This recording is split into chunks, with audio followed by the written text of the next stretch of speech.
More than 100 years ago, humanity achieved what had once seemed impossible, the mastery of space teleportation. With this breakthrough came the creation of the first spatial portal. But what awaited them on the other side was not just empty space or distant stars, it was an entirely new world.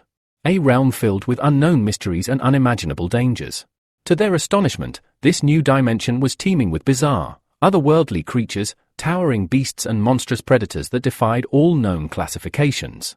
The advanced weapons that mankind had developed over centuries proved utterly useless in this terrifying new landscape. And as it turned out, the portal they had opened could not be closed.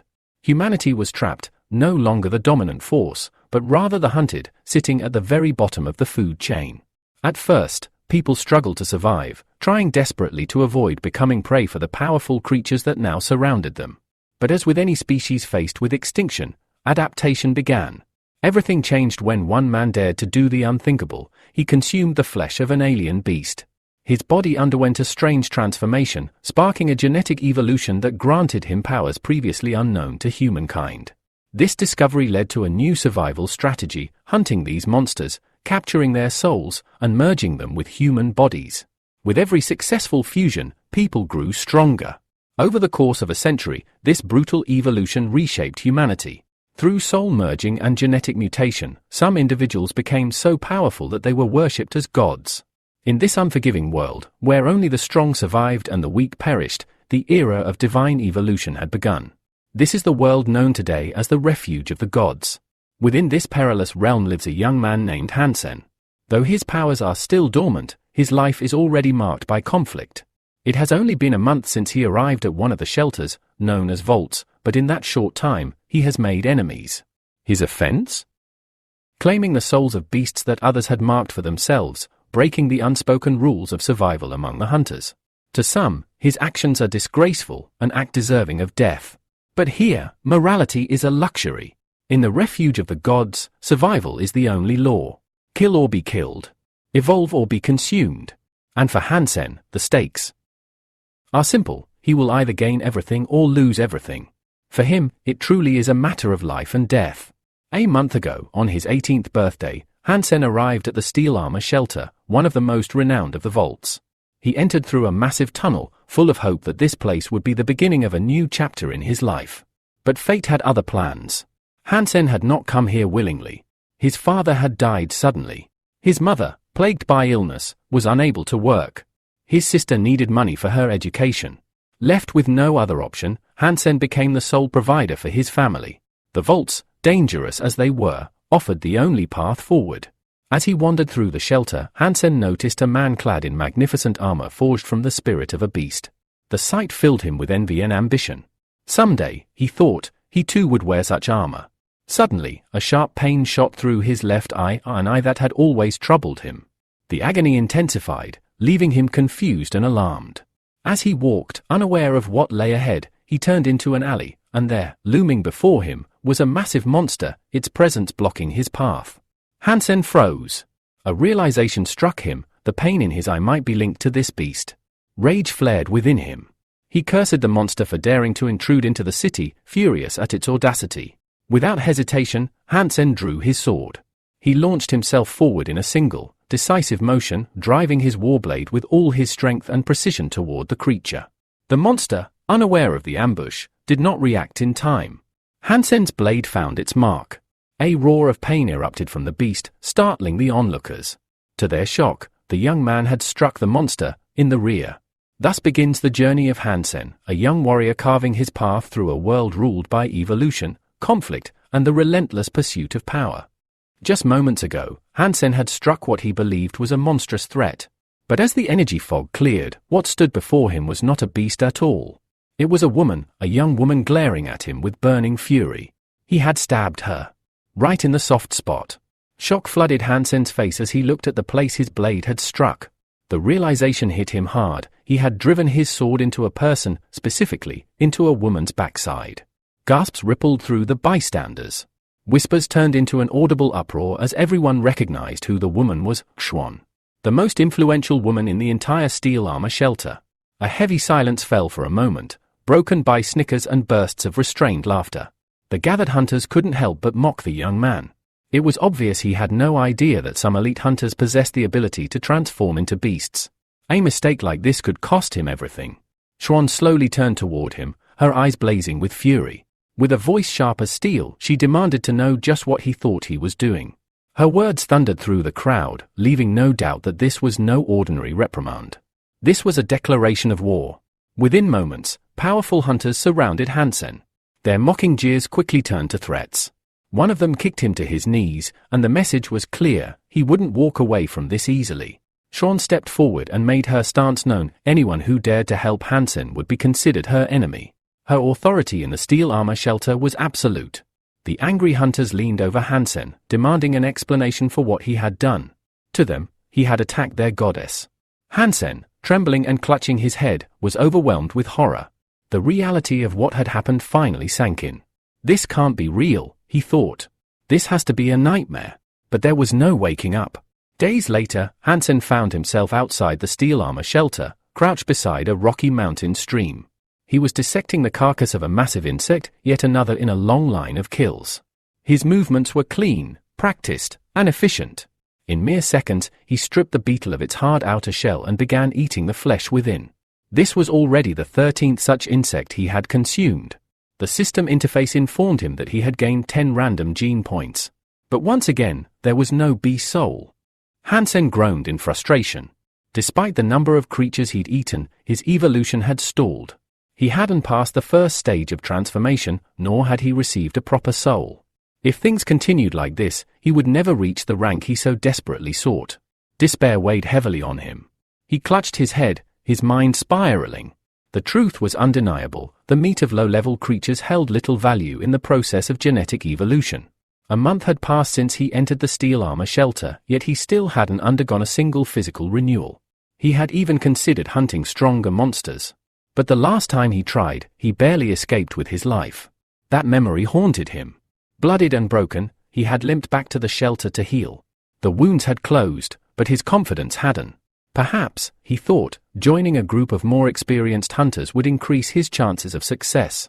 But before he could make a decision, it happened again.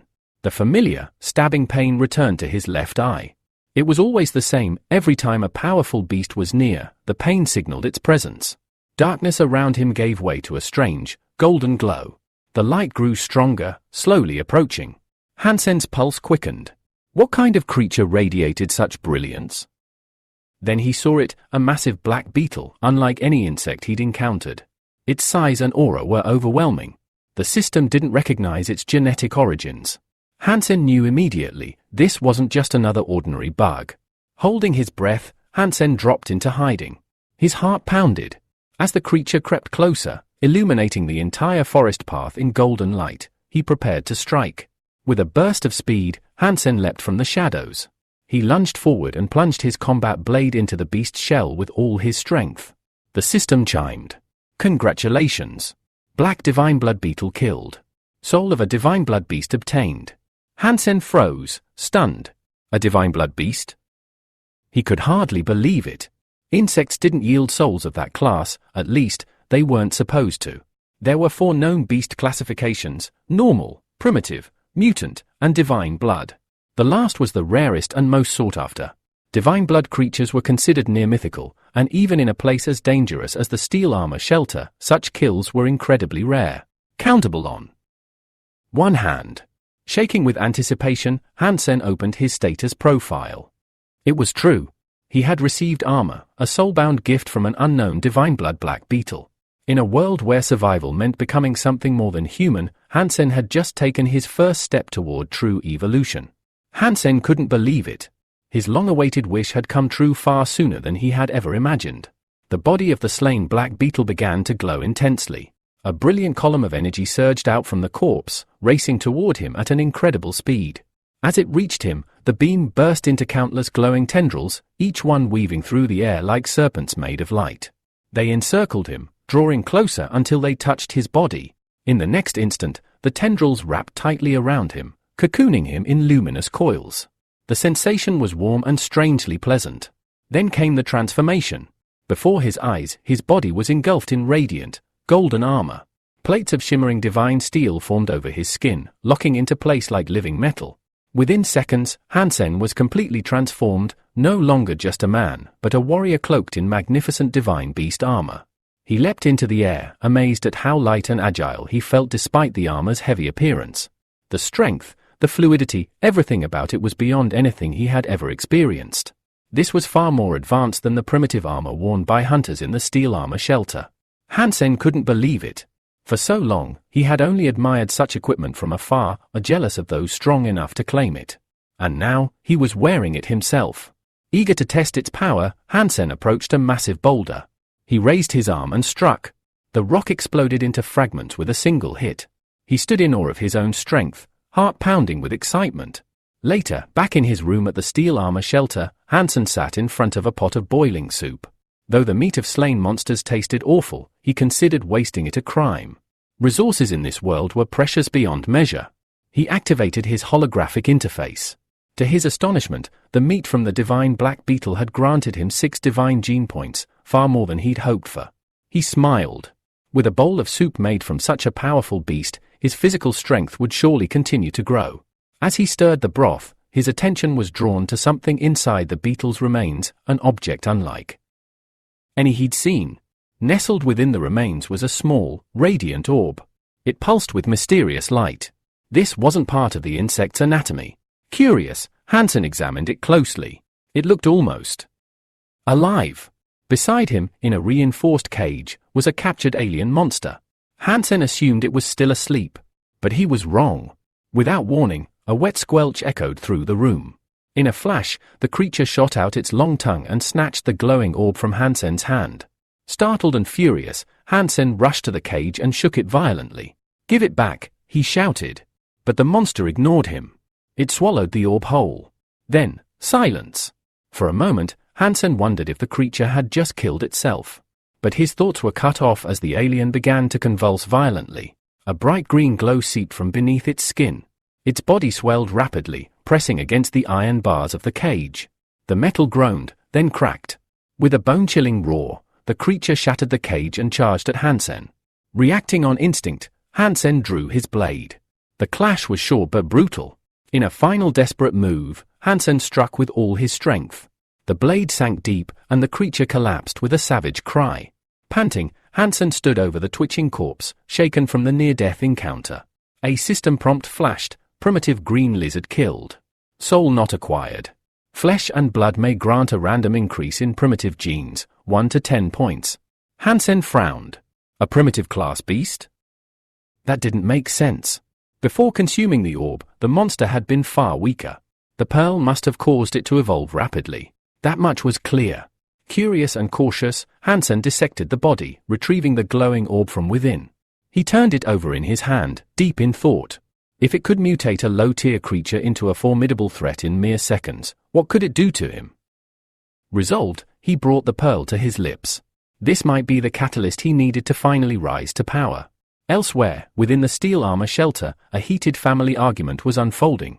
Hansen's mother and her daughter sat across from discontented relatives. Tension filled the room.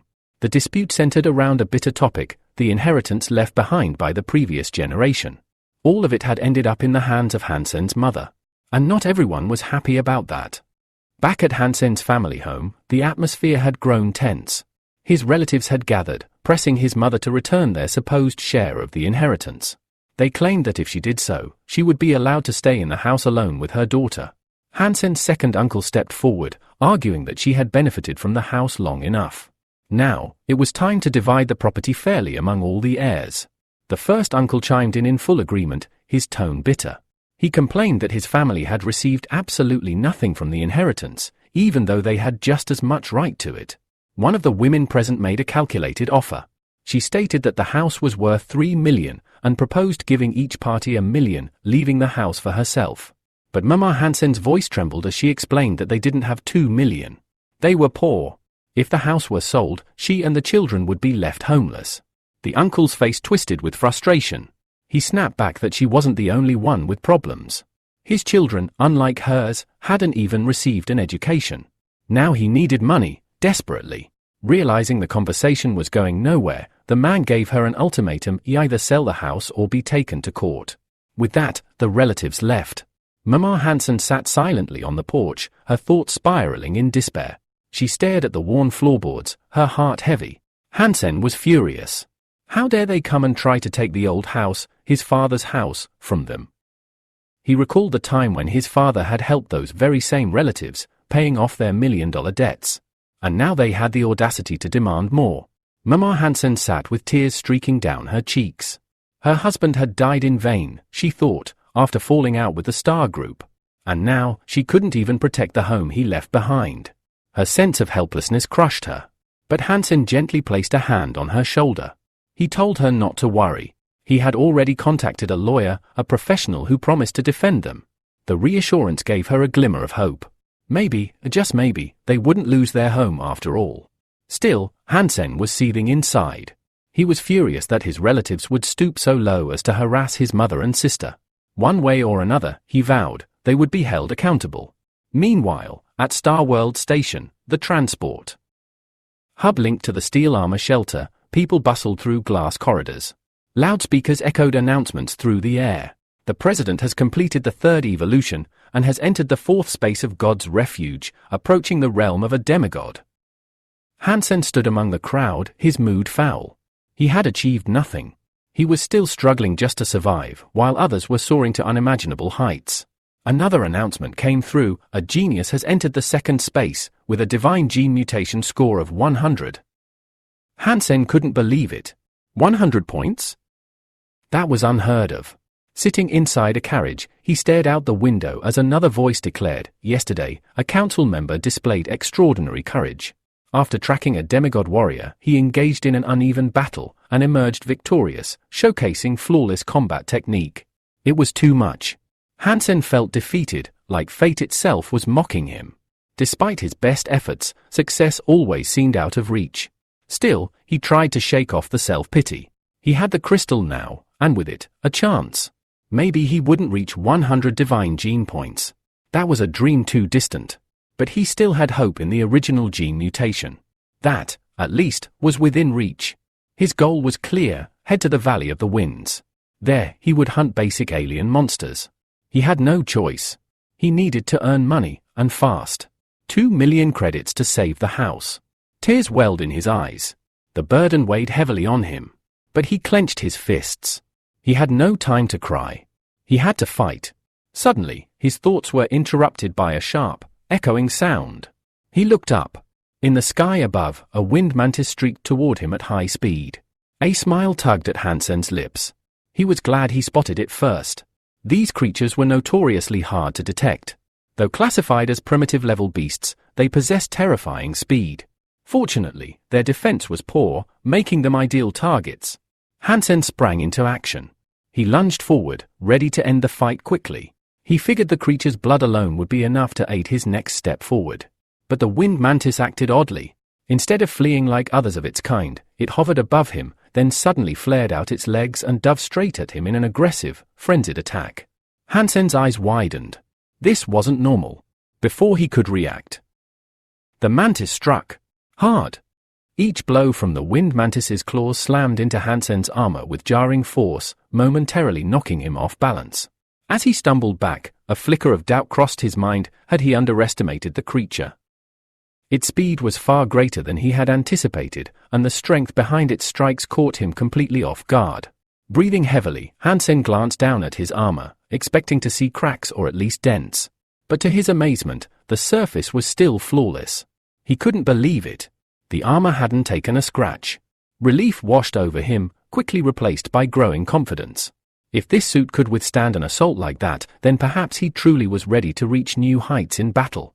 As he steadied himself, a system notification popped up in front of his eyes. Primitive-level wind mantis eliminated. Hunt successful. That confirmation only fueled his rising determination. He raised his eyes to the sky and froze. Dozens more wind mantises now hovered above him. They had been drawn by the battle. Their wings shimmered in the light, creating a haunting hum as they swarmed the area. But Hansen stood his ground. He believed in the armor now. Death no longer felt like an immediate threat. Even mutated beasts wouldn't scare him with this kind of protection. One by one, the mantises dove at him, claws flashing. But their strikes bounced off harmlessly. His defense held strong. Drawing his combat sword, Hansen unleashed a whirlwind of attacks. His movements were fluid, his strikes precise. Blade met kiting with deadly efficiency as mantis after mantis fell. More system messages arrived. Kill confirmed. Primitive level wind mantis defeated. Hunt successful. He stopped counting after the 10th kill. There were too many. A veritable storm of wings and limbs circled around him, yet none could touch him. Fueled by adrenaline and confidence, Hansen charged into the insect horde without hesitation. At the entrance to the Valley of the Wandering Winds, a newcomer cautiously stepped forward. His name was Shirao, the son of wealthy parents. He was new to this steel-armored refuge and knew no one here. But he was content. Serving under the beautiful squad leader Shounen was enough for him. Now, hoping to impress her, Shirao had entered the valley in search of a mutant creature that could earn him a reward. He moved quietly through the dense thickets, eyes scanning the surroundings for any sign of a rare beast. Eventually, he stumbled into a large clearing and froze. There were no monsters. Just silence and the heavy scent of blood. Looking around, he muttered, "Where did all the wind mantises go?" The grass was stained red. Trails of blood crisscrossed the field. Whatever had happened here, it was recent. Shirao examined the battlefield carefully. From the amount of blood and the number of fallen creatures, he assumed a large group had hunted here. But then he saw him. In the middle of the clearing stood a single figure, Hansen, surrounded by a mountain of mangled wind mantis corpses. Shirao's eyes widened. His mind refused to believe what he was seeing. Was this guy alone? He studied Hansen more closely. The man stood confidently in powerful armor, calm and unharmed, amidst dozens of fallen monsters. The scene was surreal. Did you really do this alone? Shirao finally asked, still in disbelief. Or did you have help? Because I just can't imagine one person handling all this. Hansen turned to face him, calm and straightforward. I'll sell them to you. 1,000 each, he said. Shirao blinked. That was a solid offer. More than fair. And he'd get far more value than he expected. Still stunned, Shirao confirmed, "You're really selling them for 1,000 each?" Hansen nodded. Without hesitation, Shirao pulled out a thick wallet. "I'll pay more," he said quickly. "And if you find anything else, anything, I want to buy it." It was clear. Shirao wasn't just looking to buy. He was proposing a long-term business relationship. Hansen agreed. "Tell me your name and your room number. I'll let you know if I find anything you can use," Hansen said, slipping back into a businesslike tone. Shirao did exactly that. Then, in return, he asked, "What's your name? What room are you in?" But Hansen didn't answer. Instead, he raised a hand in farewell, turned around, and walked away. "I'll see you when I've got something," he called over his shoulder. Shirao waved goodbye, grinning. "I'll call you money, brother," he shouted. "I'll be waiting for your next visit." After clearing the skies of wind mantises, Hansen set his sights on tougher prey. It was time to raise his hunting level. His next target, the copper-toothed wolves, beasts far more valuable than mere insects. As soon as Hansen approached their lair, the wolves noticed his presence. A feral growl echoed across the field, and in an instant, the pack lunged at him. Hansen didn't flinch. His armor burst with radiant light as he charged directly into the pack. Dozens of snarling predators surrounded him, but he met them head-on, slashing and striking with precision. Each blow landed cleanly, cutting through fur and muscle. The system chimed, "Primitive copper-toothed wolf eliminated. Hunt successful. No soul absorbed." Hansen narrowed his eyes. That wasn't what he wanted. Last time, he had killed all the wind mantises on instinct. This time, he had a plan. He allowed one of the wolves to live, just long enough. He fed the beast a bee soul pearl, then quickly finished it off. Soul absorbed, the system reported. Soul type, weapon enhancement. A rush of energy erupted from the creature's corpse, swirling through the air like a glowing mist before sinking into Hansen's palm. He had done it. The soul had been successfully captured. Satisfied with the result, Hansen began his journey back to the Steelgate shelter. Behind him, he dragged his prize, bound and secured. But something felt off. As he neared the gates, a thunder of hooves echoed in the distance. A large group of riders approached fast. It was the retinue of the Divine Sun. Hansen immediately recognized them. Their numbers were vast, and their presence signaled something significant was about to unfold. At the center of the procession was Chinsuan, the Divine Sun himself, a proud, temperamental man with a cruel streak. He was also Shuun suitor and didn't tolerate disrespect. The moment Chinsuan saw Hansen, he sneered. The boy's calm, indifferent gaze angered him. Without warning, Chinsuan lashed out with his whip. The strike landed hard against Hansen's side, sending a jolt of pain through his body. How dare you sell primitive creatures so brazenly? Chinsuan roared, his voice dripping with disdain. Hansen clutched his side, the pain flaring.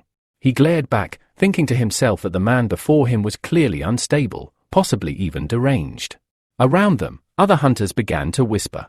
That's the guy who stabbed Shuun in the butt before, right? One murmured. The crowd stirred with recognition. Chinsuan raised his voice for all to hear. Anyone who trades or associates with this man will regret it. Mark my words. One passing hunter sneered. You're lucky we're in a rush. Next time, I'll beat the hell out of you. Hansen said nothing, silently labeling them all as lunatics. He knew what he had to do. He needed more power. Fast. With the soul crystal in hand, he hurried back to his room in the steel armor hideout. There, he locked his captured beast in a reinforced cage. He studied the creature. Its fur looked like polished metal, typical of a mutated copper-toothed wolf. But something was strange. This one had a different coloration and lacked the same strength. Why the difference? Hansen considered the idea that evolution, whether primitive or mutated, might simply be too slow. He needed a faster path to growth. Before he could ponder further, voices drifted in from the room next door. He paused, then moved quietly to listen. What he heard made his blood stir. A conversation between two men revealed that 3 major clans had gathered near the mountain ridge. The reason? A divine-blooded beast had been spotted. Hansen's heart pounded. This was a rare opportunity. A creature with divine blood could change everything. Without a second's hesitation, he rushed toward the mountain slope. He climbed quickly, lungs burning, hoping he wasn't too late. When he finally reached the summit, he crouched, catching his breath, then looked out into the valley below. A massive battle was already underway. Chinsuan barked orders, and his hunters formed a tight battle line. Slowly, they advanced toward the target. Chinsuan, mounted on a powerful beast of his own, ordered his men to circle from the opposite side. His strategy was careful and calculated. But the creature they faced was a monster of myth. With a massive 2-handed axe, the divine-blooded beast towered above the battlefield. Each swing of its weapon sent hunters flying. They tried to surround it, but the beast broke their formation with ease. Bodies flew, weapons shattered. Hansen watched in awe. He had never seen anything like it. This was the power of a divine-blooded monster. The divine-blooded monster let out a terrifying scream and swung its massive axe in wild, deadly arcs. Each strike forced the hunters back, scattering them like leaves before a storm. The battlefield trembled with the sheer force of the beast's fury. Chinsuan, now on foot, charged straight toward the monster, his expression twisted with rage. "I'll destroy you this time, you wretched thing," he bellowed. The surrounding hunters watched with tense anticipation as Chinsuan closed the distance, hoping their leader could turn the tide. Meanwhile, several archers circled around to the rear of the beast, loosing a storm of arrows into its thick hide, but the divine monster stood its ground, roaring defiantly. High on the cliffs, Hansen remained still, observing every move. He clenched his fists. "This thing, it's in a completely different league from those bugs I fought before." Down below, the monster continued to wreak havoc. Hunter after hunter fell to its crushing blows. Despite their numbers, the group was failing to restrain it. Shouts of alarm echoed through the valley. The monster was breaking through the encirclement. Commanders barked orders to tighten the perimeter, but it was too late. The beast dropped to all fours and bolted through a gap, fleeing into the wilderness. At that moment, Chinsuan raised his hand, and the air shimmered with a brilliant green glow. He had no intention of letting the beast escape. With intense focus, Chinsuan began channeling soul energy into his palm, powerful and overwhelming. Everyone knew what was coming. Shuun, watching from nearby, gasped as she realized what Chinsuan was about to use, the soul of the poisonous 6-winged wasp, a divine-blooded beast soul transformed into a lethal weapon. Energy surged through the sky. Chinsuan summoned a massive spiritual arrow, aiming it with deadly precision. Drawing back the string of his spectral bow, he let it fly. A thunderous discharge rang out as the arrow shot across the battlefield. The fleeing divine beast sensed something too late. It turned just as the arrow struck. Boom!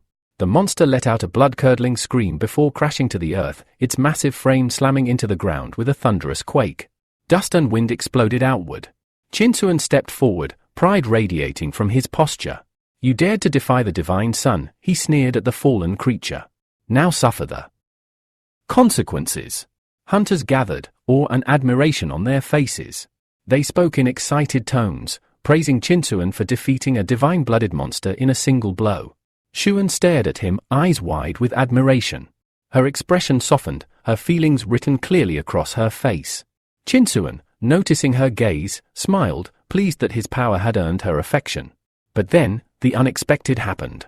A blinding column of energy rose from the corpse, the divine beast soul beginning to ascend. Before anyone could react, a blur of motion cut through the crowd. Something, or someone, raced past them at impossible speed. Gasps erupted. Hansen? In a flash, Hansen grabbed the divine monster's massive axe, still brimming with energy, and took off without hesitation. Shinsuan's jaw dropped. His eyes widened behind his glasses as he realized what had just occurred. The axe, the soul. Stolen. By him. By that reckless brat he barely tolerated earlier. Still disguised under the nickname Money Brother, Shinsuan was frozen in disbelief. Someone had just robbed him, in front of everyone. The crowd stood speechless. But Hansen didn't care. He dashed away, the colossal axe slung over his shoulders. His thoughts raced.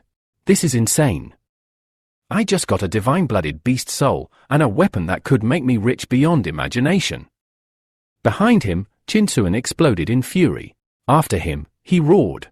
His face twisted with rage, he summoned his beast mount, the black brow horse, and leapt onto it in a single bound. His subordinates followed his lead, curses flying from their mouths as they chased the thief who had dared defy their leader and steal their victory. Hansen ran, pushing himself to the limit, but the axe was heavy. With each step, his breath grew shorter, his strength draining fast. Behind him, the sound of hooves and shouting grew louder. They were gaining on him. He glanced back. A horde of angry hunters was closing in, and fast. His legs burned. The divine genes in his body screamed, working overtime, but even they had limits. Shinsuan narrowed his eyes as he gave chase. How much longer can he keep this up? He growled.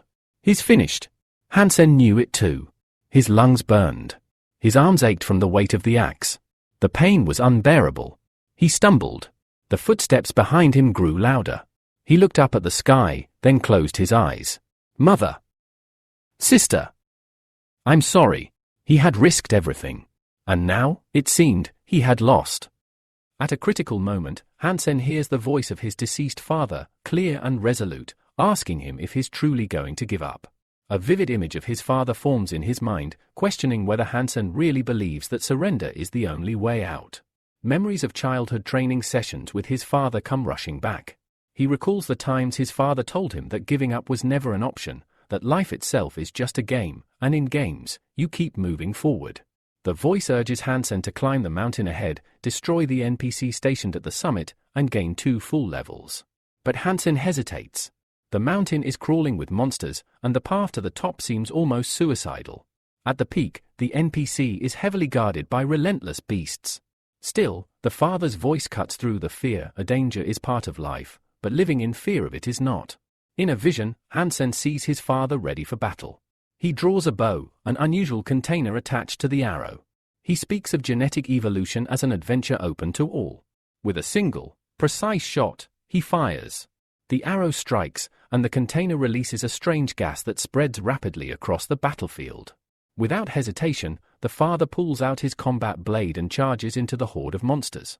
He fights with incredible skill, cutting down enemies one by one, pushing forward until the path is cleared. Reaching the summit, he levels his weapon at the NPC, prepared to finish the mission. Turning to Hansen, the father delivers a final lesson: survival demands risk. If Hansen avoids hardship, how can he ever grow? He reminds his son that in this world, just like in reality, humans sit at the bottom of the food chain. The only path to survival is strength. He shares a hard truth: the faster Hansen becomes powerful, the better his chances. The psychological pressure is overwhelming for Hansen. His heart races. He remembers his father thinking that Hansen is still too kind, too innocent to grasp the brutality of this world, but sooner or later, he'll have to. In the game, the father can support him. But in life, Hansen must learn to stand alone. In a final, heartbreaking moment, the father grips Hansen's hand, filled with love, and drives Hansen's own sword into his chest, transferring his power to his son. Hansen screams, unable to comprehend what just happened. The system chimes in. Hansen has advanced to the next level. His father's words echo in his mind: if you want to survive, you must become stronger. That's the only secret. Realizing there's still hope, Hansen refuses to give up. He sprints forward as the hunters close in. Chinswin, one of the pursuers, jumps from his mount and yells in fury. Sword drawn, he charges at Hansen, determined to end it. But Hansen still believes in a slim chance. He activates a desperate transformation, emerging with the soul of the Blood Destroyer beast. The transformation unleashes an enormous burst of energy. A brilliant column of power shoots into the sky, forcing everyone around to freeze in shock. Even Jinsu halts his attack, stunned, whispering that what he's witnessing should be impossible. It breaks every rule of the game. Hansen completes the transformation. His body changes, turning into a massive, powerful centaur. He charges forward, gaining momentum and leaving the hunters behind. With confidence, he shouts that no hunter, no matter how experienced, can defeat a transformed soul. The hunters think he's lost his mind.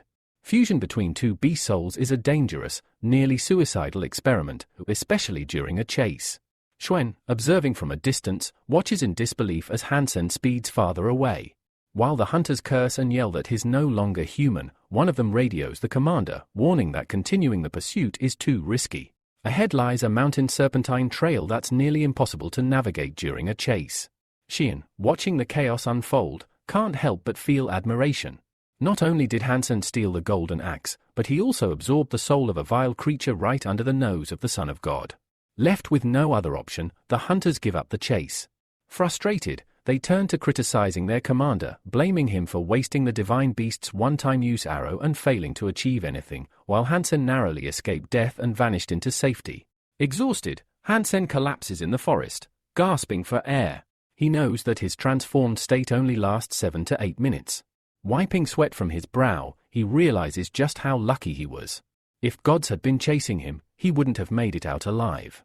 Despite his successful escape, Hansen's mind is far from at ease. He's now worried about the golden axe. Unlike a beast soul, it can't be hidden easily. Worse, he has made the Son of God himself his enemy. Hansen reflects on the reality of his situation. The beast soul isn't something he can sell, but he hopes to gradually earn 2 million from the axe over time. The initial fear begins to fade, giving way to satisfaction. This single hunt wasn't just a win, it was a humiliation for 3 major families. Back at the main gates of the shelter, the hunters continue to discuss the mysterious young man who vanished into the forest. They sneer, calling him a coward, yet beneath their contempt lies a grudging recognition. He's caused them significant trouble. As if mocking their assumptions, Hansen himself now approaches the gates. He decides to set the axe aside for the time being and focus on mastering the beast's soul. But just as he arrives, a hunter stops him, announcing that a search will be conducted. Another guard scoffs, saying it's a waste of time. The kid doesn't look like a smuggler or someone worth watching. The first hunter listens, shrugs, and casually pushes Hansen aside, telling him to get lost. A small, amused smile crosses Hansen's lips. He walks past the guards, fully aware of the irony. They had no idea they'd just let the very person they were looking for walk right by them. As he strolls through the bustling streets of the shelter, he hears the chatter of locals. Word of his actions has already spread. Everyone is talking about a mysterious figure known only as a money brother, the man who tricked the Son of God and left an elite unit humiliated. The public retells the tale with excitement. They say the Son of God flew into a rage so intense he destroyed his own home. Hearing this brings Hansen genuine joy. No one knows his true identity, and everyone talks about him as the anonymous money brother. The legend is growing. Elsewhere, in a secret room, a girl named Shuen watches events unfold. Speaking to her contact, she remarks that Hansen was lucky she intervened on his behalf. If she hadn't, he might have been captured and tortured. She then presses the man for more information. She wants to know everything about this money brother and how he came to be involved.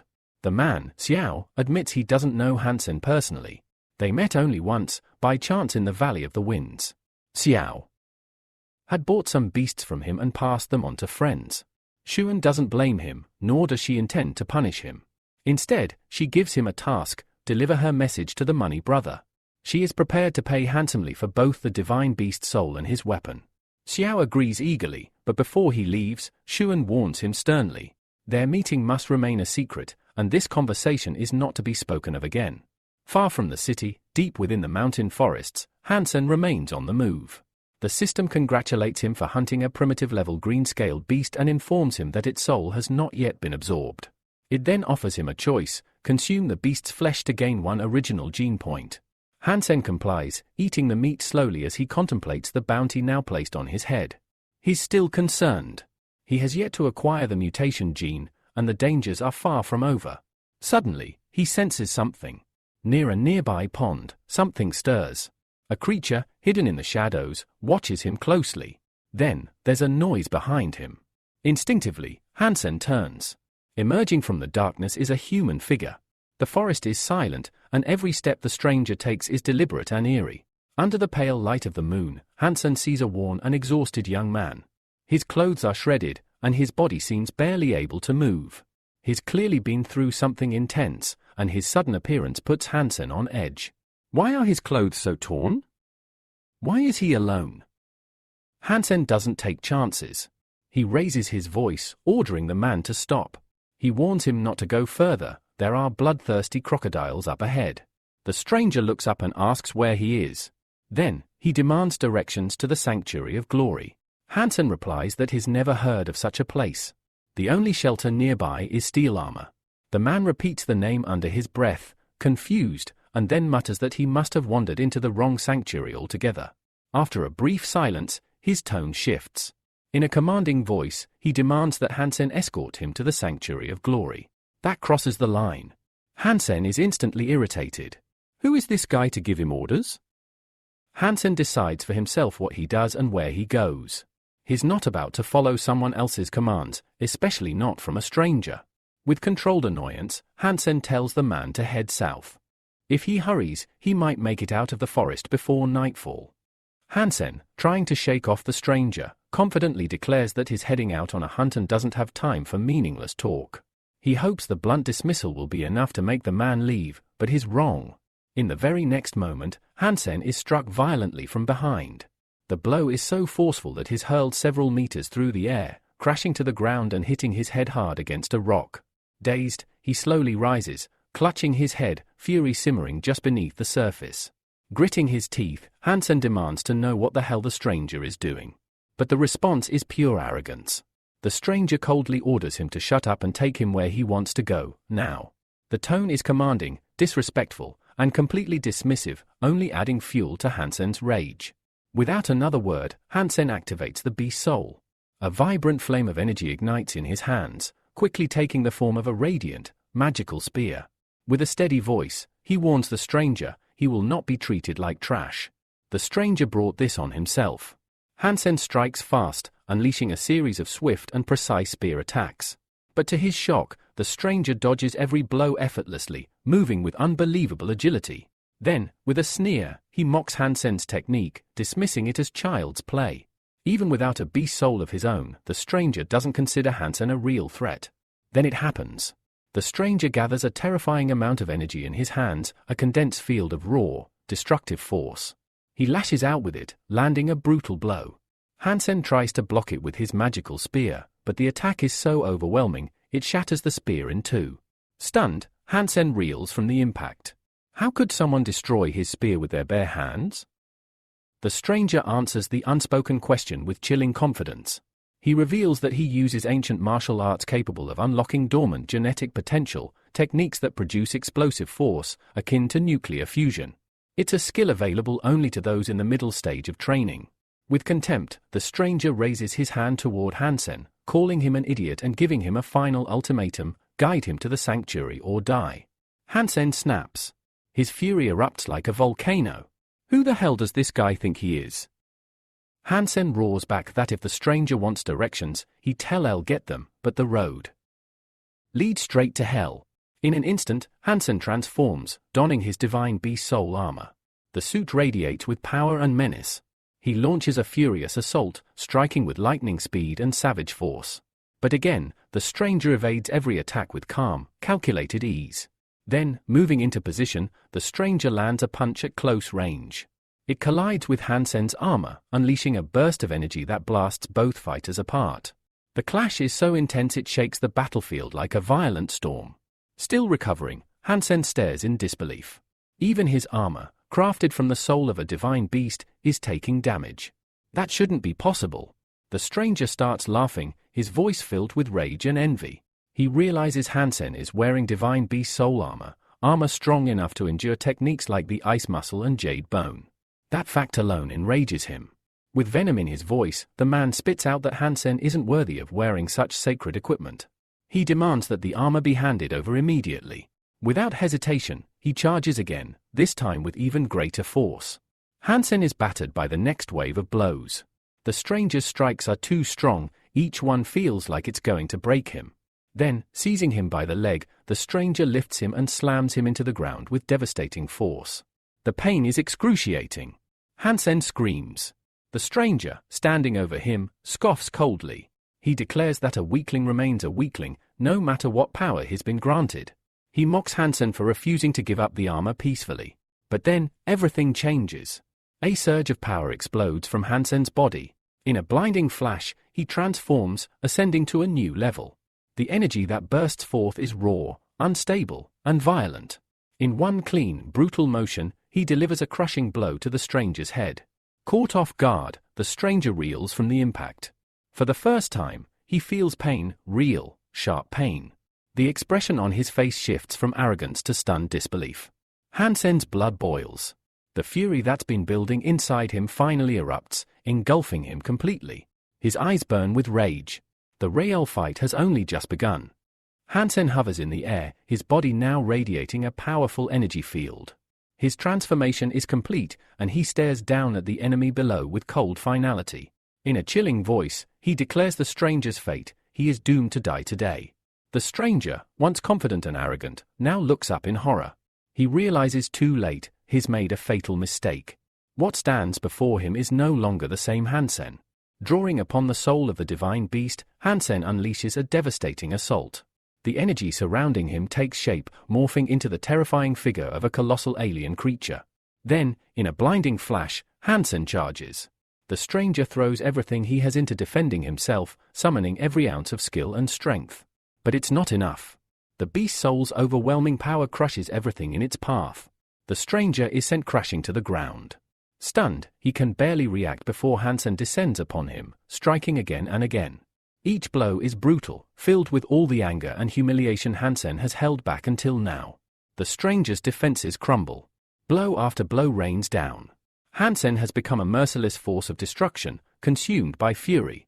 His opponent, now broken and helpless, finally pleads for mercy, acknowledging his defeat. But it's far too late. Then, silence. The battle is over. Hansen stares at the lifeless body, breathing heavily. A cold realization settles over him. He has killed a man. For the first time in his life. The rush of battle fades, replaced by shock. He drops to the ground, knees buckling under the weight of what he's just done. Even now, Hansen can't make sense of it all. His opponent was powerful, terrifyingly powerful. Had that man possessed a divine beast soul of his own, Hansen might not have survived. Despite the victory, his own armor was damaged, and his body battered. Driven by curiosity and caution, Hansen crawls toward the fallen enemy and begins to search him. Somewhere in the wreckage of clothes and armor, he finds it, a strange, glowing crystal. Small, bright, and clearly high-tech. It looks like a memory chip. Intrigued, Hansen takes it back to his room in the shelter. At his desk, under the glow of the molecular microscope, he carefully examines the chip. This is no ordinary object. As the data loads, he's stunned by what appears on the screen, a complete record of the ice muscle and jade bone. Technique. This is the very technique used by noble elites, techniques so rare that even princesses of the imperial family are trained in them. Hansen once dreamed of acquiring this nuclear-level gene technology, but it was far beyond his reach. Yet now, by pure chance, he holds the original. For the next 3 days, Hansen isolates himself, diving deep into the data. He studies the technique with laser focus, absorbing every detail. Slowly, he begins to notice changes, unnatural changes. His body starts to feel cold. The warmth of human life seems to fade from his skin. Concerned, Hansen checks his body temperature. It has dropped by 2 degrees. His suspicions are confirmed. This technique is changing him, transforming his very biology. As he stares at the chip in his hands, he wonders, how could something this powerful have simply been carried around in such a dangerous world? Just then, his phone rings. On the other end is an old friend, calling with excitement and urging Hansen to come out right away. When Hansen asks where they're headed, the answer is vague and playful, "You'll find out soon enough." He agrees. Later, Hansen finds himself sitting in his friend's car. He's quiet, listening absently to the lively conversations around him. One of his companions recounts an exaggerated tale, how the mysterious money brother transformed into a golden centaur and vanished before anyone could catch him. Hansen says nothing. He stares out the window, expression unreadable. His mind lingers on a dangerous truth: none of them know that the legend they're chasing, the man everyone in the shelter talks about, is him. He is Money Brother. And his story is only just beginning. Hansen suddenly recalls that one of his friends had ended up in a steel shelter after a family crisis, leaving his loved ones in a difficult position. The memory stirs something in him. It's time to stop pretending. He turns to his friend and asks, plainly, "Where exactly are we going?" His friend smiles and replies cryptically, "We're almost there." Minutes later, their car pulls up in front of one of the massive martial arts stadiums. As Hansen steps inside, he's stunned by the sheer number of people, an overwhelming crowd, chanting in unison, their voices echoing off the stadium walls. They are all here for the same reason, to witness the arena's star, the Son of God, ranked 5th in the first shelter. He's the fan favorite. The battle begins. A blinding flash of energy erupts in the arena as one of the monster fighters undergoes its soul transformation.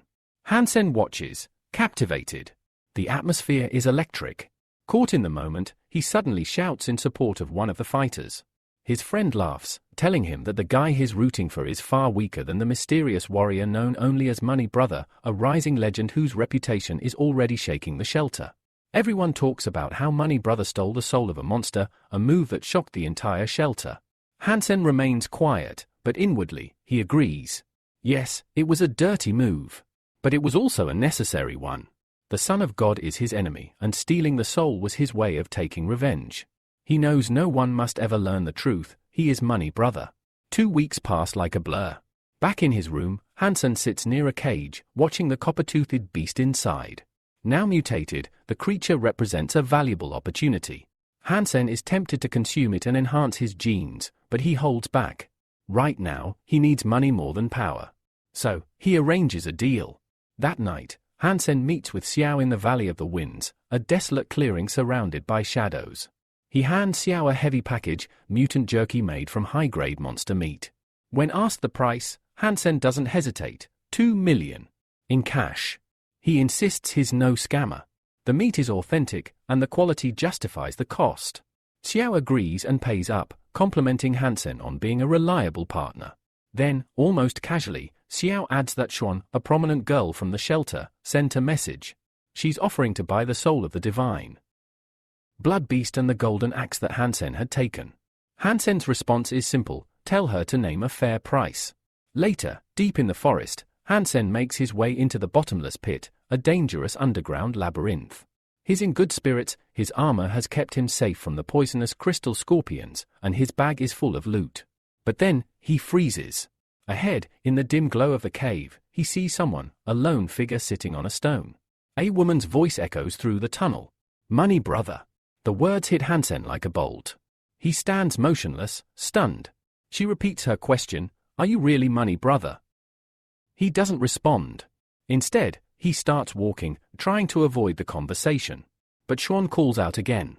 She asks him to take her away. She's badly injured and clearly in no condition to move. Her voice is desperate, not manipulative. Hansen turns, skeptical. "You want me to carry you?" She nods.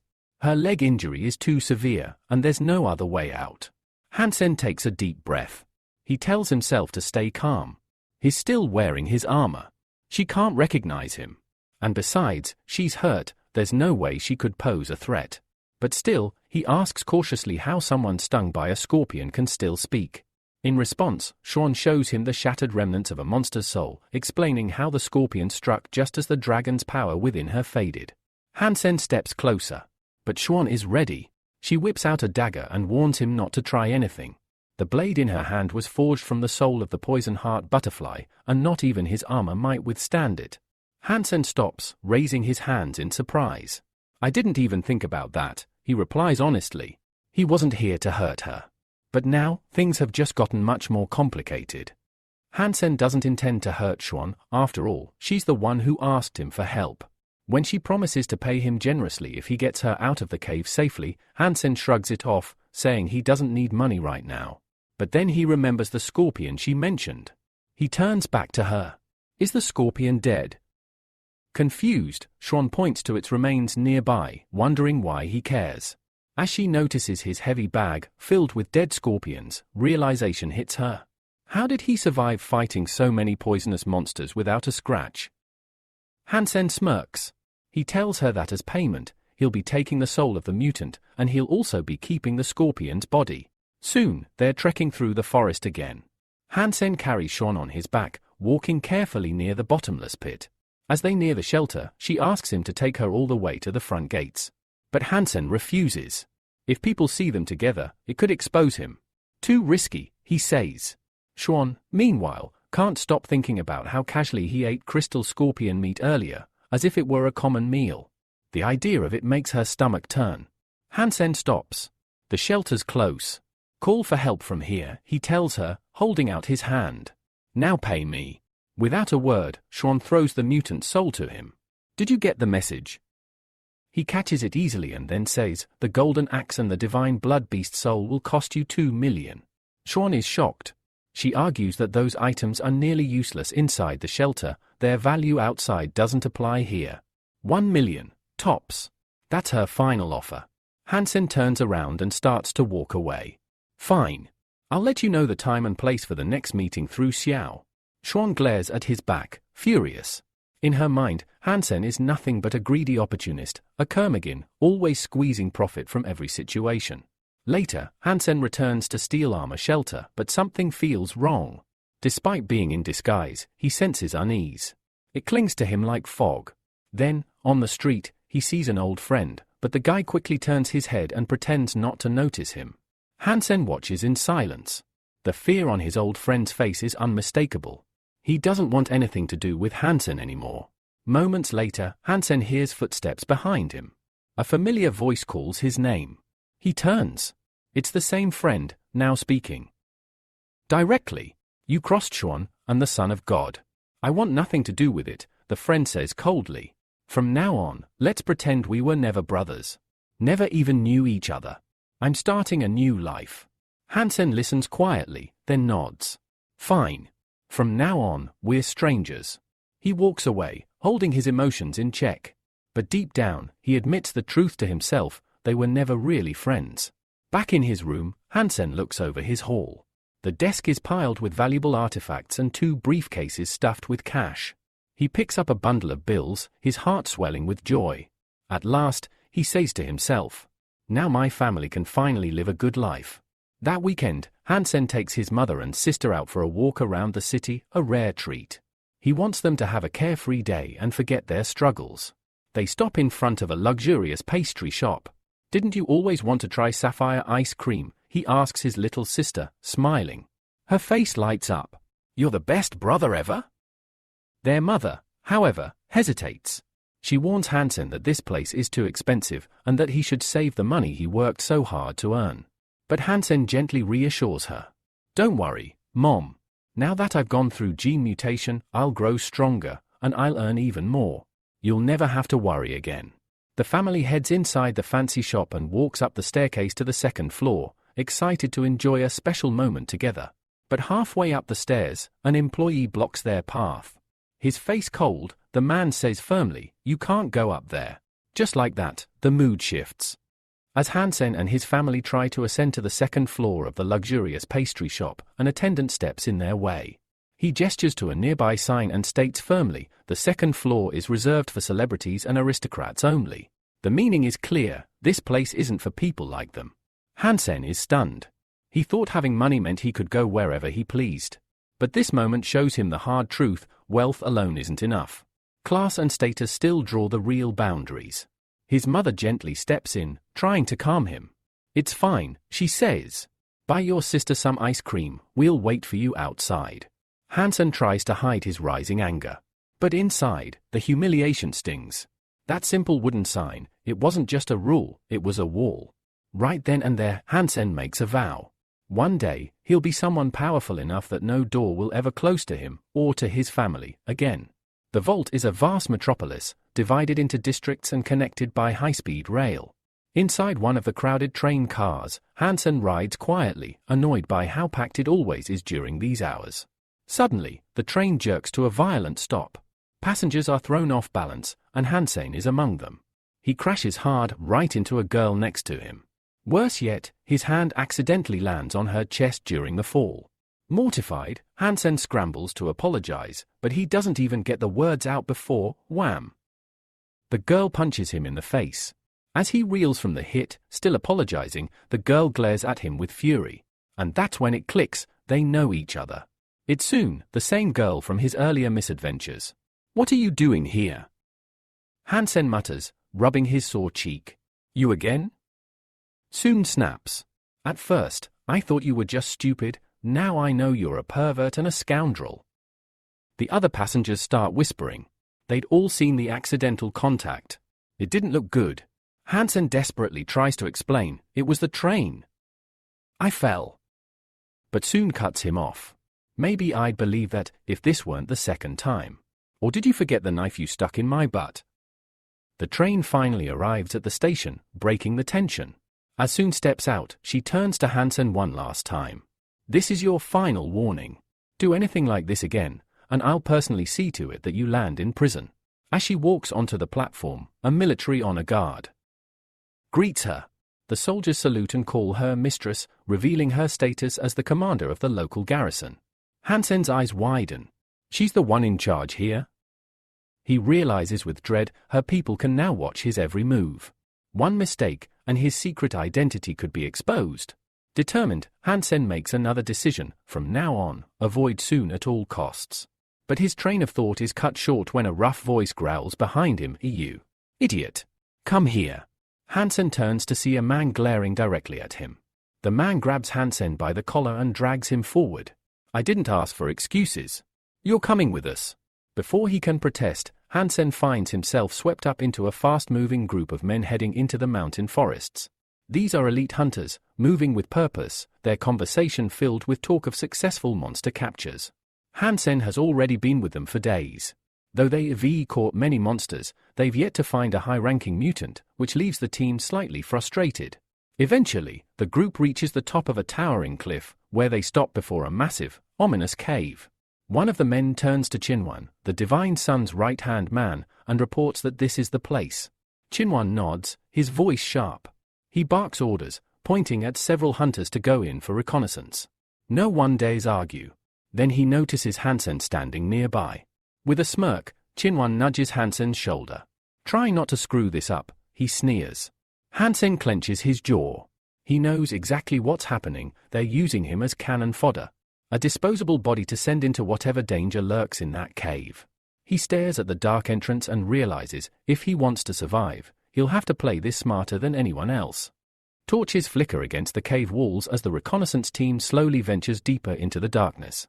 Tension hangs thick in the air. Some of the more seasoned hunters begin to murmur, they've gone too far, and the cave's silence feels unnatural. One of them suggests slowing their pace. But their warning is met with a sharp crack of an energy whip. The man from the Divine Sun's retinue, irritated by the chatter, lashes those lagging behind and snarls, "Enough talking. You've already been paid, move faster." The group pushes forward, their fear growing with each step, until the path opens into a massive chamber. Before them lies a vast, underground lake, its surface perfectly still, smooth as glass. The mercenaries pause, stunned by the eerie beauty of the place. One of them steps forward. "The road ends here, sir. There's nothing but water." Without hesitation, the Divine Sun subordinate raises his hand, and several glowing capsules materialize in the air, transforming instantly into inflatable boats. The hunters stare in awe. Most had never even seen technology like this. "Get across," he orders. Hansen watches silently, noting how well prepared these people are. They knew what they were looking for, this wasn't a blind exploration. The mercenaries board the boats, which begin gliding slowly across the black water. But Hansen notices something disturbing, the Divine Sun's men aren't boarding. Only the hired mercenaries are being sent across. A chill creeps down Hansen's spine. Something's wrong.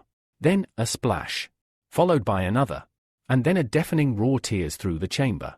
From beneath the lake, a massive beast rises, a hulking, terrifying monster. Hansen's breath catches. The creature emerges fully from the depths, its scales black as obsidian, its eyes burning with hellish red fire. It's a black dragon. A rare, divine blood beast. With a monstrous roar, the dragon shatters the boats in a violent wave. Mercenaries scream, tossed into the freezing water. Chaos erupts as men beg for help, splashing desperately toward shore. On land, Chinsuan, the Divine Sun's second-in-command, smiles. At last, he says, the divine blood beast has shown itself. Then, the dragon strikes. It surges forward and snaps one of the mercenaries in half with its jaws. Panic spreads like wildfire. Hansen realizes what's really going on. This was never a reconnaissance mission. It was bait. Chinsuan cracks his energy whip again, barking at the mercenaries to hold their ground. You were paid. Fulfill your duties, or I'll kill you myself. He doesn't care who dies. The Divine Sun had been hunting this beast for a long time, and he was willing to sacrifice dozens of lives to get it. Terrified whispers circulate among the mercenaries. Despite their fear, a few decide to risk it, hoping that sheer numbers might let them outrun the dragon. Hansen, however, sees the truth. They're being fed to the beast to buy time. Suddenly, the dragon vanishes beneath the surface. Now's the chance, someone shouts. A desperate rush begins, mercenaries flailing across the lake, praying they'll make it to the other side. Hansen grits his teeth. He's not dying here, not for Chinsuan, not for anyone. As the massive shadow moves beneath the water again, he activates his hidden identity. In a flash, he dons his battle armor, using the chaos to slip away from the main group unnoticed. He will survive. No matter what. Then, boom! The dragon breaches the water again, smashing another boat to pieces. Bodies fly into the air, and blood stains the lake's surface. Of the 40 who crossed, only 7 survive. A shaken hunter reports to Chinsuan, the beast must be full. It's safe now. Satisfied, Chinsuan waves his men forward. Confident that the dragon won't attack again, the Divine Sun's entourage boards the remaining boats and sails across without incident. Their plan worked. The beast had been fed. The threat had passed, for now. But Hansen, watching from the shadows, knows one thing for certain: he will never forget this betrayal. The party continues deeper into the cave, their path lit by flickering torches. Each step is cautious, every breath held in suspense. Then, hidden behind a narrow crevice, the group discovers something extraordinary: 2 enormous eggs nestled carefully in the shadows. Chinsuan's expression twists into something dark and grotesque, like a demon savoring his prey. His eyes gleam with greed as he stares at the divine blood creature eggs. With these, he thinks, he can raise his gene count and increase his power. Take them, he barks at 2 mercenaries. The mercenaries obey without question. As they lift the eggs, they're startled by the immense weight. But before they can fully process it, a deafening roar erupts. A giant black dragon appears, its jaws wide open, unleashing a terrifying cry that shakes the cave walls. The mercenaries freeze, clutching the precious eggs, helpless before the monster. Chinsuan, snarling in frustration, calls them useless. He draws his sword and charges forward, shouting for his men to distract the beast while he retrieves the eggs himself. The hunters and mercenaries rally together, doing everything they can to divert the dragon's wrath. Amid the chaos, Chinsuan reaches the mercenaries and snatches the eggs from their hands. As the dragon's rampage grows more violent, Chinsuan clutches the eggs to his chest, retreating as fast as he can, triumphant. Finally, he thinks, they're mine. But then, wham! A powerful strike lands squarely on Chinsuan's face, sending him reeling. The eggs fall from his grip. Before him stands Hansen, clad in full battle armor, holding both eggs. Calm and defiant, he says, "You're celebrating too early." Chinsuan, blood streaming from his broken nose, looks up and recognizes the attacker. His rage explodes. Money, brother. Again. Hansen, however, feels the tide turning. Things are finally going his way. He's nearly reached one of the inflatable boats, but he suddenly stops. He senses something above him. He looks up. Another dragon. Turning around, he sees Chinsuan and his men rushing toward him. Hansen tosses one egg back to the furious Divine Sun, thinking to himself that the hunters can wait, the dragon is the real threat now. Shinsuan catches the egg. But something doesn't feel right. He glances at it, the egg is empty. Before he can react, the elder hunter screams a warning. And then, a second massive black dragon explodes from the water behind him, mouth wide open, unleashing a roar that freezes everyone in place. Shinsuan screams in fury, "Money, brother! Your death will be long and painful." But Hansen has already escaped. At the steel-armored shelter transport station, Hansen is brimming with satisfaction. Not only did he survive, but he tasted the black dragon's egg and humiliated his enemy in the process. His divine gene count has increased by 13 points. One step closer to the power he dreams of. Just as things seem calm, Jan appears, blocking his path. She glares at him. "Where were you?" she demands. "Did you really think I'd let you disappear for days without saying anything?" Hansen, caught off guard, doesn't know what to say. He doesn't want to provoke her, but her sudden appearance throws him off balance. Soon, they're in the sparring room of the training complex. The air is thick with tension. Jan sets the terms, "If you defeat me, I won't bother you again." Hansen knows this won't be easy. Jan is no ordinary opponent. She possesses nearly 100 divine genes and is a highly experienced combatant. Worse, she also has multiple high-level souls, though she graciously agrees to leave them out for this fight. Instead, she sets a new rule: take 50 of my hits, and we're even. Hansen quickly realizes standing still would be suicide. He'll never survive her full-strength blows unless he stays mobile and takes the initiative. Jan assumes her fighting stance and begins the countdown. The moment she says start, Hansen strikes. A lightning-fast blow lands cleanly on her face before she can react, shaking her confidence. The sparring match has begun, and Hansen isn't holding back. Suan clutches her bruised face, stunned by Hansen's unexpectedly brutal strike. She hadn't anticipated such a fierce attack, and it puts her in a tough spot. Hansen feels awkward. He actually hoped she'd block the blow. Embarrassed, he rushes forward to apologize but inwardly wishes only to escape this fight as quickly as possible. He's unsure how this will end and worries he might be making a mistake. Just then, after landing a hit himself, Hansen regains focus and invites Suan to continue the match. Without hesitation, Hansen delivers another lightning-fast punch. Suan fails to parry again, confirming how shockingly strong and fast Hansen is for her. She drops to her knees, nursing her bruised nose. Feeling a bit guilty, Hansen reminds her that she had told him to attack first, so he did what she asked. Yet, in his mind, he knows this opportunity won't come again, and he can't stop now.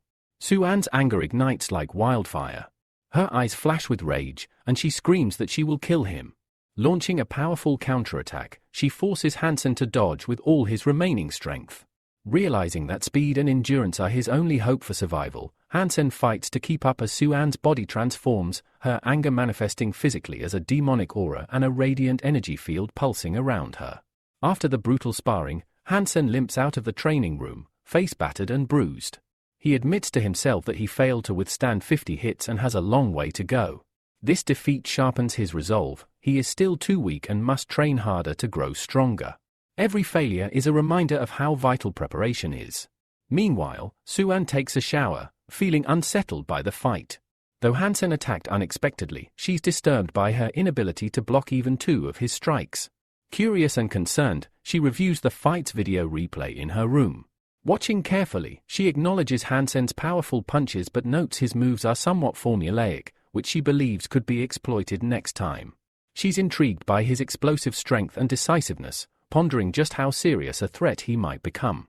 Suan suspects Hansen behaves like a professional killer, focused on landing one decisive blow, and wonders if his skills are innate or trained. Regardless, she finds him too vile and contemptible to forgive.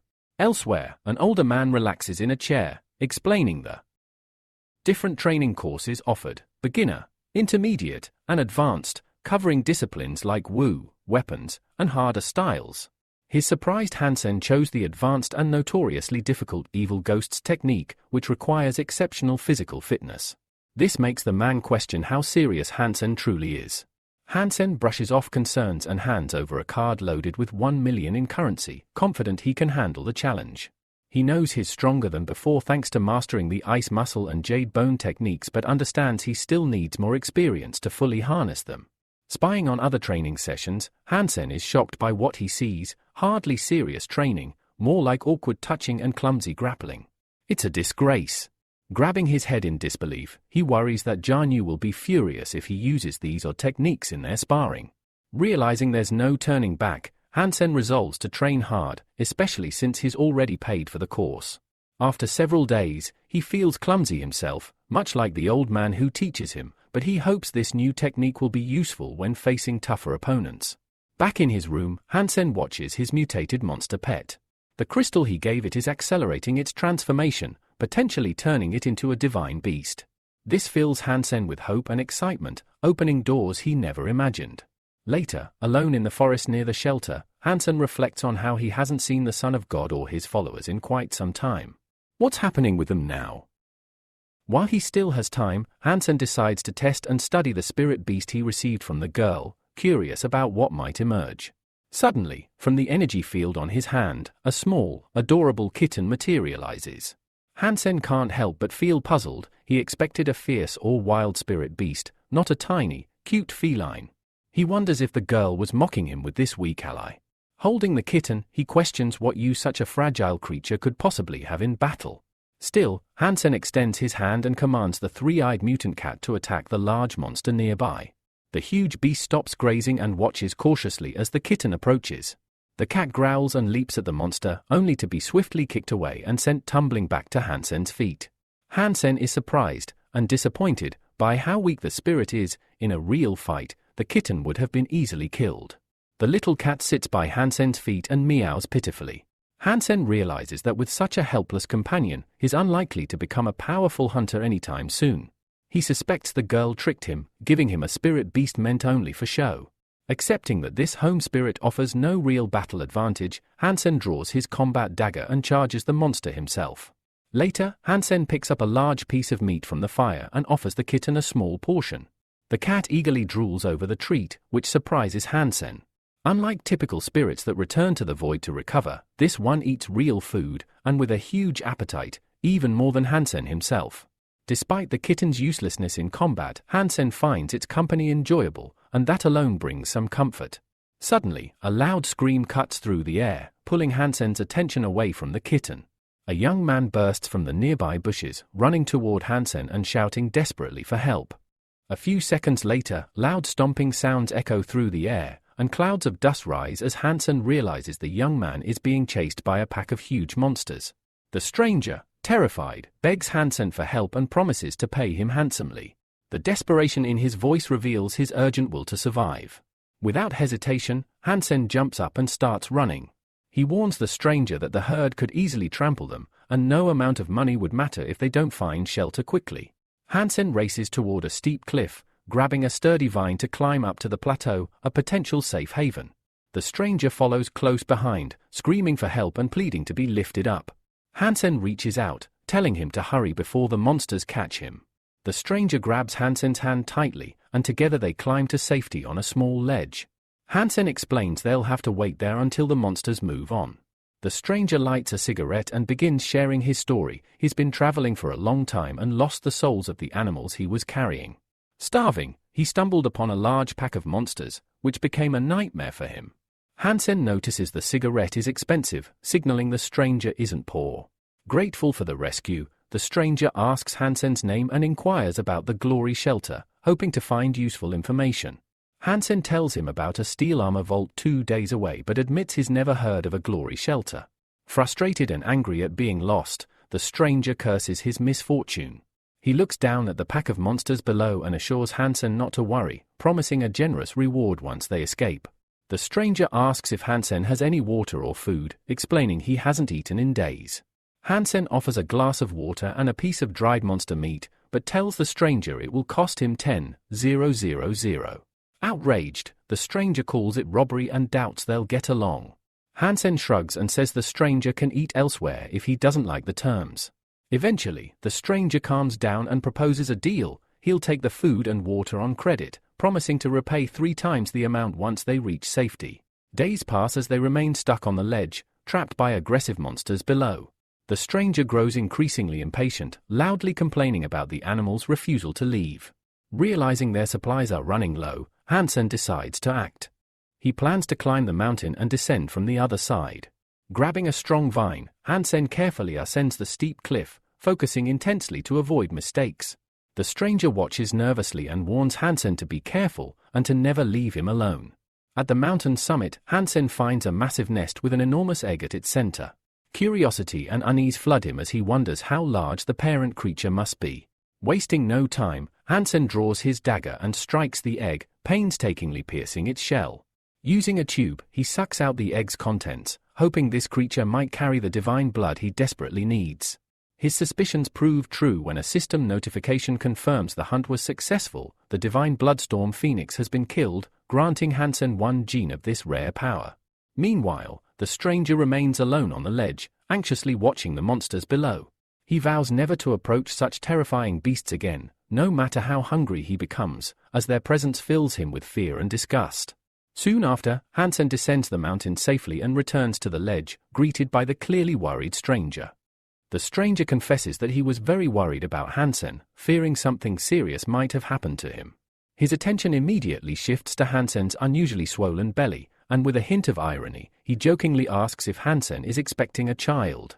Hansen hands him a glass and explains that it contains the egg of a divine-blooded creature known as the Storm Phoenix. The stranger accepts it gladly, making jokes as he takes the glass. In one swift motion, he drinks it all at once, visibly delighted.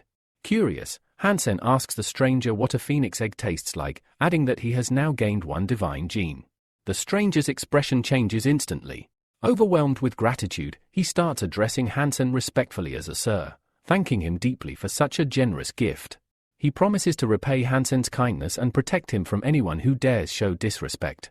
Hansen, however, warns the stranger that his reputation in the shelter isn't the best and suggests he keeps his distance. The stranger refuses to back down, insisting that Hansen has treated him as a friend and that he intends to repay that friendship with loyalty and protection. At that moment, the pack of animals that had been guarding them at the foot of the mountain suddenly retreats into the forest, leaving them in safety. The stranger bids Hansen farewell, waving goodbye and expressing that it was a pleasure to meet him. The scene then shifts to a busy transit station shelter, a bustling transport hub filled with non-stop activity. Hansen walks along the platform in high spirits, reflecting on the fact that the Storm Phoenix egg has granted him 5 more divine genes, bringing his total to 18. He plans to go home to rest. But his mood quickly changes when he encounters a girl blocking his path. Hansen greets her warmly, calling her boss and trying to keep the conversation light and friendly with jokes. However, Shounen responds with strict seriousness, commanding Hansen to follow her. Though Hansen tries to maintain a friendly facade, he feels irritated and reluctant to engage with her. After a while, they arrive at the training center, stepping into the sparring room where the atmosphere instantly grows tense. Hansen knows he has reached the peak of his demonic possession technique and believes that facing Shounen this time will be easier than before. Suan announces the start of the sparring and begins moving around the room with incredible speed. At the last moment, Hansen notices her close approach and prepares to kick him. He feels genuine relief that he spotted the attack in time and narrowly dodges Shouen's blow. Having studied Hansen's technique well, Suan realizes he is capable of sudden, explosive attacks.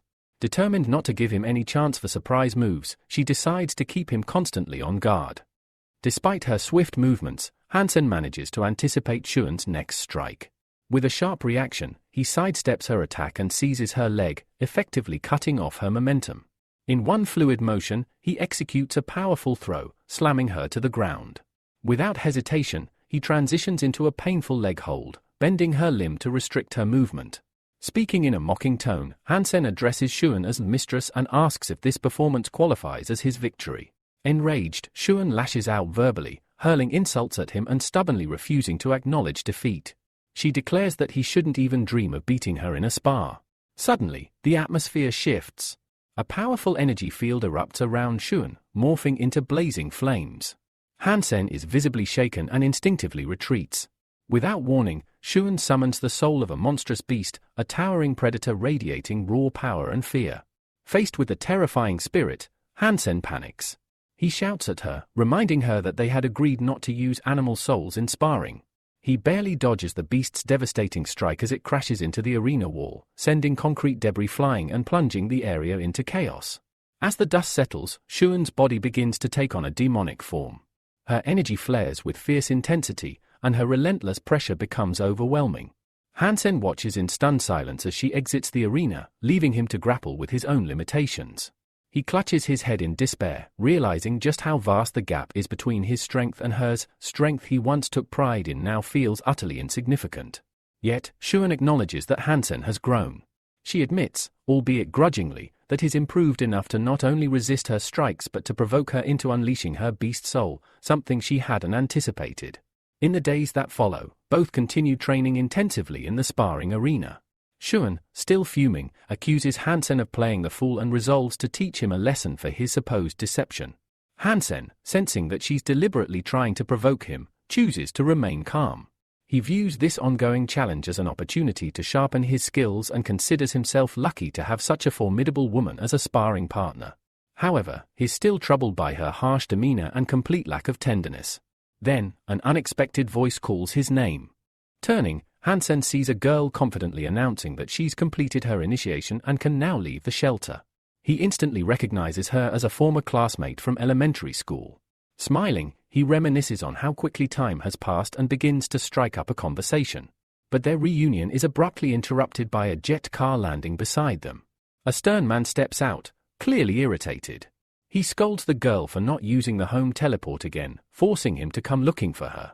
He warns her about the dangers of such travel, mentioning that transfer stations are full of ragamuffins and insisting she be more cautious. The girl tries to defuse the situation, explaining she was simply catching up with an old friend. But the man, exuding arrogance, gives Hansen a scornful glance. Hansen politely introduces himself and extends his hand, only to be coldly rejected. The man declares Hansen unworthy of being the girl's friend and warns him to stay away, threatening consequences if he doesn't comply. Deeply insulted by the man's rudeness, Hansen asks if he even knows who he's speaking to. The man is taken aback by Hansen's boldness and, irritated, demands clarification. The confrontation escalates. The man threatens to put Hansen in his place and charges at him. But Hansen, thanks to his intense training, is more than ready. He's mastered close-quarters combat and learned to harness demonic possession, skills that now give him the edge. Effortlessly, he dodges the incoming blows, swiftly closes the distance, and grabs the man by the collar. With precision and strength, he hurls the man to the ground. The girl screams out in alarm, pleading with Hansen to stop. Hansen loosens his grip and reassures her that the man is tougher than glass and won't break. He clarifies that he didn't mean to harm him, this was merely his way of saying hello. With that, Hansen checks the time and announces he's heading home. He turns to the girl and says they can catch up over dinner another time. Left fuming and humiliated, the man seethes. He repeats Hansen's name under his breath and vows to take revenge. The defeat is not something he will forget, or forgive. As the girl watched Hansen walk away, a man's voice broke the silence behind her. He remarked that her friend was quite an interesting one. The girl, sensing trouble, quickly asked him not to do anything to Hansen. The man simply smiled, a sly, knowing grin creeping across his face. He suggested that she should invite her new acquaintance to dinner sometime. After all, in his words, Hansen had given him a generous gift, and it was only polite to repay it. Though she agreed to the idea, the girl couldn't shake the feeling that the man had something far more sinister in mind. Meanwhile, Hansen was back in his room, seated in front of his computer. He was deep in thought, reflecting on how he hadn't been able to hunt animals in the mountains lately. Determined to find an alternative, he scoured a forum for any promising opportunities. Soon, one offer caught his eye. Someone was willing to pay a high price for the souls, flesh, and blood of mutant beasts. But Hansen knew how rare such materials had become, it wouldn't be easy to fulfill that request. Then, another advertisement stood out. A private client was hiring escorts, offering generous compensation. The only condition was the ability to take down 10 primitive creatures alone. It was a challenge, but one Hansen believed he could meet. He decided to respond to the offer, but he'd need a reliable weapon first. His old bronze crescent spear had broken during the last battle, so he started browsing for a replacement. That's when he found it, a Black Knight Series dual alloy bow paired with Demon's Edge Series arrows. The combination boasted exceptional killing power. On the market, it would cost at least 7 million credits. Strangely, the listing had been up for a while, with no buyers. Hansen studied the specs. The bow had a maximum range of 800 meters and could pierce armor from 300 meters away. However, there was a catch. According to the association's regulations, the weapon could only be used by those with over 7 power points. Hansen wasn't sure if he qualified, but he hoped his training, especially the ice muscle and jade bone techniques, might be enough to meet the threshold. He only had 1 million credits left, but he placed an offer anyway. Hours passed with no response. Hansen began to suspect the listing was outdated or that the seller was unimpressed by his offer. But then, to his surprise, a notification came through. The seller had accepted. Overjoyed, Hansen knew he'd secured an incredible deal. The next day, a transport company employee arrived at his room with a delivery. Hansen signed the documents, and the moment the worker left, he tore open the box to inspect his new weapon. He pulled the bowstring back, feeling its power. A thought flashed in his mind: this weapon would allow him to avoid close combat when facing beings of divine blood. He remembered that he'd already stolen prey from the Son of God twice before. That thought filled him with satisfaction, and he vowed to do it again. When he arrived at the designated meeting spot, he was surprised by the crowd that had gathered. Then, a stranger pointed directly at him and shouted that he recognized Hansen. The man laughed and called him an ass maniac, making fun of the bow slung across Hansen's back, which, he joked, suited him perfectly. Among the crowd, Hansen spotted an old acquaintance who pretended not to know him. The men teased him, asking if he was seriously here to get hired as a bodyguard. The first man continued his mockery, recalling the embarrassing incident where Hansen accidentally stabbed a man named Jan in the buttocks. Despite the laughter, Hansen kept his composure. He told them that if they didn't think he was fit to protect them, he would simply leave. But the man who had been joking earlier suddenly turned serious. That's not the case at all, he declared. Then, in a commanding tone, he ordered Hansen to stay. He would be his personal bodyguard. Those nearby were surprised by the decision. They asked the young man if he was sure and whether it was a wise move. The young gentleman, however, was resolute. He handed Hansen an employment contract and told him to sign it.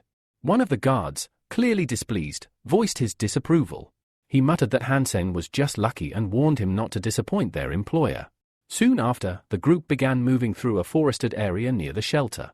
As they advanced cautiously, someone pointed to a patch of dense bushes up ahead. He claimed he'd just spotted a primitive creature hiding within. Tension rose in the air. The mission was only beginning. The group turned their heads, eyes narrowing as a blur of motion darted through the nearby bushes. A shadowy animal figure rushed past, barely visible through the thicket. Without hesitation, young Master Yuan issued an order to his hunters, who immediately sprang into action, charging into the underbrush in pursuit of the creature. The senior hunter shouted after them, reminding the team to ensure the young master's safety above all else. From his elevated position on a small hill, Hansen calmly readied an arrow. Drawing it from his quiver, he took aim and released it with practiced precision. The arrow cut through the air, but struck a tree trunk, nowhere near the beast's last location. Hansen noted that his Spirit of Destiny arrows were just as powerful as expected, but he needed to adjust the bow's draw weight for better control. The senior hunter, ever critical, smirked. He mocked Hansen's shot, saying that if he couldn't hit a target from just 20 meters away, he had no business calling himself the bodyguard of young Master Yuan. Unbothered, Hansen responded coolly. He hadn't meant to hit the animal, he was merely testing the arrow's balance. But the elder hunter wasn't convinced. That didn't look like practice, he muttered. It looked like an embarrassment. Nearby, Hansen noticed a familiar face, an old acquaintance standing silently among the crowd. It was clear from the man's expression that he didn't want anyone to know they had history. Meanwhile, the hunters had successfully driven the beasts into a dead end, herding them toward the base of a steep cliff. From his vantage point, Hansen watched the hunt unfold. Young Master Yuan was clearly elated. His team had managed to trap 3 black-spotted primitive beasts. The hunters urged him to be cautious, but Yuan, eager to test himself, lunged forward and attacked the predators with a blade known as the Pain Blade. Hansen, observing from afar, acknowledged the truth: these young masters were well-trained and had strong techniques. Their only real flaw was inexperience. The rest of the hunters, seasoned and disciplined, swiftly handled the creatures within minutes. As the dust settled, one of the young hunters eagerly approached the fallen monsters, admiring the trophies. But in his excitement, he failed to notice that one of the beasts wasn't quite dead. The creature's eyes opened silently. It had been feigning death, watching, waiting for the perfect moment. And then it pounced. The predator leapt into the air, its jaws wide open as it lunged at the unsuspecting hunter. Panic rippled through the crowd. The surrounding men stared in horror, too far to help in time. Suddenly, a sharp twang echoed through the forest. A single arrow whistled through the air, slicing cleanly past the young hunter's head and burying itself in the primitive beast's skull. The monster collapsed mid-air, dead before it hit the ground. The hunter fell backward, wide-eyed and gasping in disbelief. He screamed, scrambling away from the beast's lifeless body. His fellow hunters rushed to his side, hacking furiously at the corpse to ensure it was truly dead. Then Yuan himself ran over, kneeling beside the shaken hunter. With genuine concern on his face, he checked him for injuries and asked if he was all right. Still trembling, the young man nodded. "I'm fine," he muttered. "But I was scared to death." The senior hunter's reaction was far less gracious. Furious, he turned on Hansen, shouting that the man had nearly killed one of their own with his reckless shot. The other hunters joined in, voicing their anger and suspicion. But before things could spiral, a sharp command rang out. "Stand down," young Master Yuan ordered, his voice cutting through the tension. The senior hunter, clearly displeased, glared at Hansen. He asked why the man was still here, hadn't he been dismissed? Suddenly, Yuan strode forward. Without a word, he seized the senior hunter by the throat. His voice was cold and composed as he clarified, he had told the man to leave. Yuan's eyes blazed with fury. "I pay you to provide security," he snapped. "Where were you when one of my men was being attacked?" He didn't stop there. The young master continued dressing the man down, accusing him of inaction and cowardice, and now, trying to shift blame onto the only person who actually saved someone. The senior hunter stood his ground, reminding Yuan that firing him meant breaking their contract. He would be owed compensation. Without hesitation, Yuan pulled a thick wad of cash from his pocket and tossed it contemptuously into the air. "Take your money and leave," he spat.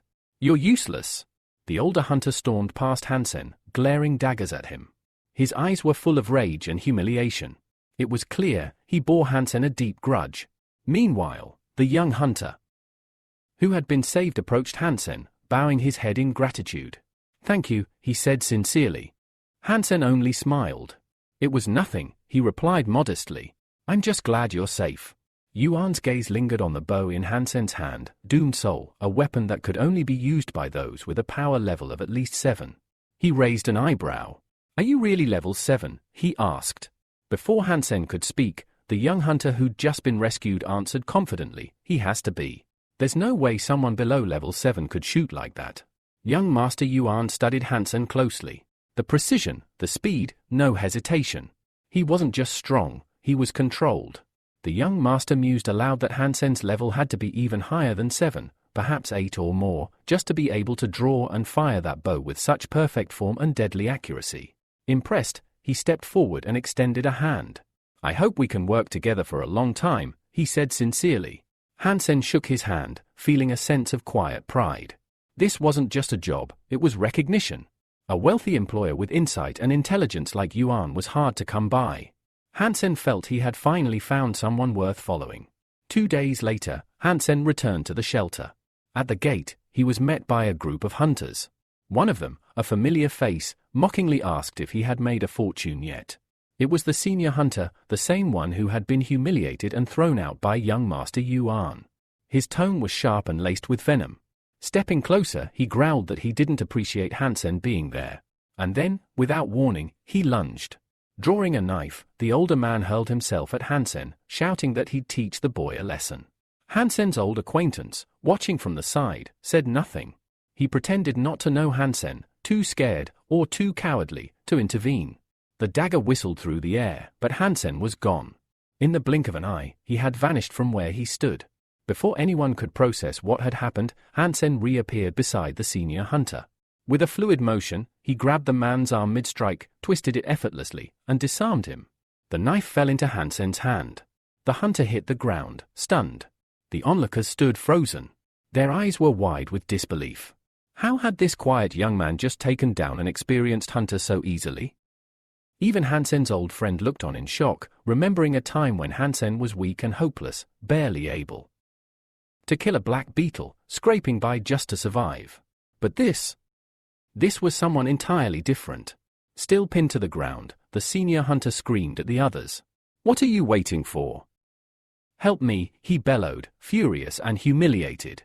But Hansen wasn't done. You talk too much, he muttered, twisting the man's arm harder until a scream ripped from his throat. The other hunters sprang into action, drawing their weapons and rushing toward Hansen in unison. In response, Hansen took the dagger, her gleaming blade now pulsing with energy, and made a series of calculated movements. Lines of radiant light crackled in the air around him. The hunters skidded to a stop. They stared, stunned. This wasn't normal. This wasn't something they had seen before. That glow, that pressure. It was something else. Hansen glanced down at the knife, eyebrows raised. Who? Ruby steel, he murmured. That was a top-tier weapon. Blades like that could sell for over $1 million. A smirk tugged at the corner of his lips. Yeah. I've been needing a short dagger like this. Behind him, his former friend watched in disbelief. This couldn't be the same Hansen. Not the weak boy who once barely survived. Not the failure who hunted insects. But Hansen wasn't interested in nostalgia. He turned back to the wounded man on the ground. This knife's too good for someone like you, he said. So I'll be keeping it. Tucking it into his belt, he turned his back and walked away, each step deliberate and calm, as if nothing in the world could stop him. But it wasn't over. The senior hunter roared from the ground. Stop right there, he ordered. This isn't finished yet. One of the other hunters echoed his anger. You're too arrogant, he snapped. You think too highly of yourself. Suddenly, another rider appeared, blocking Hansen's path. He was a powerful man on horseback, cloaked in dark leathers, and his mere presence made the air feel heavier. The older hunter pointed at Hansen, his voice full of bitterness. That bastard injured me. And stole my weapon. Avenge me. The man on horseback, referred to only as the writer, sneered. You idiot, he spat at the senior hunter. You're a disgrace. Without warning, the writer drew a massive whip, its barbed coils glinting dangerously in the light. You're mad, he said to Hansen, raising the weapon high. And today, I'll introduce you to death. The whip snapped forward with terrifying force. But Hansen was ready. He moved like lightning, parrying the blow with practiced ease. Their duel exploded into motion, whip cracking through the air, Hansen dodging and countering every strike with astonishing precision. The young man was stunned by the strength of his opponent. So the rumors are true, he thought. This guy's physical level is at least 9.5. But he wasn't the only one surprised. The writer's expression twisted. When did this loser get so strong, he wondered aloud. He can't be allowed to live, he's too dangerous. With renewed fury, the man raised his whip again, ready to end it. But Hansen moved first. In a single smooth motion, he pulled a battle arrow from his quiver and drew his bow. The tension in the air thickened instantly. The arrow pointed straight at the man on horseback. For the first time, real fear flickered in the writer's eyes. He hadn't expected this. He thought Hansen would run, submit, not draw on him. Now, with the arrow aimed squarely at his chest, that confidence began to crack. Silence fell over the group. Everyone held their breath. The hunters nearby were stunned. None of them could believe what they were witnessing, a lone young man aiming a drawn bow at Tanyang, the strongest among them, the so-called son of God.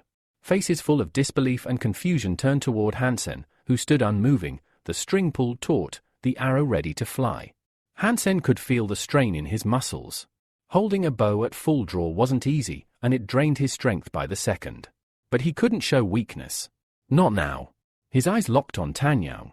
Move again, he warned coldly, and I'll kill you. His voice wasn't raised, but its calmness was more terrifying than a shout. The confidence in it sent a chill through the air. Suddenly, a group of figures emerged from the side. At their center was Xuan, flanked by her men. She approached without hesitation and stood between the two combatants. Lower your arrow, she ordered Hansen, her voice firm and unwavering. Hansen blinked, surprised. What is she doing here? Her sudden appearance threw him off for a moment, but her presence only deepened the mystery surrounding her. Xuan didn't wait for a response. She turned to Tanyang. You too. Stand down. Hansen kept his eyes on Tanyang, unsure if the man would obey. His fingers stayed firm on the string. He wasn't letting go until he was sure it was safe. Tanyang scowled. He clearly didn't want to obey, but he also couldn't disobey Xuan directly. Reluctantly, he lowered his whip, but his anger didn't fade. This brat has no respect for anyone, Tanyang spat. Just days ago, he stabbed you in the buttock. Does that mean nothing? The words rang through the air like a slap. It was loud, insulting, and laced with venom. His rage surged again. He challenged me today, humiliated me. I won't let this go. But before he could act, Shounen raised her hand. A blazing energy flared to life in her palm, and in an instant, she launched a focused energy beam directly at Tanyang. It struck his whip arm with a thunderous impact, the force knocking him clean off his horse. Gasps erupted from every corner. Tanyang hit the ground hard, his weapon flying from his grasp. His men rushed to his side, panicked and scrambling, asking if he was all right. Shounen didn't even flinch. I can handle my people, she said sharply. I don't need others interfering. With grace and authority, she passed by Hansen, her voice low and commanding. Follow me. Now. Hansen hesitated only a second before obeying. He could tell, this was not a request. Behind them, Tanyang glared with seething hatred. His pride was shattered, and the image of Hansen walking away beside Shounen only fueled his jealousy. How did that bastard charm her? He thought bitterly. His men whispered behind his back, some snickering. Looks like it was love at first stab, one muttered. Their laughter was crude and inappropriate, but Tanyang couldn't contain his fury. His face darkened. This will not go unpunished. Later, Hansen learned that Shounen wanted him to join her sharpshooting team. But the idea didn't excite him. His mood didn't match her plans. Shounen, however, was undeterred. You can channel the spirit of fate, she told him. That means you're not just a good shot, you're a rare one. She stepped closer. You challenged someone powerful today. If I hadn't stepped in, you'd already be in trouble. I suggest you stop pretending you can do everything on your own. Hansen nodded slowly, appreciating her concern. Thanks, he said. But I can handle myself. Shounen didn't flinch. Maybe, but I'm the only one here with an elite marksman squad. And if you want to survive long enough to make it into military school, you'll need allies. Starting with me. Hansen frowned. Who said I want to go to military school? I don't even have the physical fitness to hit level 10. Shaunen's eyes narrowed with conviction. That standard is high or for ordinary people. But you're not one of them. Hansen stared at her, suspicion creeping into his voice. What are you trying to say? She didn't hesitate. You might look like a newbie, but I've seen enough to know what you really are. And I need what you bring to my team. Hansen studied her face, trying to gauge her intent. Then, with a smirk, he asked, so, you're still mad about that whole stabbed you in the butt thing? The reaction was instant. Shaunen's face turned crimson and she exploded with fury. Don't you dare bring that up again, she screamed. Her shout echoed down the hall, and everyone nearby turned to look. Hansen just raised an eyebrow, more amused than apologetic. In her eyes, without military education or a noble title, Hansen had no future in the army, no chance at advancement. He'd be cannon fodder at best, just another nameless private. Her assessment was harsh, but grounded in realism. But Hansen wasn't the kind to accept such a fate. He looked her straight in the eye. Why are you so sure I won't earn a noble title? There was steel in his voice.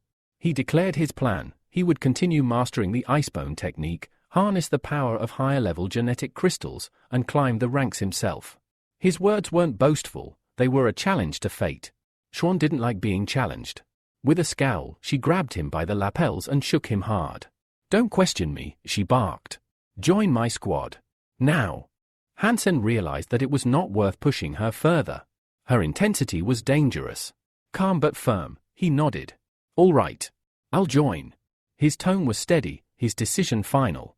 That night, Hansen lay in bed, exhausted. The last few days had been a whirlwind of tension, fights, and revelations. He thought about Shounen, her determination, her strength.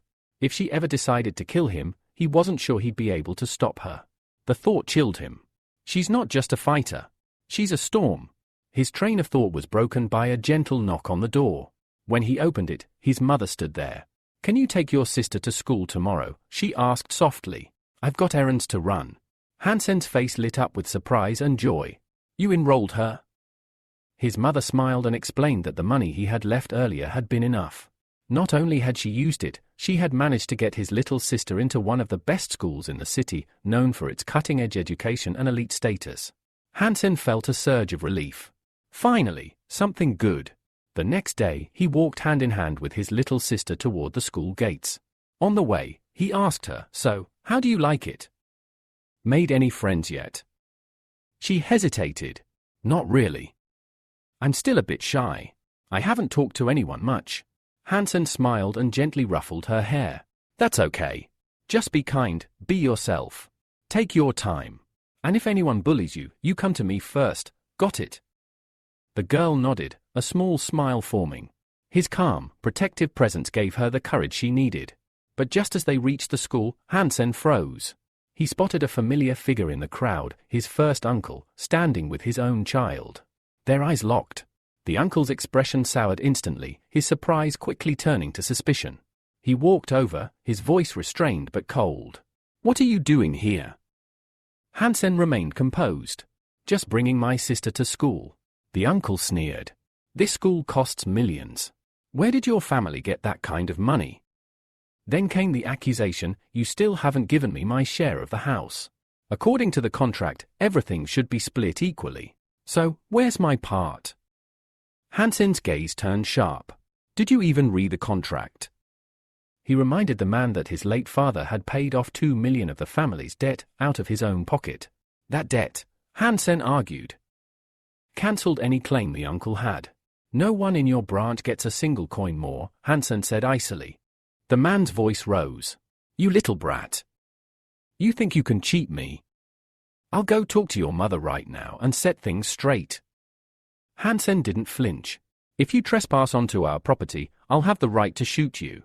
His voice was low, calm, and utterly cold. The uncle snapped. You arrogant little mutt, he shouted, and lunged. But Hansen was faster. He stepped in, caught the man's fist effortlessly, and with a swift, fluid motion, lowered his stance and executed a perfect throw. The uncle hit the ground hard, stunned and humiliated. Standing over him, Hansen looked down with eyes like steel. If you want to die, feel free to come to my house again. The words weren't loud, but they carried the weight of finality. Nearby, his little sister had watched everything. Her eyes were wide with fear, but behind it, there was something else. Admiration. Her brother had protected her, stood strong, and shown no fear. She clutched his hand a little tighter. The chaos wasn't over yet. The uncle's wife, trying to comfort their crying child, gently hushed him and said, "Don't be afraid. I'll take you to school now, and then I'm calling the police to have that hooligan arrested." Hansen didn't flinch. Calmly, he turned to his uncle. "You should relax," he said coldly. "Let's make decisions carefully." Then, with a practice motion, he pulled out a tiny voice recorder.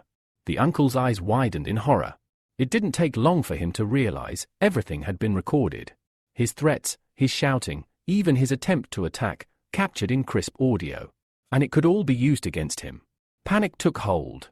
"You disgusting little rat," the man growled, lunging toward the recorder. "Delete it.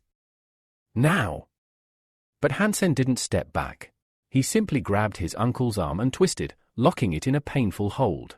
The man winced, gasping in pain. "We're still family," Hansen said with a chilling calm. "So let's be civil. You transfer me 2 million, and I'll consider deleting the file." The man growled, his voice shaking with fury. "You're insane. This is blackmail." Hansen didn't even blink. He twisted harder, the pressure making the man's face go red. "Do it." A few moments later, Hansen's phone buzzed. "Transfer confirmed, 2,000,000 credits." Hansen smiled, cool and satisfied. "See? That wasn't so hard." He leaned in closer. "Of course, I'll delete the recording. If I feel like it. And don't come near my house again unless you want trouble." He released the man's arm and turned away. His uncle sat on the ground, clutching his arm and muttering curses under his breath. The humiliation was eating him alive. Once Hansen and his sister were out of earshot, the man exploded. "Vile bastard," he screamed. "When did that weak little brat become so twisted?" The bitterness in his voice was unmistakable. Hansen, meanwhile, was quiet. The encounter had left a heavy weight on him, not because of the fight, but because his little sister had seen it all. She walked beside him in silence, her voice barely audible. Hansen's chest tightened. "She's scared." He blamed himself. The violence, the yelling, none of that belonged in her world. Not at her age. And certainly not from him. He made a silent vow he would never use violence in front of her again. Not unless there was no other choice. She deserved peace. Not a front row seat to family hatred. Later that day, Hansen arrived at the Star River Physical Training Center. He'd been working hard on his icebone technique, and now he wanted to see the results for himself. He signed up for the test, quietly determined. Overhead, loudspeakers blared with names and scores. Not a single participant had managed to reach the required combat rating in under 20 seconds. Then, Hansen's name was called. Not bad, he thought. But next time, I'll do better. I need to hit level 2. His ambition was clear. He wanted to become the captain of a starship, and that required excellence in both skill and strength. Hansen had deliberately waited until the test room was nearly empty. But just as he was about to enter, he realized someone else had beaten him to the capsule. The doors were sealed. Curious, he walked over to the observation screen to see who it was. What he saw made his eyes narrow in surprise. Inside the training capsule, a participant was unleashing devastating attacks using a bee-soul, a rare technique where ones will bonded with the power of a creature. The robots inside the simulation were being shattered one after another. Robots charged. He tore through their cores with a single blow. With each step forward, his strikes grew fiercer, power and fury combining in perfect rhythm. The training capsule echoed with the metallic wail of broken machines. Hansen surged forward. He wasn't just participating, he was dominating. He wasn't done yet. Back at the physical training center, a stunned young man stared at the results on the screen. 10 seconds. That's impossible. He blinked again, trying to process what he'd just witnessed. In disbelief, he whispered, he cleared the test, in just 10 seconds. Outside the center, word spread fast. Crowds had gathered at the entrance, buzzing with excitement. Did you hear? Someone said. A newbie destroyed all the robots in only 10 seconds. No way, that armor, wasn't that the money guy's beast gear? Another chimed in. Inside, many recognized the armor. It wasn't just any suit, it belonged to someone with deep resources. Whispers followed, all wondering the same thing, who was this masked newcomer? Far from the commotion, in a luxurious villa by the sea, a conversation was already underway. Hey, come take a look at this, a voice called out. A young man entered the room, having just finished dressing for class. What's the matter? His friend pointed at a glowing holographic screen. A new record just dropped. Some random guy completed the physical test in 10 seconds flat. No face on the camera, he added, but judging from his performance, he's got mastery of ultranuclear gene techniques and can use beast souls too. The young man frowned. That means he might max out every gene, except maybe the divine one. All right, the friend sighed. Enough with the breakdown. Just tell me, who is he? His tone turned anxious. If this guy's for real, he could stop me from making it to the second refuge of the gods. I need a spot among the 10 sons of God. The other man nodded. He's definitely not ordinary.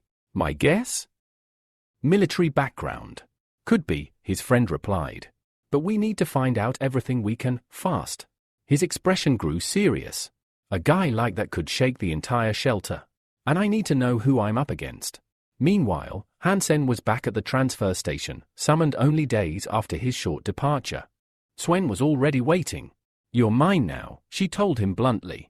I need to know where you are at all times. Hansen raised his hands. I wasn't trying to hide. I just went back to the Star River. She didn't care for explanations. No excuses. Report to the training center. You're officially joining the shooting team, starting today. She turned to leave but stopped and glanced back sharply. And remember, you're only part of this group because I brought you in. Hansen watched her go. Her words echoed in his mind. The Son of God is tied to the Star Group. Rumors swirled around that name. And Hansen had more than curiosity, his father's death was somehow connected to them. Despite her sharp tone, he bowed his head respectfully. Thank you for trusting me. You surprisingly kind. As he followed an escort officer down the corridor, Hansen couldn't help but wonder. Why did she choose to protect me? Does she like me? They arrived at a door. The officer pushed it open. You're expected inside. Hansen entered the room. There stood a striking woman, powerful and elegant. She eyed him carefully. I'm Hansen. Schwen told me to report here. She stared at him in silence, then asked, name. Hansen. Her eyes narrowed. You're 10 seconds late. He fumbled for words. I didn't mean to be late, Swen gave me instructions and she cut him off coldly. No more excuses. If you're going to be in my unit, you'll learn discipline. She handed him a form. Fill this out. Now. As Hansen sat and scribbled answers, the woman leaned in close. Her imposing figure and confident air distracted him a lot. It was hard to focus. What's with this hostility? He thought. He finally handed her the form. You're expected in the training room tomorrow. 6 sharp. No delays. Just then, a soft beep echoed through the room. A holographic projection formed in the air. It was Shuen. Both of you, report to my office. Immediately. They arrived at Xuan's office. On the large screen behind her, a video played in silence. It was the training test. Hansen's test. Robots exploding. Beast armor glinting. 10 seconds. The internet had exploded with reactions. Hansen's jaw tightened. How did this even get online? He stood there, watching himself tear through combat bots on screen, his secret now broadcast to the world. And he knew there was no going back. Back in the training center, a group of girls crowded around a screen, their eyes wide with awe. That has to be the money brother, right? One of them whispered. Did you see the way he moved? That's ultra-nuclear technique for sure, another replied, still stunned by the speed and precision shown in the video. They couldn't believe what they had witnessed. But did anyone see his face? One of them asked. No one had. The footage was impressive, but the identity of the mysterious fighter remained hidden. Meanwhile, Hansen sat in silence, trying to calm his nerves. At first, fear gripped him, the video's out. But then, relief washed over him. They don't know it's me. Xuan, one of the women discussing the video, narrowed her eyes. This proves it. Not only does the money brother possess divine-grade armor, but he's also mastered ultra-nuclear techniques, she said, more to herself than anyone else. She was determined to find him. If he was at the fitness testing center, then he must have been close by. We'll find him. She speculated that he must be from a distant district, someone extraordinary like that couldn't have come from the Star River area, where talents were rare. We have to recruit him, she said firmly. If we do, we won't need the Son of God to help us hunt divine-level creatures. Hansen quietly observed. He could see it clearly now, Xuan wasn't just chasing talent. She was aiming to change the social order of the shelter. He chuckled lightly, trying to sound casual. I heard the money brother is a lone wolf. It won't be easy to rope him into any group. Xuan gave him a playful but intense look, resting her hand on his shoulder. Oh, don't worry, she said, eyes gleaming. We have ways of persuading men. Hansen swallowed hard. He couldn't deny it, Xuan, like Yang, was dangerously beautiful, confident, and utterly persuasive. He looked between them both. They've gone insane, he thought. Later, Hansen returned to his quarters. He glanced toward a large reinforced cage in the corner of the room. Inside was a beast, restrained but powerful, and evolving. Its aura was growing more intense each day. Just a few more days, Hansen thought. Then it will reach the divine level. The next morning, Hansen arrived at the rifle group's training camp. Rows of shooters trained relentlessly at automated stations, firing shot after shot. Among the crowd, Hansen suddenly spotted a familiar face. Xiao? The shooter paused, turned, and froze in confusion. Wait. How do you know my name? Hansen blinked. His cover was slipping. Everyone knows you, he bluffed smoothly. You're associated with the legendary money brother. Xiao beamed with pride. Huh? Yeah, I guess word's getting around. But trust me, training here isn't easy. He leaned closer, voice dropping. You better watch out. The leader of the shooting group is a sadist. And a pervert. Hansen sighed. I've already had the pleasure of meeting her. Before they could say more, a loud voice cut through the air like a whip. What are you two doing just standing around? Yang Man approached, her eyes glowing an intense red, filled with irritation. Both young men froze. Her presence was overwhelming. Her voice was cold steel. You're distracting each other from training. That means punishment. Her sentence was harsh. Xiao, 1,000 target hits. With a level 7 bow. Don't stop until it's done. Both boys looked horrified. Yang's eyes narrowed. Break the rules, and you'll regret it more than you can imagine. Xiao whispered in despair. There's no way I can do that. I just reached level 7. Even drawing that bow will drain me. Hansen put a hand on his friend's shoulder. No time to complain. Let's get started. Xiao sighed heavily. The elder will probably assign someone to watch us. There's no escape. Hansen nodded. Exactly. We have to train anyway. Might as well push through. He looked his friend in the eye. This is the kind of thing men are supposed to endure. He knew how tough it would be. Xiao's strength had only just broken into level 7. It wasn't just the number of hits, it was whether he could even last that long. As they trained, they overheard a group of older disciples talking nearby. Tomorrow morning, we're heading out to hunt a creature with divine blood. Yeah, another said. The Son of God himself invited the best marksman to join the mission. The words echoed in Hansen's ears. The Son of God, again. That name kept coming up. And with it, the shadow of the mysterious organization connected to his father's death loomed ever larger. Hansen kept his expression calm, but inside, he absorbed every detail about the upcoming hunt. Just then, an instructor strode over, his voice sharp and commanding. Enough chatting. Get back to training, now. Without hesitation, Shuro reached into his pocket and handed the instructor a wad of money. Please, put in a good word for me. I want to join the hunt. To Shurao's surprise, the instructor brusquely shoved the money away. Don't think I'd take a bribe from a bad shooter like you, he sneered. Turning to Hansen, the instructor's tone grew harsher. And you, don't slack off. Train harder. Before walking off, he glared at them both. This unit isn't a place for scum. Remember, 1,000 hits on the target, or you'll regret it.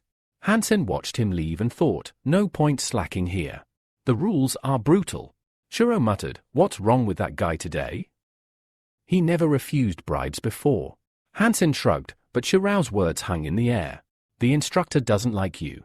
Watch yourself. If he's angry, it could get dangerous.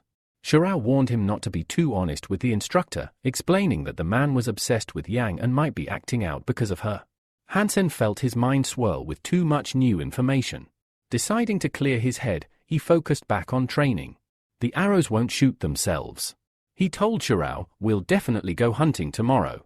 Then, with surprising ease, Hansen drew his bow and sent an arrow flying from 150 meters straight to the target. Even Shurao was stunned. That kind of accuracy was rare, especially for a beginner. Hansen knew the secret, the basics of archery were easy to pick up, but persistence made the difference. One after another, Hansen hit the bullseye 40 times in a row. Yang, watching nearby, couldn't hide her surprise. He's got real talent, she muttered. Older students passing by nodded approvingly. He shoots fast and steady, way beyond a beginner's skill. They noticed Hansen never changed his stance and always shot from the same spot. Clearly, he'd been practicing in secret. But the instructor watched silently from the sidelines, his expression unreadable. Unlike the others, he wasn't impressed. People like him don't last long at the top, he thought coldly. Hansen urged Shurao, don't stand there. Keep training. Hard work is the only way to get results. Shurao pulled back his bowstring, thoughts racing. If this guy can lead tomorrow's hunt, he'll be my hero. Hansen smiled mysteriously. Trust me. We'll succeed, I have a plan. Yang Man observed closely, nodding to herself. Shron had made a good call. Hansen was capable, and on pace to finish the task before midnight. But Yang wondered if Hansen could work well with others without conflict, a vital trait for team hunts.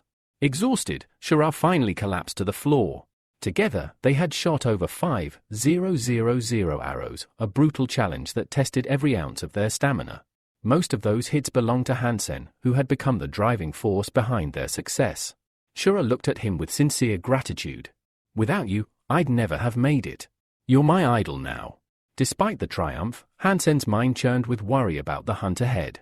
What kind of divine blood creatures will the Divine Sun squad be after? He asked. Shurao shrugged. No problem. I've already learned everything there is to know today. In this world, if you've got money, there's no secret you can't buy. He lowered his voice. Our target tomorrow? A flying creature with divine blood. That sent a chill through Hansen. Flying beasts were notoriously fast and agile, hard to catch, even for the best marksman. Shurao smiled wryly. There aren't many in the steel armor hideout who can shoot a bow well. Hansen's resolve hardened. Tomorrow will be the real test. The Son of God had no choice but to ask for help from Hansen and the others to improve his chances of success in the hunt.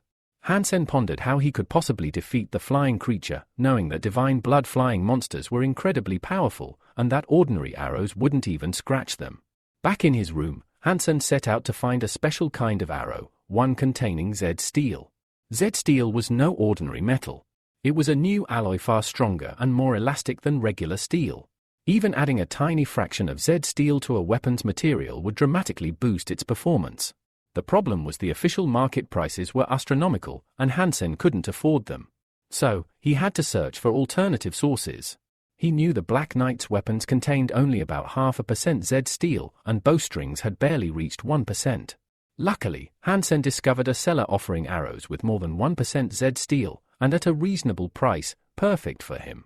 The seller arranged to meet Hansen in a strange location, an abandoned alley in the red light district. The setting immediately made Hansen suspicious. During negotiations, the atmosphere was tense and mysterious. Hansen even offered to handle the transaction remotely and have the arrows mailed to him, but the seller insisted on a personal meeting. At the meeting spot, Hansen saw a stranger waving at him, whom he assumed was the seller. The man led him into a deserted alley and straightforwardly asked if Hansen really intended to buy the rare arrow he was offering.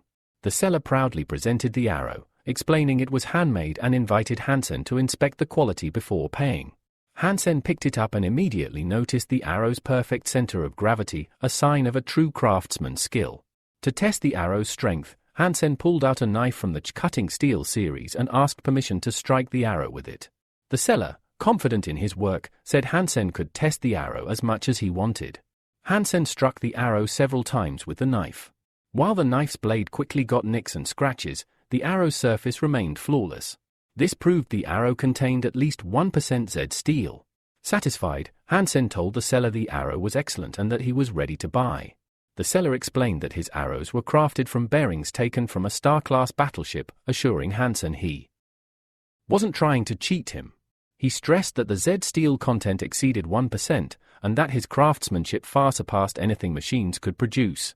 At first, Hansen was skeptical about the offer, but after testing the arrow's strength, he relaxed and began to trust the seller.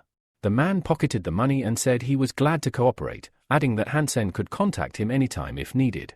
The next morning, a large group of hunters gathered near the gates of the Refuge of the Gods, preparing for a crucial mission. Tien reported to the Son of God that among those assembled was a familiar troublemaker, the same guy who regularly stirred up problems around them. Xuan, accompanied by his team, approaches the main entrance of the vault, drawing the attention of all the hunters gathered. The Son of God greets Xuan confidently, declaring that they will defeat the divine creature with a single blow. Xuan promises that her shooting group will perform at their best. Suddenly, Tianang interrupts Hansen with a rude question, asking why the rifle team accept someone like him and calling him a freak. Xuan quickly steps in, reminding Tianang that she had already told Hansen he was part of her group, and that Tianang should remember that. The Son of God notices the tension rising and tells Tianang to stop embarrassing Hansen. Reluctantly, Tianang backs down but mutters a quiet, contemptuous remark, calling Hansen trash hiding behind a woman. Xiao watches warily, concerned that Tianang might cause trouble. Hansen, unfazed, says it doesn't bother him since Tianang is all bark and no bite. Meanwhile, the lookout hunters report that they have reached the destination and are ready. Xuan and her team take their positions at the mountain's base, prepared to track and flush out the creature according to the Son of God's plan. Qinhuan proudly presents a special gift to Xuan's shooting team, tight cases filled with arrows.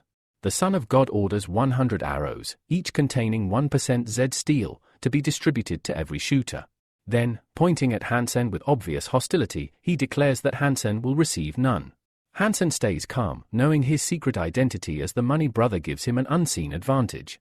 Yangman questions the Son of God's decision, reminding him Hansen is part of the shooting team. Qinhuan arrogantly replies that he gives the arrows for free and can choose who gets them. Yangman reluctantly accepts since the Son of God is in charge. She orders her subordinate to pick the 5 best test participants and give each 20 arrows, confident that their arrows are just as good as the star arrows. Yangman suspects the Son of God holds a grudge against Hansen and is deliberately ignoring him. She feels furious, almost wanting to beat him. Senior warriors give instructions to all hunters, prioritizing elite fighters for key ambush spots. Tianang contemptuously points to Hansen and Xiao, telling them they are not elite and must position themselves near a boulder far from the main spots. Hansen tells Xiao to ignore the insult and follow orders to avoid trouble. Xiao is furious, feeling deliberately humiliated and convinced the Son of God is sabotaging them by withholding the star arrows from Hansen. Hansen isn't surprised. He believes he's long been a thorn in the Son of God's side, and this is just more proof. When Xiao asks why he isn't angry, Hansen admits he is but chooses to stay calm and collected. He knows that to gain respect from the senior players, he must speak their language, force. He's determined to kill the divine creature and claim its soul. Xiao doubts this is possible.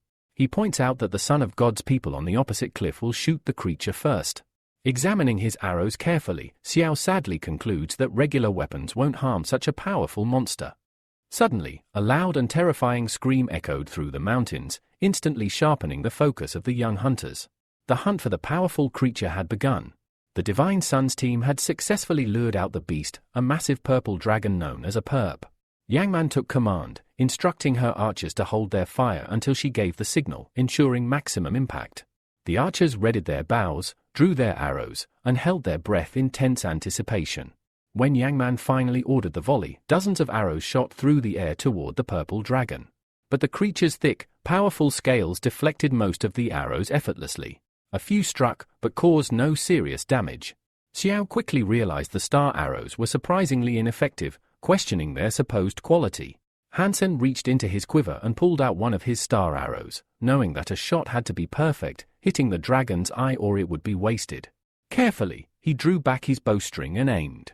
Arrows made with over 1% Z steel should be able to pierce the dragon's defenses.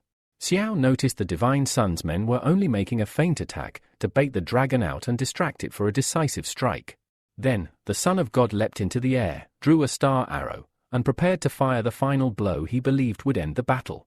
Shinsuan was confident this arrow would bring him glory. He let loose the shot, and the arrow hit the dragon, causing severe damage that left the beast unable to fight back. In pain, the purple dragon opened its massive jaws and released a roar so fierce it sent chills through even the most hardened warriors. Hansen, however, held back. He felt the time wasn't right yet, the dragon's defenses were still too strong, and he needed to wait for a better moment. The hunters continued firing volley after volley, gradually wearing down the beast's strength. Then Yangman summoned the dragon soul into the form of a glowing, energy-charged arrow and bow. Refusing to let the Divine Sun claim victory, she aimed carefully and released the energy arrow. It struck with devastating force, igniting powerful fiery explosions across the dragon's body. The beast screamed in agony, its massive form engulfed in flames, but it still survived, its remarkable regenerative ability kicking in. At this moment, the Son of God rode a trained monster, chasing after the purple dragon and ordering hunters to shoot its wings to prevent it from escaping. The dragon, seeing the hunters as a mortal threat, tried to flee to a nearby mountain ledge to hide and recover. Hansen sprinted after the purple dragon along the treacherous mountain trails, frustrated by his lack of gear and mount like the others. He knew they needed to capture the monster first. Xiao doubted their chances, fearing injuries amid the difficult terrain. Suddenly, they spotted Xuan deftly chasing the dragon, leaping from ledge to ledge on her mount with astonishing agility and confidence. Flying overhead, Xuan extended her hand toward Hansen, signaling for him to join her. Without hesitation, Hansen leapt up and grabbed her hand mid-air. Moments later, he was behind her on the tamed monster, and they raced after the purple dragon together. Xiao, left behind, reached out with a pitiful look, silently begging to be taken along. Hansen, now seated close behind Xuan, couldn't help but notice her slim waist. Xuan immediately noticed his distracted gaze and sharply ordered him to focus, warning him not to let his hands wander. She explained she only brought him along because her assistant vouched for his excellent marksmanship, he could be valuable in battle. As the chase continued, Hansen thought about how useful it would be to have a flying mount for navigating the rugged mountains. Meanwhile, Kinsuan saw Xuan and Hansen together. Irritated and jealous, the Son of God's resentment grew deeper, seeing Hansen close to the girl. Yang told Xuan that she had arrived just in time, the purple dragon had just flown to the very top of the mountain. Even the arrows imbued with the beast's soul hadn't been able to cause it serious harm. She asked what their next move should be. Xuan believed they had two options, either climb to the dragon's summit and try to kill it there or find a way to drive it down. Otherwise, once it fully healed, their chances of winning would be zero. Qinsuan ordered his men to gather and start the climb, intending to force the purple dragon to descend, while he himself planned to wait below to deliver the final blow. The hunters approached a steep cliff and quickly realized the mountain looked nearly impossible to scale. The Son of God, irritated by their hesitation, abruptly commanded them to start climbing immediately. He added that anyone who reached the top would receive an extra share of the purple dragon meat as a reward. The hunters exchanged looks, seeing this as a prime opportunity not only to secure a large piece of dragon meat but also to increase their own genetic strength. Hansen observed that the Son of God's tactics remained the same, risking his people's lives to achieve his own goals. Shounen was confident the climb was doable and believed the chance for greater rewards justified the effort. Noticing Shouen's eagerness, the Son of God snapped at her, saying she had no reason to go upstairs, her place was below, leading the subordinate hunters. Shounen disliked the idea, preferring to actively fight rather than wait on the sidelines. Then, unexpectedly, the Son of God shoved Hansen sharply on the shoulder and demanded to know why he hadn't started climbing yet. He ordered Hansen to follow Shounen immediately. The two young men exchanged angry, silent glances. Hansen realized the Son of God was deliberately setting obstacles for him. He clearly had some hidden plan that could endanger Hansen's life. Meanwhile, the hunters found strong vines and began their careful ascent, navigating the steep ledges as the purple dragon slowly regained its strength atop the mountain. Shounen led the way with confidence, showing impressive physical fitness and unyielding determination. The massive purple dragon spotted the hunters approaching, spread its enormous wings, and let out a loud, menacing cry that echoed through the mountains. As the first group reached the summit, the dragon launched a fierce counterattack, using its powerful wings and claws to push back the hunters. Shounen quickly assessed the situation and realized that the hunters couldn't defeat such a colossal beast in an open fight. She ordered her archers to take cover and attack from a safe distance. The shooters promptly found shelter behind rocks and crevices, ready to open fire on her command. Despite its exhaustion and numerous wounds, the purple dragon fought fiercely, waving its tail and smashing the archers' shelters to pieces. Hansen watched closely and saw that the dragon was seriously weakened. He decided the time had come for a decisive shot that would finish the monster once and for all. At that moment, the Son of God appeared nearby. He activated the spirit of the beast, and a massive energy field instantly formed behind him, taking the shape of a terrifying monster. Hansen hated the Divine Son's presence, knowing he could ruin his entire plan. The beast spirit lunged at Hansen and struck him with a powerful blow, stopping the young man from taking his final shot. The strike sent Hansen flying far to the side, and he plunged toward the abyss. At the last second, he grabbed hold of a rope. The rope swung violently, and Hansen's body slammed against the cold, steep rock face with a loud thud. He cried out in pain and cursed the Divine Son fiercely. Fortunately, Hansen's physical conditioning was enough to survive the blow without breaking any bones. Determined, Hansen climbed back up, looked around, and called the Son of God a bastard for using the beast soul in a clear attempt to kill the purple dragon. Meanwhile, the monster spirit summoned by the Divine Son swiftly approached the wounded purple dragon, ready to deliver the finishing blow. Hansen observed how cleverly the Divine Son used this tactic. His assistant had also employed the beast soul to complete the dragon's encirclement. Hansen realized his own monster spirit, called Bloody Killer, was powerless at this moment, so he decided to wait for a better opportunity. The spirit of the monster, taking the form of a massive lion, leapt forward and sank its enormous fangs into the dragon's body, attempting to cripple its ability to fight back. At the same time, the Tanyang monster spirit, shaped like a giant gorilla, struck the dragon's head with a powerful blow, delivering a final coordinated attack. Despite this, the purple dragon let out a piercing roar, rose to its feet, and violently threw the attacking spirits aside, showing it still had strength left. Seizing the moment, Shounen drew her combat dagger and charged in, convinced the dragon was already too weakened to resist. The Divine Son, confident in his quick victory, ordered his men to maintain the pressure and continue their assault until the dragon was destroyed. The young hunters gritted their teeth and simultaneously plunged their weapons deep into the dragon's massive flesh. Overwhelmed by unbearable pain, the dragon spread its wings and released a deafening cry that shook the surrounding area. A forceful wing strike blasted the attackers away in all directions. Shounen crashed into the nearest rock with full force. Hansen, watching closely, was filled with concern for her after such a hard impact. Gathering its remaining strength, the purple dragon soared into the air and landed on a nearby cliff. Panic swept through the hunters. They feared that if the monster gained height, their chance to kill it would vanish. Without hesitation, Hansen sprinted after the dragon. Voices rose from the senior hunters, demanding that the monster be prevented from escaping.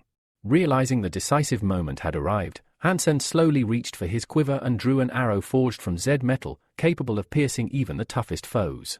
Just then, the Divine Son, unwilling to lose his prize, summoned the beast spirit again, which took the shape of a massive bow. He fired an energy arrow directly at the purple dragon. Hansen watched as the divine sun's energy beam sped forward, but his own confidence grew. The time was right. He released his bowstring, sending his Z-metal arrow hurtling through the air with a sharp whistle. The arrow raced toward the target, colliding mid-air with the divine sun's energy shot. Then, overtaking it, Hansen's arrow surged ahead, striking the purple dragon first. To an outside observer, it seemed both arrows hit simultaneously, but in truth, Hansen's shot was faster. The dragon let out a final, earth-shaking roar before its massive body crashed onto the mountain plateau, silencing the hunters in stunned confusion. The hunters, along with the divine sun, expressed clear irritation, blaming Hansen and calling him a fool, since it was his arrow that ended the hunt. Xuan, still recovering from her fall, looked at Hansen in disbelief, wondering how he had managed to defeat such a formidable creature. The divine sun, furious, grabbed Hansen's clothes and demanded to know if he had obtained the blood beast soul, his voice harsh and commanding. Hansen calmly replied that, of course, he would have liked to claim such a valuable trophy, but regrettably, this time luck was not on his side, and he did not receive any souls. Xuan, eyeing Hansen with suspicion, pressed him again about the purple dragon soul, insisting he tell the truth. She reminded him that, according to accepted rules, the soul of the beast belongs to whoever deals the fatal blow. Hansen said he felt no change within himself and was quite certain he had not gained the dragon soul. Hansen defended his decisive shot, arguing that if he hadn't acted when he did, the purple dragon might have flown away, rendering all the hunters' efforts useless. Xuan believed he might be telling the truth. After all, obtaining the soul of such a powerful beast was no easy feat. She ordered Hansen to drop the subject and warned him not to attract the attention of the divine sun, who would surely kill him if he did. Hansen gratefully acknowledged her warning. Then his thoughts turned back to the fierce anger of the divine sun, how violently he had struck him, cursing him with the worst names. He recalled how Xuan had shielded him with her body, boldly telling the divine sun that if he harmed Hansen again, she would not hesitate to retaliate. As Hansen pictured Xuan standing protectively before him, he admired her fierce determination. He felt lucky knowing that without her, the divine sun might have easily destroyed him. Later, Hansen enjoyed a hot shower, feeling physically renewed. A smile spread across his face as he pondered the dragon soul and tried to make sense of the day's events. Stretching out his right hand, a bright purple flame suddenly flared up on his palm, filling him with power. He remembered shooting the arrow at the dragon, and then a system notification congratulated him on a successful hunt, confirming that he had indeed received the beast soul. Joy swelled within him. Souls of such a high class were rare in the shelter, and he knew this was a valuable prize. Stepping out of the shower, Hansen immediately noticed that the color of his copper-toothed wolf had changed. He examined the creature closely and realized its blood level had now reached divine status. In just 3 months, the crystal had grown into a beast soul. Filled with awe, Hansen admired the creature and called his armor magnificent. He was thrilled by the rapid progress, realizing that he could reach divine warrior level in just 5 years, far faster than the divine sun, who had taken more than 10. Grasping a sharp blade, Hansen resolved to consume the copper-toothed wolf and then purchase a primitive creature to raise next. In cold determination, he struck the monster and thought about how he couldn't afford to delay his plan to achieve god-level power. Eating the prepared meat, Hansen savored its taste. The soup was thick and rich. As he gnawed the bone, a system notification popped up, informing him he had gained 1 gene of divine blood. His excitement grew as more notifications arrived. He had received 7 genes in total, bringing his count to 25.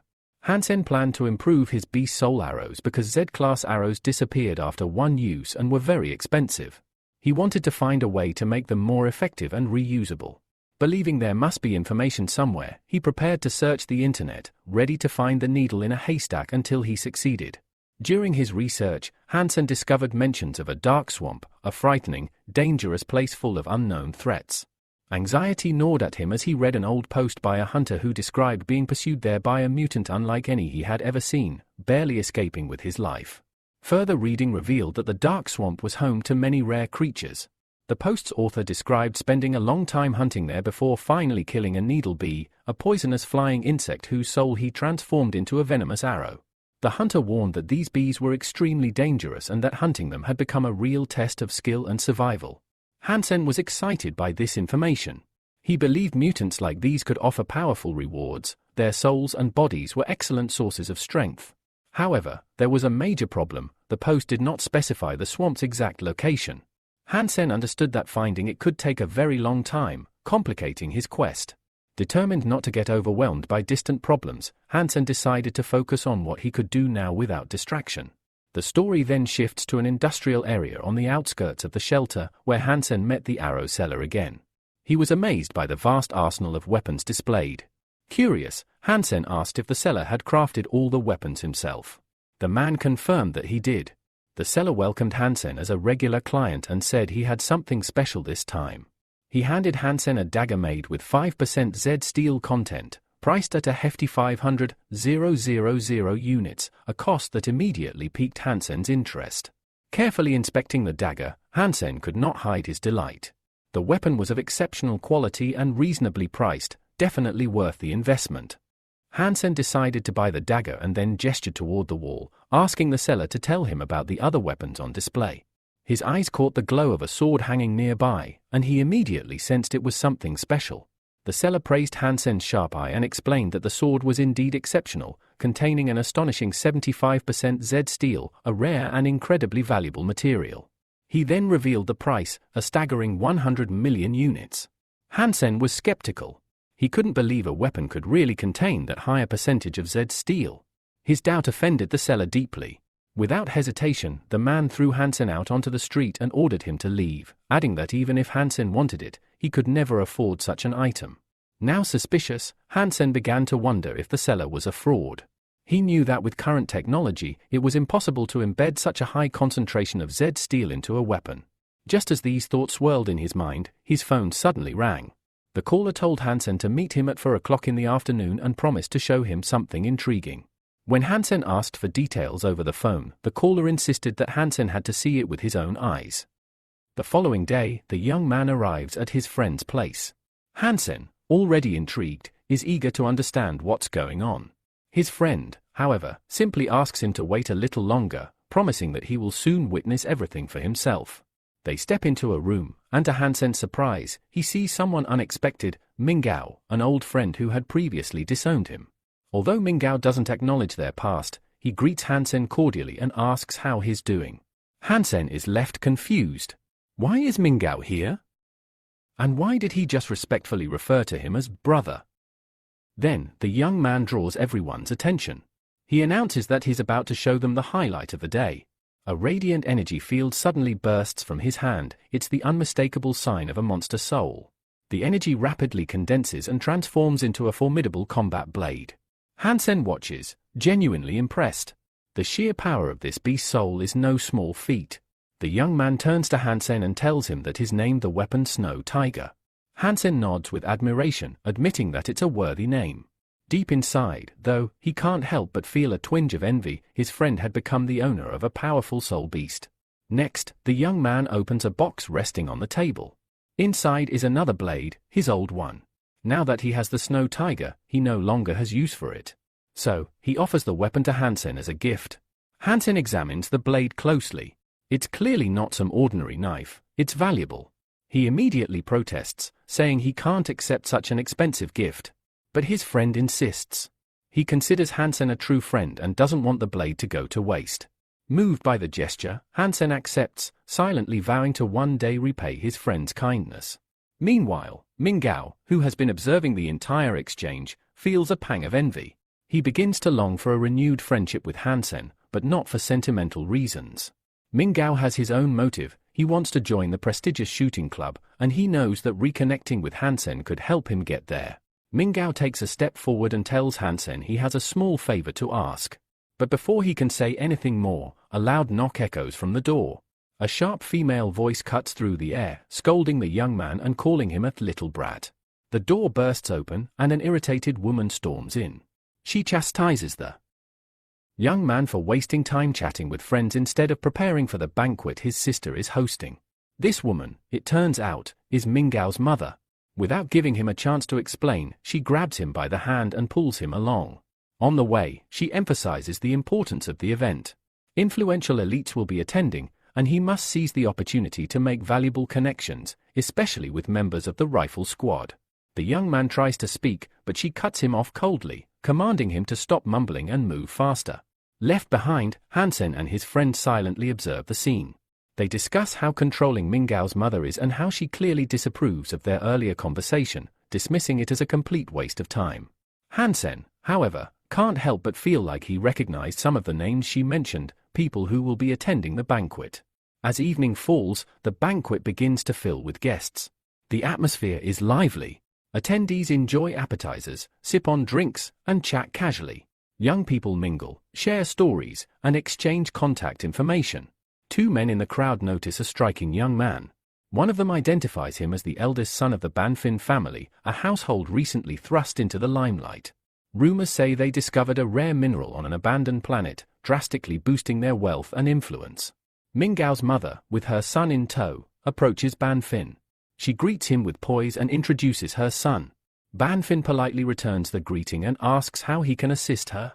Nearby, the other guests whisper about Banfin's background, impressed by his family's newfound status. With pride, Mingao's mother informs Banfin that her son is under the protection of the steel armor shelter. She expresses her desire for their two families to become good friends and assures Banfin that if he ever needs help or support, he can rely on her. Banfin responds thoughtfully. In fact, he was just about to ask her about someone associated with the shelter. Elsewhere in the banquet hall, Hansen and his friend continue to enjoy the evening. They talk about the exquisite food, prepared by the Banfin family's personal chef, a man renowned for turning every dish into a masterpiece. Back at the main gathering, Mingao's mother assures Banfin that if he needs help finding someone at the shelter, her son is well connected and more than capable. She then excuses herself, saying she has urgent matters to handle. As she moves through the room, she spots Hansen. Her mood shifts immediately. She approaches, scolds him once again, and demands to know what he's doing at the banquet. Her tone is sharp and filled with disdain, making it clear she's not pleased with his presence. Mingao's mother made it clear she was not pleased to see Hansen at the banquet. Her disdain was not subtle, she openly demanded that he leave immediately. With a stern expression, she accused Hansen of casting a shadow over her son's reputation. She insisted that his presence could damage her family's standing among the elites. Pointing a finger at him, she coldly declared that Hansen didn't even believe in his own potential. According to her, that was the very reason he had come, to beg for favors from powerful people. Her words were biting, meant to humiliate. But Hansen did not back down. He met her glare and firmly asked what business it was of hers where he chose to be. Then, with deliberate sharpness, he added that he had no dealings whatsoever with her son. His tone was defiant, his words cutting. The woman's irritation turned to fury. She lashed back, reminding him exactly where he was, and that this was no place for arrogance. Just then, someone else noticed the commotion. Banfin, the distinguished heir of a wealthy and powerful family, turned to his companion. He remarked that it looked like his mother was arguing with someone. But as he focused, his eyes widened in recognition. The young man she was scolding was none other than Hansen, the person who had once saved his life. Without hesitation, Banfin rushed toward Hansen and wrapped him in a grateful embrace. His emotion was genuine and overwhelming. He called Hansen his savior and reminded him of the time in the mountains, near the steel armor shelter, when they had been stranded on a plateau for days, trapped by vicious monsters. Hansen had been the one to keep him alive during those desperate hours. Hansen's friend looked on in utter disbelief. He had never imagined that his quiet friend once saved such an important figure. Around them, murmurs began to spread. Though the crowd tried to remain composed, it was obvious that something extraordinary had just happened. Whispers circled the banquet hall. Hansen's social standing was about to change. Rumors would spread, and quickly. Mingao's mother stood frozen, stunned by the revelation. She couldn't fathom how this insignificant boy could be the savior of someone as influential as Banfin. To her, it was simply unthinkable. Hansen, for his part, felt overwhelmed and awkward. He tried to deflect the attention, suggesting that there must be some kind of mistake and that they could talk later. But Banfin wouldn't hear of it. He asked Hansen to stay, even offering him a ride in his private helicopter. However, Hansen and his friend decided to leave. As they exited, Banfin waved after them warmly, expressing his hope that they would meet again soon. Back in the hall, the air was thick with confusion. No one could understand why Banfin treated Hansen with such reverence. From appearance alone, Hansen didn't seem like someone from an elite background. Even Hansen's friend remarked on the shift, noting that all eyes were now on him. Mingao's mother, meanwhile, was clearly livid. Her expression was a blend of anger, jealousy, and disbelief. Mingao himself wasn't much better. Watching his former friend rise in status so suddenly filled him with envy and frustration. He had always seen Hansen as nothing more than a weak, directionless boy who relied on others, especially women, to get by. Now outside, Hansen walked slowly through the streets, deep in thought. He never expected to meet Banfin again, let alone learn that he was from a family of such wealth and power. Hansen realized that this connection could prove useful. With Banfin as a powerful ally, Hansen no longer had to worry so much about money or influence. He now had access to resources that could help him face future challenges. But before he could finish that thought, a sudden explosion shattered the night. A fiery blast erupted from a skyscraper just a few blocks away. Hansen's eyes widened in shock as the ground shook. A system notification immediately popped up in his field of vision, warning, unknown entity attacking civilians. Exercise caution. Without hesitation, Hansen rushed toward the explosion. As he ran, he passed crowds of terrified people fleeing in the opposite direction. Along the way, he learned the source of the chaos. The fireball that struck the skyscraper had come from an aircraft. Hansen's expression turned grim. He knew exactly who could wield such destructive power, the Ashura clan. The Ashura were humanity's most feared enemies in near-Earth space. Their attacks always spelled disaster. In response, human warriors clad in jet-black armor were already assembling into formation to defend the area. These elite soldiers prepared to face the alien monsters head-on. The Ashura themselves looked eerily humanoid but were unmistakably alien. Their armor bore jagged masks and horned helmets, terrifying symbols that struck fear into their enemies. For centuries, humans and the Ashura clan had clashed across the stars. Despite humanity's efforts, the Ashura's superior strength and brutal tactics had often given them the upper hand. Now, with the city under attack, Hansen found himself pulled into the next chapter of a much larger war. Hansen raced toward the towering skyscraper, his thoughts clouded with concern.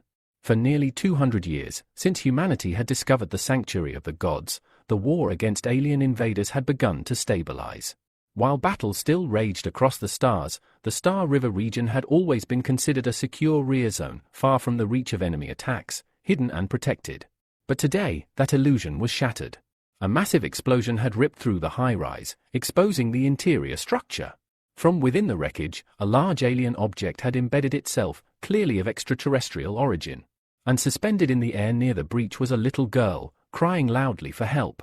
Her voice, though small, pierced through the chaos, filled with fear and desperation. Hansen's eyes locked on her. Without hesitation, he shouted for anyone nearby to assist, but the surrounding crowd was too panicked to act. Then, the alien pod hissed open with a metallic screech. Its heavy doors exploded outward, crashing into the surrounding debris. From within the pod stepped an Ashura warrior, a towering creature wielding a massive sword. His eyes glowed with burning red light, casting an eerie glow around him. But what made Hansen's heart sink was the golden horn rising from the alien's helmet. This was no ordinary soldier. This was an Ashura aristocrat, a warrior of noble blood, known for unmatched power and merciless brutality.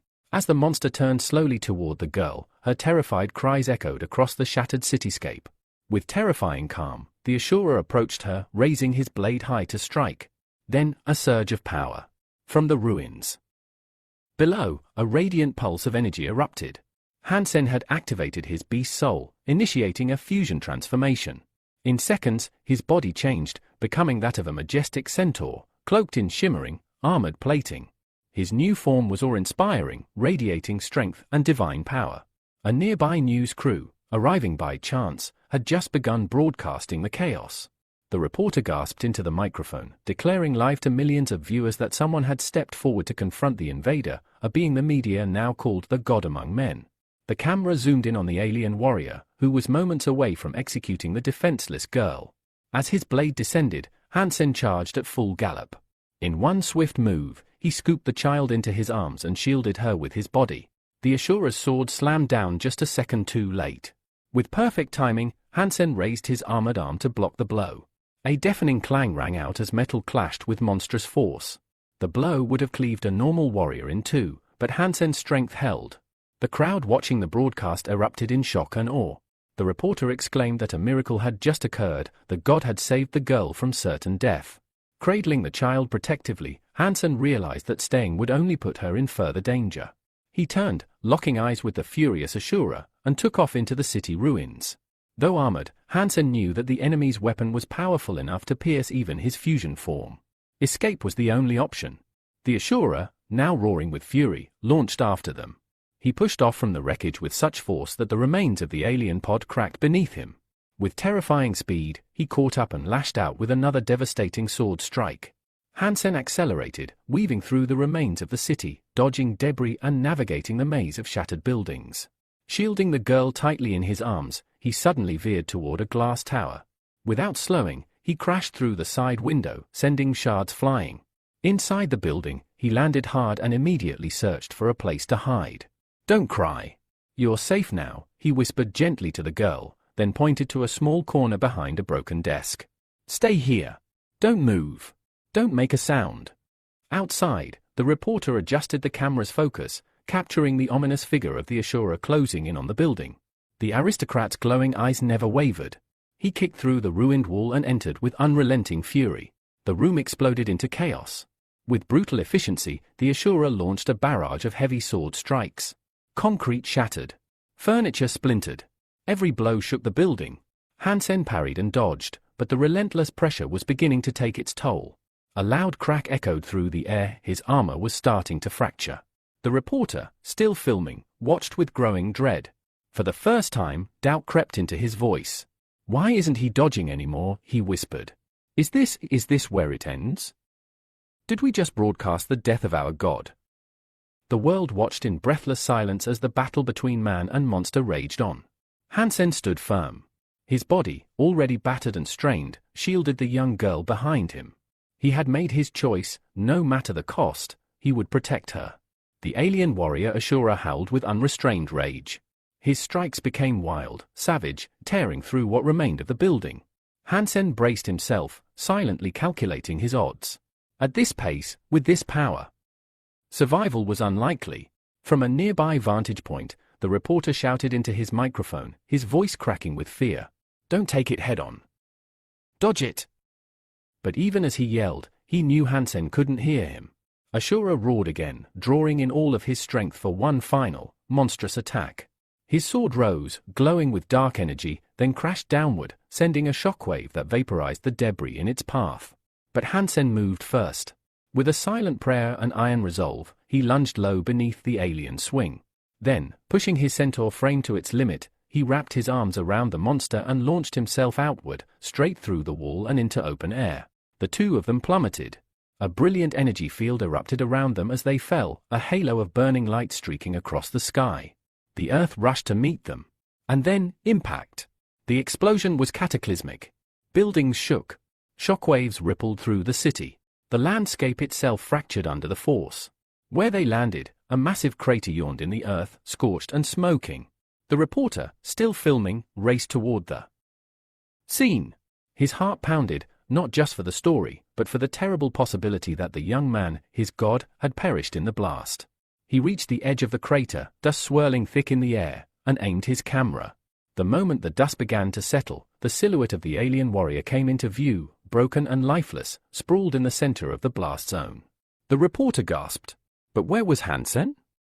He scanned the area desperately, unable to find the human hero. Then he heard something, children screaming, from above. The camera turned sharply toward a shattered skyscraper. There, by a blown-out window, a group of rescued children gathered, wide-eyed and safe. And in that moment, the reporter understood. That's why Hansen never fought back. A full battle inside the building would have doomed those children. He had taken the monster outside, risked everything, and saved them all. The broadcast went viral instantly. The story spread like wildfire. Talk shows, news networks, and online feeds flooded with footage of Hansen's desperate fight and heroic sacrifice. To the world, he had become a legend. After the storm, back in a modest room, Hansen sat alone, wrapping gauze around deep bruises and bleeding gashes. Despite everything, none of his injuries had proven fatal. He could already feel his genetically enhanced body knitting itself back together. He had survived. The sword, the alien's massive weapon, lay on the floor nearby. Its golden hue glinted under the dim light. Hansen knew what it was, a relic from the Golden Horn clan, a weapon far beyond human craftsmanship. He examined it carefully. It was too recognizable, seen by millions during the broadcast. He couldn't wield it in public without drawing unwanted attention. As he ran his fingers along its edge, a small click echoed. A panel on the hilt sprang open, revealing a hidden memory chip. Hansen blinked in surprise. A gift? Plugging it into his scanner, he activated the file. What appeared was a combat manual, written in alien code, but immediately decipherable through his interface. It was a secret Ashura technique. Heartbeat. As he read through the instructions, he felt a surge of excitement. It wasn't just a technique, it was an art form. A way of channeling one's life force into raw, elemental energy. With the sword in hand, he tried the first motion. The blade ignited.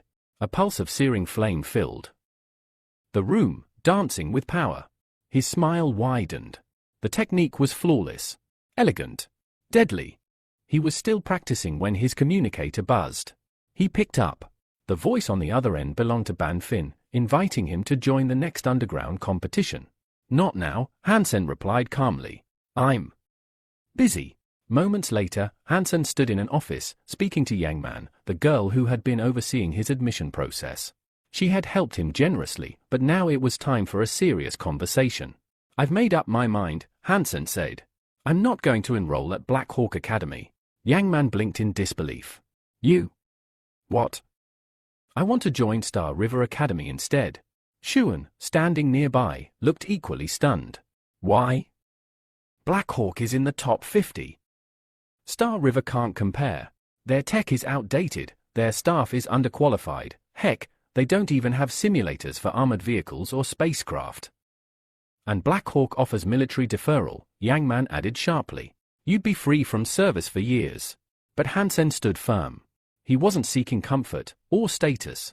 He was seeking purpose, and in the shadow of the Star River, he sensed something greater was waiting. Hansen stood his ground, his expression calm but firm. I understand the opportunity, he told Yang Man. But Star River Academy is far from home. I worry about my mother and sister. Who will take care of them while I'm away? Yang Man frowned. Not everyone gets this kind of offer, she reminded him. Her voice carried the weight of her position and her genuine concern. Without another word, she walked to the control panel and pressed a button. A massive screen flickered to life. Load the video, she instructed. Hansen's heart sank. He instantly recognized the footage, the battle with Ashura. They were about to watch his fight. His jaw tightened. That reporter. Wrong place, wrong time, and now the whole battle was on record. Hansen felt a dangerous urge to track the man down and give him a lesson in boundaries. Yang looked to her superior. Do you see anything special? After a pause, the woman answered without hesitation. This divine warrior is probably a fool. Hansen didn't flinch. Outwardly, he stayed silent. But inside, he was bewildered. Fool? Why would she say that? And more importantly, what did she have against someone so dashing? The girls continued their analysis as the footage played. He's strong, one of them observed. Fast. Flight capable. He's got precision even at range. But the tactics? Shounen added. They are sloppy. He only survived because the alien was injured. Otherwise, that divine warrior would have been dead. Hansen, still listening, gave silent credit.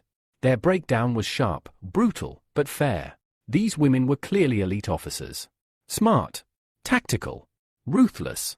They're the best women in the army, he thought to himself. Yang Man narrowed her eyes. Who is he? This is the second time he's been caught on camera. Remember the gym? Shounen nodded. His armor and wings. That's divine blood mixed with a beast's soul. But why didn't he use a bow and arrow? That was when Hansen, unable to stay quiet, cut in. Excuse me, he said. But how can you analyze a divine warrior's choices like this? Shounen turned to him, coldly. You're free to go. The comment hit like a slap. She added curtly, think carefully about Black Hawk Academy. Hansen bit back his frustration. They treat me like a punching bag, he thought. I'm not even 20, and I've already been thrown into the jaws of the army. He knew the truth. If he went to Black Hawk, his ability to support his family would vanish. His mother and sister needed him, not someday, but now. He needed to earn. And soon. Later, Hansen made a call. Did you send the blade? He asked. The one with 5% Z steel content. The voice on the other end chuckled. Of course.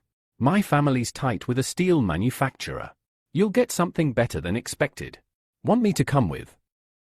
Hansen shook his head. It'll be dangerous. I can't ask you to take that risk. I'm not a burden, the friend replied. I can help. I'll pay well, Hansen promised. And if I'm lucky, I'll throw in a mutated beast as a bonus. Evening fell.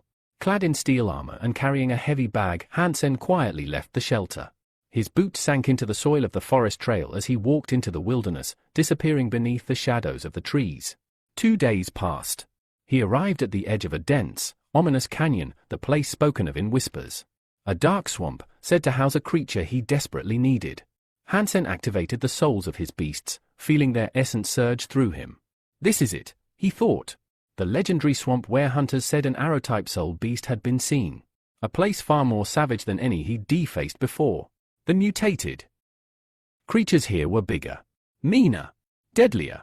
And that's exactly why he came. I don't need to wipe them all out, Hansen reminded himself. Just one perfect target. Ripples moved through the water. He crouched, watched, focused. From beneath the murky surface, a snake-like fish slithered. Strange, sinuous, dangerous. Hansen transformed. His armor unfolded around him like a living machine. With a flap of his wings, he took to the air. He drew his bow, knocked one of his precious 2 hunting arrows, and pulled back the string. One shot. Don't miss. The arrow tore through the air. The snake creature shrieked as the projectile pierced it cleanly, erupting from its flank. It rose above the water, writhing in agony. System alert. Target killed. King snake. Consume its flesh to obtain 1 to 10 random mutant genes. Hansen grinned. He notched his second arrow and loosed it, another perfect strike. A rare fish thrashed in the water, impaled. He tugged the retrieval line connected to the arrow. The fish fought back hard, dragging him forward. But Hansen held fast. He wasn't going to lose this fight. The more monsters I take down, he thought, the stronger I become. And he intended to become unstoppable. The system's message blinked in front of Hansen's eyes. White heavy checkmark, target killed, sawfish. Soul obtained. Another trophy. Another step forward. Throwing his arms skyward, Hansen let out a victorious roar. His voice echoed across the swamp, a triumphant release of pent-up adrenaline and pride. He decaptured yet another monster soul, and the momentum only fueled his hunger, literally. Settling down, Hansen cooked a makeshift stew using the fresh meat of the slain beasts. Each bite fed more than his body, it fed his future. The system buzzed again and again, reporting new mutant genes acquired with every swallow. This swamp, Hansen muttered between mouthfuls, is paradise. By his side, his spirit kitten slept peacefully, its tiny body curled against his armor like a symbol of innocence in a brutal world. It had been several days since he entered this cursed place. His tally of mutant genes had climbed to 31. Suddenly, a gleaming battle spear materialized in his grip, surging with energy, a gift from the sawfish soul. But Hansen's smile faded. It wasn't what he needed. A spear, he muttered. Not an arrow. He sighed. That's when he heard it, a strange rustling overhead. Instinct kicked in. Hansen stood, tense. In the sky above, a massive bird swooped down fast. Most mutated avians avoided humans, yet this one was diving straight for him. Hansen drew the Ashura sword and braced himself. But instead of an attack, the bird landed. And someone dismounted. A tall, unknown figure stepped forward casually, tossing a bundle at Hansen's feet. Meet, the stranger announced. My master wants to trade. Hansen's eyes narrowed. A desperate hunter, he thought. No one entered the dark swamp alone unless they were fearless. Or reckless. The man helped himself to Hansen's monster stew and, unbothered, explained, poisonous centipede meat. That's what you're tasting. As he ate, the system chimed again, divine gene acquired.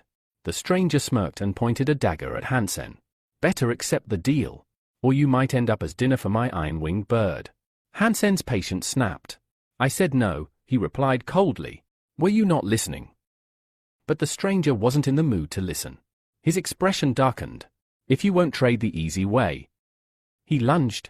The dagger struck, but didn't penetrate. The blade skidded off Hansen's armor with a dull clang. Not even a scratch. Big mistake. A flash of light burst in Hansen's hand. His energy spear reappeared.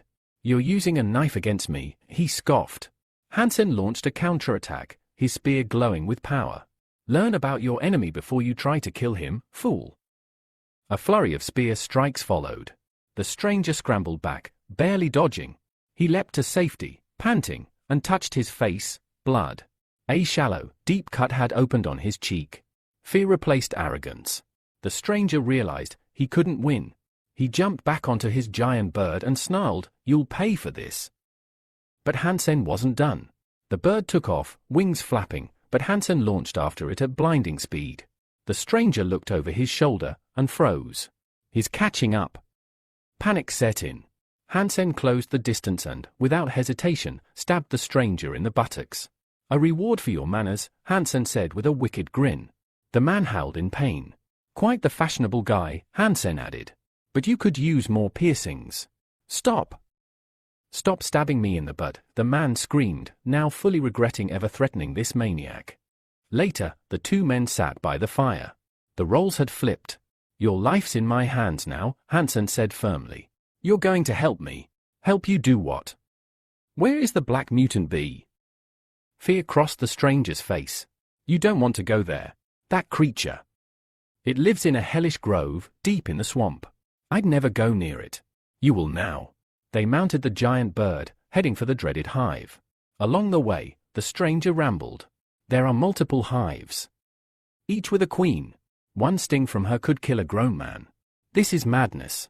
No hunter attacks those bees." "Then shut up," Hansen snapped. "Your silence might be the only thing that saves your life." The stranger fell quiet, swallowing hard. "Why did I ever mess with this lunatic?" Ahead, a dense grove emerged, dark, foreboding, and buzzing with danger. The giant bird dove toward the hive, slamming its claws into a large cocoon. The hive burst open. A massive swarm of black mutant bees erupted into the air, roaring after them like a hurricane of death. Now was the moment. Hansen clutched the Ashura sword tightly and surged forward. With precision and speed, he twisted mid-air, entering the swarm head-on. Steel met stinger. 1 slash. 2. 5. 10. The sky lit with fragments of shredded insects. Hansen's form became a whirlwind of blades and fury, each move lethal, every strike perfect. The black bees, feared by all, fell like leaves in a storm. The system's voice echoed in Hansen's mind, target eliminated, mutant black bee. Soul not retrieved. He clicked his tongue in frustration. His blade moved with deadly grace, cutting through yet another of the massive, venomous insects. 10 kills in, and still not a single soul acquired. His irritation mounted. Then, finally, a flash of light. The system pinged again, monster soul acquired. New soul arrow crafted. A crooked smile crossed Hansen's face. About time. He left the battleground and wandered through the city streets, his mind racing. The dark swamp hunt had pushed his mutation gene count to 47, unlocking an entirely new realm of possibilities. Then, a loudspeaker crackled above him. "Attention! Martial Arts Conference registration ends today." His eyes widened. The conference? I completely forgot.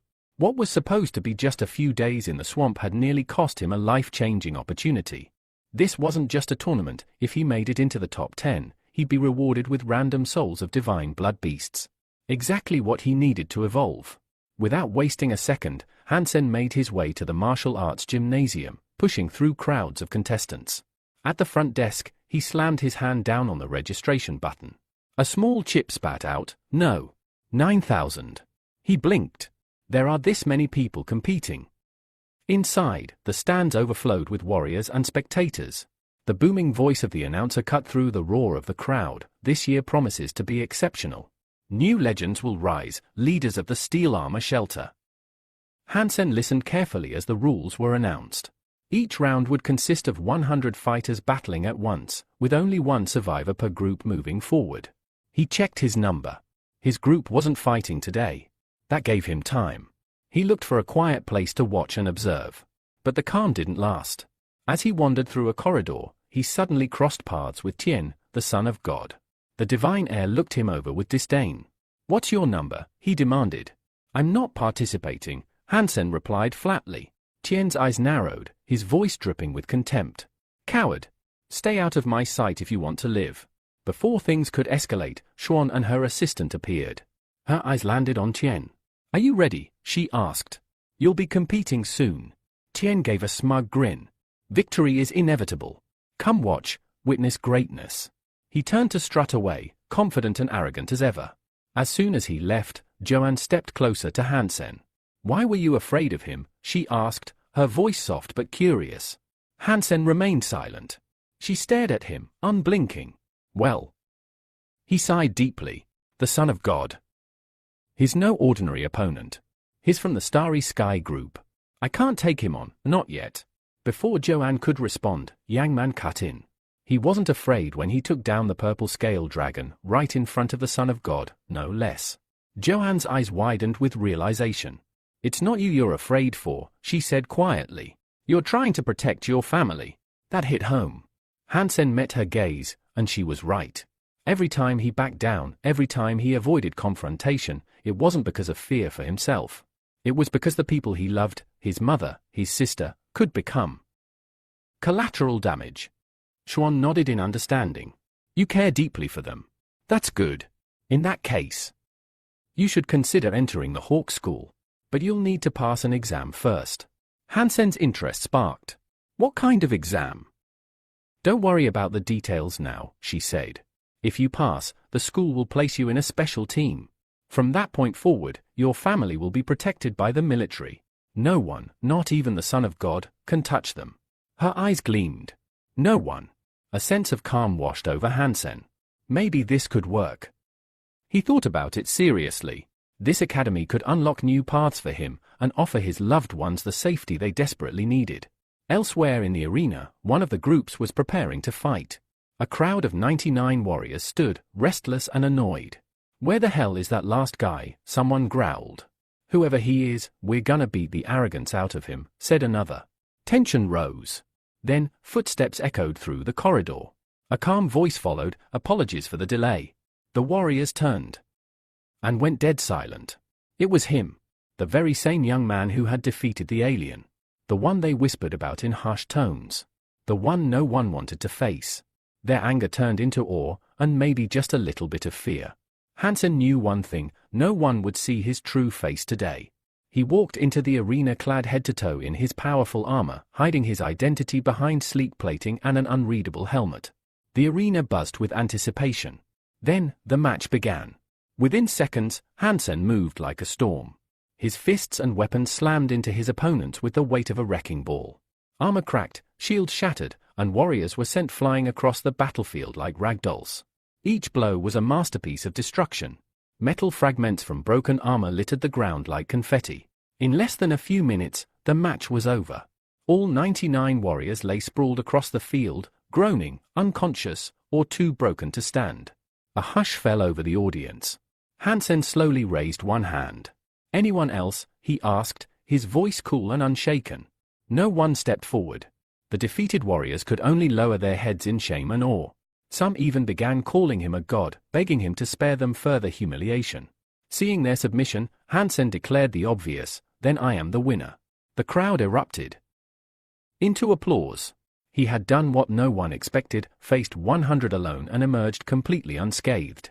His strength, speed, and unshakable will made him an instant legend. Whispers of his feat spread through the stands like wildfire. After the match, Hansen stepped off the battlefield. Still armored, he was approached by Xuan, accompanied by none other than the Son of God himself. Xuan's eyes gleamed with curiosity. "I've been meaning to talk to you," she said. "There are things we need to discuss." Hansen's gaze shifted warily to Tian beside her. "Why is he here?" The pairing felt too intentional. Xuan continued, "I'd like to introduce you to the strongest people from the Steel Armor Sanctuary. People like us." Hansen chuckled dryly beneath his helmet. "Sounds like the beginning of a scam." Tuen flinched but kept his composure. After all, Hansen had already stolen a divine-blooded creature from under his nose. Still, he swallowed his pride and said, "It's worth getting to know each other. Our strength makes us valuable allies." Xuan added, "Among all the fighters in this shelter, the three of us are unmatched. If we join forces, I'm not interested," Hansen interrupted. "I don't want allies or enemies. I walk alone. Always have." He smirked. "So if you'll excuse me, I'll be on my way. I don't do politics." Tian's assistant, Tanyong, stepped in with a diplomatic tone. "That's fair. No pressure. But could you at least tell us about that divine blood creature you recently acquired?" It could be valuable knowledge. Hansen smiled behind his helmet. Smart one. Nothing special, he replied casually. Just a lucky break. Then, as if dangling bait before sharks, he added, I've got dozens of mutants, if that's what you're after. That made both Tian and Tanyong perk up. You're willing to sell? Tanyong asked quickly. Name your price. Before Hansen could respond, Han, another member of Tian's group, spoke up sharply. No. I won't allow this. He can't sell all of them off. But Tian silenced her. I'm the richest man in the shelter. I'll pay 2 million per mutant. Give them all to me. Tension thickened in the air.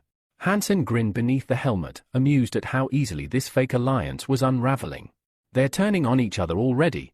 How fun. He thought of the black bee from the dark swamp. That one would be useful soon. Still smiling, he calmly said, Don't worry, and then added, The mutants are not for sale. I don't care about money. If you want a trade, bring me an S-rank card. Nothing less. Xuan's face tensed. Even she knew how rare and tightly controlled the S-zone cards were. That's a steep price, she said. Too high, Tian added. Even with all my wealth, I couldn't just buy one outright. But Hansen was already walking away. He threw one last line over his shoulder, then don't bother contacting me until you have the card. And just like that, he disappeared into the corridor, unshaken, undefeated, and very much in control. The next night, under the pale light of the forest canopy near the steel armor shelter, Hansen arrived in disguise, wearing the iconic armor of the Money Brother. Waiting at the agreed spot stood Xuan, and in her hand shimmered a card, an S-rank license. I brought what you asked for, she said coolly, raising the card. It wasn't easy to get. Hansen stepped forward, eyeing the card with visible satisfaction. He took it, examined the seal, and nodded with approval. You're quicker than the other two, he said, chuckling. Smart and efficient. I like that. From his bag, he pulled out a container and held it up. Inside are 30 black bees. Mutated. Rare. If you consume all of them, your gene enhancements will spike dramatically. Xuan's eyes lit up. This kind of material was nearly impossible to find. The value? Immeasurable for someone seeking power. But Hansen wasn't finished. I also have sawfish meat and a portion of the mutant snake king, he added. You can buy the whole lot for 3 million. Xuan smiled, not at the offer, but at the man in front of her. Money isn't everything, she replied. You're smart enough to know that. I didn't make this deal just to enhance my genes. Later, alone in his room, Hansen studied the S-rank card. Everything had gone better than expected. That woman. She really does deserve the title of Shelter Queen, he thought. Her decisions were precise, her actions, decisive. He smiled to himself. Maybe she really wasn't just doing this for a transaction. Maybe, just maybe, she wanted him. But sentiment quickly gave way to responsibility. His thoughts drifted to his mother and younger sister. I can't always be there to protect them. He needed a solution. And he had one, the Holy Angel technique. The method was similar to the Jade Bone technique he had practiced in the past, an advanced martial art that could grant incredible power if trained properly. Hansen decided that his sister would learn it. The next day, Hansen arrived at Star River Elementary School, seeking leave for his sister. The teacher raised a brow. A vacation? For how long? He hesitated. I can't tell her the truth. We've got some issues at home, he said awkwardly. It might take a while. The teacher frowned. Parents should take more responsibility, she said. Since she enrolled, you've been the only one to show up. Where are your parents? Hansen apologized on behalf of his family. They're busy. I know it's not right. The teacher sighed, then softened. Despite everything, your sister is doing quite well in class. But she's still using a basic nutrient solution. She leaned forward. If you want her to keep up with the top students, she'll need an S-grade solution. Hansen tensed. How much? About 15 million a year. His heart sank. That kind of money was far beyond their current means.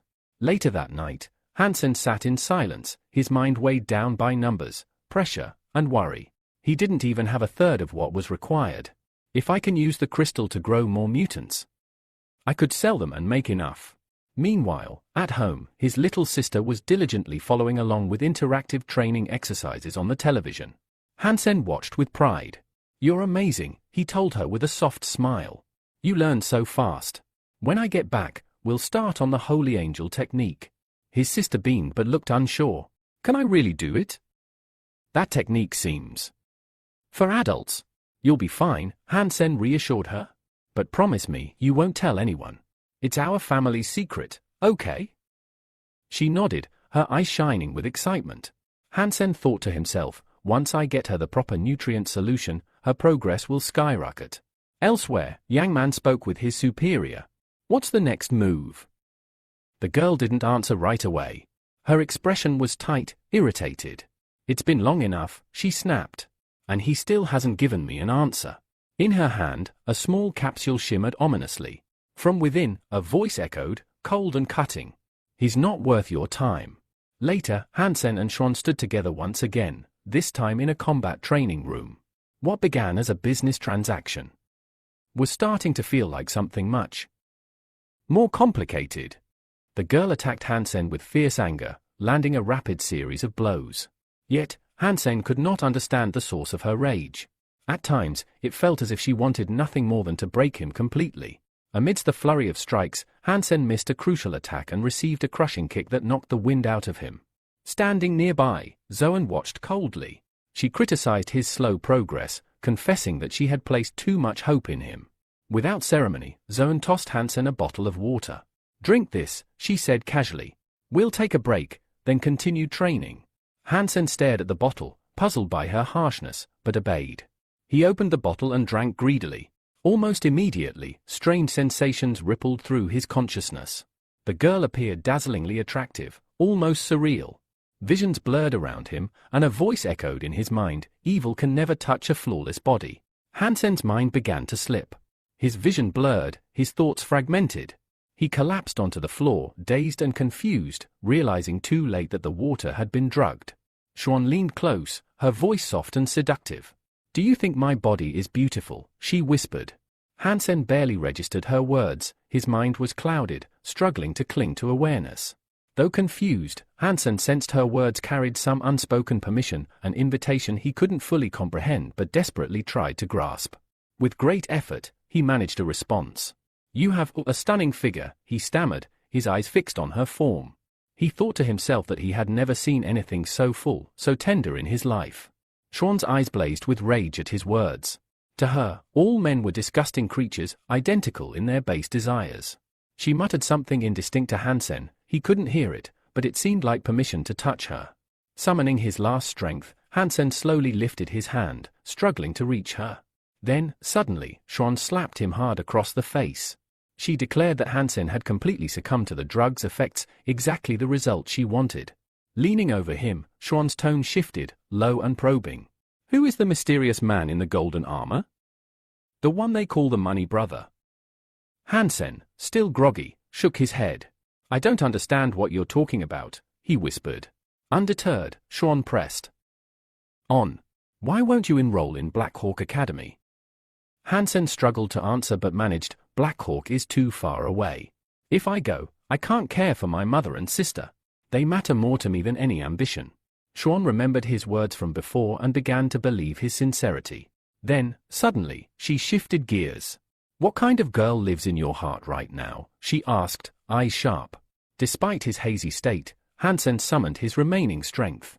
Shounen is the girl of my dreams, he said quietly, repeating the confession. She's the most beautiful girl I've ever met. Shouen's surprise was unmistakable, she hadn't expected such honesty. Without warning, she struck him hard on the head.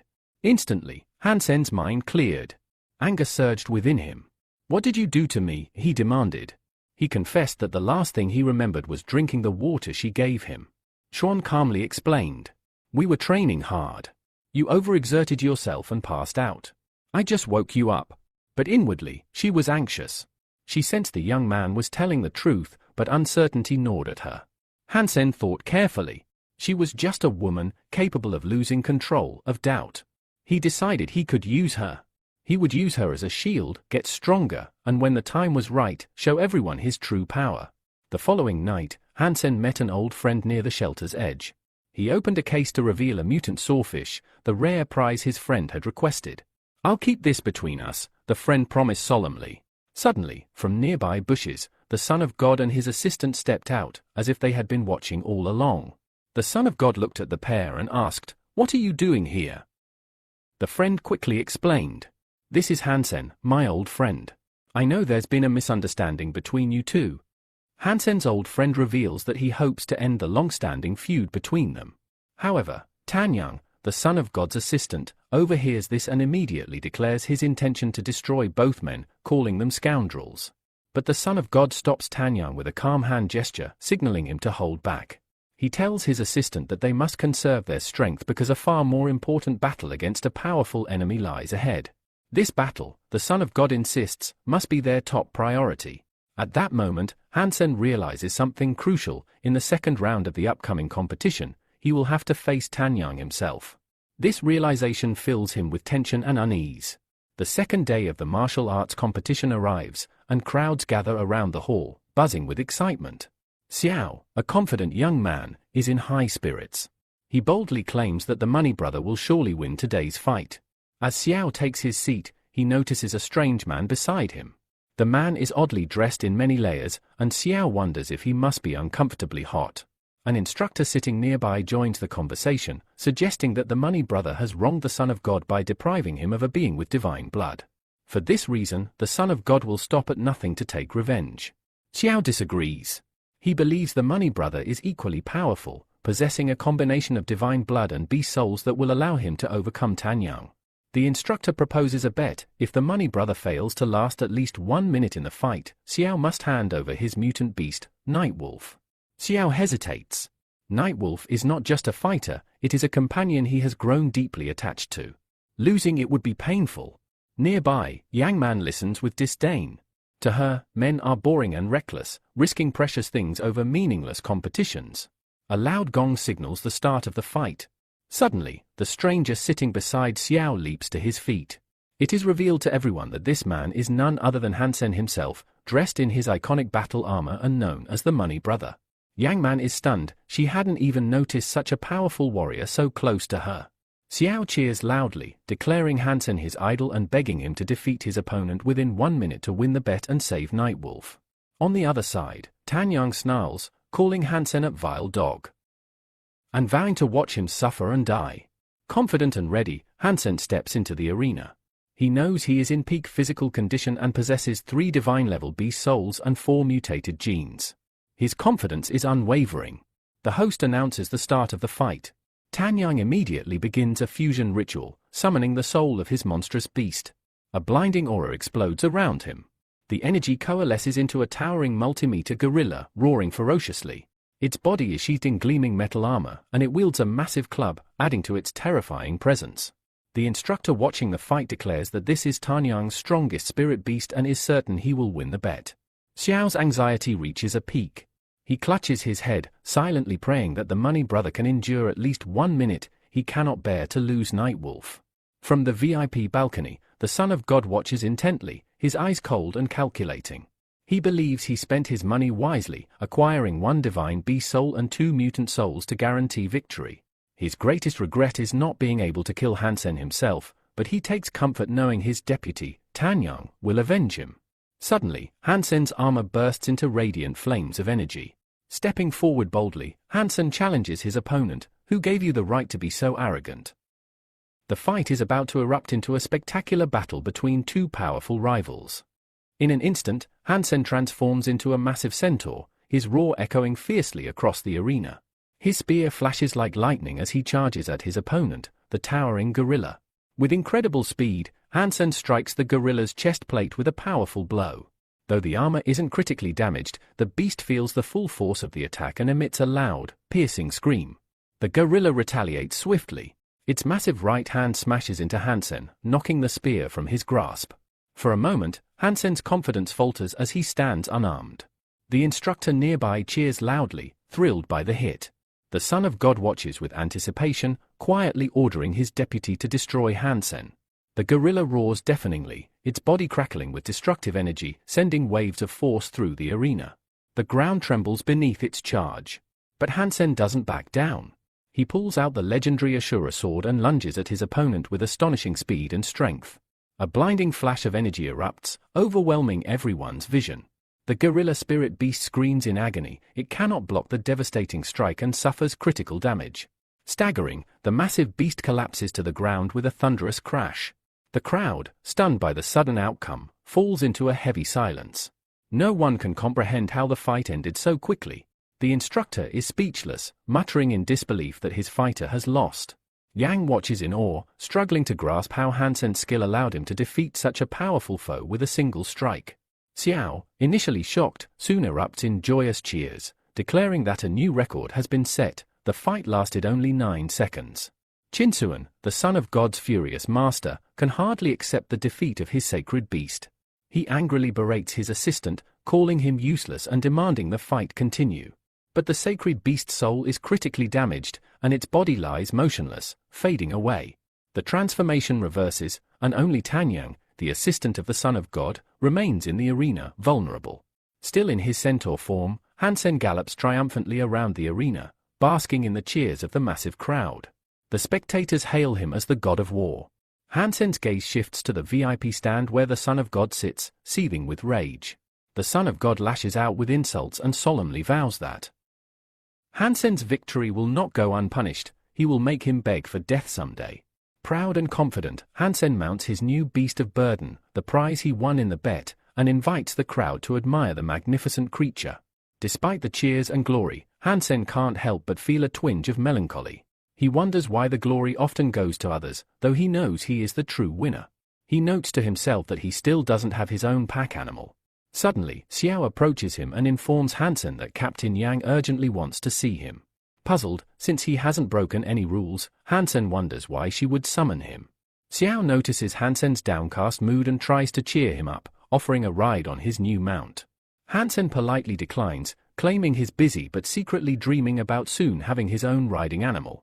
After some time, Hansen visits Captain Yang's office, cutting straight to the point with a direct question: why did she call for him? Without looking up from her documents, Yang reports that the head of the garrison has ordered her to organize a special training program just for Hansen. Hansen immediately suspects that after the hypnosis incident, the garrison commander no longer distrusts him. In fact, he might be trying to persuade Hansen to officially join the army. Yang confirms this, telling him that he must report to the army training hall where a series of tests awaits him. She reminds Hansen that the commander holds high hopes for him and warns him not to disappoint. With a slightly annoyed glance, Yang openly admits she doesn't think Hansen is particularly strong. She adds that he can quit the tests anytime if he feels overwhelmed. Hansen quickly completes the training tests and returns to Captain Yang's office to report that he has passed all performance checks. Yang reviews the data with a growing frown. Things are worse than she expected. Despite the tests being relatively easy, Hansen looks exhausted. Wiping sweat from his brow, Hansen thinks back on how his real strength stats have long surpassed the usual limits, how he's had to artificially suppress his abilities to avoid drawing attention.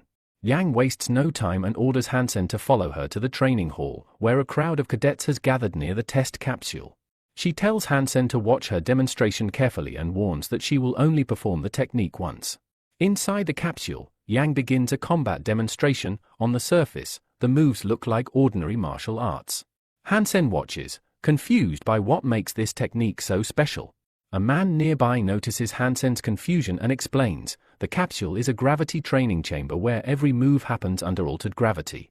The cadets call it demonic training because only those with immense physical strength, like Yang, can handle it. Yang finishes and steps out, stating plainly that only those with attributes at or above level 10 can perform these movements. Now it's Hansen's turn. Yang tells him to repeat everything exactly as shown and promises to expect a detailed report once he completes the exercise. Nearby, the man from before offers Hansen a tip. He suspects Yang holds a grudge against Hansen and offers to share a useful trick for 2 packs of blackwood. Intrigued, Hansen weighs the value of the offer, wondering if the information might help him now. Hansen steps into the capsule and immediately feels the crushing weight of increased gravity. Every movement demands enormous effort. He realizes he might need the stranger's help in the future, especially if the training program can be modified. For now, though, Hansen is determined, ready to push himself to his limits and prove his true strength. Hansen approached the control panel with unwavering confidence and immediately selected the maximum power setting. He believed that only by pushing himself to the extreme could he truly discover the limits of his abilities. As the gravity pressure intensified to an almost unbearable level, Hansen began performing martial arts techniques. Instantly, he realized that his skills were far from perfected. Handling the sword under such conditions proved to be immensely challenging. Every movement demanded his utmost concentration and strength. Despite the difficulty, Hansen held on to the hope that this intense training would ultimately strengthen him and elevate his power in the future. Meanwhile, Captain Yangman studied Hansen's test report with growing irritation. Suddenly, she slammed her hand on the table, demanding that Hansen confess to cheating on the test. She found the dramatic increase in his strength suspicious and refused to believe his results were legitimate. Hansen remained calm and assured her that cheating was out of the question. He reminded her that the entire training session had been recorded on video, making it easy to verify his performance. When Hansen attempted to explain the technical settings of the training capsule, Yangman abruptly cut him off. She was uninterested in the machine's data, her concern was solely with the sharp improvement in Hansen's abilities, which starkly contrasted with his previous results. Growing frustrated by Yinman's accusations, Hansen spoke up, his voice tinged with irritation. He credited his progress to the captain herself, explaining that her honesty, kindness, and unwavering resolve had inspired him to unlock his true potential. Yangman was momentarily taken aback by his words and hesitated before declaring the conversation over. Internally, she resolved that Hansen would not be allowed to pass so easily in future training. She was also wary of the obvious flattery in his speech, which only deepened her displeasure. As Hansen left the office, a slight smile played across his lips. He was confident that the captain had appreciated his praise and planned to use this to her advantage in the future. Outside, the streets buzzed with lively discussions about the recent tournament final. Passers-by placed bets and speculated about which fighters might face each other in the next duel to determine the strongest warrior in the shelter known as the Steel Armor. Soon, Hansen met with the man who had revealed the secret settings of the gravity chamber to him. True to his word, Hansen handed over 2 packs of Black Forest tobacco. The man opened one pack with a satisfied smile, took a drag from his cigarette, and remarked on the unique taste and aroma, declaring it unmatched. He admitted he never expected to taste Black Forest again and, as a token of gratitude, revealed he had something special for Hansen. Without warning, the man lunged at Hansen, brandishing a knife aimed for a fatal strike. Hansen reacted with lightning speed, dodging just in time to feel the blade sweep past his throat. His eyes locked on the attacker's hand, only to witness the knife vanish into thin air. Moments later, a combat knife reappeared in the man's other hand, as if moved by magic.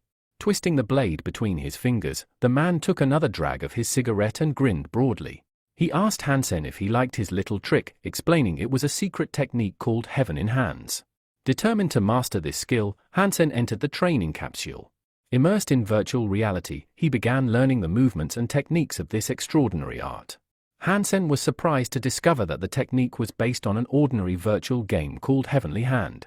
He admired the training device, noting that the controller perfectly replicated the anatomy of the human hand. He believed it to be an excellent tool for developing reaction speed and manual dexterity. Suddenly, Hansen noticed the garrison commander approaching from behind. The commander was surprised to see Hansen practicing the Heaven in Hands technique. However, she quickly lost interest, believing Hansen had started too late to make any significant progress. The technique contained 10 levels of increasing difficulty, and she doubted he could achieve meaningful results. Meanwhile, the long-awaited day of the final fights was drawing near, where the best fighters of the Steel Armor shelter would be determined. The Son of God and his men eagerly discussed the contenders, speculating who would make it into the top 10. Filled with anger, Chinwan hoped the Money Brother, Hansen's known moniker, would lose in one of the matches so that he could find a way to destroy him. The next match is announced, and the crowd stirs with anticipation. The opponents are revealed, the garrison commander herself, and Hansen, the man widely known as the Money Brother. Cheers erupt as Hansen raises his hand to greet his fans. With a confident smile, he promises not to disappoint them, sincerely thanking everyone for their support. Yet behind that composed exterior, a storm brews within. Excitement and anxiety clash inside him, for he knows exactly who he is up against, none other than the legendary Queen of the Steel Armor Vault. Looking down at his trembling hands, Hansen realizes they still bear the after-effects of his brutal training the day before, a training focused on mastering the technique known as Heaven in the Sleeves. Then, unexpectedly, the garrison commander, Xuan, turns to him and proposes a bet. If she loses, she promises to make Hansen the deputy head of the shelter, allowing her to leave for the second shelter and naming him the new leader in her place. Hansen is genuinely taken aback. He never expected such an offer from her. Chinwon, observing Xuan's respectful tone toward Hansen and her willingness to offer such a valuable position, grows increasingly irritated. On the other hand, Xiao, ever loyal to the money brother, hopes Hansen will accept the offer. With excitement, he urges him to agree. The captain, however, finds the proposal strange. After all, the steel armor unit represents the strength of their entire union. Why would the commander stake her position so easily? Hansen, ever composed, thanks Xuan for her trust, but immediately refuses the bet, shocking everyone around him. Xuan narrows her eyes, genuinely puzzled by his rejection. She awaits an explanation. Calmly, Hansen gives his reasons. First, he declares she won't be able to defeat him. Second, he confidently states that he will reach the second shelter before she does. His words ignite a fire in Xuan. She is furious at his audacity. How dare he challenge her authority so casually? Despite the tension building around him, Hansen outwardly exudes confidence. Internally, though, he braces himself, already preparing to apologize should the outcome turn against him. The captain, watching from the sidelines, dismisses Hansen as a shallow fool, someone with coins for brains, and her irritation only deepens. In contrast, Xiao beams with admiration, loudly proclaiming that this is exactly the kind of response he'd expect from his charismatic idol. Shinsuan can barely contain his anger. Fed up with all the talk, he demands the commander begin the battle at once and crush the money brother. But then, Hansen leans in closer to Xuan and quietly makes a counteroffer. If she wins, he promises to reveal his true identity. However, if she loses, she must hand over an S-rank card. Without hesitation, Xuan agrees and immediately takes a fighting stance. Streams of radiant energy swirl around her, forming a glowing halo, a clear sign of her immense power. Hansen instantly notices the weapon in her hand, the sacred poison butterfly knife. One look is enough to tell him that this blade can pierce even his reinforced armor. He knows that in this battle, he cannot afford to hold back. Drawing upon his countless hours of training, Hansen recalls her combat style and techniques. With full resolve, he charges forward. Unshaken by emotion, Xuan silently watches his approach, waiting for the perfect opening. Then, with flawless timing, she leaps high into the air, showcasing her incredible agility. She dodges his powerful attack, flips over him, and prepares to strike back. Hansen counters with another fierce swing of his massive sword, but again, she evades it effortlessly. The commander acknowledges his strength and weaponry, but notes a critical flaw, his sluggish reaction speed. With lightning speed, she closes in, aiming to finish the fight with her signature dagger strike.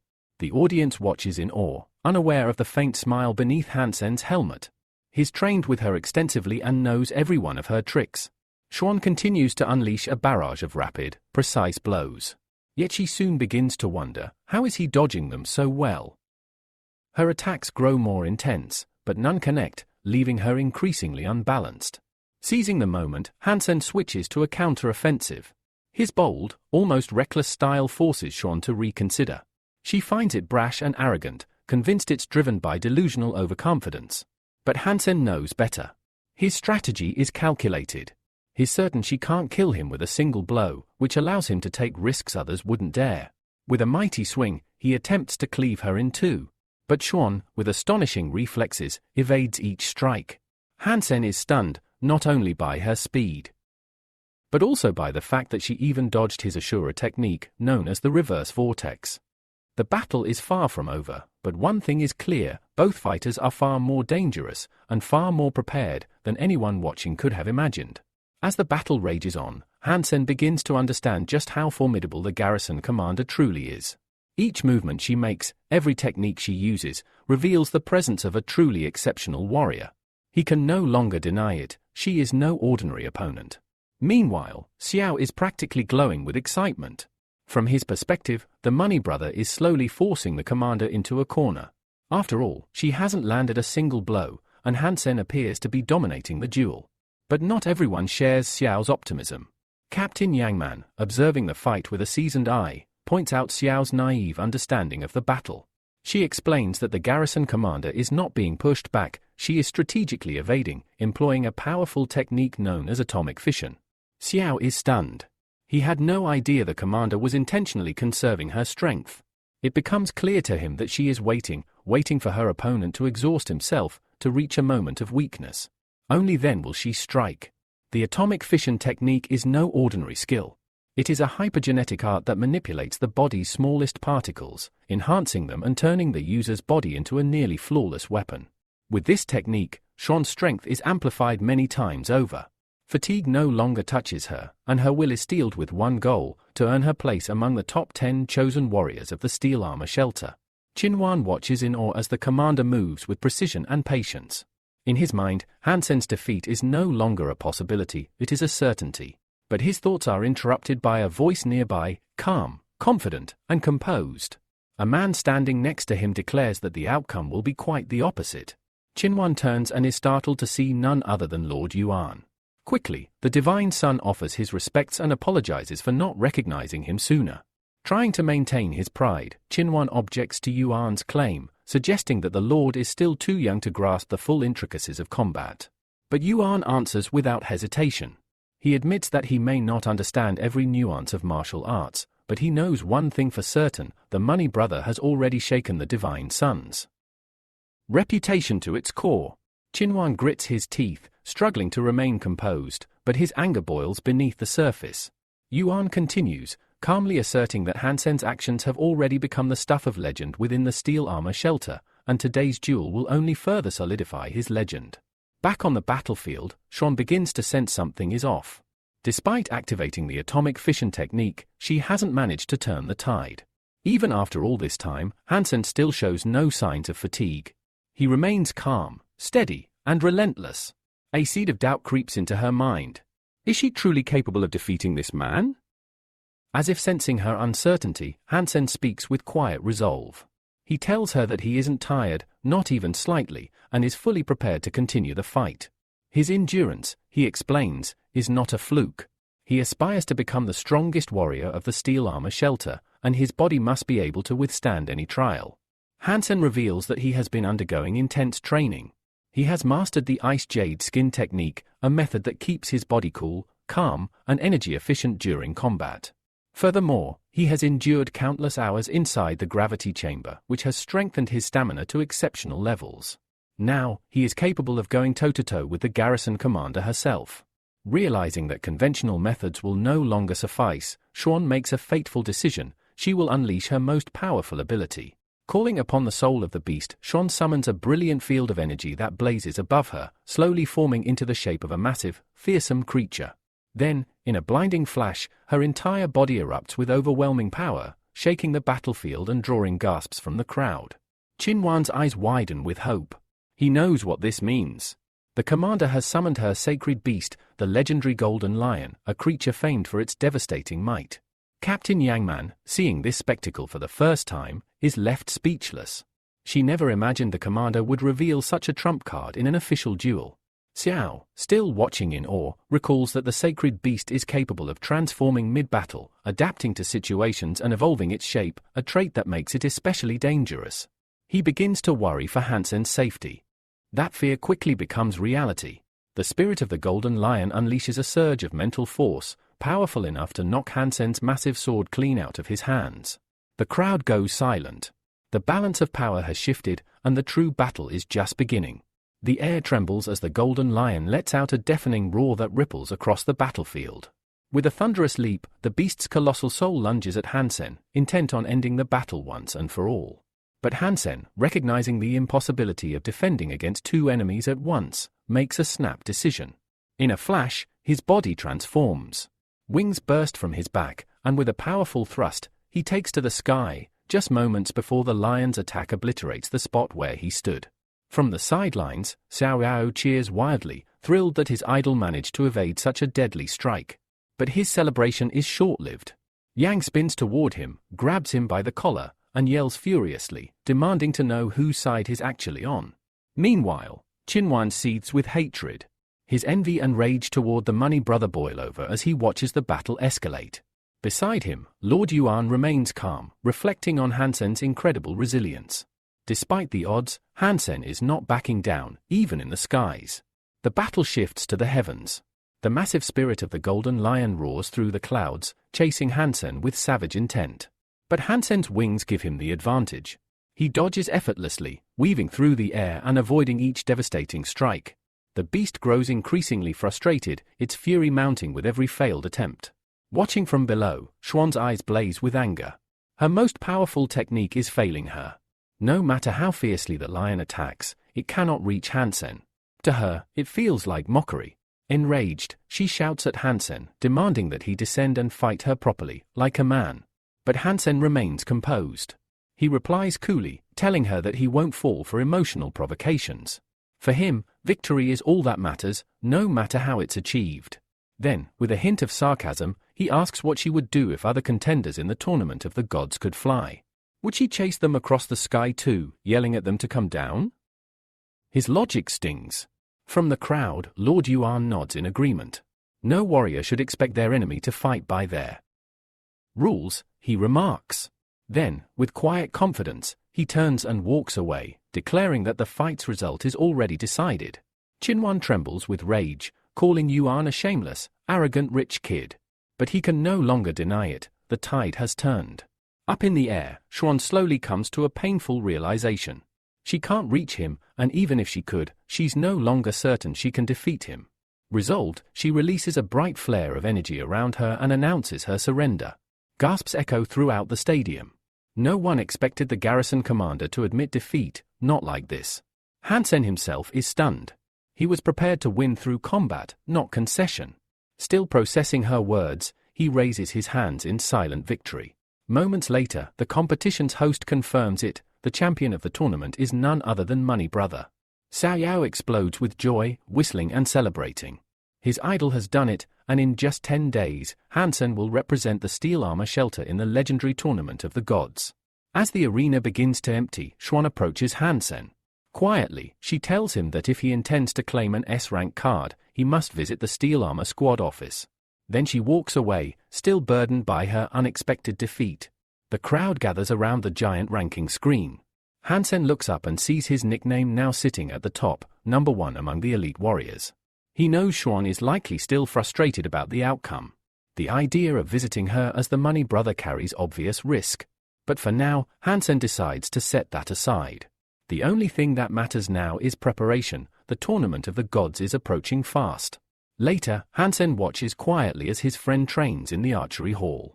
Xiao Yao, still buzzing from the victory, wonders aloud why Hansen continues to train so obsessively. From where he stands, Hansen already seems perfect. Hansen simply looses another arrow, straight into the bullseye, and calmly replies that there's no such thing as perfection. There's always more to improve. Outside the gravity room, a silent observer watches Hansen's intense training.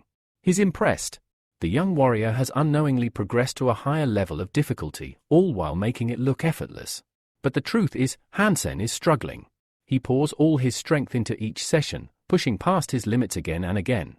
While refining his sword technique, Hansen's thoughts drift to the looming tournament.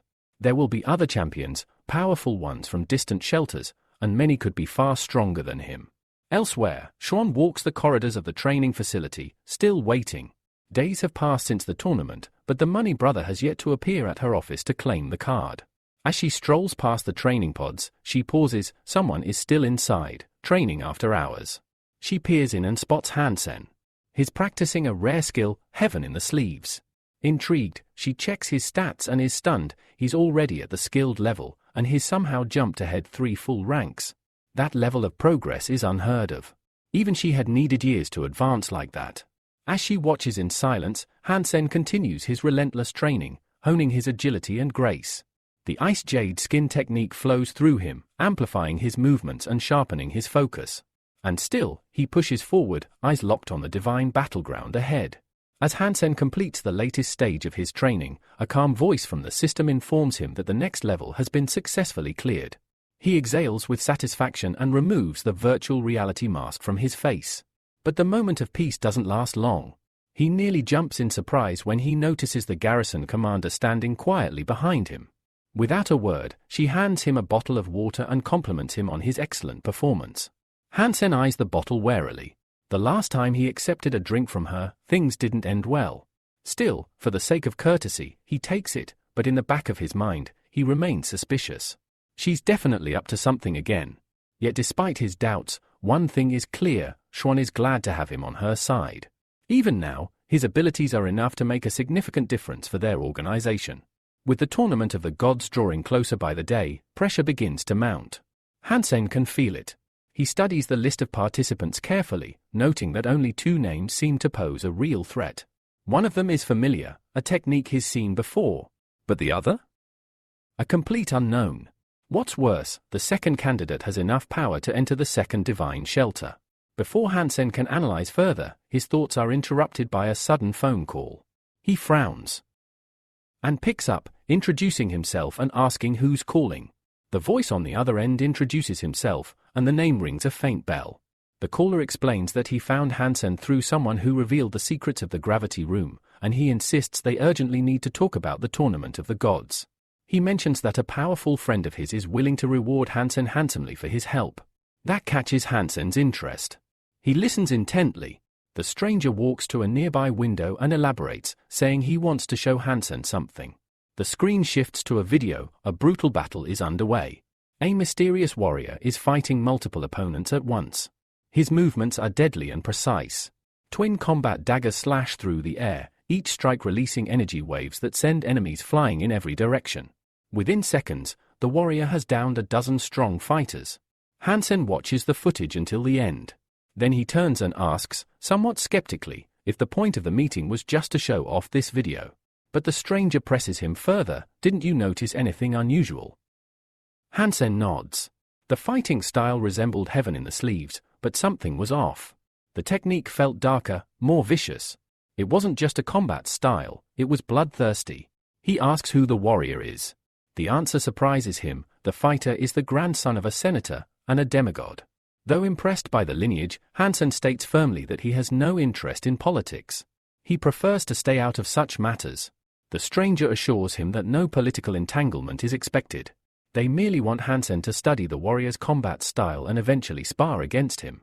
It's meant to be preparation for the tournament of the gods, nothing more. At first, Hansen hesitates. But the stranger persists, praising Hansen's rapid progress and reminding him how quickly he conquered advanced levels in the simulation. The offer becomes more tempting by the second. Still calm on the surface, Hansen is calculating. This might be a golden opportunity. Not only will he gain combat experience, but the promised rewards are also too good to ignore. So, he agrees, but on one condition: he wants an S-rank card as payment. The young men glance at one another, tension thick in the air. After a brief pause, they nod. They agree to his demand. Hansen will receive his reward. They ask him to review all the material related to the senator's grandson and begin training immediately. Every day counts now. A full day passes. The group begins to grow restless. Hansen still hasn't appeared, and they begin to question whether he truly intends to help. Just then, a loud knock echoes through the hall. The door opens, and Hansen steps in. His eyes are sharp, his expression focused. He announces confidently that he has thoroughly studied the fighter's techniques and is ready to begin the duel right now. One of the young men, Listen, smiles, clearly impressed. Hansen's words carry weight, and his confidence reignites their hope. Listen hands Hansen a training dagger. Hansen inspects it carefully. It's light and blunt, not even sharpened. That surprises him. Listen chuckles softly and explains that while they trust Hansen's skills, caution in training is never a bad thing. Safety must always come first. And with that, the stage is set. Hansen is ready to face the bloodthirsty style of a demigod, not in the arena yet, but in preparation for the divine war to come. The young men exchange glances and scoff, adding that whether the dagger is sharpened or not makes no difference to them. After all, they don't believe Hansen poses any real threat. That assumption hits a nerve. Hansen's eyes narrow. With a sharp tone, he warns them not to underestimate him. He's not here to play nice, he's here to prove a point. And with that, he suddenly launches into a rapid assault that leaves his opponent stunned, frozen in confusion. Charging forward with precision, Hansen uses the heaven in the sleeve technique, moving fluidly and without hesitation. Your enemies won't wait for a signal before attacking, he states coldly, striking fear into his training partner. The young man watches closely, only for his eyes to widen in disbelief. The training dagger in Hansen's hand has disappeared. In one seamless motion, Hansen performs a complex sleight of hand, and the weapon reappears in his other hand. Before the young man can react, Hansen strikes with speed. Though the blow is narrowly dodged, the blade still grazes the opponent's face, leaving a shallow yet visible mark. Listen, observing from the sidelines, exhales in relief. "Good thing we gave him a blunt dagger," he mutters. "Any sharper and this would have gone very differently." The spar intensifies. The clash continues in a blur of movement, the two exchanging rapid blows. Hansen dodges expertly, weaving through a barrage of attacks. But then, a heavy strike lands squarely, sending Hansen flying backward. He crashes to the ground, the pain pulsing through him. It hits him then, he had underestimated his opponent. This young man wasn't just skilled, he was strong, far stronger than Hansen had anticipated. His opponent smirks, stepping forward. "Don't get ahead of yourself," he sneers. "You're not ready to celebrate just yet." Hansen rises slowly, brushing off the dust. He's right, Hansen thinks. In terms of brute strength, I'm definitely at a disadvantage. But power isn't everything. Hansen still has cards left to play, tricks they haven't seen. Without hesitation, he bursts forward again, closing the distance with dazzling speed. His movement is sharp, refined, but his opponent, possessing quick reflexes, anticipates the attack. Hansen's strike veers just slightly off target. The opponent wastes no time. He raises his arm and prepares a powerful counterattack, mocking Hansen as he does. "You're still not on my level." But Hansen isn't done. In a heartbeat, he regroups and blocks the attack mid-swing. His mind races. He's reading my every move, but let's see if he can follow this. With the finesse of the heaven in the sleeve, Hansen once again switches the blade to his opposite hand. And this time, using his now free right hand, he snatches the opponent's wrist in a tight grip. Before his opponent can react, Hansen moves to finish the maneuver. With precision, he brings the blade toward the other's throat, fast, direct, and unavoidable. The opponent freezes, stunned. In one instant, Hansen had completely reversed the situation. From the sidelines, Lisitson bursts into applause, thoroughly impressed. "Remarkable." His technique, it might even surpass the senator's grandson. Later, Hansen sits quietly in the central business sector of the steel armor hideout, a subtle smile playing on his lips as he twirls his newly acquired S-rank card, a hard-earned prize. He replays the fight in his mind, analyzing every moment, every movement. Though it was only a training match, it offered something valuable, experience. Still, he knows that in a real battle, the outcome might have been very different.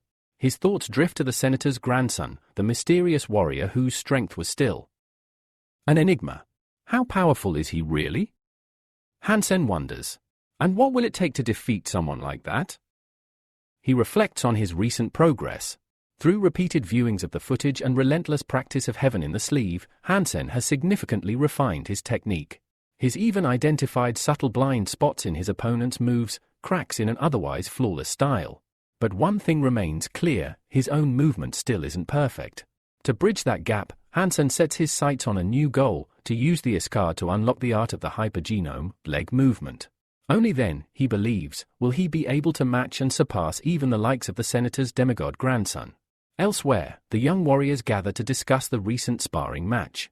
Leighton, clearly impressed, remarks that Hansen's performance saved them countless hours of training, and more importantly, proved that he may not be any weaker than the senator's grandson. Another agrees, noting Hansen's formidable close combat skills. If he can adapt to fighting stronger opponents, he might even surpass the senator's heir. However, not everyone is convinced. Lee Sen tempers the praise, reminding them that Hansen is still the undefeated champion of the first vault, and that kind of dominance shouldn't be taken lightly. Finally, the long-awaited day arrives. Crowds pour into the venue, circling the tournament's central stage, the Shining Star fighting ring. The atmosphere is electric. From the stands, Shiro watches with certainty in his eyes. He firmly believes the Steel Armor Shelter's champion will win it all. As the audience erupts in cheers, Hansen steps into the arena, donning the armor of the Money Brother. The crowd's reaction is thunderous. Fans call out his name, clapping and chanting, and Hansen responds with a grateful nod, genuinely moved by their support. He hadn't expected this kind of turnout. It dawns on him, it's the Money Brother persona that drew the masses.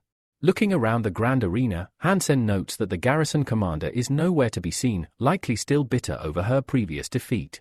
He shrugs it off and shifts his focus to the tournament brackets.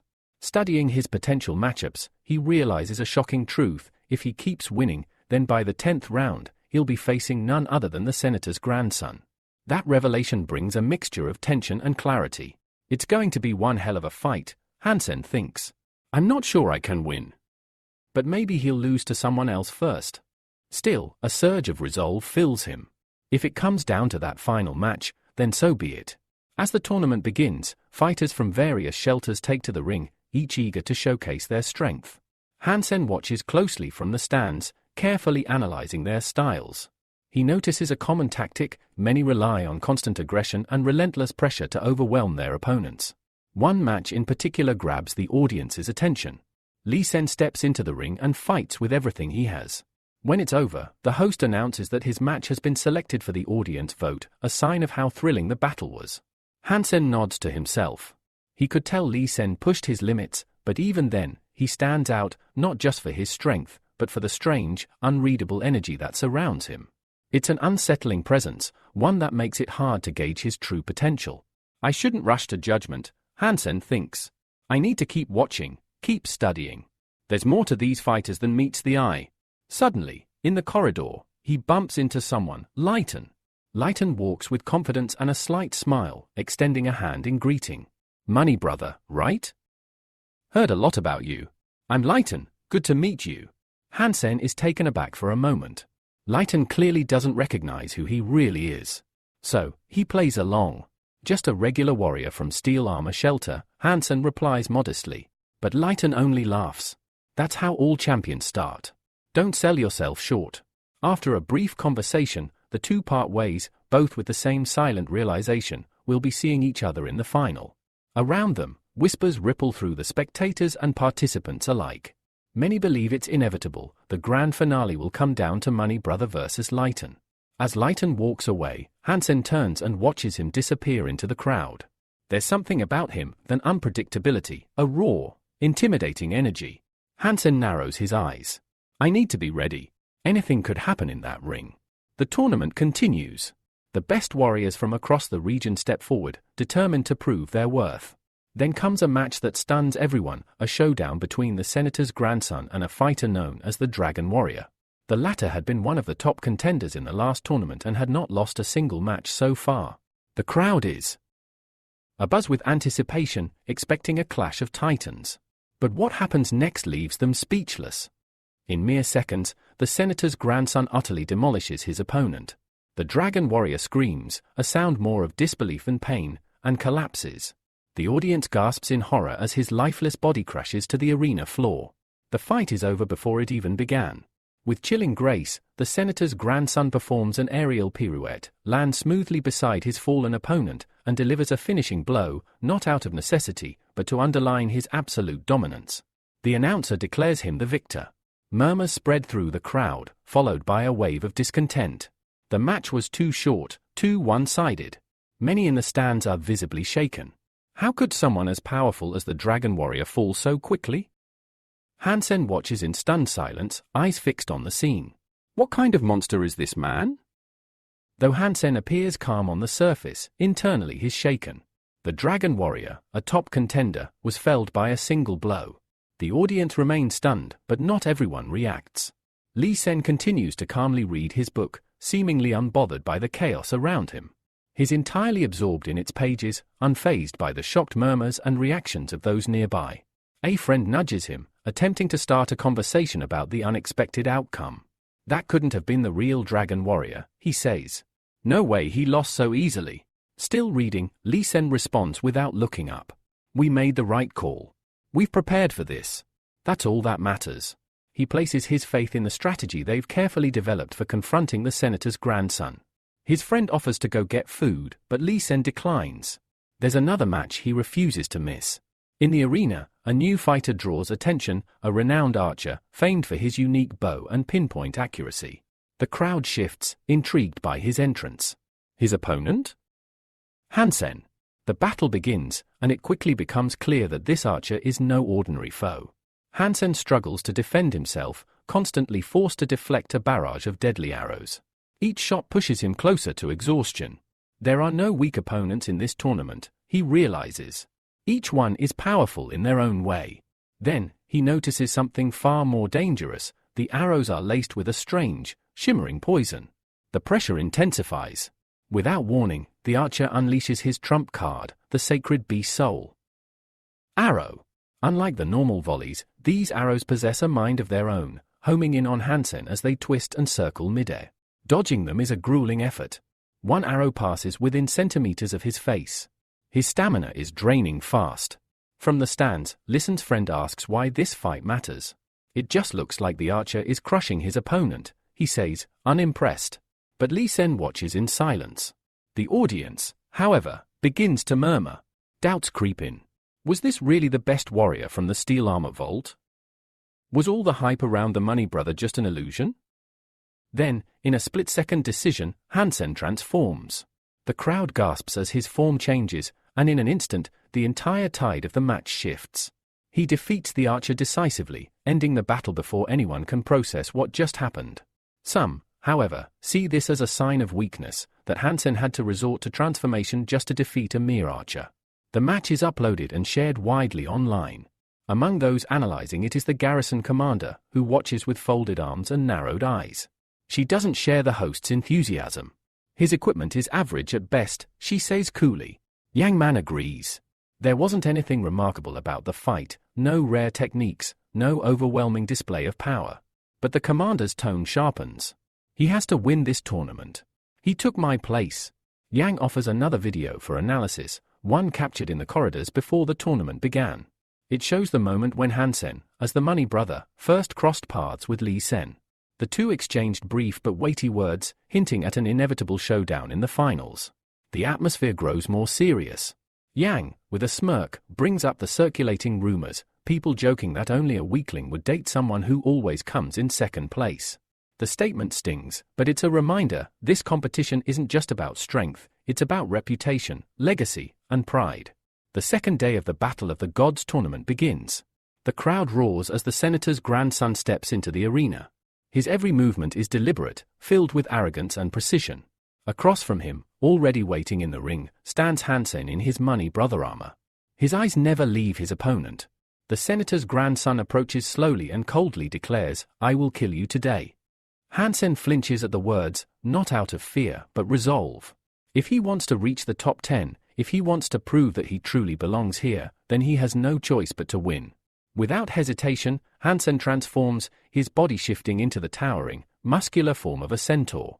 The transformation shocks the spectators, and even stirs concern.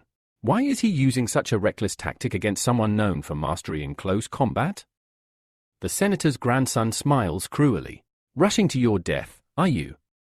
Still, he adds with a note of twisted respect, I admire your determination. Then, his own transformation begins. An enormous field of energy forms around him, condensing, twisting, until it manifests into a colossal creature. A blinding light flares up as his soul beast bursts forth. The pressure in the arena becomes suffocating. Spectators stare, mouths agape, holding their breath at the spectacle. From the stands, Lee Sen watches, eyebrows furrowed.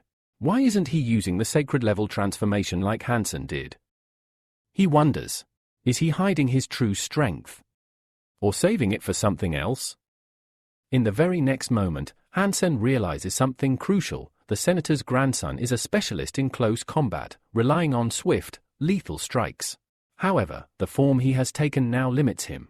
While his beast transformation grants overwhelming power, it prevents him from fighting at full efficiency. To unlock his full potential, he would have had to suppress his transformation and remain in a humanoid state. But he's chosen otherwise, confident that his current strategy, bolstered by the sacred dagger wielded by his beast, will be enough to secure victory. The towering creature that represents his beast soul leaps high into the air, raising the sacred dagger for a decisive strike, one that could end the battle in a single blow. Hansen, still in his centaur form, narrowly dodges the strike at the last second and continues to fight. The senator's grandson doesn't let up. His beast soul follows through with a relentless assault, launching devastating waves of energy at Hansen, each hit designed to crush his defenses. Despite the barrage, Hansen remains composed. He studies his opponent, confident in his understanding of the senator's grandson's fighting style. He knows there's no room for mistakes. With that, Hansen retaliates.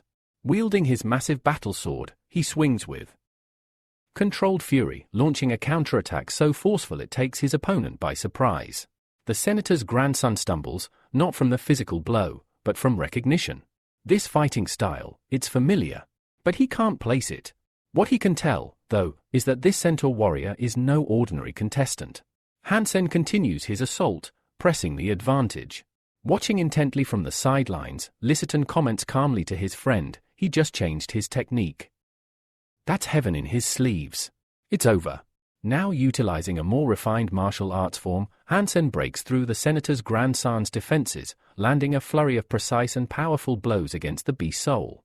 Unable to withstand the punishment, the beast soul is knocked backward, sustaining catastrophic damage. The spiritual link between the beast and its master shatters. The senator's grandson, overwhelmed and unable to maintain his balance, is flung backward as well. Lysaton's friend is speechless, astonished at how quickly this fight, which had seemed like an uphill battle, ended in such a decisive victory. Lysaton, unfazed, simply states what has now become evident to all: the Money Brother truly deserves his reputation as a legend of the steel armor shelter. This wasn't luck. It was raw power, honed skill, and flawless execution. The senator's grandson, still conscious, seethes with anger. He glares at Hansen and hurls one final curse before his body gives in to the damage. He collapses, unconscious. The stadium erupts. Cheers echo across the arena as spectators celebrate Hansen's victory. A single, perfectly executed transformation followed by a tactical assault, he had bested one of the tournament's strongest fighters. Hansen walks over to his fallen opponent and coldly informs him, "Your internal organs are damaged.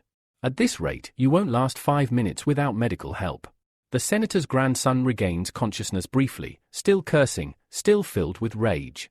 "Next time. I'll kill you," he growls through clenched teeth. But it's over. The announcer declares the winner, the Money Brother. Hansen raises his arms in triumph. The crowd roars in approval, chanting his name. Meanwhile, Yangman sits in her office, watching the replay. She turns to the garrison commander. The second part of the Money Brothers fight is already online, and it's exploded in popularity. Tens of millions of views. The commander remains quiet. Yangman continues, he didn't disappoint the steel armor shelter. He beat a powerful opponent, and made it look easy. As she speaks, Xuan, standing nearby, silently reflects. Just who is hiding behind the mask of the Money Brother? Back in his room, Hansen replays the footage of his own fight. Though victorious, he's not satisfied. He studies his movements and admits to himself, his lower body wasn't fast enough. If my legs were stronger, I could have finished the fight even quicker, he thinks. Determined to improve, he starts browsing S-class gear, looking for something worthwhile to buy. But there are too many options: swords, armor, enhancements, and Hansen struggles to choose. Just then, he gets a call. It's Lysaton. At first, Hansen assumes it's an invitation for a sparring session, but Lysaton quickly corrects him. He's got a business proposal, one that promises great rewards. Curious, Hansen asks for details, but Lysaton insists it must be discussed in person. Not long after, Hansen is seen wandering near the towering walls of the steel armor shelter, deep in thought. So much has changed, and yet, he knows that this is just the beginning. Soon, a large group of hunters arrives at the designated meeting point. The oldest among them steps forward, studying Hansen closely. "So, this is the guy my brother was talking about," he mutters. Hansen steps forward. "Why are you organizing an expedition without the authorities?" he asks. "Is it just to avoid splitting the profit?" One of the men doesn't take kindly to his question. Aggressive and clearly skeptical, he grabs Hansen by the collar. "You're weak," he growls. "You'll drag us down. You'll get us killed." The tension rises. Another challenge awaits. The older hunter, seeing the aggression unfold, immediately intervenes. He orders the irate man to stand down and makes it clear that he trusts Hansen. He places his hope in the young man's abilities, believing that Hansen could be the key to securing the divine gene, an objective of immense value to everyone involved. However, the elder doesn't sugarcoat the risk. He tells Hansen bluntly that if he fails to follow orders, no one will be able to guarantee his safety. Still, he sweetens the deal by promising a generous reward, a mutated beast soul, should Hansen succeed in completing the mission. The rest of the hunters now turn to Hansen. Their eyes are filled with expectation, not just for success, but for something more. They want him to honor the reputation of the steel armor shelter. A lot is riding on him. Hansen meets their gaze and responds calmly, "Don't worry. I won't let you down." With that, the hunters mount their riding beasts and begin their slow ascent into the mountains. The journey ahead is long, harsh, and unforgiving. Hansen learns that the target location lies roughly 30 kilometers away, nestled deep within a steep and treacherous mountain range. Evaluating the terrain, he estimates that, if all goes smoothly, they'll reach it in 2 days. Eventually, the group arrives. They dismount and proceed on foot, entering a narrow cave passage. As they move deeper, Hansen notices bloody footprints on the stone floor. He pauses, inspecting them closely. Something clearly happened here. "Are these from your last hunt?" he asks one of the hunters. The man nods grimly. "Yeah, we fought a sacred beast here not long ago. It was fast and strong. We lost a lot of good men." The older hunter then briefs Hansen on the plan.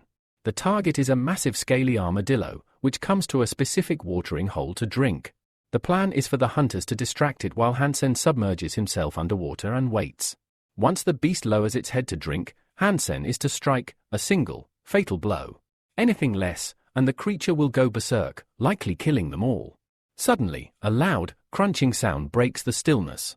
The beast arrives.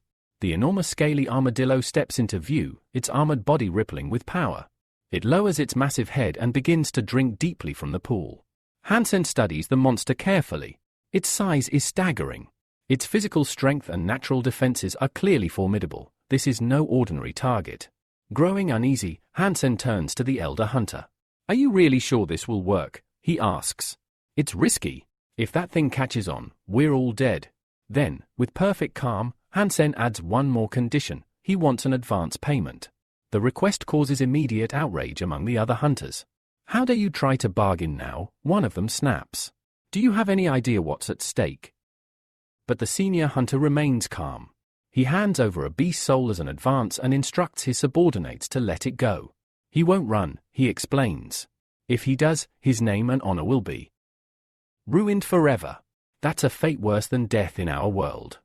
With the deal made, the hunters divide into 3 tactical groups, each assigned to approach from different directions to bait the monster. The leader and his most experienced comrade take position near the beast's den. Their job is to lure it out. Then, with a final command, the older hunter lifts a boulder above his head and shouts, "Begin the operation." The hunters hurl large stones at the beast, aiming with precision. But when the rocks strike the armadillo's hide, they bounce off harmlessly. Its armor is simply too strong. The bombardment has no effect except to infuriate the beast. The scaly armadillo lifts its massive head and emits a deafening roar that shakes the cave walls. Then, it rolls its entire body into a giant ball and begins to charge at high speed toward the attackers, smashing everything in its path.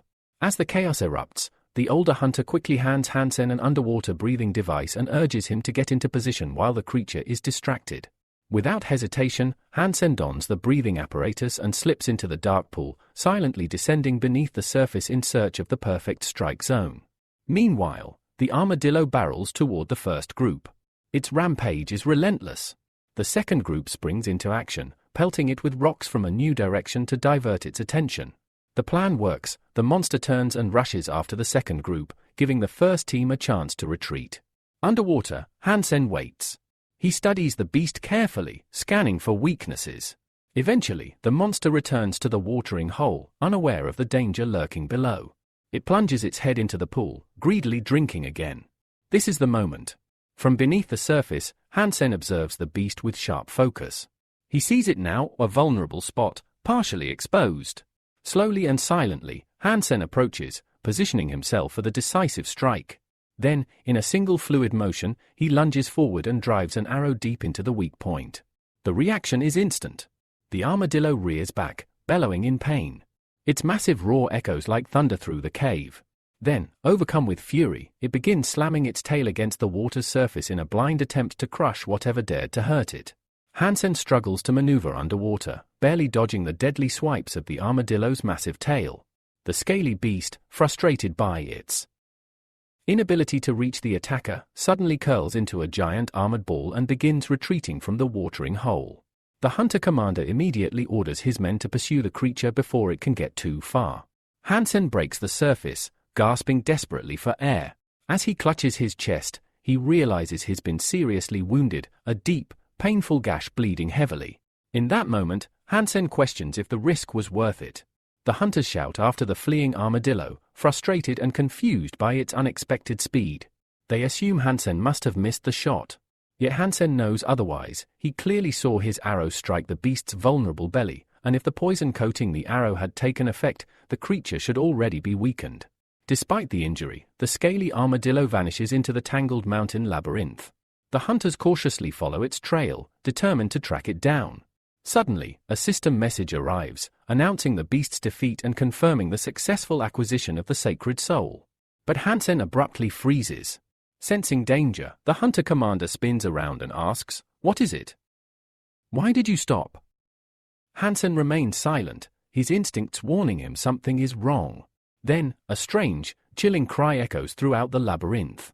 The hunters look around, confused, raising their heads to locate the source of the eerie sound. Slowly, the advanced group edges toward a nearby ledge, moving with extreme caution. Hansen and the senior hunter hurry toward the ledge, knowing the mission's fate now hinges on what they find. When Hansen reaches the open space, he stops dead in his tracks, his face a mixture of shock and fear. Below, at the labyrinth's bottom, a giant bird is tearing apart the lifeless body of the scaly armadillo with its powerful talons. The massive bird lifts its head, eyes blazing with hellish red light, and lets out a piercing cry. The hunters panic, their voices trembling as they scatter in every direction. They understand immediately, they're facing a monster they cannot hope to defeat.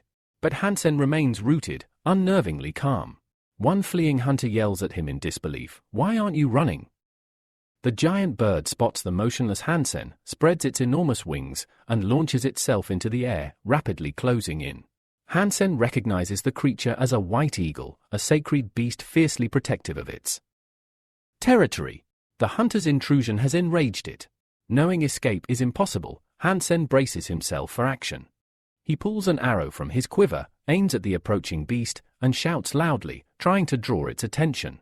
He fires, but in his haste, his aim falters, and the arrow misses by mere centimeters. The giant white eagle barrels past him with tremendous force, its wing beat knocking Hansen sideways like a gust of wind. Without pause, the eagle turns sharply and relentlessly pursues Hansen, striking him repeatedly with its massive beak. Desperately, Hansen spots a small ledge ahead and sprints toward it, hoping to find cover from the relentless predator. The bird nearly catches him, its thunderous beak crashing inches behind Hansen's back. Summoning every ounce of strength, Hansen pushes forward, gaining precious ground.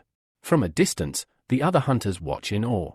They realize Hansen is deliberately drawing the deadly creature's attention to himself, buying them time to escape. The senior hunter, impressed, nods with respect. "He's no slouch," he says. "His actions deserve our sincere gratitude." As Hansen dodges and hides from the giant bird, the elder hunter quietly acknowledges he now owes the young man a debt. Hansen realizes the white eagle probably can't swallow him whole while on the move. Without hesitation, he transforms into the Money Brothers' armor for protection. The giant bird continues its furious chase, tearing through everything in its path. Suddenly, Hansen spots a small body of water ahead and dashes toward it, hoping the eagle struggles to swim. Relief washes over him, salvation is close. Just a few dozen meters remain. He plunges into the water, pushing off the shore with force and gaining speed, aiming to hide from his relentless pursuer. But the massive white eagle is undeterred, swooping low over the water and striking Hansen repeatedly with its sharp beak. Grateful for his armor, Hansen knows that without it, he'd already be dead. This bird had slain the scaly armadillo with a single blow. As he swims deeper, Hansen suddenly spots a giant swordfish. For the first time in his life, he feels glad to encounter a monster. He quickly grabs its upper fin and desperately urges it to swim away fast, understanding that his survival now depends on this underwater beast. Meanwhile, elsewhere, Lit-sun reads quietly while his friend trains on a treadmill. Suddenly, the runner stops abruptly, turning to Lit-sun with confusion and asking why he's laughing. Lit-sun smiles and explains he's not laughing at him, just feeling good because something important is about to happen. The runner, irritated, asks if Lit-sun wants to fight the Money Brother to test his strength. Lit-sun calmly replies that the battle of the gods is point-based, and the Money Brother may not have enough points to make the finals. Back to Hansen, he feels a sharp pain forcing him to slowly open his eyes. A concerned girl leans over, asking if he can hear her. Hansen blinks in surprise, trying to comprehend where he is and what's happening. The girl smiles, happy to see him conscious, and credits medicinal herbs for his recovery. Looking around, Hansen notices a man sitting near a fire. When he asks where he is, the man explains they're in a forest near Slava's shelter. Hansen was pulled from a river, barely alive. The trio sets off toward the shelter, just 7 kilometers away. The man mentions Hansen owes 300,000 for medical care and escort, which makes Hansen uneasy. Hansen admits he doesn't have that kind of money now. The man reassures him they can settle the debt after returning to the shelter. The girl, disagreeing, says people should help others out of kindness, not for money. The man calmly points out that since last night, they've only defeated one primeval beast, and their genes are evolving too slowly, they need the money. Hansen studies their simple gear but admires their courage and determination in hunting for primitive genes. After a while, the group stops. The girl points excitedly and asks if they see what she does. Nearby, a group of black-tailed monkeys approaches. Among them are several mutated ones, their poisonous souls visible. The man grabs the girl's hand, urging her to run fast. He warns that the monkeys are too many to fight head-on. Hansen stays calm, watching the monsters approach thoughtfully, wondering if he can earn enough mutated genes to pay off his debt. The man turns and stares at Hansen in disbelief, confused why he's not running. Hansen draws his bow and boldly declares, the apes of the Glory Vault will now know the full power of the Steel Armor Vault Warrior. The man and woman watch in shock as Hansen pulls out a mutated beast's arrow and fires at the dangerous monkeys. Despite the arrows flying, one monkey doesn't retreat. Instead, it takes a fighting stance and screams loudly, showing its strength. The man screams a warning, this mutated monkey is far stronger than usual, and they should flee immediately. But Hansen, confident, tells him not to worry. His arrows pack enough power to handle this monster. The mutated monkey ignores the arrows and charges rapidly toward Hansen and his new allies. Hansen's arrows swiftly circle the massive black-tailed monkey before striking its head directly. A powerful explosion follows, and moments later, the enormous beast collapses unconscious. Without their leader, the frightened monkeys scream and scatter in all directions, avoiding further conflict. Calmly holding the mutated beast's arrow, Hansen reflects on how easily he defeated such a formidable foe. Soon, the man and woman approach, impressed by Hansen's skill and curiosity, asking who he is. After several hours of travel, the trio safely arrives at Slava's refuge. Hansen takes in the solid, well-built structures around him with interest, remarking that this is the first time he's seen such a beautiful, lively place. He acknowledges how many have dreamed of coming here, making this moment even more meaningful. The man looks Hansen over seriously and announces that he no longer considers him a debtor. Recognizing the value of the mutant genes Hansen provided, Hansen suggests these genes will significantly boost the man and woman's abilities in the future. The girl thanks Hansen sincerely, saying the valuable genes mean more than the 300,000 debt. The man eyes Hansen with envy, silently vowing to become stronger than him soon. He then explains they have reached a teleportation station, where Hansen can travel to common space, but there's a catch. This station only links to an external teleportal, meaning Hansen will have to continue on foot from there and cannot reach the steel armor shelter directly. Hansen sees this as bad news since it might prevent him from arriving at the Battle of the Gods finals in time. Still, he remains hopeful about making the top 10 and receiving a random sacred beast soul. After bidding farewell to his new friends, Hansen heads toward the spatial teleport. The girl thanks him again for his help and wishes him a safe journey. Meanwhile, in the stadium arena, the host announces Litsun as the main champion of this year's Battle of the Gods based on points. Descending slowly from the arena, Litsun thinks sadly that he never fought the warrior known as Money Brother in this championship. Spectators buzz with rumors about why Money Brother didn't appear for the final fight. Reporters quickly surround Litsun, pressing him on why Money Brother didn't show. He dismisses the popular theory that his opponent was scared, believing Money Brother is as fearless as he is. When asked who would win their fight, Litsun admits it's impossible to say without facing Money Brother personally. Litsun's friend is frustrated at being overlooked despite finishing second this year. Litsun remains puzzled about Money Brother's absence but knows one thing for sure: he is more eager than ever to face him. Back at the teleportation station, Hansen strolls leisurely, feeling incredibly lucky to have survived the white mutated eagle. He contacts the hunters, promising to give the elder hunter the soul of the beast when they meet. His contact advises against it, explaining that most of the beast's carcass was eaten by the eagle, but the elder hunter still gathered enough materials to max out his divine gene. The elder hunter will soon prepare to move on to the second shelter. The hunter thanks Hansen for his bravery and heroism. Hansen laments not having his sacred bow and arrows, certain he could have killed the eagle with them. He quietly repeats sacred bow and arrows, suspecting a meaningful coincidence. Hansen learns the elder hunter plans to sell his sacred bow since he no longer needs it. The hunter asks honestly whether Hansen received the armadillo beast soul, which Hansen confirms. From that soul, the hunter crafted a strong prickly soul shield, just what he needs. He asks Hansen to keep the shield safe and promises to help trade it for the sacred bow.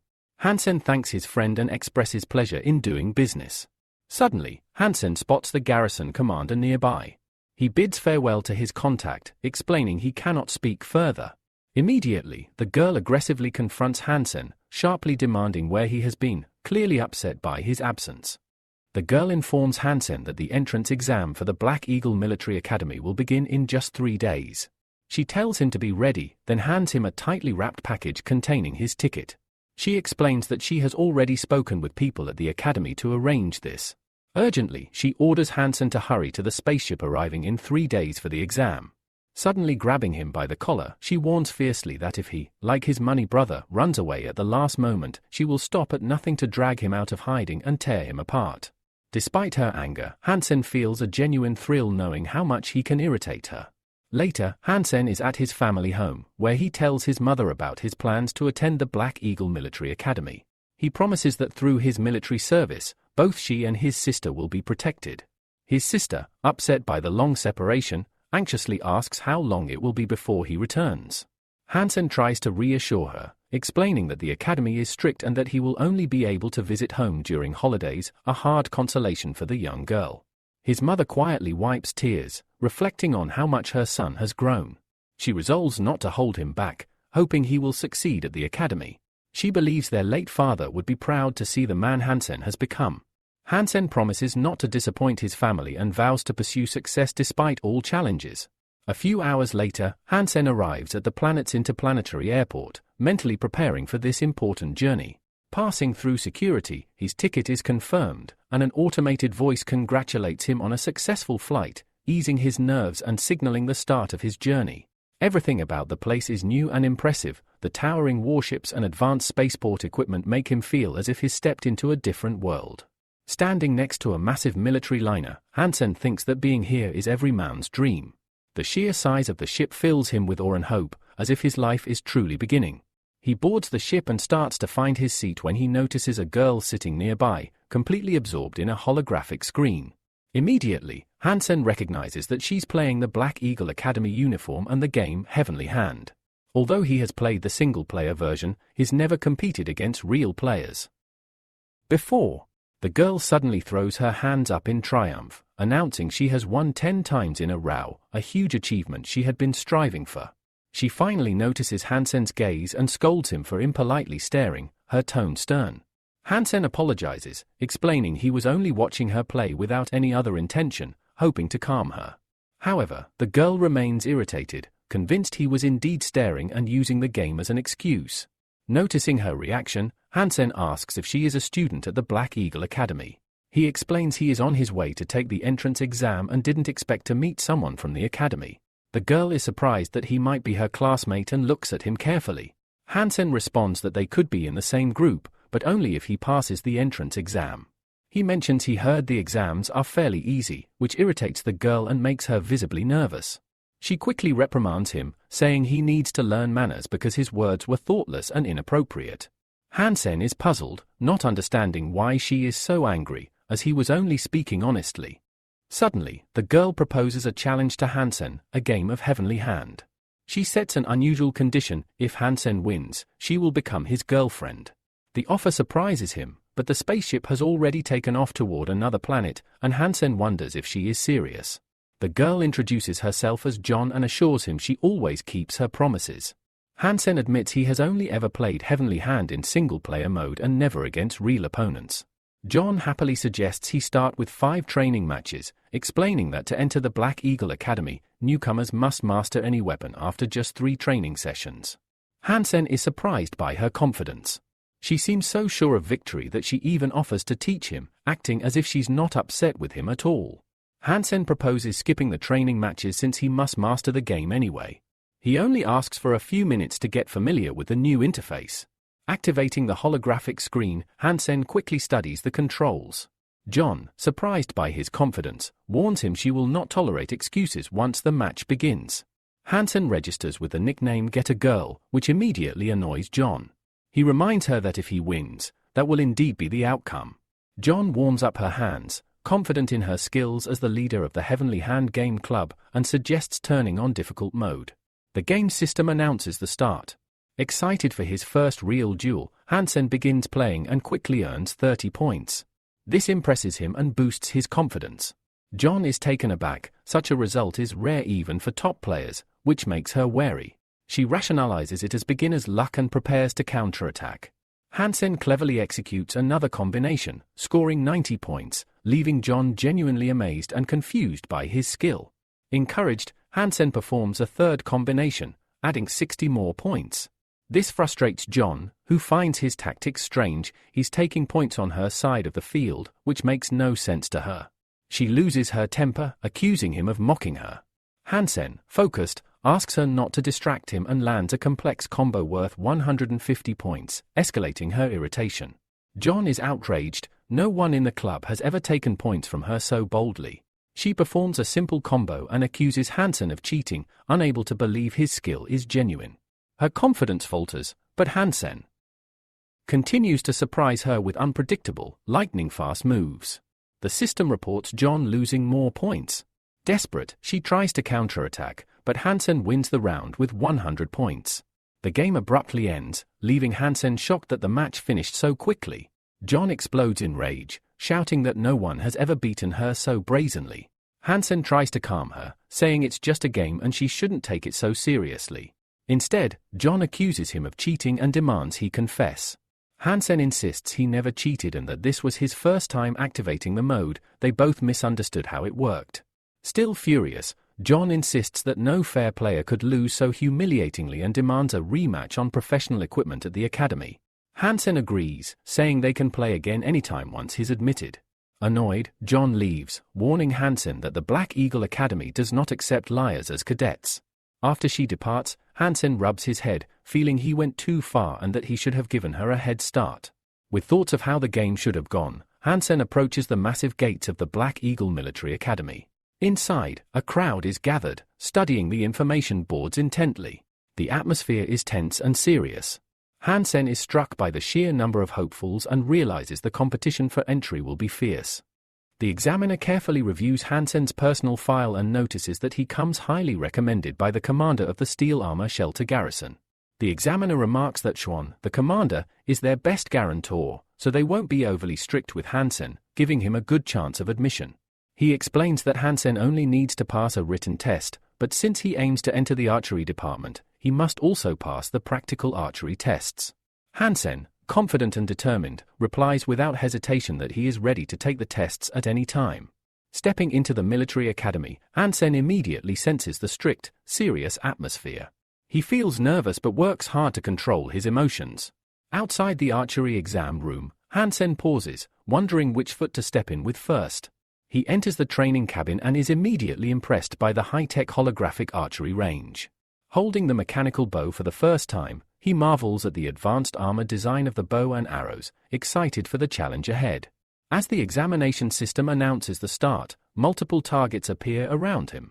Hansen pulls back the bowstring, aware that the targets can move in any direction.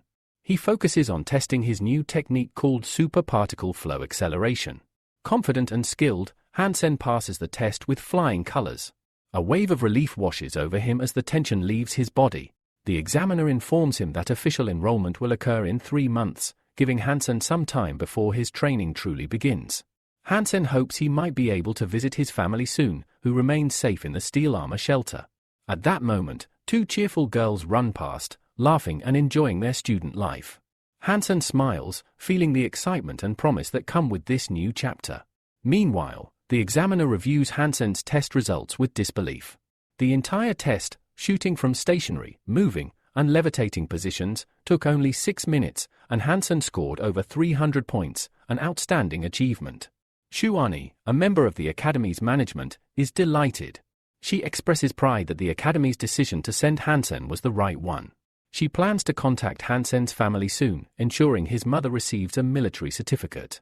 Shuani also asks the garrison commander if Hansen should be included in the squad's main roster.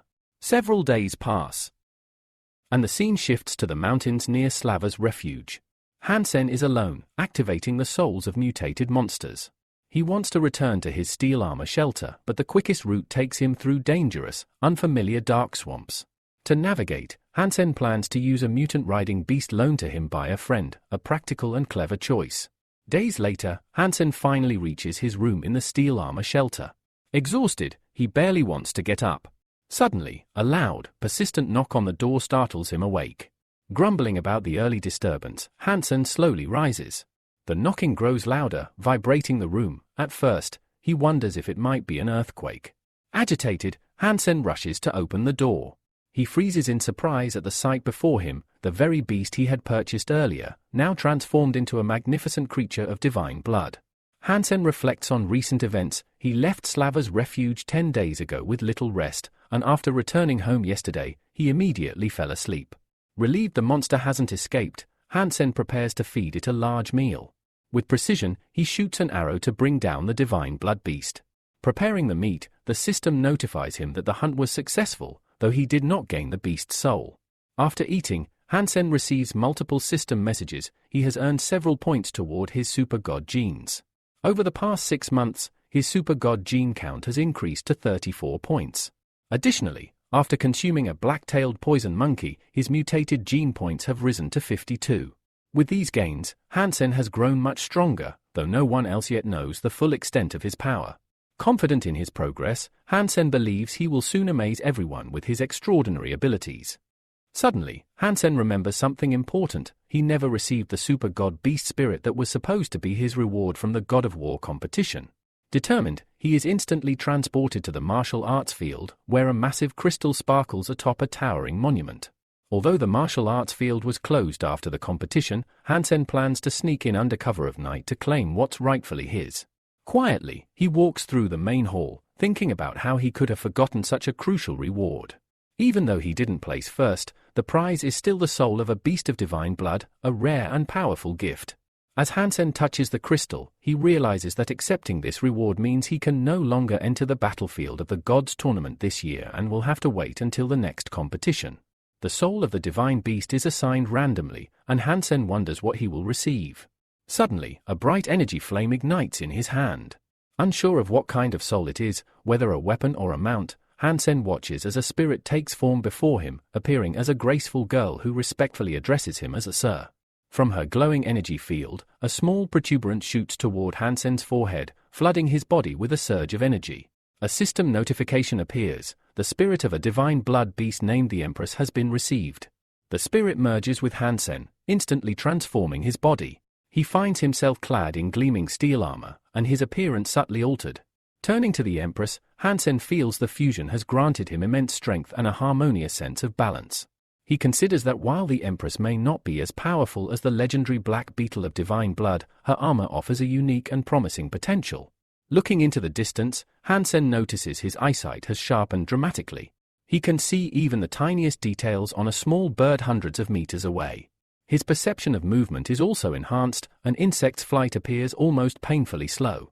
Though pleased with his newfound powers, Hansen wonders why the Empress hasn't granted him wings. Shrugging, he decides there's no point in finding fault. The armor's vast potential is what truly matters, and he plans to study its abilities in detail. Later, in a men's dormitory room, 3 young men argue loudly over who will be the leader of their room. At that moment, Hansen enters and announces his name, declaring that by order of the commandant, he will be living there from now on. One cadet casts a displeased glare at Hansen, who wonders why the hostility. The big guy finally speaks up, grabbing Hansen's hand and dragging him inside, explaining that choosing a room leader is important. They need someone who embodies the spirit and worldview of room 304. Another cadet, adjusting his glasses, argues that leadership isn't about strength but intelligence. He boasts an IQ of 167 as proof of his suitability. The third cadet turns to Hansen, asking his opinion on who should lead the martial arts group. Hansen laughs and says he doesn't really care and doesn't intend to be the leader. He suggests they decide among themselves. One cadet pulls out a room leader badge and proposes a competition. Since they're all from the archery department, the contest will determine their leader fairly. The big guy and the high IQ cadet exchange determined looks before agreeing to compete. Hansen praises their intelligence and says the approach is fair. He suggests they head to the training ground immediately and start the competition. The big guy, however, rudely interrupts, asking who gave the other cadet permission to go first, clearly not impressed. Watching all this, Hansen scratches his head and realizes that living with these three won't be peaceful at all. Thus ends the competition for the leader of room 304. The big guy, Gene, is in tears, upset and confused about how he ended up with the worst result in the competition. His neighbor tries to comfort him, saying there's still plenty of room to improve. If Gene keeps training hard, his skills will grow significantly. Jan, the cadet with the high IQ, is genuinely surprised he only got second place despite trying so hard. He guesses he must have lost focus during the competition. Hansen steps in to calm Gene, telling him not to worry since it's just a game. He adds that Gene will still be the elder brother in the room, and he'll call him older brother. Gene is deeply touched by Hansen's respect and invites him to reach out whenever he needs help. The third cadet, Tingan, is enthusiastic and has the highest shooting skills among them. Hansen thinks, let Tingan be the leader and handle that troublesome role. Suddenly, Tingan hears a loud noise nearby and wonders what it could be. A huge crowd is lining up to sign up for a club called the Hand of God. Hansen spots a massive poster by the club and feels like he's seen the girl on it somewhere before. Gene is thrilled about the recruitment and the fact that the Academy's star is on the poster. Hansen finally remembers where he saw the girl and asks his new friends how popular she is at Black Hawk Academy. Gene is surprised Hansen isn't familiar with Academy life and explains that John is the president of the God's Hand Club and considered the most beautiful girl in the Academy, practically a goddess. Gene gushes about her ancient noble family, her wisdom, beauty, and how she rejects all suitors. Jan tells Gene to stop daydreaming and focus on training, since John isn't interested in guys like him. Tingan, however, sees this as a golden opportunity and invites everyone to join the club. Jan tries to discourage them, but his roommates ignore him, pushing him aside as they rush to register. Hansen, intrigued by John's popularity, thinks it might be best not to mention he beat her in a game. The next day, lessons begin. In class, the teacher talks about how genetic evolution has advanced alongside human civilization. Hansen is a bit surprised by the curriculum since he studied it before, but decides it's a good chance to review the material. After theory, it's time for firearms training. The instructor advises Hansen to raise his hands higher and spread his elbows to release shoulder tension. Then comes a thrilling lesson, controlling a massive robotic manipulator. Hansen feels like he's dreaming as he sits in the control chair, fully absorbed. The instructor warns him to stay focused and keep the indicator lights green. The classes are long and exhausting. When they return to their dorm, the students collapse onto their beds. Unlike the others, Hansen stays up late to study and complete his homework. This week has been intense, and he struggles to keep up. Later, Hansen checks his phone and is surprised by a flood of missed calls and messages. One is from hunters he helped on a previous mission. Without hesitation, Hansen agrees to meet one of them in a nearby forest by the steel armor shelter. The hunter asks why Hansen didn't respond sooner. Hansen explains he's been busy since starting at Black Hawk Academy. The hunter thanks him for saving their lives and presents a gift from the group leader, showing appreciation for Hansen's courage and loyalty. In return, Hansen gives the hunter the spiked shield he earned after defeating the scaly armadillo, hoping it will help the group in future battles. Feeling genuinely pleased with the gift, Hansen reflects that every step brings him closer to his goal of becoming the strongest warrior. After the meeting, Hansen heads back to the male dormitory, number 9. As he approaches his door, he overhears a strange argument. His neighbors are debating who is the strongest and talking about some kind of revenge. Intrigued, Hansen listens carefully.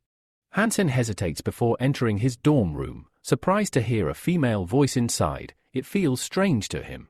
As he steps in, he asks Gene who he's talking to. Irritated, Gene replies that his game has just been ruined. Jan then asks Hansen if he wants to join the God's Hand game and requests that Hansen punish their opponents for their bad behavior. Though not very eager, Hansen agrees to help his new roommate who is clearly eager to play. Hansen notices Jean sending rude messages to their opponents and politely reminds him that it's just a game and players should keep it fair. Jan adds Hansen as a friend and asks him to first connect to the school's network and then log into his account. Jan is shocked and confused when he sees Hansen's account name, My Girl John. He asks if Hansen isn't worried about the academy students finding out and giving him a hard time over such a bold username. Hansen says he only has half an hour and suggests they stop chatting and start the game.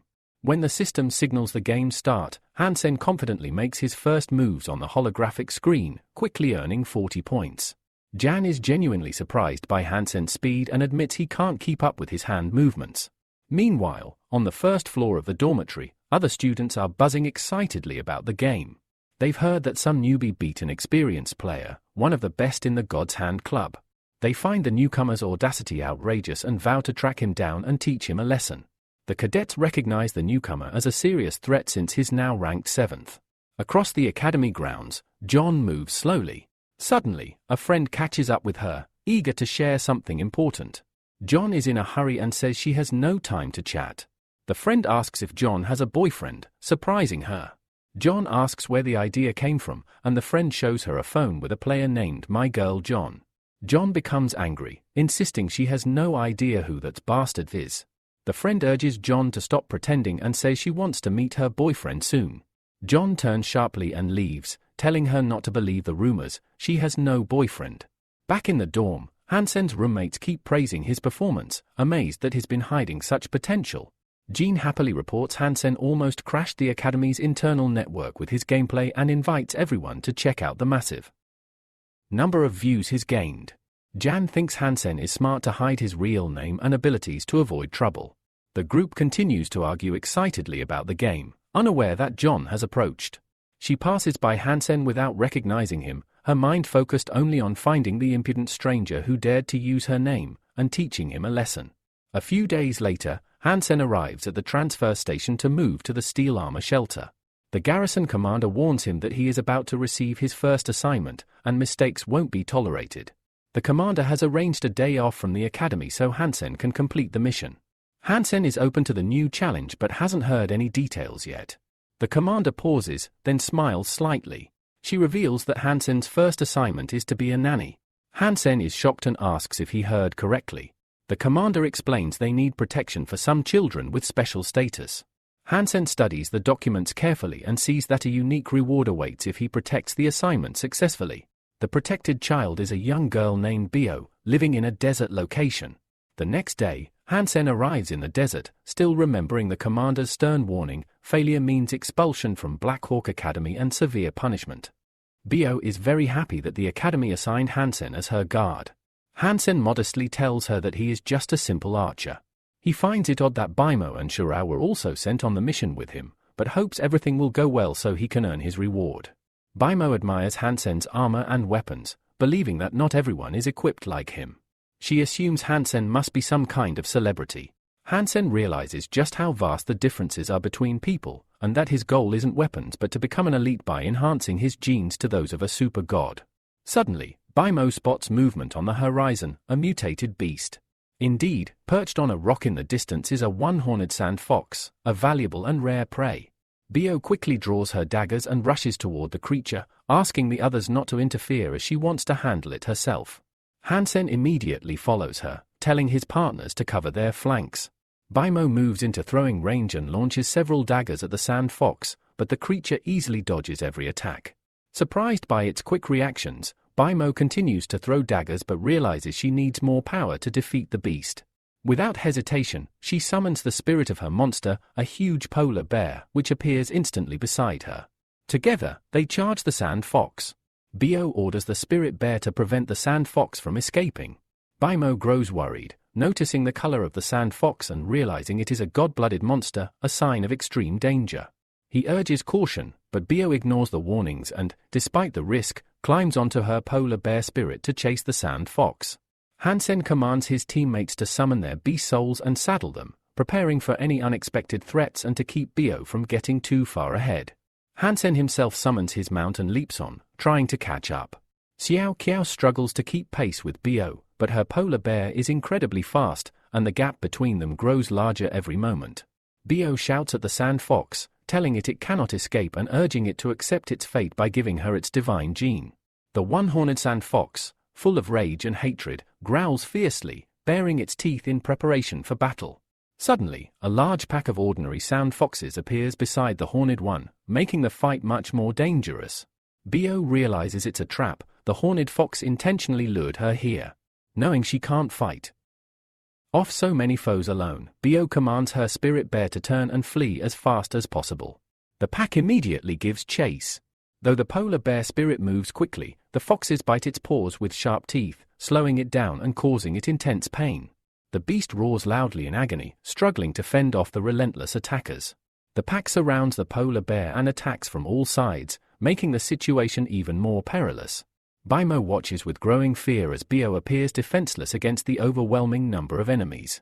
Just then, the whistle of an arrow cuts through the air. It flies past Bio and strikes one of the foxes inches from her, taking it down. Hansen orders his teammates to assist Bio's escape while he provides cover fire with his bow. Bio looks at Hansen with admiration, feeling reassured. She believes he will not let her die here and that there is still a chance to survive.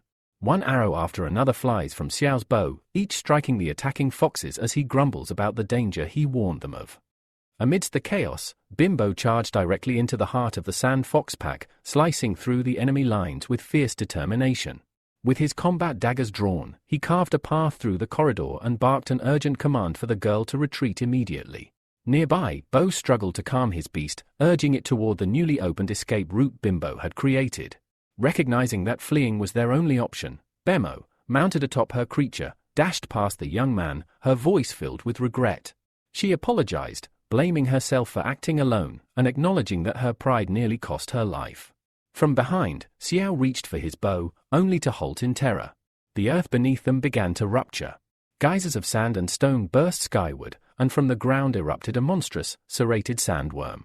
It towered several tens of meters high, its bellowing roar freezing everyone in place. Hansen immediately took note of the creature, his expression turning grim. This was not just another obstacle, it was a mortal threat.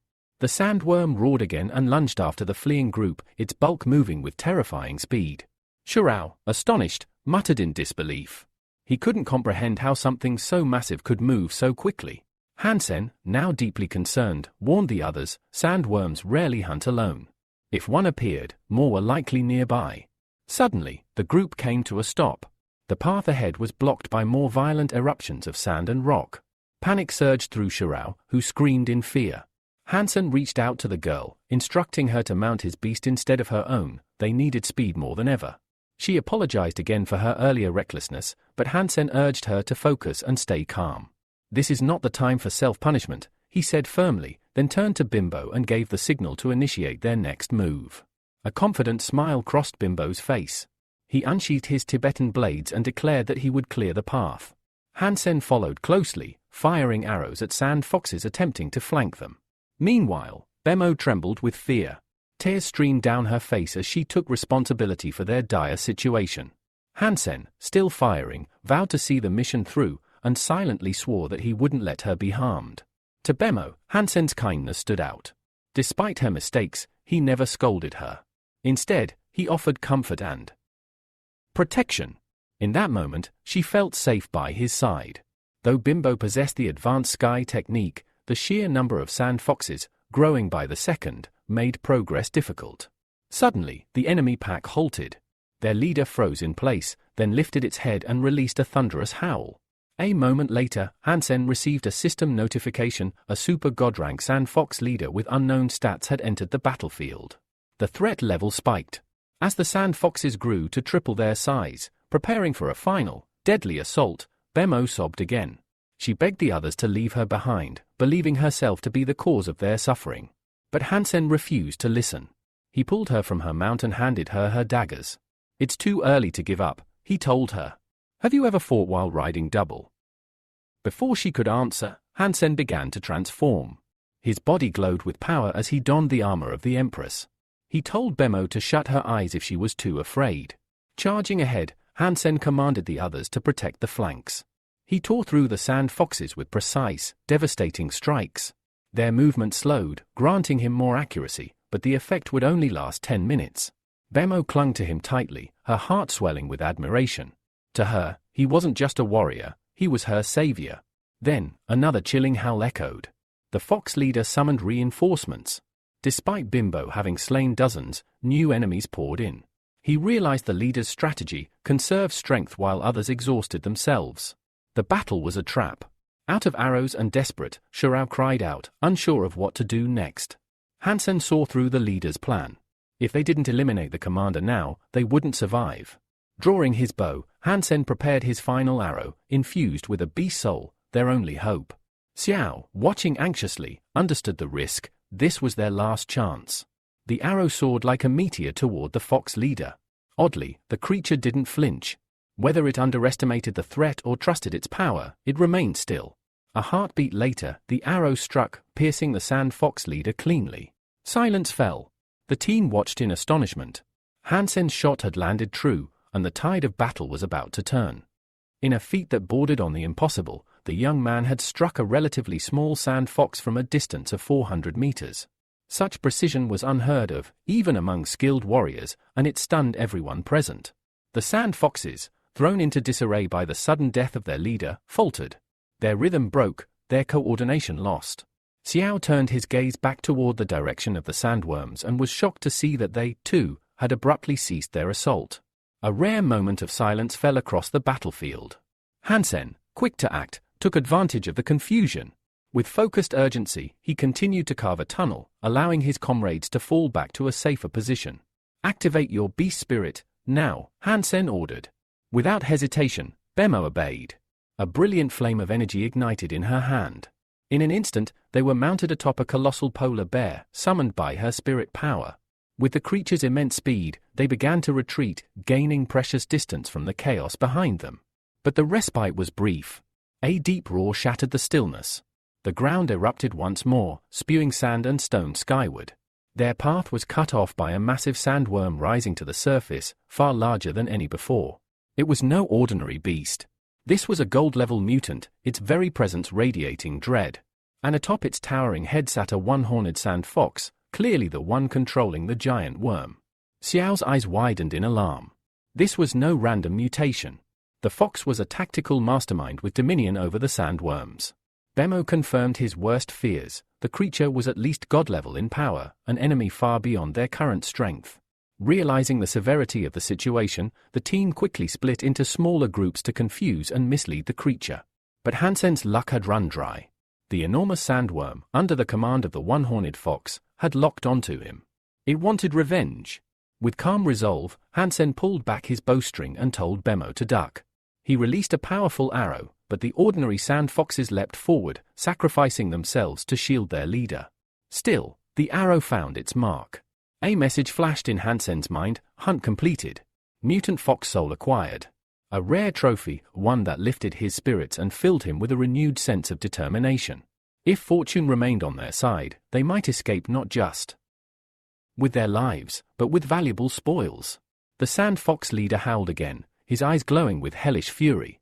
The tension in the air spiked. Hansen noted that their polar bear mount was beginning to slow, its endurance nearing the limit. If they didn't act fast, they'd be caught. Pointing to a nearby rock formation, Hansen instructed Bemo to head straight for it. She hesitated, spotting a vast cliff ahead. "You're not thinking of jumping that, are you?" she asked in disbelief. Hansen didn't flinch. "Nothing is impossible," he said. "Hold on tight." With a mighty push, the polar bear leapt. The cliff yawned beneath them. As they soared across the chasm, Hansen readied another arrow. He shouted for Bemo to dismiss her beast spirit. She obeyed just as he released the shot. The one-horned fox managed to dodge, but the arrow struck the sandworm square in the head, causing massive damage. The beast roared in agony, thrashing violently. Rocks shattered beneath its enormous body as it convulsed across the terrain. Then came a flash of energy. The polar bear vanished. Bemo screamed. Her beast spirit had disappeared before completing the jump. "We're going to crash," she cried. But a strange sensation followed. They weren't falling, they were flying. Eyes shut in panic, Bemo dared to peek. Suspended above the abyss, she realized the impossible was happening. She remembered tales of those who possessed monster souls, gifts that granted flight. They soared over the cliff and landed safely on the other side. As they touched down, Hansen quietly shifted back to his human form. Bemo, still stunned, asked where the wings had gone. I saw them, she insisted. Where are they? Hansen, evasive, replied casually. Probably just a shadow from the clouds. But Bemo wasn't convinced. That was no cloud, she said firmly. I saw wings. Before the conversation could continue, a terrifying roar echoed behind them. The sandworm was not dead, it had followed them over the cliff. Though weakened and on the brink of collapse, the beast's fury was boundless. Blinded by rage, it charged forward, hurling its failing body toward the young warriors. Even in its dying moments, it refused to surrender. Hansen watched the weakened sandworm closely, tracking its sluggish, labored movements. Sensing danger still lurking, he told the girl to rejoin the others. It was no longer safe for her to stay. Moments later, a system notification appeared in his mind. Hunt complete, super god-level golden sandworm defeated. God-blooded beast soul acquired. With the battle behind him, Hansen returned to his intense training regimen. His fists hammered into wooden dummies, shattering them into splinters with every blow. His focus was unwavering, his strength undeniable. Nearby, a group of girls had gathered, watching the young warrior with admiration. They whispered among themselves, impressed by his skill and charmed by his looks. To them, Hansen wasn't just strong, he was handsome, young, and potentially influential. Each girl silently hoped to win his attention. But their quiet moment was broken when a young man appeared behind them. You ugly freaks! Get out of my way, he sneered. One girl gasped, beginning to object, but her friend quickly silenced her and offered an apology to the newcomer. They hurriedly stepped aside. This young man was Fanglu, widely known as the primary contender for John's affection. Though he had never participated in official competitions, leaving him without a public ranking, rumors of his power ran deep through the academy. As Fanglu walked past, the girls exchanged hushed reactions. His insult had angered them, yet they couldn't deny he was attractive in his own arrogant way. Fanglu approached Hansen directly. The moment Hansen saw him, he stopped training. Is that in my girlfriend John's account yours? Fanglu asked bluntly. Hansen replied coolly, telling the guy to leave his jealous nonsense at the door. Fanglu, realizing Hansen wasn't the one he was looking for, simply said, "Then I've got nothing to do here," and turned to leave. Later, Hansen's roommates informed him that Fanglu had set his sights on revenge. The reason? Fanglu was furious about the account name, believing someone was mocking his obsession with John. Tingan handed Hansen his device and told him to check the forums. The drama was exploding online. Instead of backing down, Hansen decided he would accept the challenge. But first, a shower. He mused about using the S-level card he had been promised but never received from the garrison commander. Instead, he turned to the cards he had earned under his money brother persona. Hansen activated the 2 beast souls he had acquired in the desert to evaluate them. The first one? A riding beast. Functional, but not exciting. He already had a similar one. He decided to sell it and hopefully earn some good money. But the second? His hopes were high. It was the soul of the golden sandworm, a super god-level beast.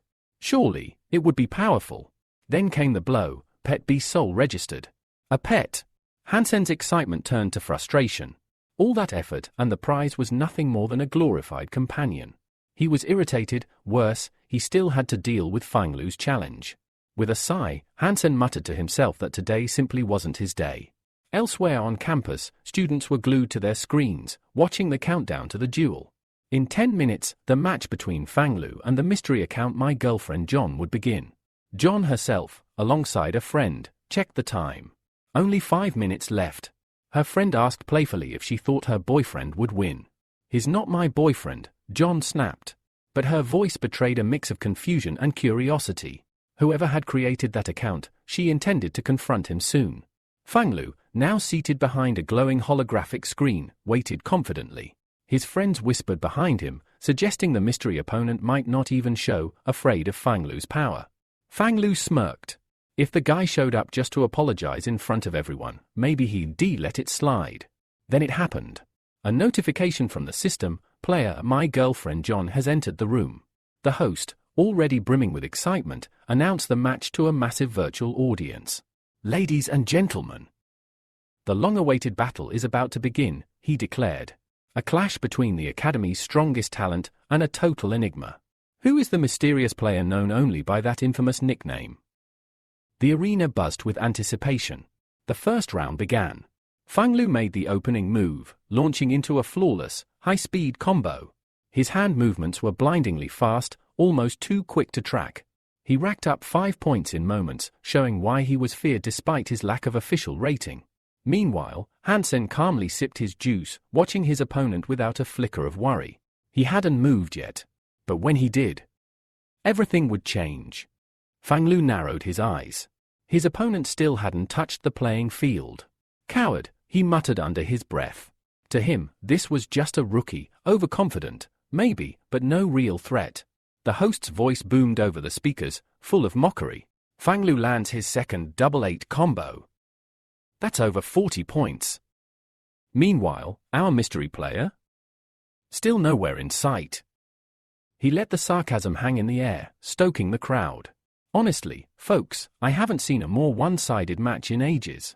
Maybe we should just expel this coward from the academy already. The camera panned to the audience. Whispers turned into laughter.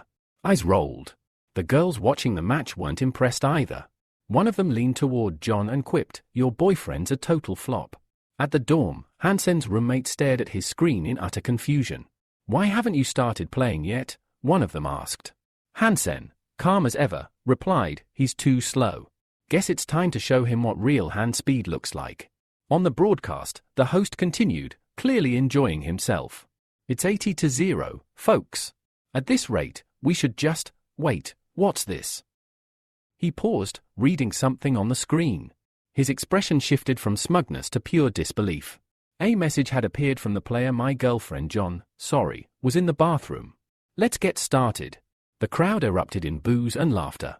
Many believed it was just an excuse but desperate attempt to save face. But they didn't know Hansen. He placed his fingers on the controls and began to play. Within seconds, his screen lit up with a flurry of movement. The combo was lightning fast, clean, precise, and aggressive. The host nearly choked on his words. 9 points. Already, he shouted. How did he? That hand speed, impossible. Fang Lu's confidence cracked. He stared at the screen, unable to believe what he was seeing. No rookie could perform that kind of combo, not without intense training. The host tried to regain control of the narrative, speculating that maybe Hansen had used the bathroom excuse to throw Fang Lu off. Dirty trick or not, he's in now. And he's fast. But then he realized something. The message wasn't visible on Fang Lu's screen. It was just a well-timed deception. The points had been earned legitimately, without giving Fang Lu any chance to react. Even John was stunned. She leaned forward, trying to make sense of what she was witnessing. He's catching up. Fast. Hansen's roommates erupted into cheers. "You're a monster," one of them shouted. "That speed is terrifying." Inside the game, Hansen remained composed. The gene injection had worked. His reflexes were enhanced. His vision was sharper. To him, Fang Lu now moved in slow motion. Then, in one dazzling maneuver, Hansen executed a high-level combo, one that left no room for counters. The scoreboard exploded. 100 points. Victory. The system flashed, "Winner, my girlfriend John." In the academy's common hall, where dozens of cadets had been watching on the big screen, silence fell like a hammer. The crowd was stunned. Even John was frozen in place. The strongest fighter at the academy, defeated. Fang Lu couldn't take it. He screamed in frustration. "No. That's impossible." But the scoreboard didn't lie. Back in the dorm, Hansen's roommates were celebrating wildly. The big guy grinned and declared, "I'm getting smashed tonight." "You're paying, champ." "You're a star now," another added. "The whole academy's talking about you." Tingan chuckled and warned Hansen, "A lot of people are trying to figure out who owns the "To My Girlfriend John" account. If you keep feeding us like this, we might just keep your secret." Hansen forced a smile. Feeding this bunch would be expensive. Suddenly, a girl appeared behind him. She looked surprised but happy. "It's really you, isn't it?" Hansen greeted her with a polite nod, but his mood was too guarded for small talk. He wasn't in the mood to share anything personal. The big guy, already tipsy, slung an arm around Hansen's neck. "Hey! What have you been doing behind our backs, huh? Where'd you snag such a beauty?" The others chimed in, teasing him. No way you're a loser now, not with girls like her dropping in on you. Hansen tried to wave it off. It's not what you think. Just a misunderstanding. The girl smiled warmly at him, her eyes sparkling. I only have one request, she said. The big guy, clearly feeling himself, puffed out his chest and turned to the girl with an exaggerated sense of pride.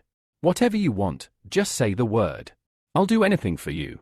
He was obviously trying to impress her, acting bold, dramatic, heroic. The girl burst out laughing. She had him wrapped around her finger, and she knew it. Great, she said with a mischievous smile. My club's short on members. We could really use a hand. The guys blinked. A beat of silence. Wait, what club? She answered casually, the Heavy Armor Club. Their jaws hit the floor. The Heavy Armor Club wasn't just any student organization, it was a legendary department focused on piloting combat mechs and multi-ton exoskeletons. Elite. Intense. Dangerous. Without wasting time, the boys followed her straight to the club's headquarters. Inside, they were greeted by the club's duty officer, who barely looked up from his monitor. His tone was dry. Archers, who? We don't usually accept people with stamina lower than a level 11. The tension thickened. Then, to everyone's surprise, the girl stepped forward and took Hansen by the arm. Don't worry about this one, she said confidently. He won't disappoint. They moved deeper into the facility, entering a vast, cathedral-like hangar. The young men stared around in stunned awe. This place was massive. Inside the hangar stood 3 colossal exomechs, each one a beast in its own right. Their names were stamped boldly across their armored chassis: Rhino, Porter, Builder. Each had its purpose. Rhino was built for brute force. Porter focused on speed and mobility. Builder was a fortress, heavily armored, highly adaptable, and packed with multifunctional systems. But it was the Builder that caught Hansen's eye. Towering and powerful, it was clearly not made for beginners. A single mistake in that machine could lead to disaster. The girl, seeing their amazement, smiled. There's a virtual gym next door. You can train anytime you want. Just know this, daily practice is expected. We're preparing for club tournament soon. To Hansen, this was a dream come true. Back at the main academy, students had to wait for hours to get even 5 minutes with a machine like this. But here? Unlimited access. Real combat models. No restrictions. Elsewhere, tensions were rising. An instructor questioned the director about allowing cadets to use Warehouse 7A. Zone never intended for student use. The director brushed it off. They're good students. Disciplined. Let them try. But the instructor wasn't convinced. They're spoiled rich kids, he muttered. And you're too soft on them. Without another word, he stormed off to inspect the hangar himself, worried the cadets might damage the expensive machinery. When he arrived at Hangar 7, what he saw made him stop in his tracks. Inside the Builder mech, someone was training. Hard. The robot moved with shocking precision, defensive maneuvers, attacks, cooldown resets. The instructor narrowed his eyes. Must be the new club trainer, he thought. Not bad at all. In reality, it wasn't a veteran. It was Hansen. And in just a few days, he'd nearly mastered the Builder, one of the hardest machines to operate. Suddenly, a warning alert flashed across Hansen's console. Unknown unit detected. Approaching rapidly. He locked in. Am I being attacked? The answer came fast. A second mech, the Porter, charged at him and opened fire with a barrage of blunt force attacks. The battle had begun. What Hansen didn't know was that the instructor himself was piloting the Porter, eager to test this mysterious talent. And for the first time in ages, he felt excited. Finally, a student worthy of a real match. Hansen quickly realized something strange. The Porter wasn't a combat unit. But whoever was inside was piloting it like a war machine. Without warning, the Porter deployed a massive rotating saw, one powerful enough to shred even reinforced steel. Hansen's heart jumped.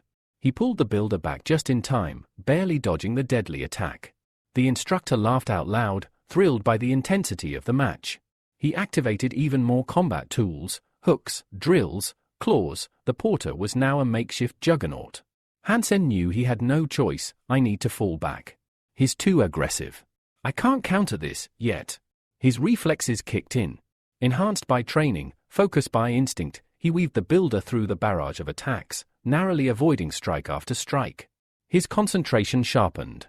And then? He decided to fight back. His strategy was set. The hangar echoed with the thunder of steel as the two exomechs collided, heavy weapons, fierce dodges, brutal counters. It wasn't just a training session anymore. It was war. The clash of metal rang through the hangar, brutal impacts, grinding steel, screeching gears. The sound was deafening, a battle symphony between two towering machines. The instructor watched intently, eyes fixed on Hansen's movements inside the builder. Risky, but brilliant. He was impressed. Hansen had just pulled off a maneuver that even seasoned pilots rarely attempted, and executed it flawlessly. But the instructor couldn't help but think, a pilot this talented? He doesn't belong in some second-rate club.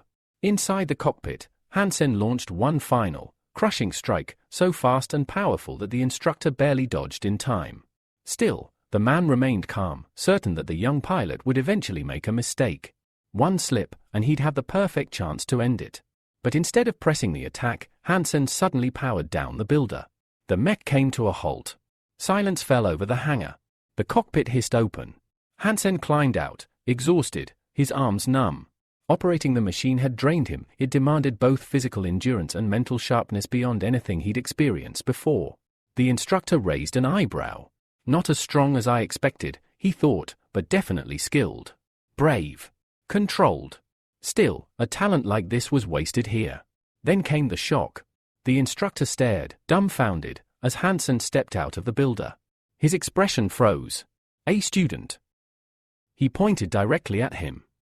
Are you seriously just a first year? Hansen blinked, confused. Wait, you're just an instructor. He had assumed his opponent was someone far more senior, maybe even the president of a combat club. Straightening up, Hansen introduced himself politely. Yeah, I just joined the heavy armor club. That was an incredible fight, sir. You're really skilled. The instructor was still in disbelief. Have you trained on mechs like this before? Hansen shook his head. No, just some training simulations at the academy. That's it. The silence was thick. The instructor frowned. Which unit are you from? Archers. Archers, he echoed, like the word physically hurt him. You're telling me an archer did all that? He couldn't believe it. In front of him stood a genuine prodigy, and the kid didn't even know it. Hansen, noticing the time, bowed slightly. Sorry, I've got to run. Maybe we'll meet again sometime. He walked off, leaving. The instructor stunned and suspicious. No experience? Just an archer? Is this kid even legit? For a brief moment, a wild thought crossed his mind. Is he a spy? The next day, excitement buzzed across the club. The head of the robot division made an announcement. The championship starts in a few days. Check the list of available categories and sign up. The girls looked over the list and quickly came to a consensus. We're skipping the combat divisions. Too hard. Let's go with something simpler, loading, maybe transport. But Hansen had only one question. What are the prizes? One of the girls replied with a glint in her eye. Top 3 get new Star Beast and Emperor-class armor. Worth tens of millions. Hansen lit up. I'm not missing this. No way.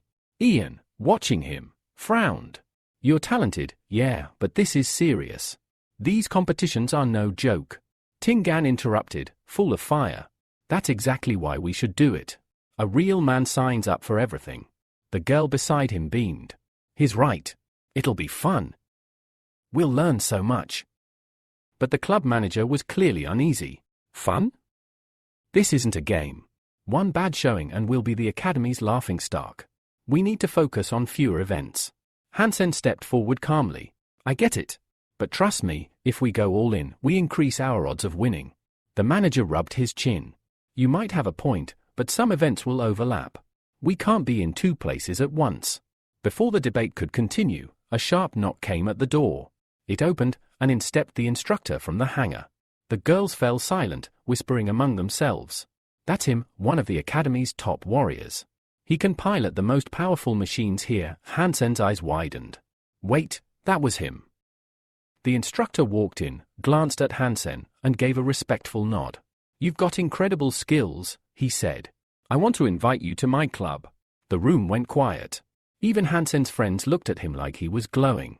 An offer from one of the most elite combat instructors in the academy? This was no ordinary invitation. This was recognition from the very top. The room fell into a stunned silence. Everyone stared at Hansen, bewildered, confused. Why him? That club only takes the elite. What does the instructor see in him? But before the murmurs could swell into an uproar, the girl from the heavy armor club stepped forward confidently. Hansen is already part of our club, she declared without hesitation. We're not considering any transfers. The instructor raised an eyebrow, then gave a warm, amused smile. He's talented. In your club, he won't grow as fast. He won't reach his true potential. His words carried no arrogance, just quiet certainty. The head of the heavy armor club seemed to agree. Hansen would be a fool to turn this down. Every cadet dreams of being in that club. But Hansen didn't even flinch. He turned to the instructor, bowed slightly, and spoke with calm conviction, "Thank you for the offer, sir. Really. But I've already made my choice. I'm staying with the heavy armor club." The room exploded with reactions. Some gasped in shock. Others looked at him with wide eyes, murmuring admiration. And a few clenched their fists, proud to have someone so principled in their ranks. The instructor, stunned, took a moment to process the rejection. "Why?" he asked, genuinely curious. "With my help, you'd be a championship contender in no time." Hansen's reply was steady and simple, "Because I like this club." The instructor's tone shifted, more forceful now. "Winning the championship could boost your graduation score, raise your rank, secure your future." But Hansen didn't waver. There was no arrogance in his refusal, just clarity. Realizing he wouldn't be able to change the boy's mind, the instructor gave a small sigh. Then, with a quieter voice, he added, "Don't be too quick to shut the door, Hansen. The future's unpredictable." He paused at the doorway, looked over his shoulder, and said one last thing, "You know where to find me, if you ever reconsider." Then he was gone. As the door closed behind him, Hansen's classmates rushed to his side. "Are you sure about this?" That was the instructor. "You might regret saying no." But Hansen smiled and waved them off. "Don't worry. Everything's under control. I just need to train." The room grew quiet again. No one pressed further. Moments later, the group headed out together, conversation shifting to lighter topics. It was lunchtime, and Hansen still had a long day of training ahead. The last bottle of soda water stood alone near the distribution point until two hands reached for it at the same time. Hansen managed to snatch it first, and when he turned to see who his rival was, surprise lit up his face. It was John. Smiling, Hansen greeted her, noting how long it had been since they last saw each other. But John wasn't in a nostalgic mood. She immediately recognized him as the guy who had tricked her on the ship and coldly asked why he was still hanging around the academy. Before Hansen could respond, Fang Lu walked up, misreading the situation. Assuming Hansen was bothering John, he stepped in and demanded an explanation. John quickly shut him down, telling him to mind his own business and to leave her alone. A heavy silence followed as the two young men locked eyes, their gazes filled with cold hostility. Hansen was amused. His recent opponent didn't even realize who had beaten him. With a glint of mischief, he proposed a game. They sat down at a gaming table, quickly drawing the attention of onlookers. Whispers spread, some bold newcomer was challenging the famous cadet Fang Lu. Hansen picked up a small ball and smirked. "Watch closely," he warned, spinning the cups with practiced ease. The audience leaned in, intrigued. Fang Lu scoffed at the simplicity of the challenge. He was confident, too confident. He believed it beneath him but saw it as a chance to humiliate his unknown rival. John, still watching, asked why Fang Lu was being so aggressive when Hansen hadn't even done anything wrong. Then she turned to Hansen, puzzled by his playful attitude. In response, Hansen grinned and casually told her that if he won, she'd have to go on a date with him. John was furious. "What kind of nonsense is that?" she snapped. The game reached its climax. Hansen stopped the spinning and told Fang Lu to choose. Calm and sure of himself, Fang Lu dismissed 2 cups, declaring the third to hold the ball. He flipped it with smug anticipation, but found it empty. Gasps erupted from the crowd. Everyone had seen the ball go under the center cup. And yet, Hansen opened his hand to reveal the ball. It had never been under any cup. With a mocking smile, he told Fang Lu that he should have paid better attention. The next morning, the sun rose over the rugged terrain surrounding the steel armor shelter, bathing everything in a golden glow. Hansen and his enthusiastic friend stood at the edge of a deep crevice. The friend had exciting news. He had discovered a massive nest of mutated creatures, completely unknown to others. His plan was simple: harvest their genes and sell the surplus. Hansen listened, but his mind was elsewhere, still caught up in last night's confrontation and John's harsh rejection. It stung more than he wanted to admit. As they looked into the crevice, they saw the nest. It was teeming with massive mutated ants. They began descending cautiously, knowing full well that one wrong move could alert the swarm. Hansen quickly assessed the danger. These creatures couldn't be taken down with bare hands. Their armored shells required arrows to pierce. He drew an arrow and took aim, only to pause. Another arrow had already flown ahead of his, striking an ant. Hansen spun around, trying to find the source. Moments later, the answer emerged: a group of armed strangers had appeared, ambushing the nest with precision and coordination. Their leader barked orders to switch to star alloy arrows, determined to wipe out the mutants and claim all the spoils. Positioned on a high ledge, they fired with deadly efficiency using wrist crossbows. Hansen's heart sank, not from fear, but from the thought of losing such a valuable find. But he stayed calm. Turning to his friend, he reassured him that the hunters hadn't seen them yet. Then, without another word, Hansen drew an explosive arrow. He knocked it to his bow, aimed silently, and whispered with quiet confidence, "They won't be so lucky today." The hunters, focused on their attack, had no idea what was coming. The arrow landed behind them, then exploded with a thunderous bang. The ledge trembled beneath their feet. Cracks split the rock, and with a final rumble, the entire platform gave way. Panic spread among the attackers as the stone beneath them crumbled and fell. Hidden in the dense bushes, a figure watched the chaos unfold with a satisfied smile. Hansen knew the hunters were about to pay dearly for attempting to steal what he considered his rightful prey. A massive slab of stone, the very ledge the hunters had been standing on, finally cracked away from the mountain side. With terrified screams, the intruders plummeted into the river far below. The mutated ants, now alerted to their presence, immediately descended on the fallen group with vengeance in their mandibles. Furious from the earlier assault, the insects attacked in a tightly organized column, pincers snapping and venom stingers striking with lethal precision. Though the hunters scrambled to escape, the ants were faster. The insects overran them, biting and stinging until screams turned into silence. From his hidden perch, Hansen watched everything with intense focus. He realized the moment for a decisive strike had come. Drawing his bow, he loosed an arrow that sliced through the air and pierced a massive ant cleanly. The arrow struck true, right through the shell. Hansen reeled the creature in with a taut line, examined it, and quickly deduced that the key to killing them instantly was to target the neck. His companion, elated by the successful hit, couldn't contain his admiration. Hansen had claimed the ant soul with a single arrow. Both of them were in high spirits. Hansen hadn't expected his first attack to be so effective, nor the prey to be so rare. With renewed energy, Hansen unleashed a barrage of arrows, each one tipped with a line to pull back his kills. The two youths devoured the fallen ants, absorbing their genes, fully aware of the genetic value packed into each creature. Notifications from the system arrived one after another, mutated gene acquired. Hansen was ecstatic. He had already gathered 64 gene sequences, and the number was climbing fast. But their celebration was cut short by a low, resonant sound that made the earth seem to vibrate. They turned and saw it, a colossal ant emerging from the depths of the colony. This one was different. Hansen's eyes narrowed. This wasn't just another mutated insect. This was a divine blood-level creature, the leader of the colony. And suddenly, everything made sense. The ants hadn't just been attacking aimlessly. They had lured the hunters away, protecting their strongest. Quietly retreating into the shadow of a nearby rock ledge. Hansen grasped the rare opportunity before him. Such powerful mutants didn't appear often, and fate had delivered this one into his hands. The massive insect climbed onto a rocky outcrop, unaware that an arrow had already been loosed in its direction.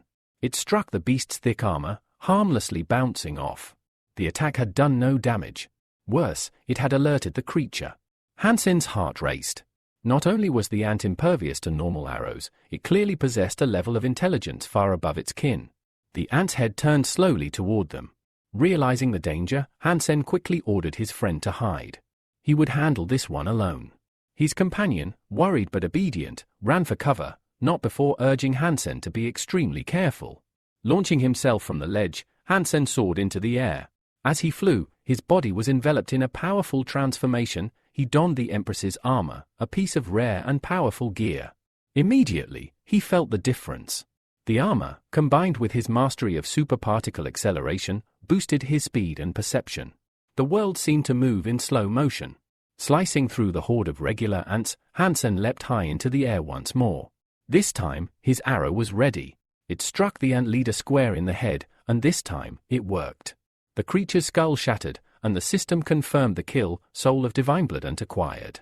From the shadows, his friend emerged, a mix of awe and envy on his face. "You're blessed by the goddess of fortune," he said, half joking.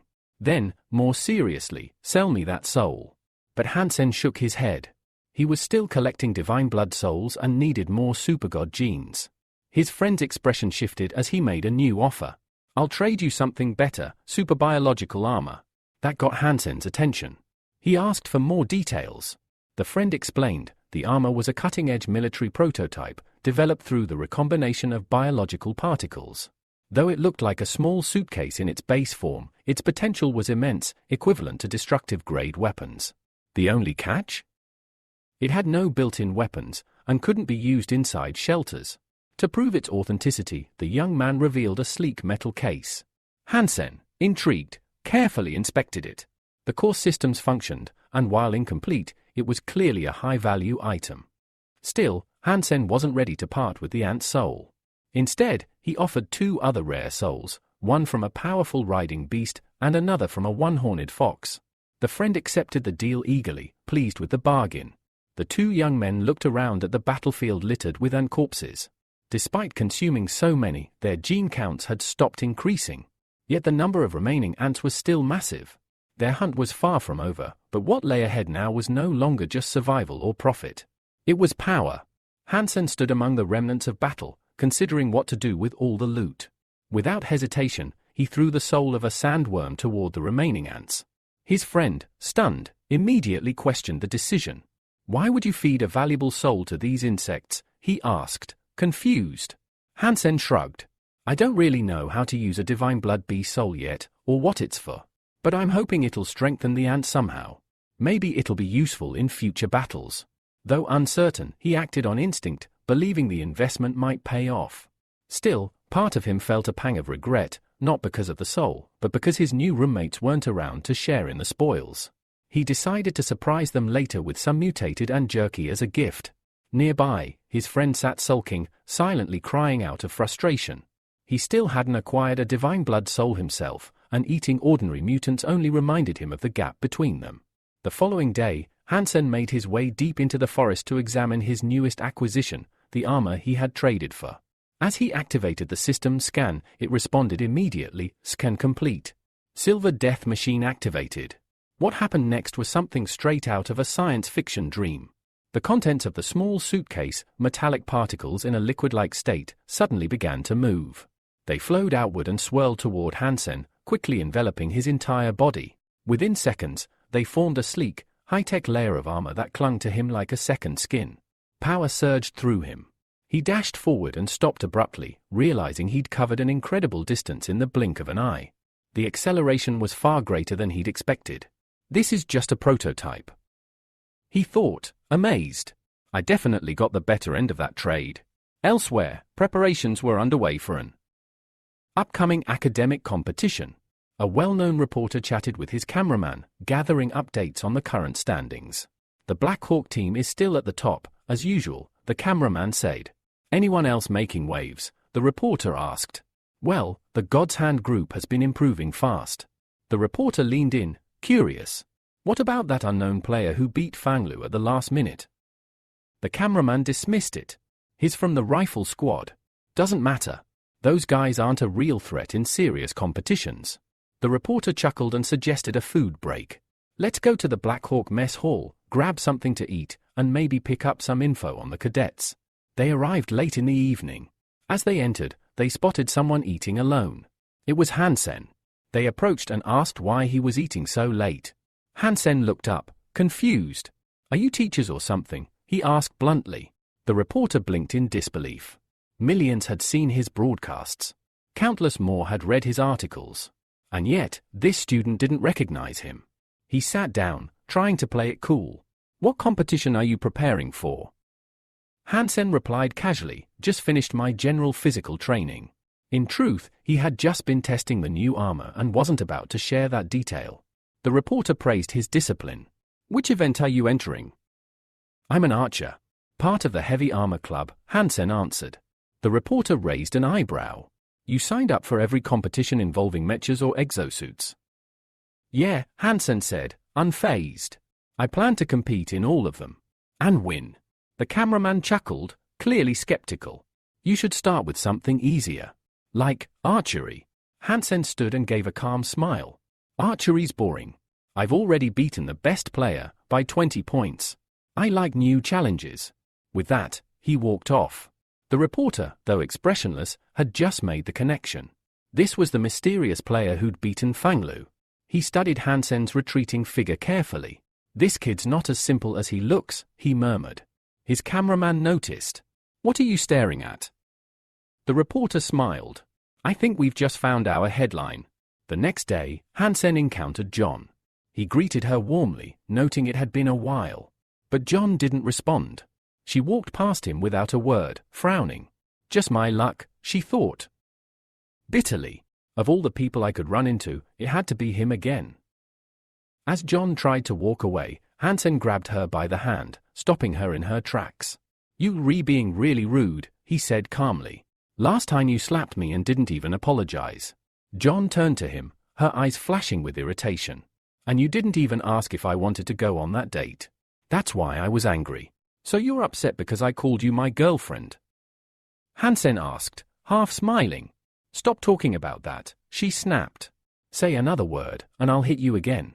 But Hansen, unfazed, made her a bold offer. If I win the championship, will you agree to go on a date with me? John paused, clearly caught off guard. Winning the championship was no easy feat. Her expression turned unreadable, mysterious. Fine, she said at last. Take first place in 5 events. If you manage that, I'll consider it. But Hansen wasn't about to be tricked again. You already lied to me once, he reminded her. I'm not falling for it this time. Without hesitation, John extended her phone toward him. Then let's make a contract. I'll back it with my account. Hansen smiled and accepted. Now the deal was sealed, and this time, he was sure she'd hold up her end of the bargain. The day of the Inter-Academy Championship finally arrived. In a broadcast room, the cameraman looked at the host with confusion. Why are you so fixated on that guy we saw in the cafeteria? The host leaned back in his chair. Just a gut feeling. He's special. This will make for an incredible story and massive ratings. Moments later, the live broadcast began, streaming across countless screens, including massive displays across academy grounds. The host welcomed viewers from all over the sector. This year, something unprecedented is happening at the Black Hawk Military Academy, he said. A student is participating in every armor-based competition except one, due to certain restrictions. And he's dominating the stats. His words caused an uproar. Students all across campus buzzed with speculation. Who is this guy? From the Heavy Armor Club. There's no one that's strong in their lineup. Is there? One person who wasn't impressed was Fanglu. Scowling at the screen, he dismissed the reporter's claims as nonsense. But the girl next to him ignored his complaints. Focus. The match is about to start. The screen shifted to show massive combat robots lining up for the first event. The reporter's voice boomed over the arena. Welcome to the first match of the Armor Division. And pay attention, among the competitors is a machine called Destroyer. Though outdated, this model once cost hundreds of millions and still boasts impressive specs. Fanglu raised an eyebrow. That machine's powerful, but I think the real story is its pilot. Then came the starting signal. Engines roared to life and the massive machines lurched forward. But just seconds into the race, the destroyer stumbled and crashed onto the ground with a deafening roar. Gasps echoed throughout the arena. The host's voice returned. An unfortunate accident. Looks like the pilot lost control, perhaps too much excitement. The rest of the robot sped ahead while cadets burst into laughter. Sympathy mixed with ridicule. Fanglu sneered. This was supposed to be the best? What a joke. Even John shook her head in disgust. What a disgrace. And in front of such a huge audience. Inside the fallen destroyer, Hansen realized the truth. Controlling a high-level mech like this required far more training.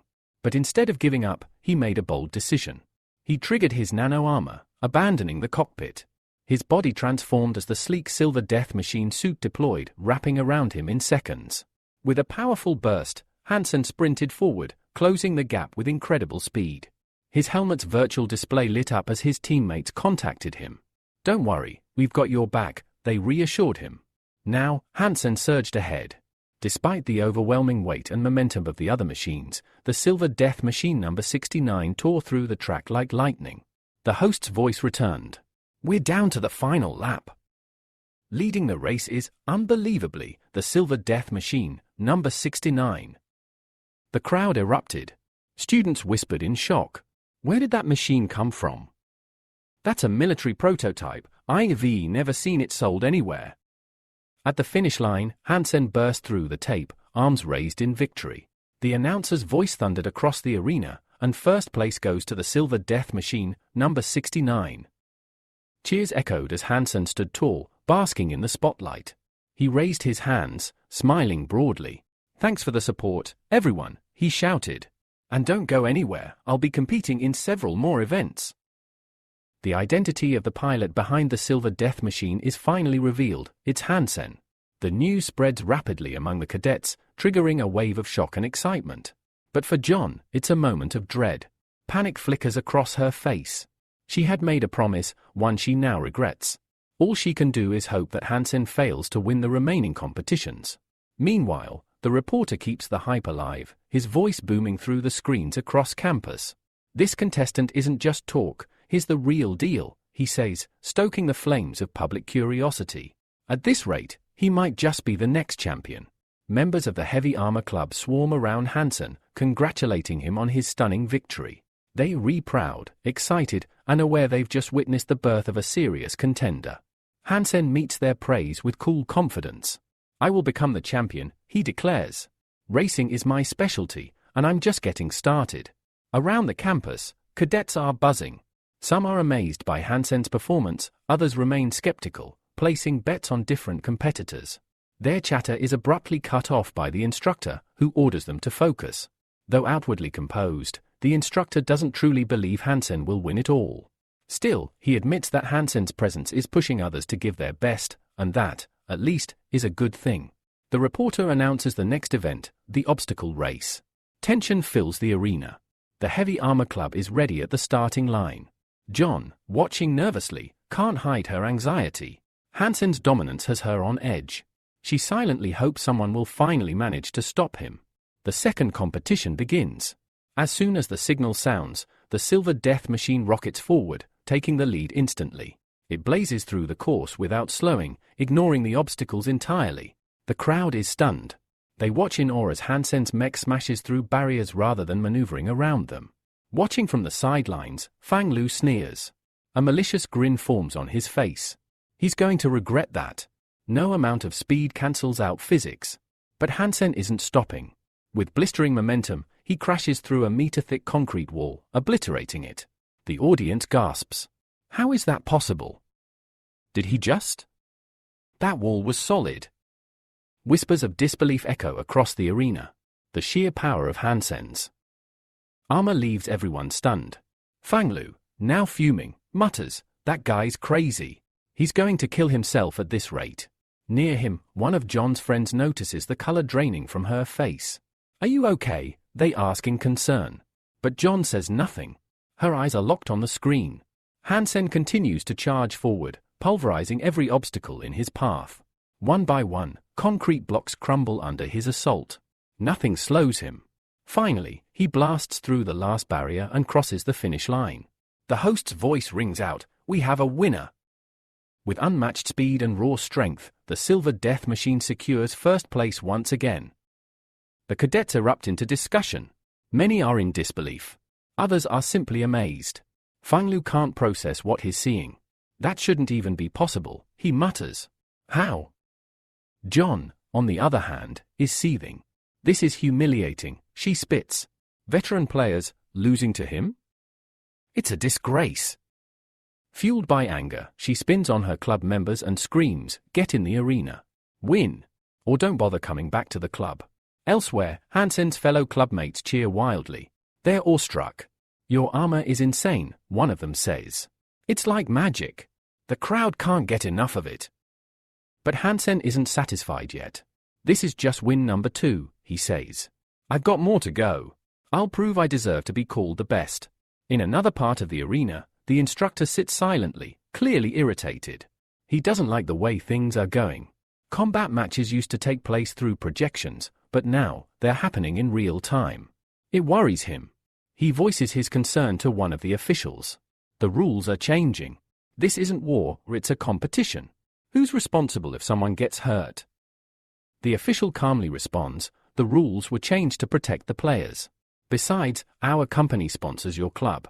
You wouldn't want to jeopardize that relationship, would you? The instructor falls silent, clearly displeased but unwilling to press further. Then, the host's voice echoes again through the arena. Attention, everyone! For the upcoming competition, the rules will be officially changed. A new phase is about to begin, and no one knows what to expect next. The host makes a thrilling announcement. From now on, the competitors will fight in real armor, not simulations.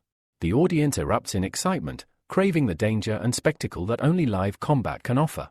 The shift in format electrifies the arena, and the reporter doesn't hold back. This won't be just a race, this will be a massacre, he predicts. With the new survival-based rules, only one contender will be crowned victor, and everyone knows who they're aiming for, Hansen and his silver death machine. Backstage, Hansen's friends excitedly inform him that he's become the talk of the academy. More importantly, his stellar performances have caught the attention of a major military company, one deeply interested in his skills and the power of his unique armor. Flattered, Hansen responds with calm confidence. If they think this machine is impressive now, just wait. No one's ready for what it can really do. But Ian, always strategic, isn't blinded by success. He quickly gathers the heavy armor club and presents a plan. We need to protect Hansen, he says seriously. We're no longer racing, we're surviving. If we can disrupt the enemy formation, force them to interfere with each other, Hansen can break through. The others nod in agreement. They know what's at stake. I'll lead the right flank, Ian adds. Hansen will punch through the center, but he can't do it alone. We'll clear the way. The girls in the club step forward without hesitation. We'll suppress enemy fire, one says. Just make sure Hansen gets through. Moved by their loyalty, Hansen nods. Thank you all. This will be a real battle, and we'll win it. No matter what. The battlefield soon fills with massive armored machines, each one rumbling with energy. The teams assemble. From his cockpit, Ian adjusts the manipulators of his war unit. His eyes narrow as he surveys the enemy force. They've all teamed up against us, he mutters. Figures. The signal blares across the arena. The final battle begins. The ground shakes as the titanic mechs rush forward. The girls from the heavy armor club open fire, unleashing a storm of suppressive fire to keep the enemy at bay. Their priority is clear: protect Hansen at all costs. Within the silver death machine, Hansen darts between enemy mechs, moving with breathtaking speed and precision. His armor glints under the stadium lights as he weaves through enemy fire like a ghost. Behind him, his team continues the offensive. The girls spread out, laying down continuous fire to blast a path open. Ian, coordinating from the rear line, radios in urgently. They're flanking from the right. Too many targets. Even under pressure, Ian keeps his voice steady. Stick to the plan. Hansen, center lane. I'll hold the flank. Hansen activates the Empress Armor's advanced systems. The battlefield slows around him, his perception heightened. To him, the enemy moves in slow motion. With absolute clarity, he drives forward. Suddenly, Tingan and his partner charge the front line, shielding Hansen and absorbing a storm of enemy fire. Their courage is unmistakable. Hansen locks onto multiple targets. Energy weapons deploy from the arms of his mech. His expression hardens. With lethal precision, he opens fire, dropping opponents who dare block his path. The crowd watches in stunned silence, then erupts. The host's voice booms out again. The heavy armor club has taken the offensive. A bold move, and it's working. The reporter nods, eyes locked on the screen. Hansen? This isn't the rookie we saw in the first round. This is a born tactician. In the control room, the competition organizer slams his fist into the table. Why aren't they losing? How is a ragtag club overwhelming my entire formation? His fury echoes through the chamber. Shouts and curses fly from his staff as everything spirals out of control. Back in the arena, Hansen continues his unrelenting march. Voices echo in his comms, enemy pilots yelling, trying to coordinate an ambush. Hansen doesn't stop. He surges forward, barreling straight into enemy lines. Confused by his audacity, the enemy forces panic. Their crossfire becomes disorganized. In the chaos, they begin to hit each other. Cease fire! You're hitting friendlies. But it's too late. A massive explosion erupts, blinding light and thunderous sound engulfing the battlefield. The audience gasps. Out of the smoke and debris, the silver death machine emerges, unscathed, unstoppable. Hansen continues his advance without a word, leaving behind ruins, wreckage, and the furious cries of defeated opponents blaming each other for the humiliating loss. And in that moment, there's no doubt, Hansen isn't just surviving, he's dominating. The reporter, eyes gleaming with excitement, speaks directly to the roaring crowd. That was spectacle incarnate. The Heavy Armor Club didn't just survive, they dominated the battlefield.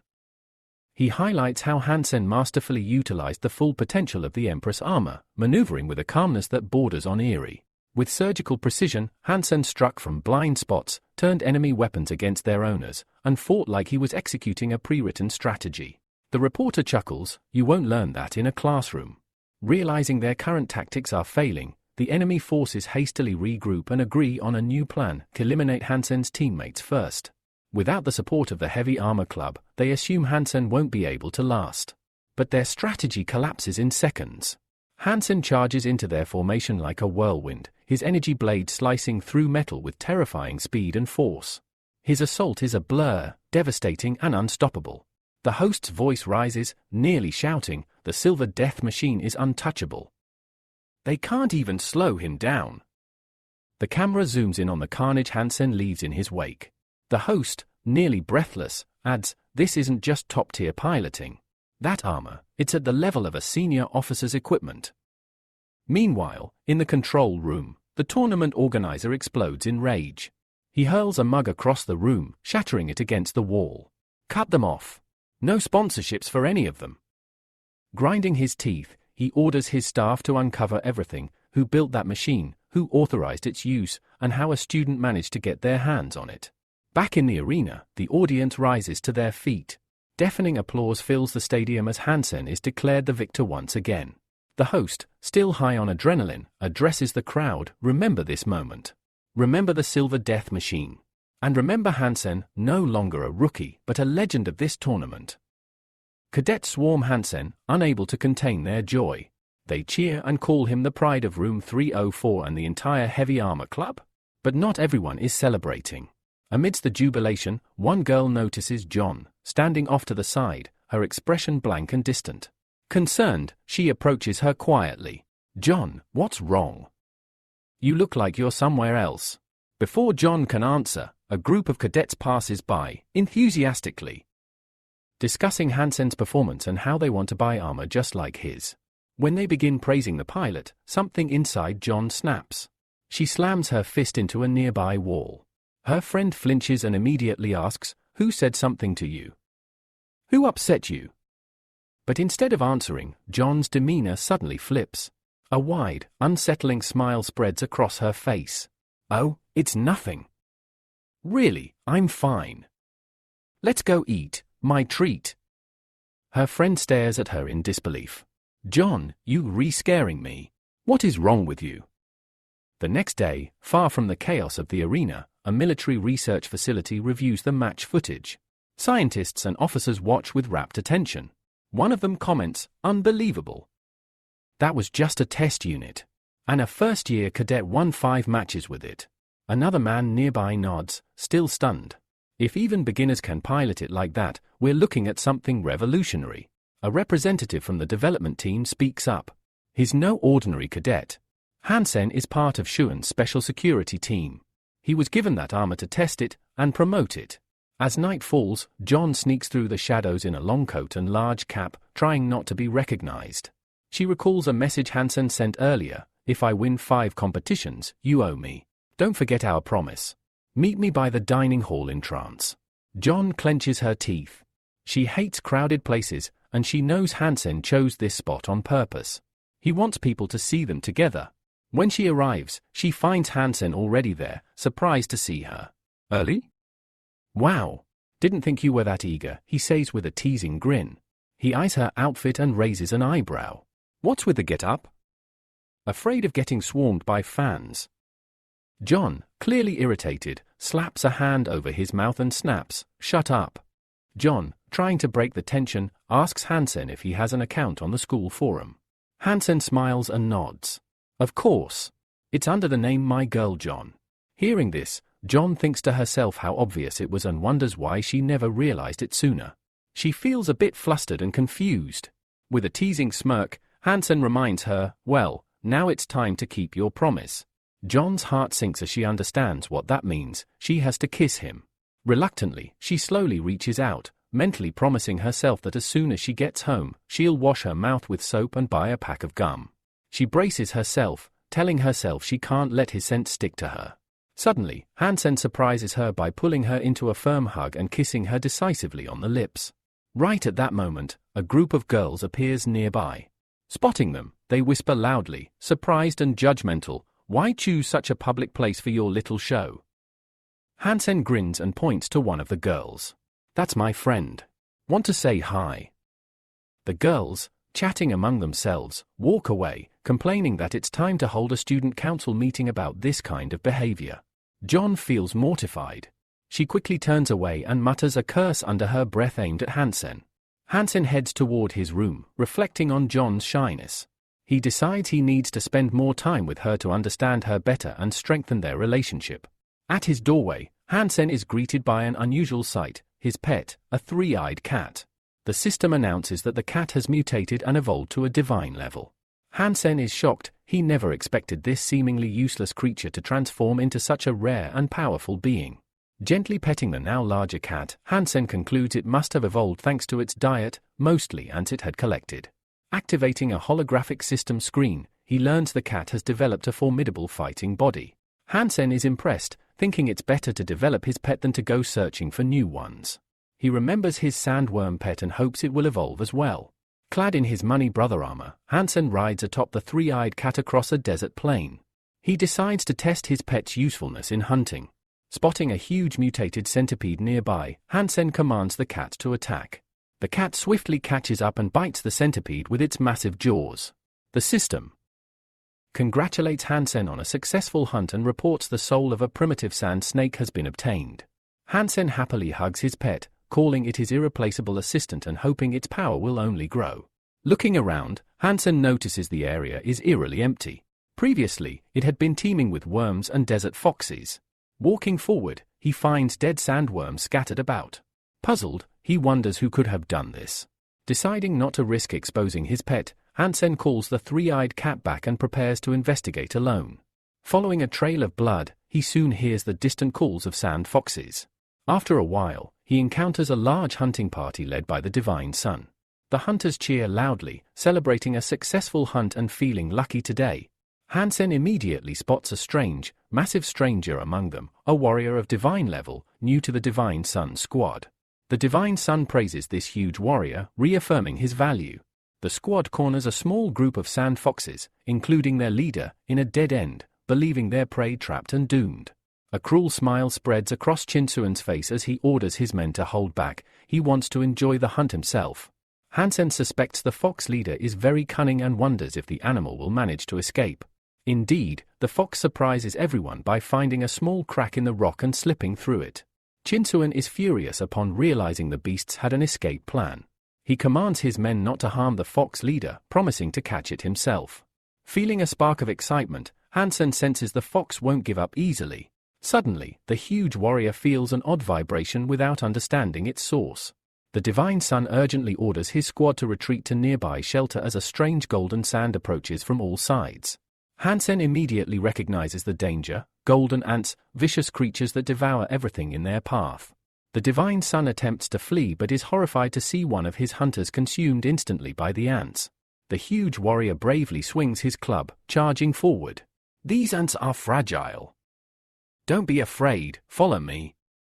A satisfied smile crosses Chinsuan's face as he thinks again how lucky he was to recruit this mighty warrior. Hansen admires the hunter's strength, comparing him to a steel machine. Chinsuan thanks the warrior for saving the squad and claims without him, they would have Surely died. The warrior modestly replies it was nothing.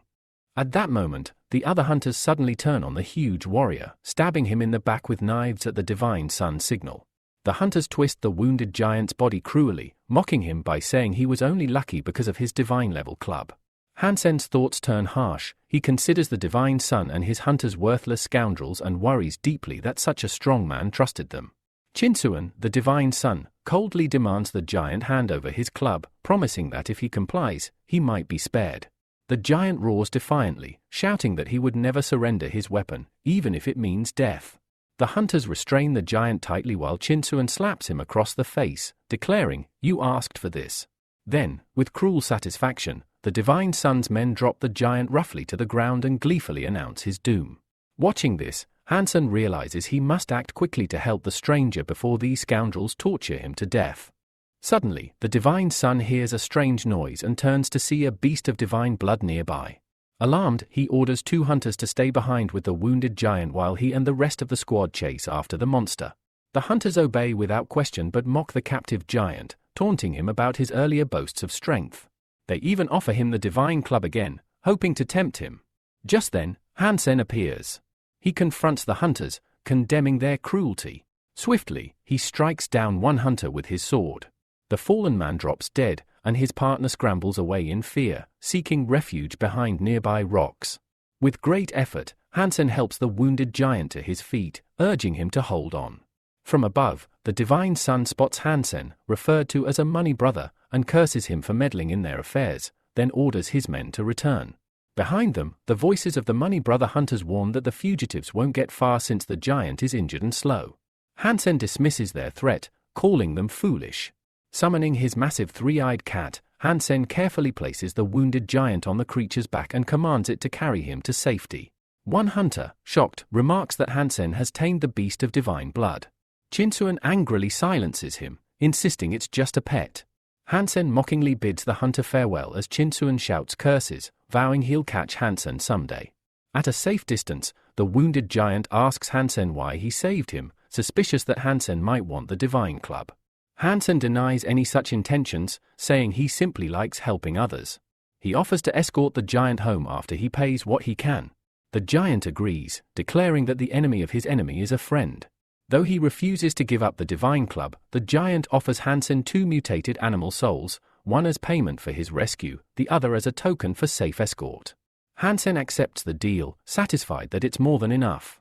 2 days later, Yan walked into the garrison commander's office, curious as to why the girl had sought her out. Without much preamble, the commander instructed her subordinate to contact Hansen and summon the young man to her office the following morning. The reason? A prominent weapons company had expressed interest in having Hansen represent their newly developed biological armor. Yanmin was taken aback. She asked again, needing to confirm whether the weapons company was seriously targeting that young man. It made no sense to her. Why would a reputable organization select a mere first-year student for such a significant role? When Hansen was informed of the offer, he declined without hesitation. Acting in a commercial was far from his interests, and he explained that he was already overwhelmed with responsibilities. The captain tried to ease his doubts, saying it wasn't complicated. The Hansen Arms Company already considered him a rising star. She even reminded him that no student from Black Hawk Academy had ever received such an opportunity. Then, the garrison commander interjected with a sharp commanding tone, cutting through the chatter. The girl clarified to Hansen that he had misunderstood. This wasn't a proposal, it was an assignment, and one he was required to fulfill. The commander stated plainly that the special group could not reject such an honor. With a swift motion, she handed him a document and instructed him to review the contract, assuring him that the terms were exceptional.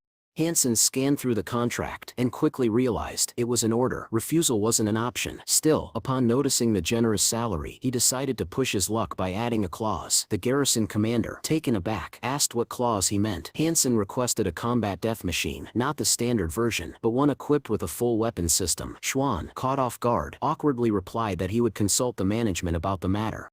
Meanwhile, excitement buzzed through the academy. The cadets were abuzz with anticipation for the upcoming lecture. Rumors were circulating that 2 renowned specialists would be attending, offering a live training demonstration. Hansen was genuinely intrigued. He believed the day's lesson would be far from ordinary. This wouldn't be a dull theoretical talk, but a dynamic class, featuring rare, hands-on instruction. The cadets chatted animatedly, thrilled by the chance to witness such important figures up close in what would otherwise be a routine session. One of Hansen's classmates even praised his recent performance in the competition, admitting he hadn't expected such skill from a mere first-year archer. Soon after, a group of men entered the classroom, and silence fell immediately. The cadets turned their attention to them, anticipation written across their faces. The professor greeted the students warmly and then introduced the guests, two prominent figures who had graciously agreed to conduct a short demonstration. The lecture began with a discussion on ancient martial arts. The professor emphasized that true mastery was not just about raw physical power, but the ability to harness one's inner strength with precision. He noted that in real combat, psychological fortitude often outweighed brute force. A punch, he explained, was not just a physical strike, but a reflection of intelligence and awareness. To bring the concept to life, the professor invited his guests to demonstrate. One of the specialists called for 2 volunteers to assist in the experiment. Immediately, every cadet eagerly raised their hand, desperate to be chosen. Everyone except Hansen. He had no desire to be involved, and preferred the professor to pick someone at random. Watching his classmates practically begging to be chosen left him bewildered. The specialist scanned the room and instantly noticed Hansen. With interest, he pointed him out to the second guest, remarking that he was familiar with the young man's strength. He even suggested not choosing him, but the second specialist took this as a direct challenge. Addressing the class, the man pointed out that one student had not raised his hand and asked Hansen directly if he wasn't curious about the secret technique. Hansen was stunned to realize he had just been selected. Though it felt like an odd twist of fate, he accepted and amid the applause of his peers, made his way to the front. The professor invited Hansen onto the stage to help demonstrate the technique. One of the specialists studied him closely, noting his popularity among the students. Then, the professor began the deeper explanation. The secret strike, he said, was a hybrid move, a fusion of a virtual attack and a physical blow. The opponent had to defend against both simultaneously. There were 2 primary methods to execute this technique, each requiring a distinct approach. The specialist emphasized the importance of quickly perceiving the trajectory and adapting instantly to counter. Finally, it was time for Hansen to demonstrate. With a swift motion, he advanced toward the specialist and delivered a powerful, precise strike. The move stunned the entire class. The specialist, unable to deflect the attack, was hit cleanly and sent sprawling to the side. The professor commended Hansen for striking at just the right moment, capitalizing on his opponent's lapse in attention. However, he pointed out a flaw. The blow should have been aimed at the head to inflict serious damage. Even so, the specialist, still recovering from the shock, concluded that Hansen possessed immense potential. His movements were decisive and unpredictable, traits that naturally earned respect. As the professor silently reflected, he realized Hansen might have overreached. Choosing such a risky maneuver could bring trouble later. Meanwhile, Hansen dropped into a fighting stance, signaling his readiness. The specialist, watching closely, dismissed it as nothing more than theatrics, a performance meant to intimidate, not threaten. He was confident Hansen was relying on a basic technique, one he could counter with ease. But reality struck differently. As soon as the bout resumed, Hansen launched a rapid series of attacks. The specialist, caught off guard, couldn't parry them. Each strike landed with precision, leaving no room to recover. Hansen recalled the professor's earlier words. The secret technique involved deception. Clearly, the specialist hadn't mastered that part. Forced to retreat, the expert tried to regroup and counter, but again, he underestimated Hansen. The young cadet concealed his strikes masterfully, slipping past the defense with ease. The specialist's expression turned from focus to astonishment. He had misjudged the student entirely. He now understood. Hansen wasn't just a promising talent, he was already a formidable fighter. Determined to shift the tide, the specialist decided to go all out. It was no longer about teaching or testing, it was about pride. Years of training surged through his next assault. But Hansen, eerily calm, blocked every blow as if he knew them in advance. The professor, observing closely, couldn't hide his surprise. This wasn't luck, this wasn't instinct, this was mastery far beyond what any cadet should possess. Around them, the watching students erupted in cheers. Chants of Hansen's name echoed through the hall. They were in awe. He had dismantled a veteran specialist's defense in just 3 blows. Elsewhere, in the academy cafeteria, Jean sat with her friend, picking at her lunch. Her companion buzzed with excitement, recounting the rumor that Hansen had taken down a seasoned fighter during a live lecture. She regretted missing it. But Jean, she feigned indifference. Shrugging, she claimed there was nothing remarkable about it. In her opinion, Hansen was just pretending to be strong. Across the room, Hansen was being swarmed by classmates. They congratulated him, peppered him with questions about his training, and even offered to treat him to lunch as a sign of admiration. One roommate nudged him and pointed. Jean was sitting just a table away with her friend. Hansen found the encounter oddly timed. John meanwhile was clearly irritated by his presence. A week had passed since their kiss and he hadn't reached out even once. Her friend, trying to smooth the mood, invited Hansen and his group to join them. Acting as if nothing was amiss, she opened with small talk, keeping things casual and light. Zhang Yuanyus pretended she didn't know Hansen. Still, those at the table began to notice something different. There was an energy between them that couldn't be ignored. The girl turned to Hansen and noted casually that he'd become famous lately. Everyone at the academy knew his name now. She then mentioned that she worked with the Special Forces unit under the command. Hansen greeted her politely, introducing himself and revealing that he was part of the Archer squad. That's when the girl made a bold remark. She asked if Hansen was Zhang's boyfriend. The question visibly shook John. Her friend's reaction was nervous, nearly panicked. The others, though they tried not to show it, were clearly listening. Everyone was stunned. Zhang Yuanzhan's as a boyfriend. No one had seen that coming.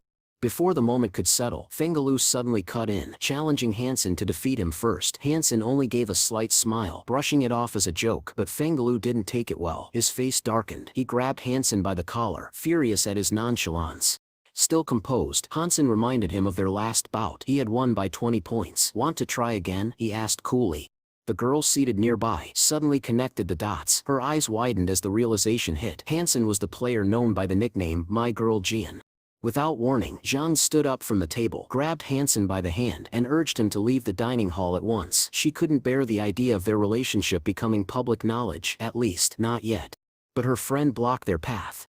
The conversation isn't over, she declared sternly. We're going to clear things up right now. She insisted they talk openly about Hansen's identity and the nature of his connection with John. Trying to diffuse the tension, John offered a tired smile and brushed it off. You sound sure, overthinking. I stepped in exhausted from all the studying. You probably misunderstood. But her friend was convinced. No. It's all making sense now, she said sharply. The realization struck her like lightning. Wait, that day you sneaked out. Just how long have you two been together?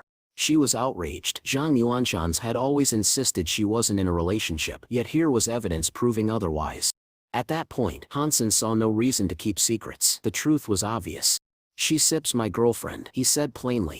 The cadets nearby, who had been eavesdropping with subtlety, reacted with surprise. Murmurs quickly spread, but instead of judgment, admiration filled the room. They all agreed they looked like the perfect couple. Tingyan, unable to hold back, declared enthusiastically, Hansen is a true hero, and heroes deserve the finest beauties. His words were sincere and joyful. The cadet community buzzed with discussion, but not all news was celebratory. Ian, visibly concerned, reported that the sponsor company had gone too far. They had officially disqualified Hansen from competition. Outrage followed. Tingyan was livid. Those freaks, they are accusing him of using illegal armor with zero proof. Despite the storm, Hansen remained unbothered. He already felt fulfilled. People knew his name. They'd seen him win. That was enough. Ian mentioned that the finals of the tournament were next month, and fans were threatening to boycott if Hansen didn't participate. But Hansen simply shrugged. The cup doesn't matter to me anymore. There are more important things now. At the TV center, tension brewed elsewhere. A girl confronted the CEO. She believed she had earned the starring role in the new advertisement campaign. Why would you give the spotlight to some student? She demanded. Zun Quan was just as frustrated. He felt like the network executives were misleading him. The girl had memorized the script, prepared for filming, and yet she hadn't even gotten to test the new armor. The CEO tried to remain calm. You Shang-Star, the top student at the academy and part of the elite armor unit. Control your emotions and follow orders. But Sung-On was not satisfied. She raised objections, but the CEO cut her off. I once said tolerate dissent. Do your job. Clearly angry, she stormed out of the office. Her mind was made up. She was going to meet the student who had taken her role. 30 minutes later, Hansen arrived at the television company. There, he was greeted by the general director, the director, and the cameraman in charge of the new promotional video. The CEO explained that Hansen would be showcasing a new armor model. Pointing to a suitcase on the table, he said, we made a few recent updates. You might want to try them. Hansen's eyes lit up as he opened the briefcase. The armor looked larger than usual, and the moment he lifted the lid, the nanoparticles began to stir. He recalled the CEO's earlier warning. The official specs were slightly underreported. As the liquid nanotech surged over his body, Hansen immediately sensed a difference. This armor was lighter, sleeker, and more comfortable than anything he had worn before. The engineers had outdone themselves. The cockpit interior was more ergonomic, and the control interface was incredibly intuitive. He activated the system and began moving. At first, he was thrilled with the expanded feature set, but his excitement led to recklessness. He dashed forward and stumbled. This wasn't like the old death machine he was used to. A few more missteps, and Hansen hit the ground. For a fleeting moment he doubted himself. Am I even worthy of piloting such perfection? Suddenly, another figure appeared in the training area, wearing the same armor. The stranger glared at him. Show me everything you sip got, or get out. Hansen stared, stunned. Who are you? Why are you acting like this? Elsewhere in the control room, the CEO monitored everything via CCTV. His subordinate leaned in with alarm. Zun Quan had entered the gym in full silver mystery armor without permission. The CEO Sip's expression hardened. I sit will handle it. Prepare to intervene. The CEO continued watching the surveillance feed, his expression unreadable. After a long pause, he finally spoke. It sits too late to intervene now, he said quietly. She sits far too stubborn. Nothing can stop her. Though the engineer was aware of the girl's combat capabilities and extensive experience, he couldn't help but worry for Hansen. Yet the CEO held firm. He wanted to see if the cadet could truly handle the advanced armor on his own. Inside the training hall, Zun Quan shouted with fury. Now I still show you who really deserves the lead role. She activated her mechanical armor, drew her lightsaber, and charged at Hansen without hesitation. Hansen, visibly irritated by her recklessness, realized he had no choice. He summoned his own lightsaber and met her aggressive strikes head-on. As her blade came crashing down, Hansen swiftly dodged and countered, landing a clean hit against her weapon.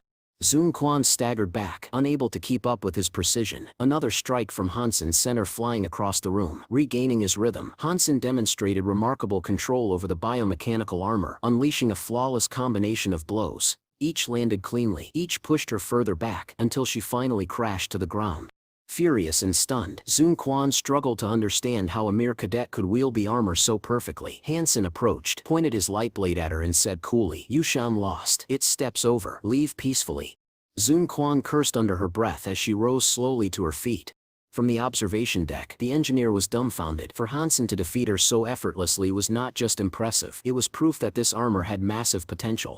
Zun Quan deactivated her armor and climbed out. Hansen blinked in surprise. She had been his opponent all along, and now he recognized her. Among the stars of the weapons company, there was only one famous woman in armor.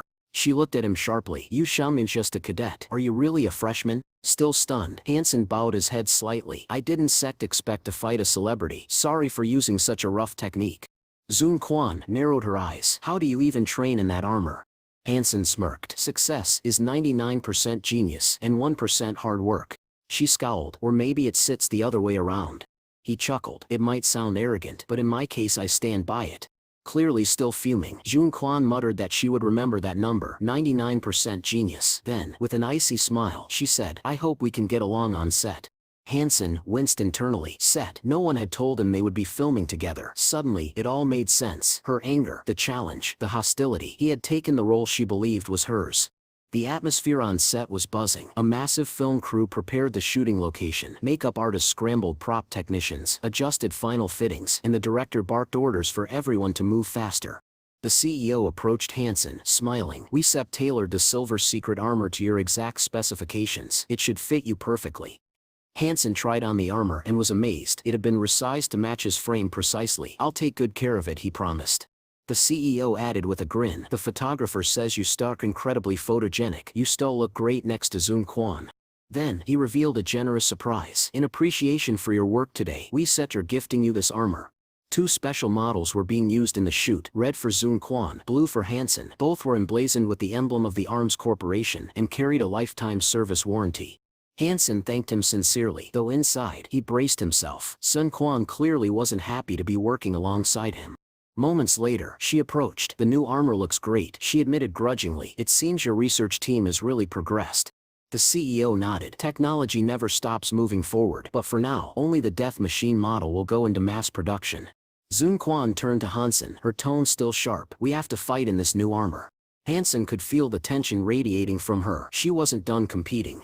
Before the argument could escalate, the assistant director arrived. "Everything sips ready. Please move to the set." As the two walked off together, the CEO watched them with quiet satisfaction. They looked good together, he thought, and the upcoming conference at the beginning of the month would showcase the results of all this effort.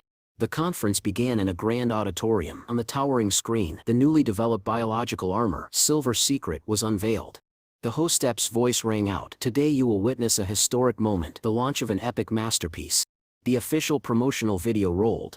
A girl sat peacefully beneath the shade of a massive tree, reading a book in the quiet of the park, but her calm was suddenly disturbed by a strange sound, a low, resonating hum. She looked up, her eyes searching the sky. A shadow passed overhead. Her book slipped from her hands as she jumped to her feet in alarm. Floating above her was a dark silhouette, one that bore an eerie resemblance to the infamous alien invader, Asura.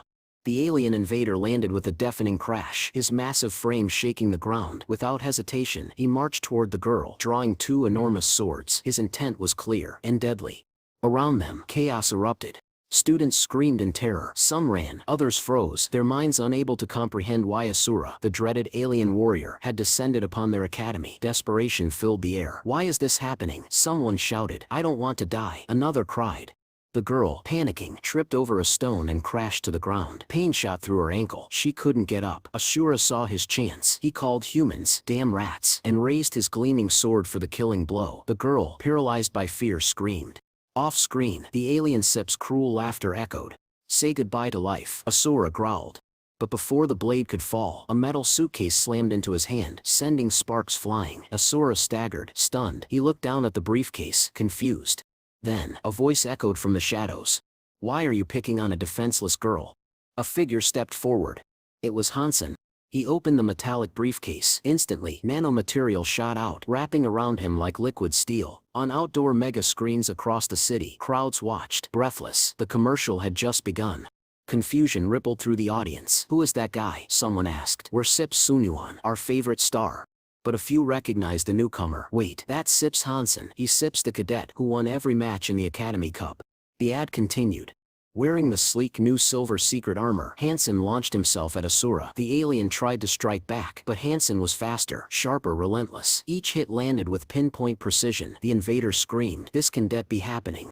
In the next scene, Zoon Quan appeared, still in character, and approached Hansen, stunned. Who are you?" she asked breathlessly. Hansen didn't stop. He simply turned and began to walk away. "Wait," she called. "Don, sit, leave me alone." But he only looked back and said, "Now Sips, not the time for talking." With that, he rose into the air. Two massive cannons deployed from his shoulders. The sky lit up with fire as he unleashed a devastating blast that consumed Asura in a blinding plasma explosion. Just then, more members of the Asura clan appeared, enraged and ready to avenge their fallen warrior. They paused, analyzing Hansen's armor. "What is that suit?" one alien muttered. "Why is it so powerful?" But Hansen stared them down and calmly asked, "Who said I was alone?" In that moment, the sky tore open with light. A battalion of armored warriors descended beside Hansen, each wearing the new silver secret gear. They landed in perfect formation, ready for war. The music swelled, epic and thunderous. A narrator's voice boomed. "Stand united, fight together, protect humanity." The screen exploded into a montage, armored warriors charging into battle, slicing through alien invaders, defending civilization with unwavering resolve. Then, a final voiceover delivered the punchline. "Silver Secret, the armor that will protect humanity for generations, brought to you by the Weapons Corporation." The last scene showed the alien forces being obliterated. The ad ended with the line, "Limited edition sales begin soon." The auditorium erupted into thunderous applause. Then silence fell. The presenter stepped forward. "This," he said, "is truly revolutionary armor, built to exceed top-tier military standards." He added that the Silver Secret was a limited release, and anyone interested would have to join a live queue immediately. Elsewhere, Minga's mother had just finished watching the commercial at home. "That actor, he looks just like Hansen," she said with surprise. "Is he really rubbing shoulders with celebrities now?" Minga confirmed it. "It is Hansen. Look at the credits." As the names rolled across the screen, the truth was undeniable. Envy filled the room. How did that guy make it into the military academy and become a superstar? Back at the academy, the cadets couldn't stop talking. The commercial had already racked up over 500 million views. Everyone was buzzing about it, especially about Hansen's sudden rise to fame. In the cafeteria, Zhang Yuanzhan's friend turned to her. "Hansen sips all over the place." The rumors once did stop. Zhang Yuanzhan's finally snapped. She shouted that Hansen was a freak, her voice trembling with fury. "He hasn't messaged me in 2 weeks. As far as I am concerned, he sits dead to me." Later, Yushang confronted Hansen. Their voices were raised, tension thick in the air. "Why don't you go back to your movie star?" Zhang spat. "I hope you two have a wonderful time." Hansen, caught off guard, stared at her. "Wait, you think?" Zhang Yuan erupted. "I'm serious. I hope it works out." Hansen took a breath, steadying himself. Zhang Yuanzhan, it wasn't sit what you think. It was just a mission. I couldn't say anything. I signed an NDA. But the damage had already been done. Zhang was septying a word of it. She glared at Hansen, her voice sharp and accusing. You think you can just show up after 2 weeks and toss around some ridiculous excuse? Do you take me for a fool? Hansen shook his head, his tone sincere. It's not like that. I didn't want to hurt you. I didn't do anything wrong. But then he made a critical mistake. Trying to reassure her, he began. Your beauty, it doesn't even compare to Zunwan Sit's. Zhang Yuanzhan snapped. Fury overtaking her, she lunged forward and grabbed him by the throat. Hansen gasped, trying to pry her fingers away. John, stop, you can't act like this, he choked out. Then, in a moment of bold desperation, he kissed her. Zhang Yuan froze, her grip loosened. The heat of the moment shattered the tension, if only slightly. Flushed and furious, she pulled away. You kissed me again, without warning. You kiss. She called him a string of names that left Hansen smiling sheepishly. Later, the garrison commander summoned Hansen to her office. I don't understand, she said. Why refuse further cooperation with the arms company? Do you know how much money you could make? Hansen nodded. I do, but fame isn't what I want. I want to use my time to improve my skills, not shoot commercials. The commander admired his conviction. I still pass that on to management. For the record, the Silver Secret has surpassed every sales forecast. But Hansen Sip's mind was elsewhere. I have other priorities now, working on mutated gene development and helping the people close to me. This then, Zhang Yuanzhan's poursuiveur. A few days later, Hansen found himself in the desert zone, walking beside Beimo on another hunt. The girl, clearly comforted by his presence, smiled warmly. I'm glad you store here again, she said. With you, I feel safe. She explained that while he seemed to have been gone, others had accompanied her on hunts. They seemed to mostly encountered low-tier beasts. But I hope, she added eagerly, we run into something divine soon. Their conversation was cut short by a piercing scream in the distance. Both of them looked up sharply. Above them, a swarm of black-feathered creatures circled ominously in the sky. They've been showing up more often, Beimo said cautiously. But it's they're just watching us. Hansen narrowed his eyes. Yeah, they acting like they guarding something, not hunting. Then came another noise, clashing steel and angry cries, not far off. A battle was underway, just a few kilometers away. A hunting squad was locked in fierce combat with the winged beasts. Beimo's eyes widened with recognition. That's Sips, my sister. Hansen turned to her in surprise. She's Sep's 2 years older, Beimo explained quickly. Our families do business together. But Hansen remained cautious. Let's not get involved. The beasts aren't attacking us. If we jump in, they might see us as rivals for their prey. From a distance, Hansen observed a hunter with energy wings take flight, slicing through enemies mid-air. His technique impressed Hansen, fluid and deadly. His attention then shifted to a female archer in the squad. Her form was textbook perfect, yet her power was anything but ordinary. Hansen watched as she loosed an arrow with devastating precision. It tore a feathered beast clean in half. She's strong, he thought, quietly impressed. Accurate, composed, lethal. Beimo nodded to herself. That's Sip's my sister all right. Always gathering the best beast souls. These monsters will just add to her collection. The archer paused, listening intently to the quiet. A moment later, the winged hunter flew to her side. She asked him why the beasts had stopped attacking and pulled back so suddenly. He shrugged. They realized they couldn't win. They retreated. But the girl wasn't convinced. No, something scared them off. Something or someone is close. Right then, Hansen and Beimo stepped out from their hiding spot. The archer, Lian Lu, turned and smiled at Beimo. I understand why you didn't interfere. Don't and worry, we had it handled. Then her gaze shifted to Hansen. Her eyes narrowed slightly. Wait, are you the same guy from the Silver Secret armor commercial? The one from the military academy? She studied him more closely. There are a lot of rumors about you. Some say you your divine tier already. Inwardly, Lian Lu wondered if those stories were true. But Hansen remained humble. I said I'm just a first-year cadet. My only job is to protect Beimo. Hansen initially thought the new acquaintance seemed kind and polite. However, her sharp words made it difficult to decipher her true intentions. Meanwhile, Lup reported that their hunt had already concluded and they were heading toward the shelter of steel armor. In response, Hansen activated a holographic screen and showed the hunters the shortest route to the shelter. He then informed them that he and BMA would not be returning for the time being, as the girl still required more training. At that moment, Leganlu gave Hansen a piercing look. The girl quietly wondered if he was trying to drive her away, but Leganlu stepped in, stating that they weren't in a hurry and actually wanted to stay and train together. She added that they hadn't spoken with Bayo in a long time and needed to catch up with him soon. As Hansen carefully observed the woman, he tried to guess her motives. Legan Lu had heard rumors about Hansen's exceptional skill in archery and combat armor. She asked whether his new armor genuinely enhanced martial abilities. Hansen replied vaguely, avoiding direct answers, silently suspecting that the woman's interest in him wasn't exactly pure.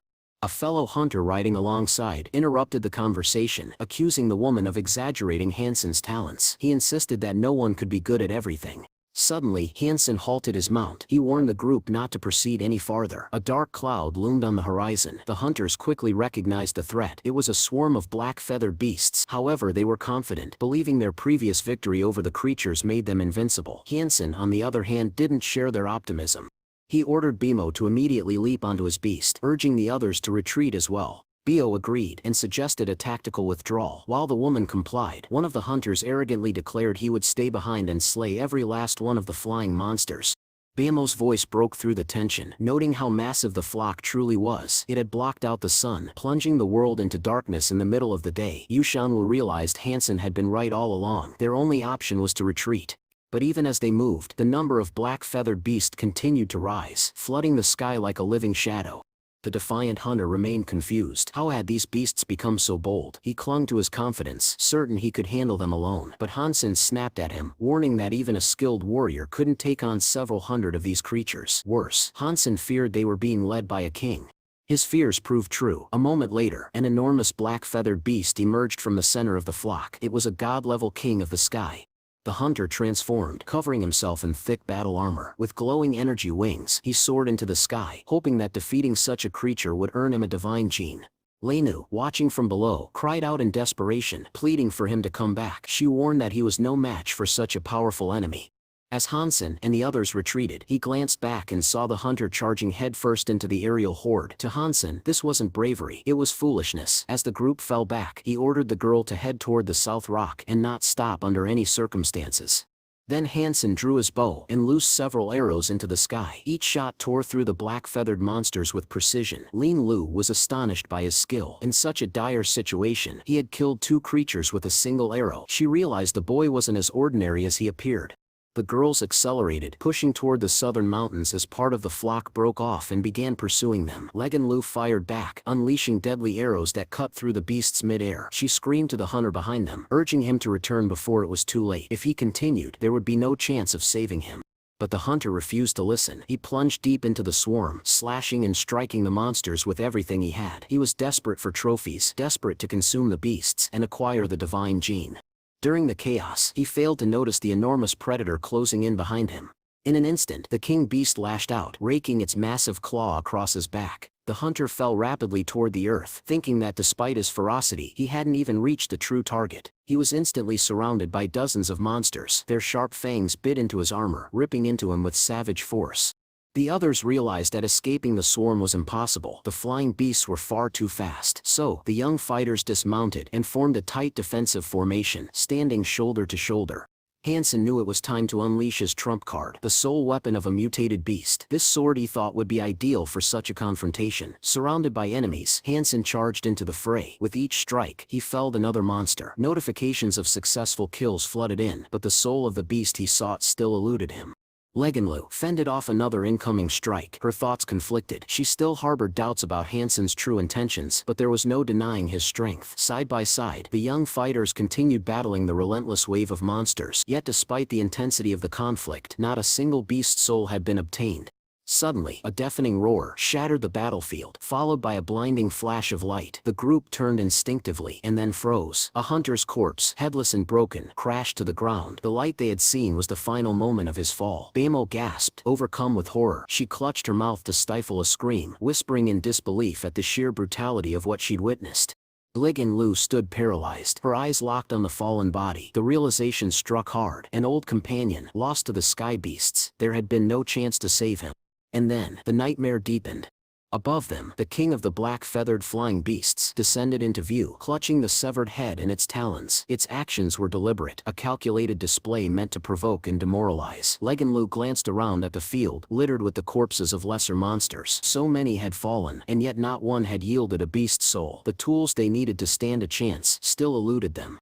Hansen, locked in a ferocious struggle nearby, grimaced. The creatures were far tougher than he'd expected. Gritting his teeth, he summoned the soul of his beast. Curious, the girl asked him what he was calling forth.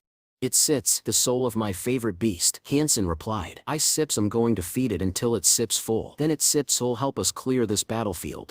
In the next moment, the tiny flicker of energy in his palm erupted into a massive sandworm. Towering and savage, it surged forward, devouring the black-feathered monsters with ravenous fury. Amid the chaos, Hansen turned to Bio and revealed his plan. He intended to lead the monstrous flock away. He urged her to flee at once and return home. Then, an energy flame ignited in his hand. With a swift motion he directed it toward the girl. Divine armor wrapped around her, forged from the blood of a sacred entity. Bio stood stunned. She recognized it instantly. Divine blood armor, a gift of this magnitude was unthinkable. "How will you fight without it?" she asked, concern flooding her voice. But Hansen knew what had to be done. Time was slipping away, and the king of the beasts wasn't waiting. If they stalled, things would spiral even further out of control. Without hesitation, he began his own transformation. In mere seconds his body was encased in the Empress's armor, an elite relic designed for deadly close combat. Brandishing his sole weapon, a blade born from a mutated beast, Hansen charged into the fray. He fought his way through the lesser beasts, determined to reach their leader. Every strike was swift and brutal, carving a path forward. Lu watched him closely. Now she understood why he had given the divine armor to her friend. Without hesitation, deep down, she envied him, not just for his strength, but for the fact that he possessed multiple beast souls. Still, she thought, charging head-on at the king of the beasts was sheer recklessness. But Hansen thought otherwise. He closed the distance and engaged the massive creature in close combat. Blow after blow, he pressed the attack. The beast shrieked, flapping its enormous wings, trying to shake him off. But Hansen clung tightly, maneuvering behind the creature's neck and locking his arms around it. The beast roared in fury and shot skyward, its speed immense. The entire flock followed. The sky darkened again as they vanished into the clouds. Back on the ground, Bamo realized this was the perfect chance to retreat. She urged her companion to run while they still had time. She trusted Hansen. He clearly had a plan. Lu, however, remained uneasy. Watching the boy soar into battle alone stirred guilt and helplessness in her heart. High above, Hansen's battle raged on. He wondered if the smaller beast would dare attack while their king was in danger. Using the full might of the Empress's armor, he unleashed a flurry of devastating strikes. The monster twisted and shrieked, unable to shake him. Then, finally, the king of the beasts went limp. For a brief moment, Hansen thought he had succeeded, but something felt wrong. It wasn't unconscious, it was falling, deliberately. Hansen's eyes widened in realization. This was no accident. The creature plunged headfirst toward the sand dunes below, dragging Hansen with it. Within seconds they slammed into the desert floor. The impact triggered a thunderous explosion, hurling sand and stone into the air in a violent storm of debris. Hansen looked around in astonishment and soon realized the truth. They had fallen into a cave hidden beneath the sand dunes. The realization struck him like a bolt of lightning. The black-feathered king of beasts hadn't crashed here by accident. It had known about this underground refuge all along. This had been its plan. Slowly approaching the wounded monster, Hansen's voice was calm yet ominous. "You still regret bringing me here. Now I stim going to kill you, and then eat you." The monstrous creature let out guttural screeches, its powerful wings torn and trembling as it tried to crawl away. Just then Hansen noticed strange blue flashes illuminating the cavern walls. Emerging from the light were strange glowing butterflies. As they drew near, Hansen slashed at the incoming swarm. These creatures were foreign, beautiful, and clearly dangerous. He immediately understood this wasn't just a hiding place. The king of beasts had brought him here intentionally, hoping the strange insects would serve as weapons. Without hesitation, Hansen launched into action. The moment his blade connected with one of the butterflies, the system notified him he had slain a primitive flame butterfly. The creature exploded into fire, and the cave's temperature skyrocketed. A scorching wave of heat filled the air. In a panic, the king of beasts staggered toward the underground river, desperate for escape. But Hansen remained unfazed. Drawing back his bow, he fired an arrow tied with a rope and declared, "You're not getting away this time." The great beast roared and hurled itself into the torrent, disappearing beneath the icy waters of the underground stream. Hansen gripped the rope tightly and dove in after him. The frigid current tore at his body, but he pressed forward. What startled him most was the realization that this creature had mastery over multiple elements. But soon, his lungs burned. The air was gone. He had gone too deep. With no choice left, Hansen released the rope and pushed upward with all his remaining strength. After a grueling ascent, he burst from the surface, gasping for breath. He dragged himself to the cave wall, leaning heavily against it, his body drained from the fight and the chase. Just then, the system chimed again. He had obtained the soul of a primitive plasma butterfly, but to his surprise, it wasn't edible. It was a one-time use hidden weapon. Curious, Hansen decided to test its power immediately. He hurled the soul at a nearby wall. The impact was immediate and dramatic. A thunderous explosion and a blinding light tore through the cave. Hansen was stunned by its sheer power. Even the soul of a primitive insect, he realized, carried incredible destructive potential.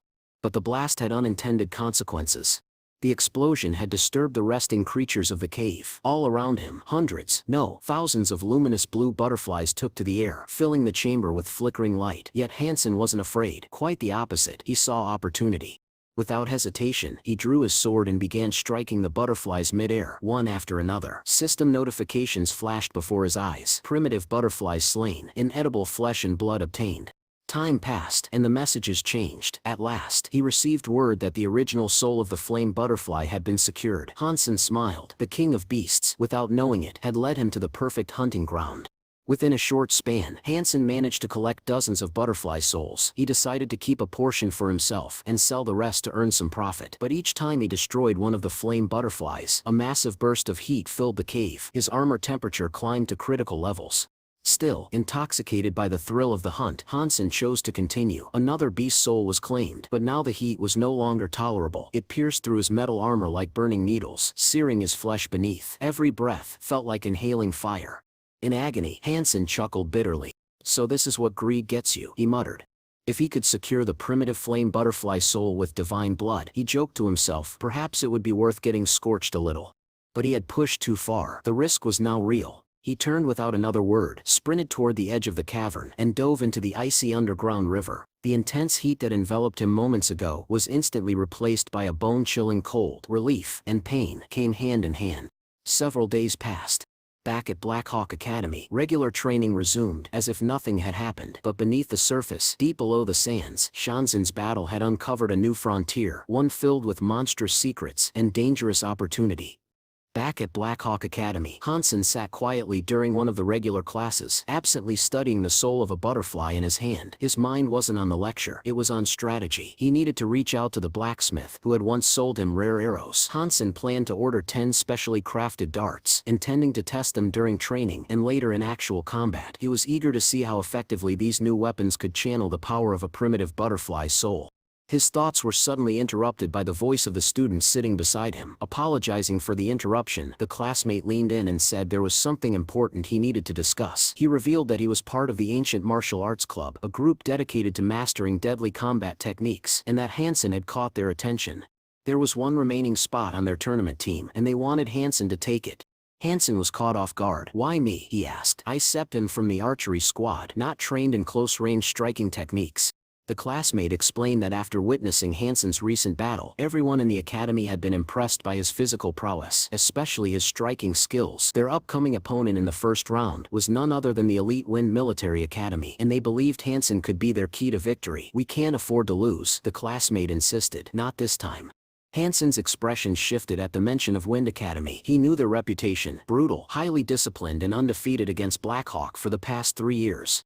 "We SEP been rivals for a long time," the student continued. "They SEP always come out on top, but not this year. Not if you fight with us." The young man then looked at Hansen with urgency and admiration. "You Shamster the only one who can help us win. Please." "When is the tournament?" Hansen asked. "On the 6th, next Sunday." Hansen nodded. "I don't still have any plans. I still do it." Relieved and excited, the student handed him a registration form. Hansen studied it carefully until he reached the part that always annoyed him: choosing a new account name. He muttered under his breath, frustrated that he had to invent another alias again. After thinking through several ideas, he finally settled on Deathstrike. The name, he felt, perfectly captured his combat style and relentless determination. With registration complete, Hansen made his way to the physical testing center, a place he hadn't visited in quite some time. Since his last session, both his body and his combat abilities had evolved dramatically. Now he wanted a real measurement of how far he had come.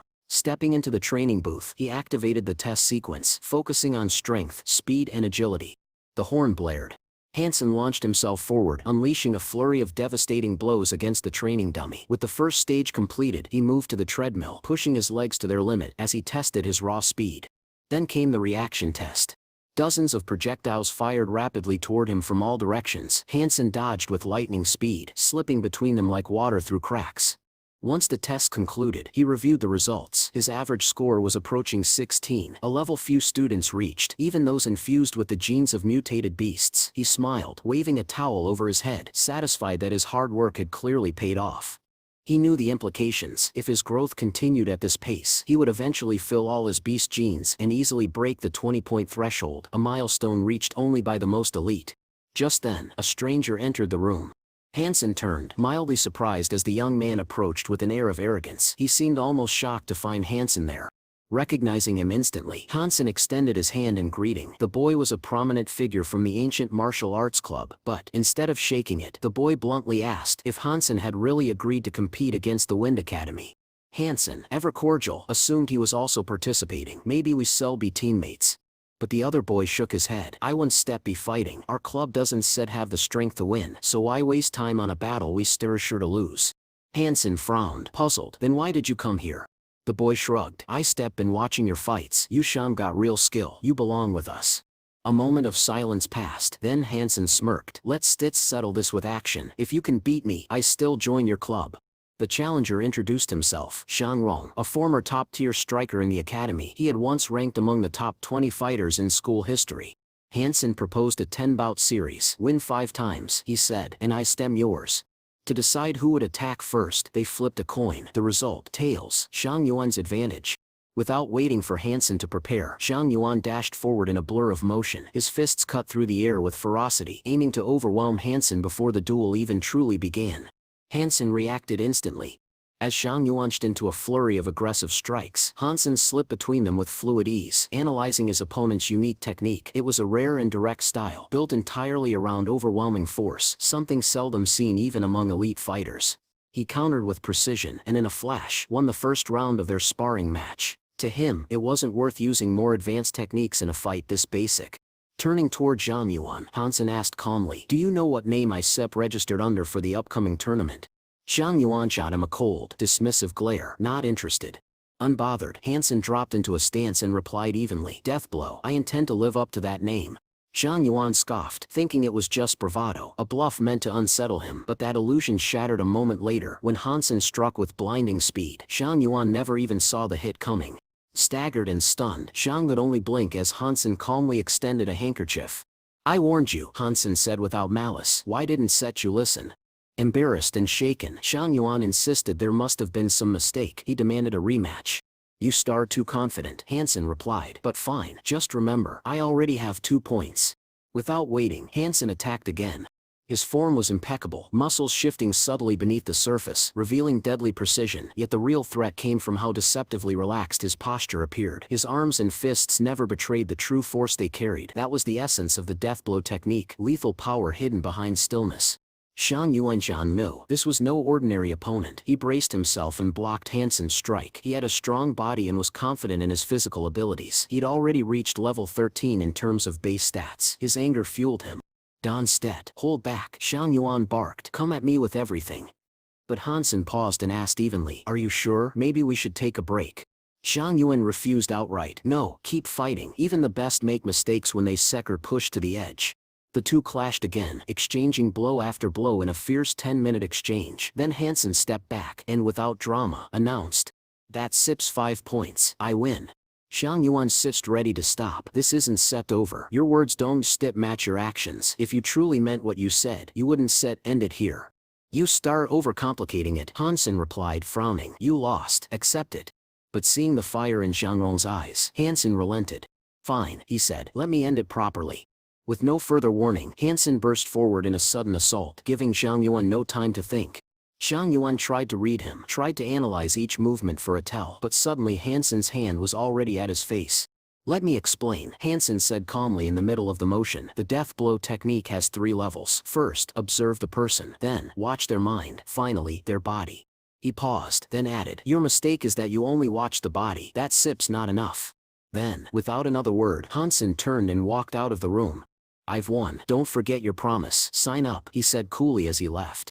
Later, at the ancient martial arts training hall, students continued their rigorous practice under the watchful eye of their coach, but the instructor remained concerned. Even with Hansen joining the tournament roster, their overall strength was still lacking. They needed more skilled fighters to stand a chance against the Win Military Academy. That's when the doors opened and John walked in. His appearance drew murmurs. After all, he had previously dismissed the tournament as a waste of time, but now, he walked straight up to the coach, asked for the registration form and signed it without hesitation. "I set him fighting," he said, "against the Wind Academy." With that, the matter was settled. Elsewhere, Hansen strolled through the academy grounds, enjoying the breeze and the calm after the intensity of the morning. Just as he turned a corner, an unfamiliar voice called out to him. "How have you been?" the voice asked. Hansen turned toward the sound and was surprised. A girl sat on a nearby bench, smiling at him. She clearly wasn't from Blackhawk. "What are you doing here?" Hansen asked, genuinely surprised. With a gentle smile, the girl told Hansen that she had arrived at Blackhawk Academy as part of an exchange program. She would be studying there for the next 2 years. Then, with a teasing glint in her eye, she invited him to address her as an elder. Standing from the bench, she approached him, clearly noticing that Hansen didn't seem particularly inclined to treat her as an older peer. Nevertheless, after a moment of internal resistance, Hansen forced himself to say the expected words, calling her older sister in a reserved tone. He added with restrained politeness that he was glad to see her again in this place. The girl observed him with mild amusement. She noted that he was quite an unusual figure in the academy and admitted that he had caught her attention. Then, her tone shifted slightly. She mentioned that in 2 days, she would be heading to the Shelter of Steel Armor to participate in a Beast Soul auction, an event she thought Hansen might find interesting. She was right. Hansen immediately perked up, asking her what kind of auction it was and what types of beast souls would be up for sale. Without hesitation, the girl handed him a detailed list of the available lots. As she did, she added a subtle compliment, noting that his survival from an encounter with the Black-Feathered King, a beast of divine blood tier, proved he was far from ordinary. Hansen studied the auction catalog with growing amazement. There were numerous mutated beast souls listed, and even several divine blood tier souls. Among the highlights was the divine phoenix soul, a beast soul so rare and powerful that it easily surpassed even the famed purple dragon wings in terms of rarity and strength. Another striking item was the silver pitchfork, a divine tier trident that in Hansen's estimation could potentially be even more valuable than the phoenix soul itself. With growing curiosity, Hansen asked how much those items might cost. The girl smiled, clearly pleased by his refined taste, but she didn't sugarcoat the answer. "Those kinds of artifacts," she said, "couldn't be sold for less than 230 million. Hansen was stunned. The sheer scale of the number hit him like a wave, and he quickly realized that affording such treasures was utterly beyond him. The girl, watching his reaction closely, offered a different perspective. There was still one way to obtain such artifacts: find and defeat the beast that possessed them. Then, seemingly out of nowhere, she extended him an invitation to join her martial arts club. Though tempted, Hansen politely declined. He thanked her for the generous offer, but said he had no intention of joining another club at the moment. She didn't seem deterred. Instead, she calmly suggested he not rush into a final decision. If he reconsidered, she could arrange certain special privileges. But before Hansen could even respond, a loud, irritated voice interrupted the moment. It was Jen. The sexual tone was sharp and accusing as she demanded that the girl back off. Without warning, Zhang Yuan threw a powerful punch, landing it hard enough to force Hansen and the other girl apart instantly. Hansen stood there, stunned, not just by the suddenness of Zhang Yuan's arrival, but by the stormy fury in her expression. It was entirely out of character. Zhang Yuan didn't waste time with pleasantries. She accused Hansen of deliberately provoking her with his actions, and ordered him to move away from the other girl at once. The exchange student remained composed, studying John carefully. She gave a soft smile and offered a seemingly genuine compliment, saying John's beauty was undeniable and that she was worthy of her title as the star of Blackhawk Academy. But her expression quickly turned colder. She added that she hadn't expected John to be so openly rude and made no effort to hide her disappointment. The situation escalated fast.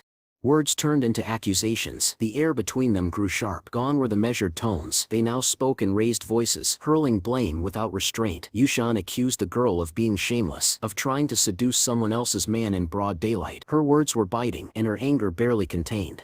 The once civil encounter had now turned into a very public, very heated confrontation. As tensions flared on campus, a crowd of curious students gathered nearby, watching the unfolding drama with wide-eyed fascination. They whispered among themselves, all agreeing on one thing: Hansen was unbelievably lucky. After all, he had somehow found himself caught in the crossfire between the two most beautiful girls in the entire academy.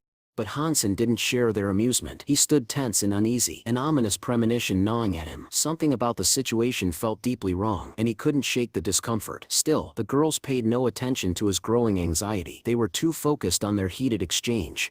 John, filled with indignation, loudly declared that Hansen didn't need anyone's help. With his impressive abilities, she argued, he could handle everything perfectly well on his own. The mysterious new girl, sensing that the conversation was going nowhere, decided not to escalate things further. Calmly, she told Hansen that they could speak later when tempers had cooled, then quietly took her leave. John Yuanso, however, was not finished. Her anger had only grown, and now, no longer holding back, she let loose all the frustration she had bottled up. She reminded Hansen of the strange situation he'd once had with an advertising star, and now accused him of openly socializing with Linlu. Consumed by fury, she suddenly lunged at him, fists flying. Taken by surprise, Hansen panicked. "This isn't what you think," he shouted as he turned and fled.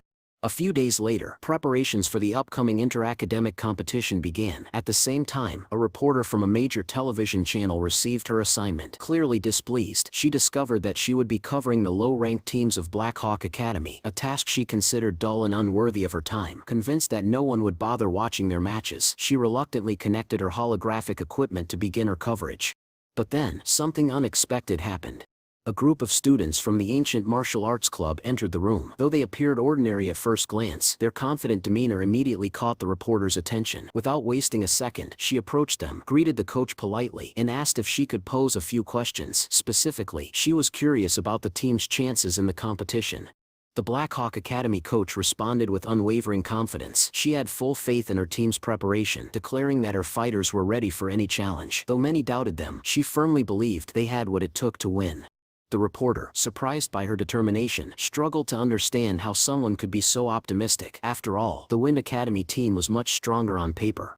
Turning to the strongest player on Blackhawk's team, she asked what he thought of the opposing team's top player. The young man admitted that he didn't know much about the opponent, but was absolutely certain that his team would come out victorious. To the reporter, the answer sounded overly confident, bland and lacking substance. She began to wonder how she could make the interview interesting for viewers. Just then, her eyes landed on Hansen. She stepped closer and asked for his thoughts on Blackhawk's chances. Hansen replied humbly, stating that he was only a temporary member of the team, but he stood by his coach and teammates, fully believing in their resolve and ability. His confident yet composed demeanor was broadcast live on a massive screen. Elsewhere, the Wind Academy team watched his interview closely. One of their players burst into laughter, mocking Hansen's optimism. He scoffed, declaring that Blackhawk wasn't even in their league, and that victory would be effortless. Another teammate joined in, comparing the match to the ease of eating a gummy candy. He predicted Blackhawk might barely manage a second-place finish, and that would already be generous. Their coach echoed their confidence. He told them that Blackhawk's skill level was far below theirs, and that there was no need to take the match seriously. His team agreed, vowing not to disappoint him. The coach then revealed the format of the upcoming event. It would be a battle of attrition. To everyone's surprise, he chose to let a rookie, Windtalker, take the starting position. The cadets murmured in confusion. Windtalker had only joined Wind Academy 2 months ago and was still considered average compared to the rest of the team. Blackhawk's coach, on the other hand, saw this as a strategic error. She planned to exploit their overconfidence. Meanwhile, the reporter learned more details about the upcoming face-off. Windtalker, the rookie from Wind Academy, would go up against Deathblow God Hansen himself, a first-year member of the archery squad. One of Wind Academy's experienced players, seeing the matchup, dismissed it immediately. He was so sure of the outcome that he decided to skip the game altogether and head out to buy more marmalade. Finally, the moment arrived. The two opponents stepped into the ring. The crowd fell silent as the voice of the host echoed through the arena. He announced that the death blow competition would take place in virtual space. Victory would be granted to the first player to score 3 points. A special scanning device would determine whether each strike was a fatal blow, meaning the outcome would depend entirely on the fighter's skill and precision.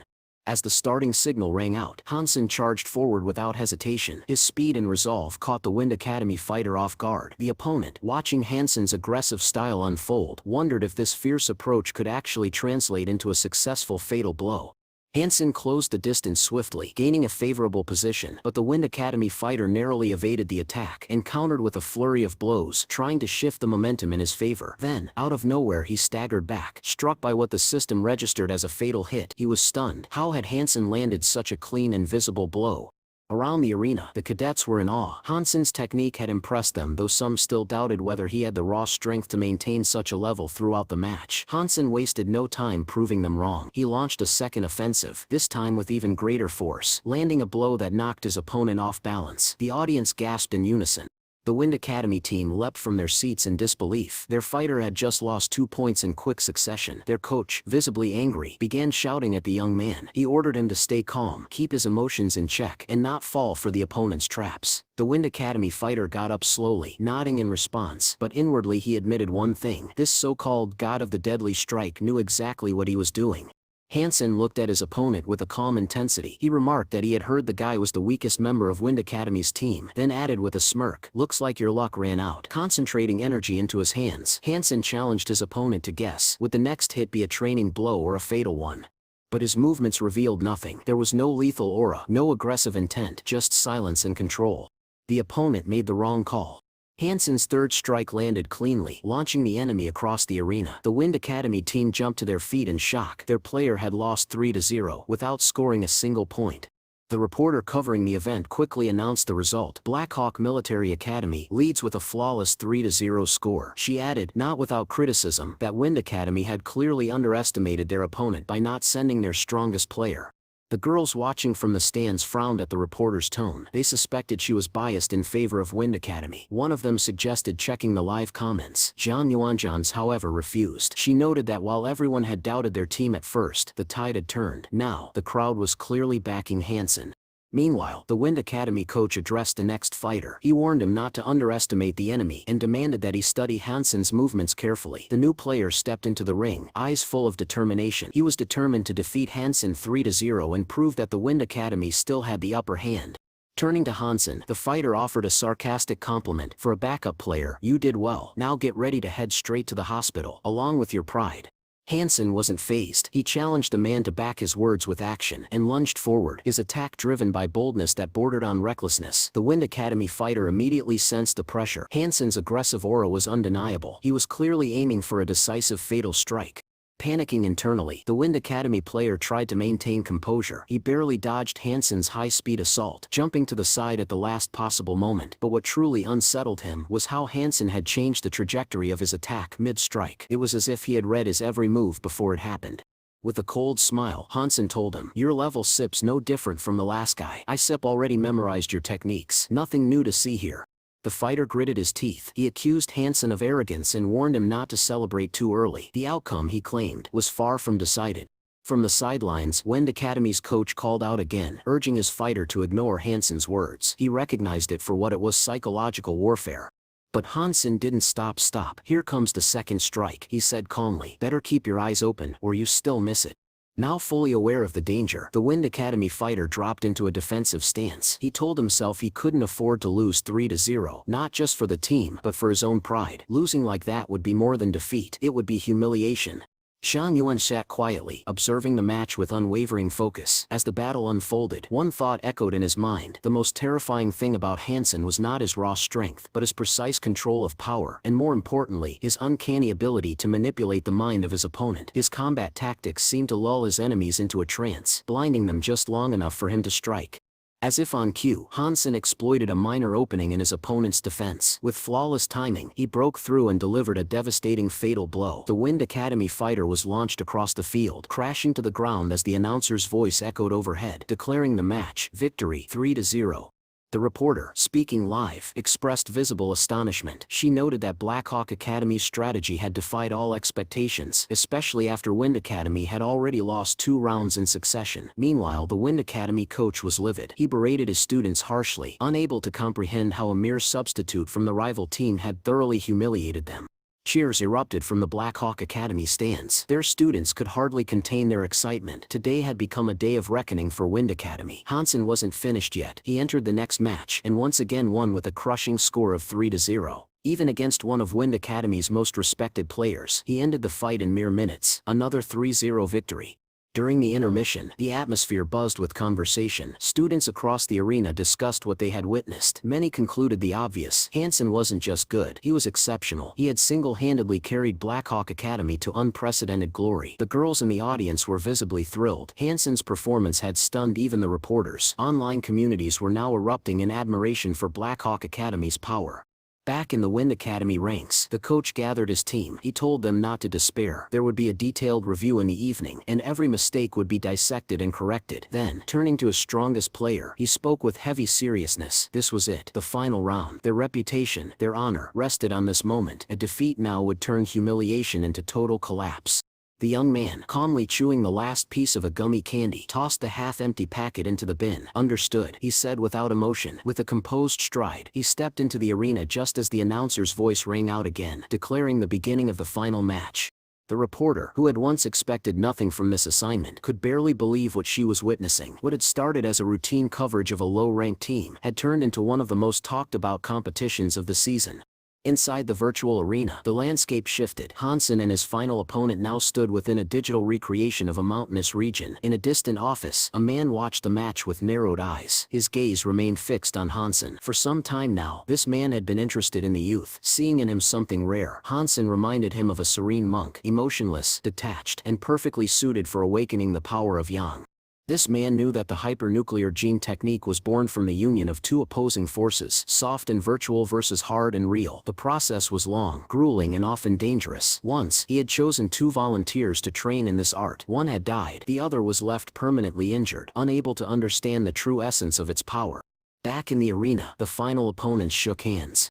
With a wry smile, Hansen suggested, "If it sits too hard to pronounce my game name, just call me God. Sick." His opponent remained unmoved. "Your name doesn't matter," he replied coldly. "I won't be wasting memory space remembering someone irrelevant." The match began. Hansen moved first, initiating an aggressive assault, but something was different. His attacks, while swift, were no longer effective. The opponent's eyes were razor-sharp, calm, lucid, and completely focused. He seemed to anticipate every move before it was made. The Wind Academy coach watched with bated breath. This was their last hope. Since childhood, this fighter had been trained in the advanced hypernuclear technique known as the unchanging mantra. His mind had become like a polished mirror, reflecting everything, perceiving even the most concealed emotions. And now, Hansen found himself confused. This opponent was unlike any he had faced before. He couldn't sense any intent, any emotion, not even a flicker of aggression or hesitation. It was as though he was facing a blank canvas, impossible to read. But Hansen didn't allow doubt to take root. Pushing those thoughts aside, he locked onto his enemy's movements. He knew that trying to understand his opponent's mind was futile. The only path forward was simple: watch his actions and adapt. The true fight had just begun. While the battle intensified, a cadet from Wind Academy closely observed Hansen's stance. In that moment, he realized Hansen was preparing a fatal blow. Recognizing the threat, the cadet braced himself to block the strike, but what followed shocked everyone. A single critical misstep left not only his coach but the entire Wind Academy team in stunned silence. Meanwhile, the stands erupted with cheers from the Black Hawk Academy cadets. Their excitement was impossible to contain. They rejoiced, not just in Hansen's victory, but in the fact that he had bested such a powerful opponent. The girls among them spoke with awe, commenting that this year's tournament had turned out to be full of surprises. Black Hawk had taught Wind Academy a lesson they would not soon forget. As the dust began to settle, the top fighter from Wind Academy conceded defeat. He wasn't surprised by Hansen's strength. After all, the young warrior had just taken down his entire team, single-handedly. Hansen responded with a simple thank you and suggested they resume the match at once. He wasn't one for idle chatter. The Wind Academy cadet then noticed something subtle. When Hansen struck, the corners of his lips curled into a faint smile. It was a detail most wouldn't catch, but he saw it. Steadying his nerves, he assured himself that the next blow would not be fatal. However, he miscalculated once again. At the last second, Hansen adjusted the force of his strike, throwing the cadet completely off balance. From the stands, Black Hawk students roared with applause. Their emotions overflowed as they watched what they now believed was a guaranteed victory. Even the Academy's professor observed the match with a look of astonishment. He saw more than brute strength. He saw a young man with flawless instincts, battle awareness, and a mind as sharp as a blade. Hansen's strength in the professor's eyes bordered on demonic. The fight neared its climax. The opponents clashed for one final blow, but the crowd no longer had any doubts about the outcome. The reporter covering the event could barely contain his excitement as he announced the end of the match. A new champion had risen. He called upon the audience to celebrate the Black Hawk Military Academy and its legendary warrior Hansen, the god of death strike. Even Hansen himself struggled to believe what had just happened. Wind Academy had ended the tournament with a score of 0. Had he not witnessed it with his own eyes, he wouldn't have believed it either. Later, as evening fell, Hansen reflected quietly. The professor, watching from afar, came to a profound conclusion. Hansen was the perfect candidate to inherit the great power of Yen. He could achieve what even his predecessors had failed to accomplish. That night, in a quiet deserted garden, Hansen met with a girl. She softly asked him to close his eyes. Without a word, she approached and gently kissed him, but the moment was cut short by the sudden ring of Hansen's phone. Without hesitation, he answered the video call. On screen appeared Lan Lu, lounging in a bathtub filled with water. She apologized for the interruption, claiming it wasn't intentional, but then she cut to the chase. She informed Hansen that the auction would be held in 3 days. Hansen found her boldness amusing. He considered her a cunning woman, and couldn't help but think the video call, especially in that setting, was completely unnecessary. Watching from beside him, Zhang Yuan's expression darkened. Jealousy flared. She demanded an explanation from Hansen, her voice rising as she asked what excuse he'd use this time. As it turned out, Lianlu's presence at Black Hawk Academy wasn't random. She was certain Hansen couldn't escape her reach, no matter how hard he tried.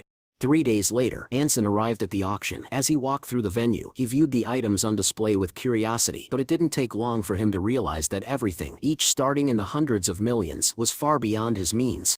The auctioneer presented the next item, the soul of the divine phoenix. A fierce bidding war broke out, and the artifact was quickly sold to an anonymous buyer for an astronomical sum. The following lot, a silver trident pitchfork, went to a divine heir for 230 million. It became clear this auction was a playground for the ultra-wealthy.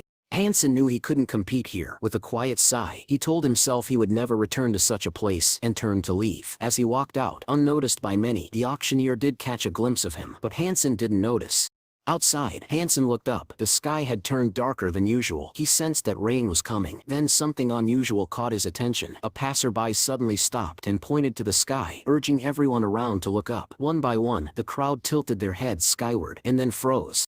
There, suspended above the clouds, hovered a massive floating island, Asgard, now revealed to the entire city. Hansen's eyes lit up with pure excitement. Floating islands like the one now visible in the sky were incredibly rare, so rare that he had never even dreamed of seeing one with his own eyes. Around him, the city buzzed with frantic chatter. Everyone knew the legend. Each of these islands was said to be guarded by beasts of divine blood, and if one could defeat such a creature, its soul could be claimed with 100% certainty, a prize beyond imagination. Without a moment's hesitation, Hansen dashed toward the island. His mind raced as quickly as his feet. The floating landmass hovered at an altitude of over 10,000 meters. Reaching it wouldn't be easy. In fact, it would be impossible without the soul of a flying beast. Within the steel armor shelter, there were only 2 known souls capable of such a feat. One belonged to Hansen himself, and the other had just been bought at the auction by a mysterious bidder. Time was of the essence. Without delay, Hansen began the transformation, activating his flying beast soul. He needed to know if it could perform under such intense, high-altitude conditions. Once his transformation was complete, he launched into the sky with an explosive leap. As he surged upward, he declared boldly that he would reach the island no matter what. While climbing, Hansen caught sight of another figure flying toward the same destination. He quickly guessed it must be the buyer of the Phoenix Soul, the one who had just claimed it at the auction, and was now rushing to conquer the flying island. Hansen briefly considered the possibility of joining forces. After all, the divine blood beasts guarding the island would surely be formidable. A team effort might increase his chances of survival. But as he drew closer, Hansen was stunned. The figure ahead wasn't a stranger. It was the Son of God. This revelation confused him. At the auction, the Phoenix Soul had been purchased by someone else entirely. Why was it now in the hands of the Son of God? Their eyes met midair.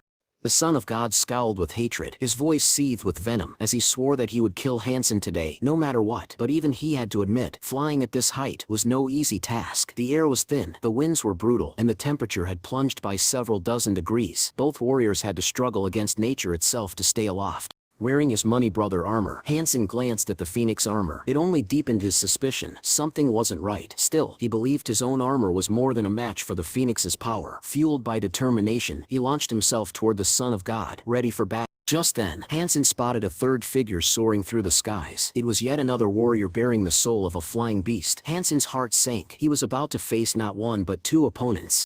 Meanwhile, the Son of God turned to the stranger with a cunning proposal. He offered him the opportunity to join forces and destroy Hansen. In return, the stranger could claim the armor he desired. The man agreed, but only on one condition. He wanted a 50% discount. Arrogantly confident of victory, the Son of God accepted without hesitation. The battle lines were drawn.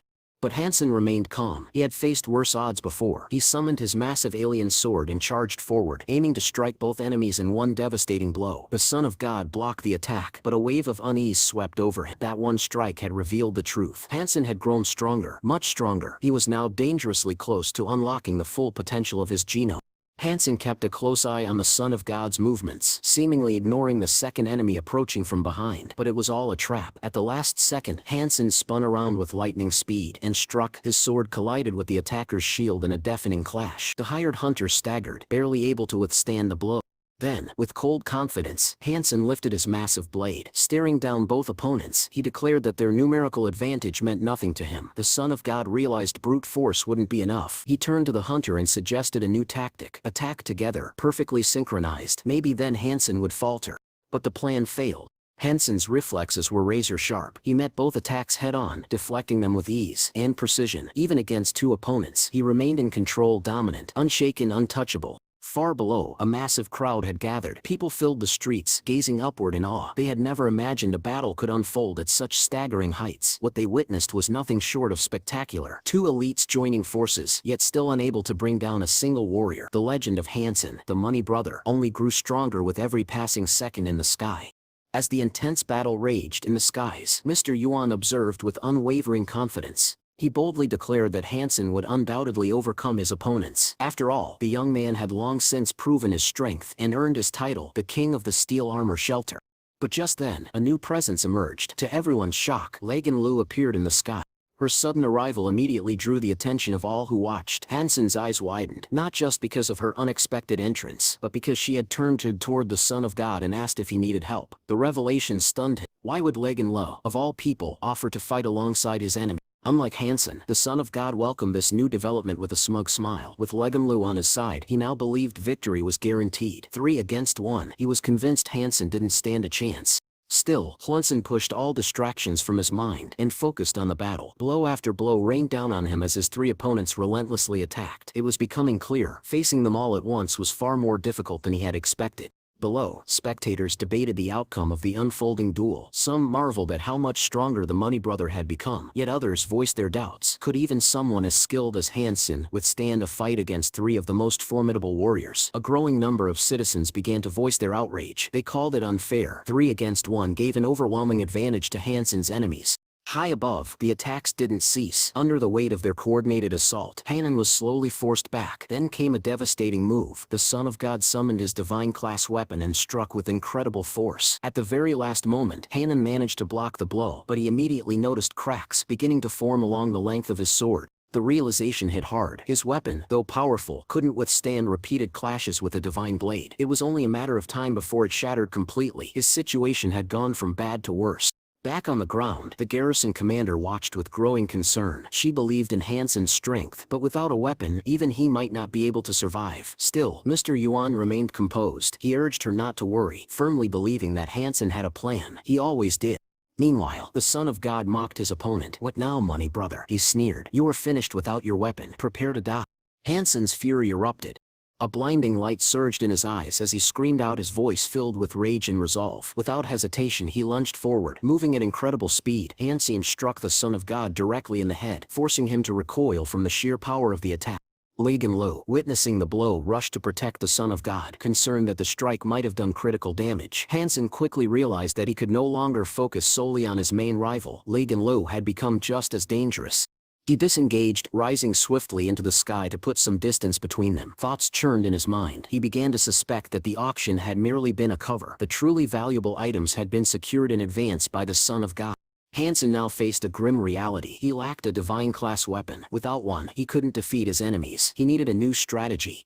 Something, anything that could turn the tide in his favor.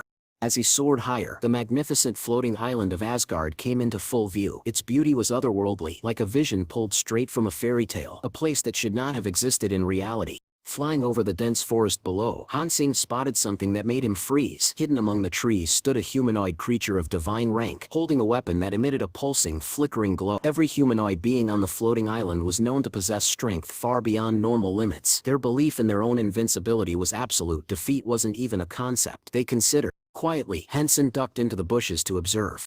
He knew that in his current state, alone and without a proper weapon, he had no chance of winning. So he waited, watching closely to see what would happen next. Soon, his 3 enemies appeared, flying toward the same area. The Son of God was the first to notice the divine creature below. Alarmed by its presence, he raised his hand and ordered his companions to slow down. His eyes were fixed on the powerful being. Even with all 3 of them together, he wasn't sure they could defeat such a foe. His companions, however, remained confident. They urged him to continue the attack, but the Son of God hesitated. He knew that somewhere nearby, Hansen was hiding, watching. Sensing this, he raised his voice and called out to the shadows. "Hansen, I know you're there. Come out, we need to talk." His allies grumbled, complaining that time was slipping away. The flying island could vanish at any moment. If they waited too long, they might lose everything. Then Hansen's voice echoed back from his hiding place. "What do you want?" The Son of God didn't mince words. He proposed a temporary alliance. "Join us," he said. "Help us defeat that divine humanoid. I'll pay you 50 million in return, but I get the soul." Hansen stood his ground, then gave a clear answer. He would agree to the alliance, but only under one condition. The soul of the divine being must be his. His demand was met with instant resistance. The woman beside the Son of God scoffed, calling Hansen greedy. Instead, she offered 100 million and firmly refused to give up the soul. Enraged, the Son of God snapped. He called Hansen a scoundrel and declared that he knew exactly where the young man was hiding. Without waiting for a reply, he fired an arrow at blinding speed toward Hansen's position. Just in time, Hansen launched himself into the air. A moment later, the area he'd been hiding in was obliterated by a barrage of powerful arrows. Floating above the treetops, Hansen calmly countered, offering his own warning. He promised the Son of God that if he didn't surrender the soul, he'd soon regret it. But the Son of God, voice cold and unwavering, replied that he only regretted one thing: not killing the money brother when he had the chance. Hansen smiled faintly. "Then your regret will last for eternity." At that very moment, the divine being stirred. Its eyes opened slowly, and an intense halo of light shimmered around its head. Without hesitation, Hansen pivoted mid-air, accelerating with ferocious speed like a falcon diving onto prey. The creature's glowing eyes snapped open, its body tensing as it raised its humming sword. Then, with a thunderous leap, the divine being launched itself skyward. A cyclone of dust exploded from beneath its feet. From a distance, the three hunters called out, urging a coordinated attack while the creature was still ascending. Hansen struck first, landing a powerful blow that forced the creature to pause. Using that brief opening, he commanded his former enemies to strike, hoping to trap the being while its guard was still down. But the Son of God cursed in frustration. He had planned to strike while the creature was dormant. Hansen had disrupted everything, provoking the monster into full resistance. And now it was far too late. The divine being was fully awake and furious. They soon realized just how far outmatched they were.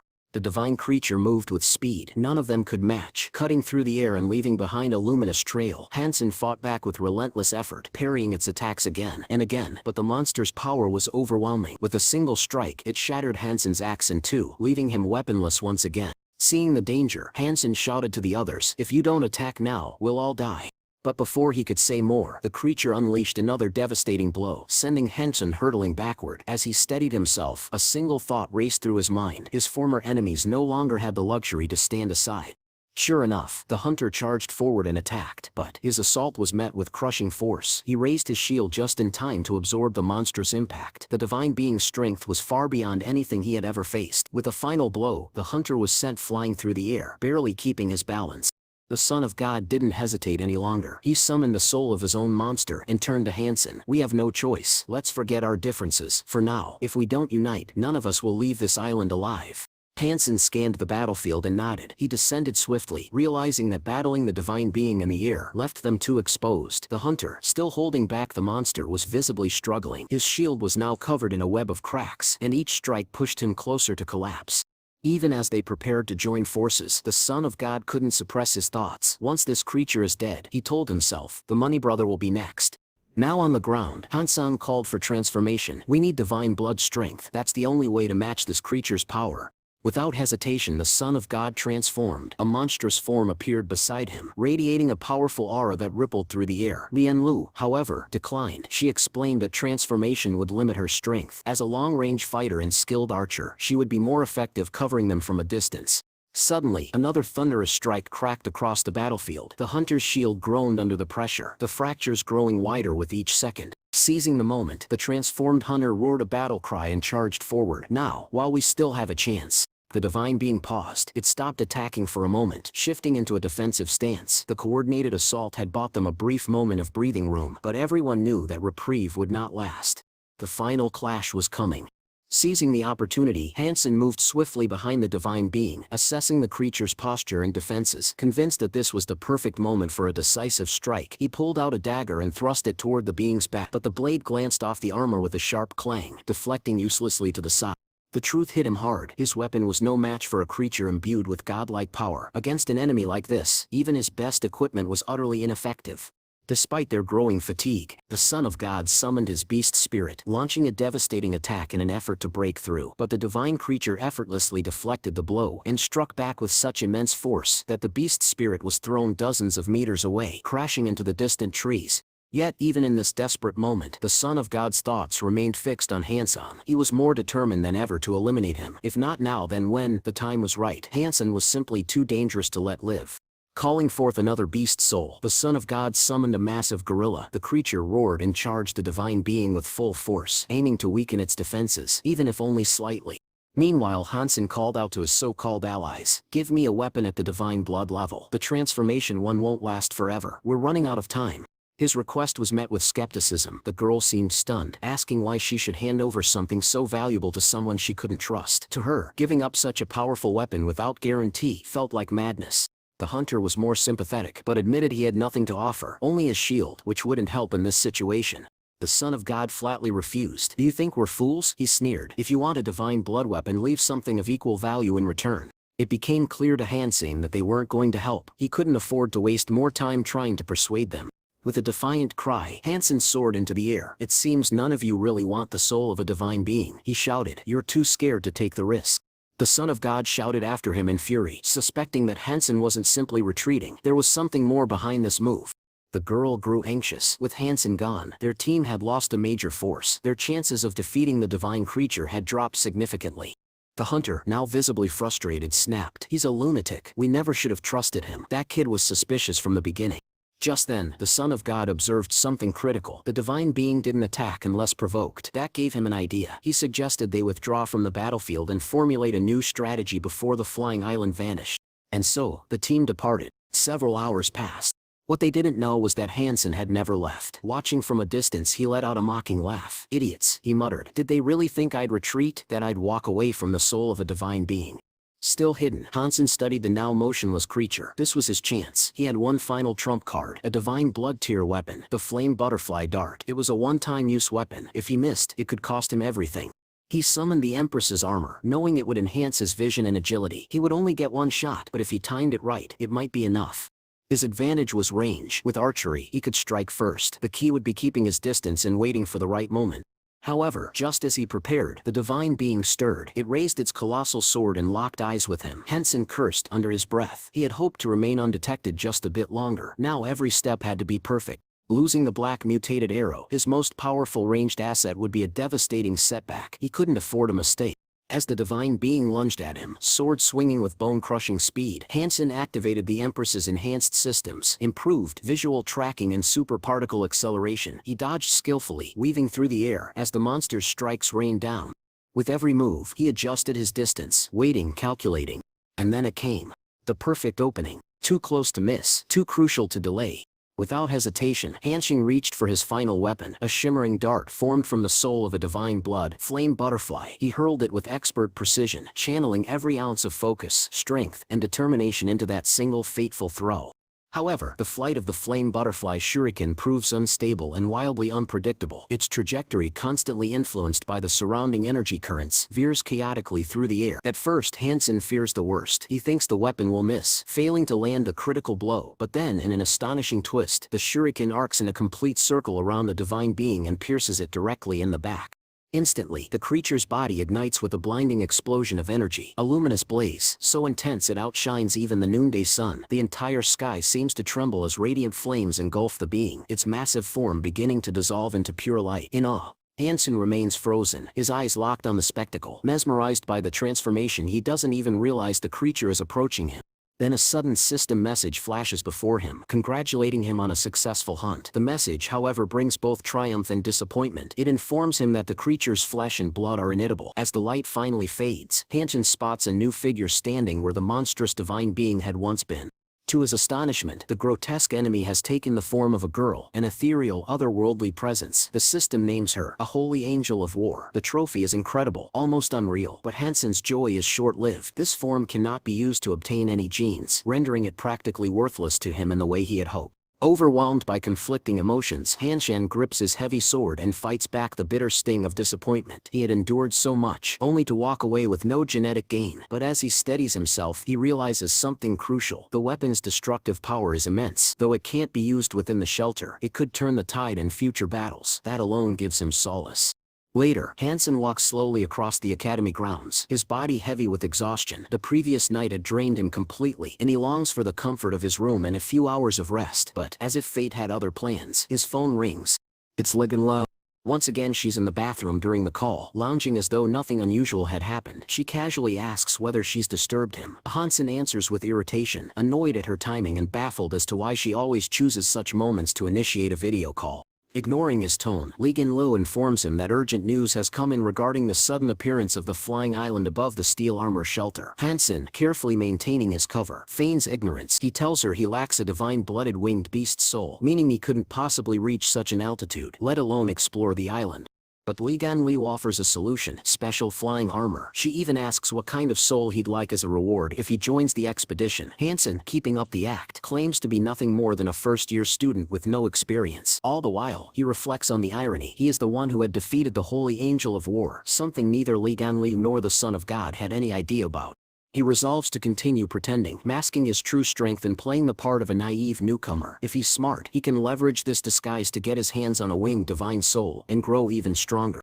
Seizing the opportunity, he requests a silver trident fork, a divine tier weapon. Lee Gan-liu hesitates. The price of such an item starts at no less than 150 million. Hansen counters that he already has 60 million in hand, along with a valuable silver death machine he's willing to sell. He assures her that he will find a way to gather the rest. Soon after, Hansen arrives at the outskirts of the steel armor hideout. The Son of God sneers at him upon arrival, calling him a freak and making it clear that he wouldn't have allowed him to join the team if Lee Gan-liu hadn't personally insisted. Hansen swallows the insult, keeping his cool. He assures them he won't be a burden and will follow orders to the letter. The hunter, already impatient, urges everyone to move quickly. Too much time has passed since they left the island, and every minute matters. Hans, staying in character, casually remarks that the Money Brothers surely couldn't handle such a powerful creature alone. With a smug grin, he claims to have borrowed a divine-blooded beast soul that will aid them in the coming fight. Hearing this, the Son of God gives the signal to advance. Knowing the flying island won't remain accessible forever, the expedition resumes. Time is short, and the stakes couldn't be higher. Hansen watched the scene unfold from a distance, quietly amused. This time, it was clear the Son of God had come prepared. Yet Hansen couldn't help but smirk, eagerly anticipating the look of bitter disappointment on that arrogant face when everything inevitably fell apart. As their team approached the flying island once more, the Son of God began assigning roles. He ordered Hansen to act as his cover and the hunter to take charge of personal protection. The hunter, however, disagreed with the aggressive plan. He believed it was far more prudent to observe the divine being's movements carefully and only attack once a clear opening revealed itself. Acting rashly, he warned, would only bring unnecessary risk. The Son of God noticed the hunter had stopped in his tracks and, visibly irritated, demanded an explanation. The hunter, eyes still locked on the view through his telescope, muttered in disbelief that the divine creature, which had been near the tree moments ago, had vanished. The Son of God was livid. He snatched the telescope from the hunter and scanned the clearing himself. What he saw left him speechless. The area was empty. Nothing remained. He shouted in fury. It was impossible. He insisted. A being of such power couldn't just disappear. Convinced that the creature had merely gone into hiding, he ordered the team to land and begin an immediate thorough search. But despite their efforts, no trace could be found.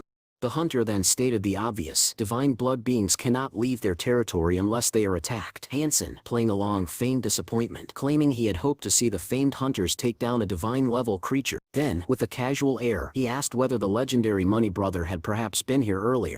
The hunter froze at the idea, then suddenly realized it was entirely possible that Money Brother had slain the beast during their absence. The Son of God's face twisted in rage. He refused to believe it. There was no one in the entire steel armor shelter with enough strength to pull that off. No one, except perhaps him, and certainly not that freak. He screamed in impotent fury, vowing revenge. If the Money Brother had truly done it, he would pay.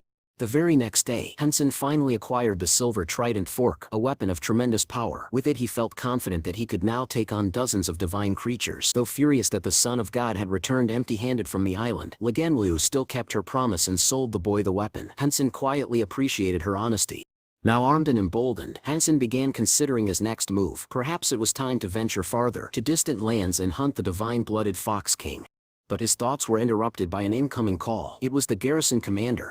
She informed him that a professor from the church wished to take him on as a protege. Hansen raised an eyebrow. "Can I refuse?" he asked bluntly. The commander explained that while the church might sound like a religious entity, the professor in question was actually a military figure, an elder involved in hypernuclear genetics. Hansen frowned. He had no ties to the church and didn't even know this man. Why would someone like that choose him? The commander clarified. The professor had seen him fight during the competitions and had been impressed. Still, the whole offer made Hansen uneasy. He asked for advice. Should he accept? The girl gave it to him straight. If he studied under this professor, he'd progress far more quickly than at the academy. His growth in hypernuclear genetics would be exponential. But Hansen had other plans. He joked that perhaps the garrison commander just wanted to get rid of him. She smiled, denying the accusation. On the contrary, she wanted him to stay. She then shared her intentions. Soon, she would be promoted to second level, and she wanted to recommend Hansen to replace her as commander. Now, that changed everything. Such an opportunity couldn't be ignored. Hansen decided to reject the professor's offer and wait for the garrison commander position. Elsewhere, Jian, one of the academy's top players, was fuming. She had just lost her third match in a row. Hansen, curious, walked up to her window and knocked. Inside, he found her still playing a game, Hand of God. He casually invited her to dinner, but the girl declined, saying she had already eaten. Then she looked at him mischievously and asked for help defeating her new nemesis. With a dramatic flair, Hansen jumped through the window and landed in her room. "And who dares to make such a beautiful girl suffer?" he joked, grinning. Jan showed him the match stats. Her opponent had beaten her 3 times in a row. Confident, Hansen offered to take over. "Don't worry," he said. "I'll win, I promise." He hugged her tightly, assuring her once again that he'd crush all enemies. Then from her account he challenged the player. To his surprise, he learned that her opponent was a cadet from the Black Hawk Military Academy. And that raised a new question in Hansen's mind. How did this mysterious opponent know Jan? John reported with a serious expression that the player Hansen was about to face wasn't just any opponent. He ranked among the top 10 players in the entire league, but Hansen didn't seem fazed in the slightest. In fact, he looked more determined than ever. In his mind, this wasn't just a game anymore. This guy had dared to make moves on his girl, and Hansen had every intention of teaching him a lesson for such impudence. On the other side, at the Black Hawk Military Academy, the confident young man had been keeping an eye on Jeanne for quite some time. He admired her, not just her skill but her charm, and had taken it upon himself to win her attention. He saw this game as a perfect opportunity to impress her. As he prepared for the match, a friend quietly slipped into the room and asked him what he was doing there, all alone. The young man turned, smirking. "Wanna know who I just played against from the Black Hawk side?" The friend blinked. "Spout, don't tell me you've been tracking that girl." The young man gave a sly nod. His friend chuckled and offered a word of advice. "Don't go all out. She's a beauty. Maybe show some gentlemanly grace. Let her win once in a while." But the young man wasn't interested in holding back. He wanted to dominate this match, to win 4 times in a row, and leave no doubt of his superiority. The game system chimed, announcing the beginning of the next match. The young man leaned forward, eyes burning with intensity. His hands moved swiftly, confidently placing pieces on the game board. What he didn't know was that this time Hanqing was the one behind John's account. And from the very first move, the difference was undeniable. The opponent blinked in confusion. The moves came lightning fast, aggressive, precise and calculated. John Eric never played like this before. "What's going on?" he muttered. His friend leaned over his shoulder, stunned. "She's fast, like really fast." The young man gritted his teeth. "No matter, I won't lose, even if she's fast." But things only spiraled downward from there. Within moments, the game took a sharp turn and ended in Hansen's victory. Silence filled the room. The Black Hawk cadet sat frozen, his expression darkening. His friend looked around stunned. How did you lose? You were the strongest player in our academy." The cadet clenched his fists beneath the table, fury simmering in his eyes. This wasn't just a loss, it was humiliation. His pride had been publicly shattered. Wenson clenched his fists, struggling to contain the fury boiling within him. To him, this defeat wasn't just a setback, it was a disgrace, a stain on his pride that refused to fade. Meanwhile, the group of young individuals made their way toward the hypernuclear genetics shop. As per the established rules, each of them was allowed to purchase 2 B-level hypernuclear techniques and 4 C-level techniques. It was a rare opportunity, and they knew it. But the Hansen wasn't interested in mere quantity. His thoughts were sharp and calculated. In his mind, the true value of hypernuclear genetics lay not in its classification, but in its compatibility with one's inherited genes. Only when the techniques aligned perfectly with the genetic makeup could their full potential be realized. And for him, anything less was unacceptable. "But arrest. I mean, just work through for simultaneously. One is unacceptable. Tau see that." A professor stepped out in front of the young trainees and offered them a recommendation. He advised trying out two specialized techniques known as kinetic acceleration and gust of wind. The girl, startled by the suggestion, asked the professor how he could possibly know that those techniques were suited for her. To her astonishment, the professor revealed that the method she had already been practicing was actually called the power of a true samurai. This revelation left her completely stunned. With a calm demeanor, the professor explained further. He told the girl that her acceleration score was nearing 13 points, and her muscle strength was almost 12.5. According to him, by practicing kinetic acceleration she could achieve greater results with much less effort. Overjoyed by the revelation, the girl thanked the professor and, unable to contain her excitement, declared that it was simply amazing. Without hesitation, she walked over to the display case and confidently announced her decision to purchase both kinetic acceleration and gust of wind. As she carefully examined the items on display, the professor turned his attention toward Hansen. Approaching the young man, the professor informed Hansen that he had a new sea-level martial arts technique that would suit him perfectly. With this technique, he promised, Hansen could surpass any opponent. Although appreciative, Hansen replied that sea-level techniques hadn't been very helpful to him and that he was looking for something far more powerful. But the professor disagreed. He urged Hansen not to underestimate the potential of sea-level martial arts. In fact, he believed this specific technique could play a critical role in solving Hansen's current challenges.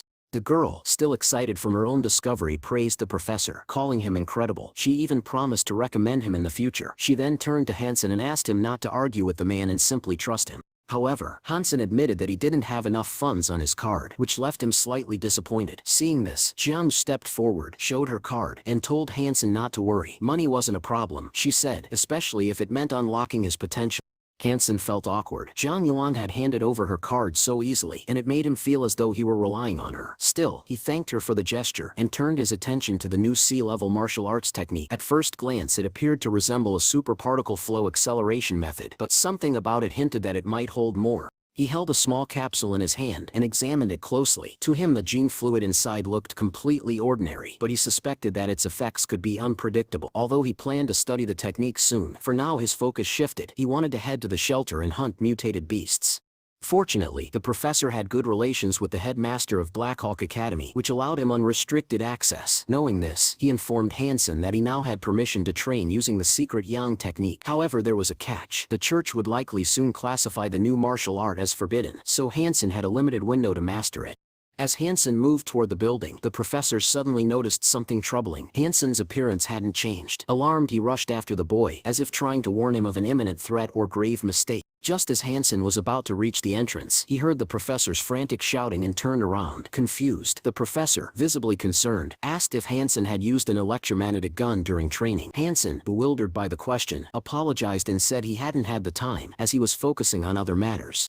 The professor warned him sternly. He had only 2 days to begin his training. After that, the church could ban the technique entirely. More importantly, he emphasized that combining this new technique with the electromagnetic gun was extremely dangerous. The two should never be practiced together. The professor hoped that Hansen would choose to use the gene fluid, as it would serve as proof that his research had reached a new pinnacle, something he could be proud of. He once again told Hansen that he was the perfect candidate to train in these techniques. But Hansen wasn't entirely convinced. Something felt off. Why had he, of all people, been chosen to train in such risky techniques? He asked the professor why he was considered the best fit when there were far more skilled cadets in the academy.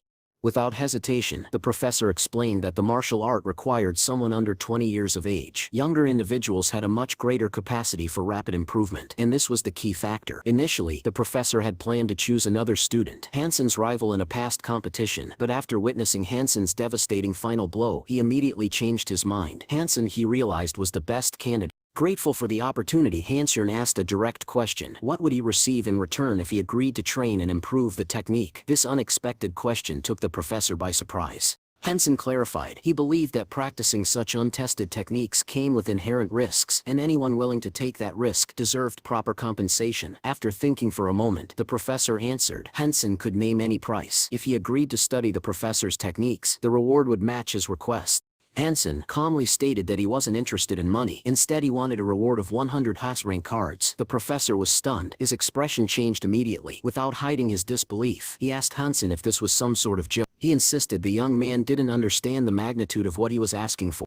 According to the professor, 100 S-rank cards represented an enormous pool of resources, so massive that even his powerful organization couldn't afford such a demand. But Hansen, regret in his voice, told the professor that if the stakes were that high, then he simply couldn't help him. What was being asked of him required more than the professor was willing to offer. Still trying to persuade him, the professor mentioned that the church provided him with 2 high-level cards each year, cards he hadn't used yet. In addition, he offered Hansen a batch of gene fluid to sweeten the deal. Hansen listened and said he would consider the offer in the near future. However, if they were to come to an agreement, he made it clear that they would need to sign a formal contract, one that ensured mutual trust and commitment. After their conversation, Hansen returned to his shelter, where he carefully observed the monster he had been raising. A grin formed on his face. The creature had begun to mutate after consuming all the black crystals. Hansen thought deeply about the monster's evolving abilities. The soul of this beast granted invisibility to its owner, a rare and strategic advantage in future battles. Realizing its potential, Hansen made a decision. He would use the beast's soul in the upcoming competition. Without hesitation, he destroyed the monster, and the system responded with a congratulatory message. He had successfully obtained the soul of a divine blood beast known as Little Chameleon. The reward brought a deep sense of satisfaction. Soon after, fellow students approached him with news. Today was the mid-year exam. They expressed concern, noting that Hansen hadn't attended training recently. Doubts arose about whether he could pass the exam in his current state, but Hansen remained calm, assuring them it wouldn't be a problem. They warned him to take the test seriously. The instructor overseeing the exam had a complicated opinion of him and had voiced her dissatisfaction with his behavior several times. Hansen, however, didn't care much. He found her training sessions far too basic and hadn't attended in ages. In fact, he couldn't even remember what she looked like. Together, the cadets made their way to the exam hall, where the semi-annual squad archery test was about to begin. The instructor scanned the list of names and emphasized how important this assessment was for every cadet present. Excited chatter filled the room. Many cadets discussed Hansen, believing he would easily pass with flying colors. His reputation preceded him. One of the observers turned to the examiner, pointing out how popular Hansen was and that his participation in the exam was crucial since he was already a member of their squad. The instructor, however, wasn't as impressed. She reminded everyone that Hansen had extremely low attendance and only showed up when competitions or commercial appearances were involved. She was clearly annoyed by his lack of seriousness. The examiner began the roll call, and one by one, the cadets confirmed their readiness. The first task was straightforward, shooting at a stationary target. For most trained cadets, this was a simple challenge. When Hansen's turn came, he stepped up with quiet confidence. Drawing his bow, he loosed an arrow and it struck the exact center of the target. A burst of applause erupted from the crowd. Cheers echoed through the hall. An observer leaned over and told the examiner that Hansen's talent was undeniable. He believed the young man needed serious development to reach his full potential. The next challenge raised the stakes, hitting moving targets with displacement. Hansen didn't disappoint. With precision and poise, he hit every moving target flawlessly. Respect grew among the spectators. One man watching whispered that Hansen was likely the most talented cadet he'd ever seen, and urged the examiner to be objective in her evaluation. Even the instructor, who had doubted Hansen before, began to reconsider. She thought perhaps he should join the archery club. It could help him grow even further. Soon after, she made a phone call to her father, excitedly sharing the news of Hansen's outstanding performance. The exam concluded, and the atmosphere turned celebratory. The cadets congratulated Hansen, astonished by how effortlessly he had aced the test. One of them, John, couldn't hide his surprise. He asked Hansen how he managed to pass with such excellence, despite never attending any training sessions. Hansen simply smiled and replied with a chuckle, "I guess I was just lucky." Suddenly, Hansen received a message on his phone. Due to his outstanding academic performance, the Academic Affairs Department had granted him a rare opportunity, a special joint training session with an instructor. The cadets around him were stunned. Such an honor was incredibly rare, something most students could only dream of. Hangen immediately remarked that very few students were ever given the chance to train with the honorary headmaster of Black Hawk Academy. It was a prestigious privilege. However, Ian didn't share his friend's enthusiasm. In fact, he was visibly concerned. Ian warned Hansen not to accept the offer so quickly. He explained that the training was known to be extremely grueling, and there were rumors that past participants had been severely injured, some even left completely broken. One person had tried to file a complaint about the cruel conditions, but it was quickly buried and ignored. Still worried, Ian rushed to Hansen and hugged him tightly. He just wanted his friend to return alive and well. The next day, Hansen arrived at the special training center, expecting to see dozens of students preparing for a group session, but to his surprise, the entire building was empty. A girl nearby explained that this was normal. The training was tailored exclusively for him, an individual program designed only for students who had achieved the highest ranks. A man greeted Hansen and informed him that his training would be conducted by a female instructor. He encouraged the boy to take things seriously and push himself to the limit. Hansen politely greeted the man and introduced himself as a first-year member of the archery team. The girl excused herself, saying she had other tasks to attend to, and left. Before departing, the man praised Hansen, calling him a rising star in the archery squad. The academy, he said, had great expectations for him. Then the man revealed something astonishing, a small metal ball, forged from a rare alloy. He explained that this material was not manufactured. It had been formed using hypernuclear genetic techniques, which allowed him to restructure his own body particles, turning his flesh and blood into this formidable alloy. Hansen was stunned. Taking the ball into his hands, he thanked the man, realizing how valuable it was. He believed this gift would greatly accelerate his growth and skill development. The man, whose name was Cass, then instructed Hansen to assume a rider's stance and hold it for 3 hours. Only after that would the real training begin. However, Cass, already aware of Hansen's reputation for using a fatal blow, decided there was no point in waiting. With a sudden burst of energy, he lunged forward like a predator marking its prey, launching a ferocious attack. Barely able to hide his excitement, she has analyzed Hansen's reactions closely. He found the boy's combat style fascinating and anticipated an entertaining battle, even if short-lived. But Hansen wasn't unprepared. He had done his homework researching Case's tactics in advance. He knew the instructor had a habit of provoking his opponents emotionally, turning fights into theatrical performances. Dodging narrowly, Hansen warned, "It's my turn now." Then with a deliberately calm expression, he asked if the instructor could guess whether his next strike would be fatal. Case coolly analyzed Hansen's stance. "There's no tension," he said. "Your punch lacks power, and your expression is too calm to pose any threat." But he was dead wrong. In that instant, Hansen shifted his internal characteristics mid-strike and unleashed a fatal blow. The attack landed cleanly, stunning Case and leaving him flat on the floor. Just then, a female instructor entered the room. Shocked, she shouted, "Daddy!" She rushed to help Caudas up, asking what on earth had happened. This was certainly not what she expected to see upon arrival. Case reassured her, claiming they were just practicing punches, though the scene looked far more serious. Still on the floor, he praised Hansen's skill, saying his technique was truly remarkable. Then, curious, he asked Hansen how he managed such precision. Hansen explained that in martial arts, most people focus on the visible strength behind a punch, but different muscle contractions cause different effects. If you could mask the muscle tension, an opponent would have no way of predicting the true nature of the attack. Case smiled and invited Hansen for a walk to talk more. Hansen was surprised. "Aren't we supposed to continue special training?" he asked. But Case replied that there was no need. Hansen had passed the exam so thoroughly that there was no point in repeating basic exercises. His daughter, however, was furious. She believed her father's behavior was unprofessional and against academy regulations. Watching Hansen gain Kaz's favor so quickly felt deeply unfair to her. Bitter, she told Hansen that he had officially completed special training, though her tone carried clear irritation. She then half-heartedly invited him to join their archery team. Hansen was eager to join and participate in the upcoming competitions, but he had one concern. The garrison commander might assign him to a mission that could prevent him from competing. The instructor reassured him. "The competition will take place at the end of the semester," she said. "We still have a few months to prepare." Hansen agreed with the girl's suggestion, but just then he noticed something on his phone. Several missed calls from Lanlo. A slight worry crept into his mind. The very next day, Hansen and Lanlo made their way to a remote desert location. Their goal, to find and confront a divine blood-level creature. Curious, Hansen asked why she had invited him to this hunt. Lianlu explained that the target was a non-edible creature of divine rank, one with a body so tough it felt like black gold. Her tone turned serious as she emphasized the importance of finishing it today, warning that the beast was not only massive but incredibly fast. Taking it down would be no easy task. Eventually they reached the monster's lair. There, Lianlu pointed to the terrain. It was surrounded by a pit of quicksand. Hansen instantly understood the danger. One wrong move and a person could sink to their death. She added that in a previous attempt to subdue the beast, 2 of her allies had been injured. One had died, and the other was severely wounded.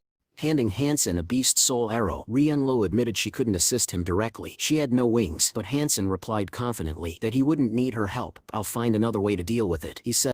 Then, before her eyes, Hansen began to transform. Wings emerged from his back. He launched into the sky and told Lanlu to start thinking about how she'd repay him for this favor.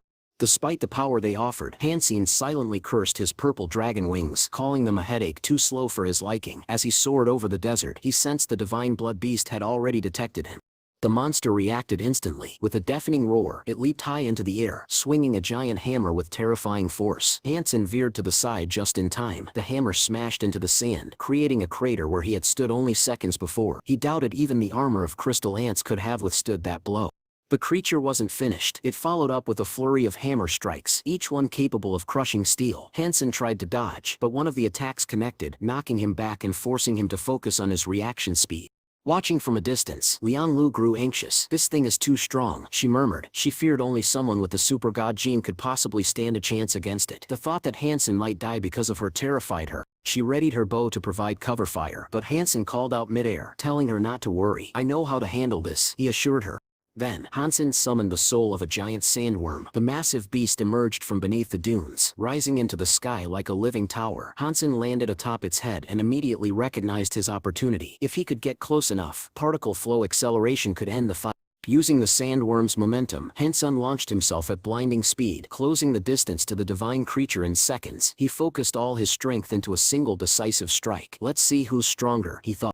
With a final burst of energy, he pushed off from the sandworm and crashed into the beast with overwhelming force. When the dust and sand finally settled, a stunned silence fell across the area. Hansen calmly walked back toward the other hunters, carrying the enormous hammer that had belonged to the divine creature. Flapping his wings with visible effort, Hansen lifted into the air and with a grunt hurled the hammer at Lianlu's feet. She caught her breath in awe. None of her team had been able to subdue that creature, but Hansen had done it alone. She asked if he had obtained the creature's soul, but Hansen shook his head. The monster had sunk into the quicksand before he could absorb it. "Today's catch is light," he said. Still, Lianlu trusted him. She promised to pay him properly for his help.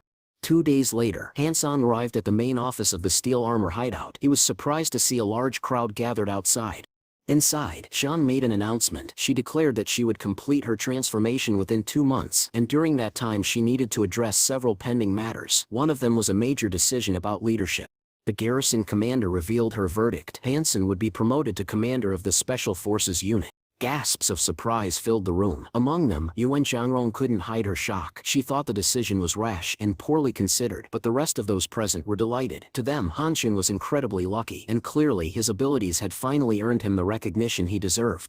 Hansen could hear the whispers all around him. Many of the officers and cadets were openly doubting the garrison commander's decision to appoint him as the new commander of the Special Forces. Some even believed it was a mistake. Surprised, Hansen turned to the commander and asked if she was joking. "This decision, it's too unexpected," he said. But before she could answer, Yu Shanrong stepped forward. "I'm far more qualified to be a commander than some random freshman," she declared, clearly offended. Shang Yuan's the garrison commander calmly replied that the decision had already been made and there was no use discussing it further. Around them, several officers actually welcomed the announcement. Many believed that Yemen's character simply didn't suit a leadership position.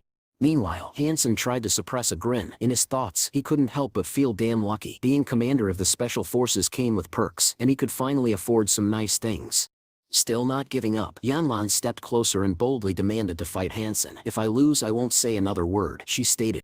Shan sighed and held her head in frustration. Why is her personality always so volatile? She thought. Turning back to Hansen, Yuan Xianmuan warned him not to try any tricks. She wanted a fair and open fight. The group arrived at a special training chamber fully equipped with holographic combat devices. The commander gave instructions. All participants were to log into the virtual combat system and fight within a simulation environment. Her voice echoed through the hall. "Let's hope this match is not just entertaining but fair." Meanwhile, Xiao emerged from one of the nearby virtual booths, looking miserable. His back was sore from staying logged in for too long. But as he noticed Hansen and the officers entering, curiosity replaced his discomfort. Xiaonong quickly realized what was about to happen, a virtual duel between Hansen and the captain. Quietly he hid behind one of the booths and activated a recording device, eager to capture every moment of the fight. The simulation was set in a difficult training zone called Deep Night Forest of White Birds. Known for its realism and difficulty, the program presented a 2-kilometer forest where black and white birds perched on tree branches. The rules were simple, only shoot the black ones. The winner would be determined based on the number of targets hit and the time taken.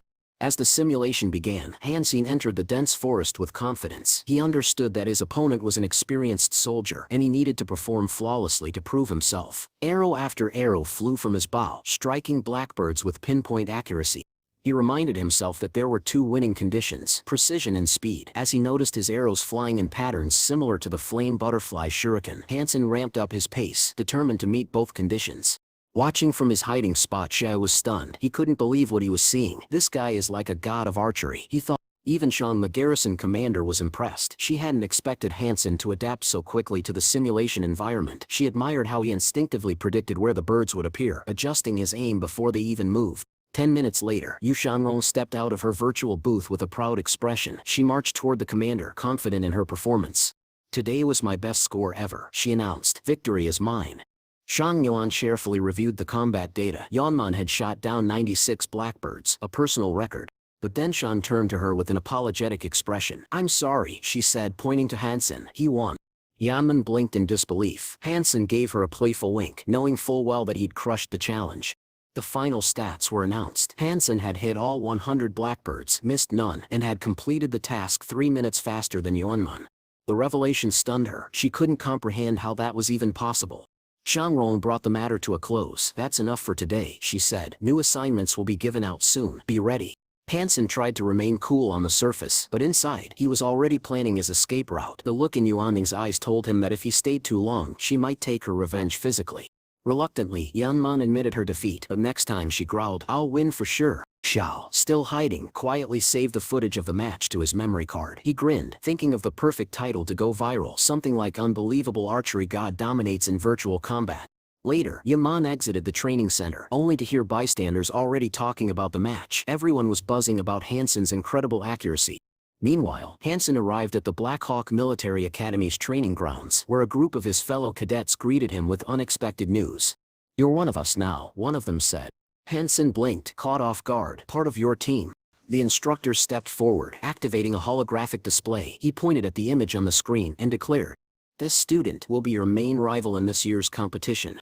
The female instructor stood at the front of the training ground, gesturing toward a holographic projection. The image displayed a young man with sharp eyes and a calm demeanor.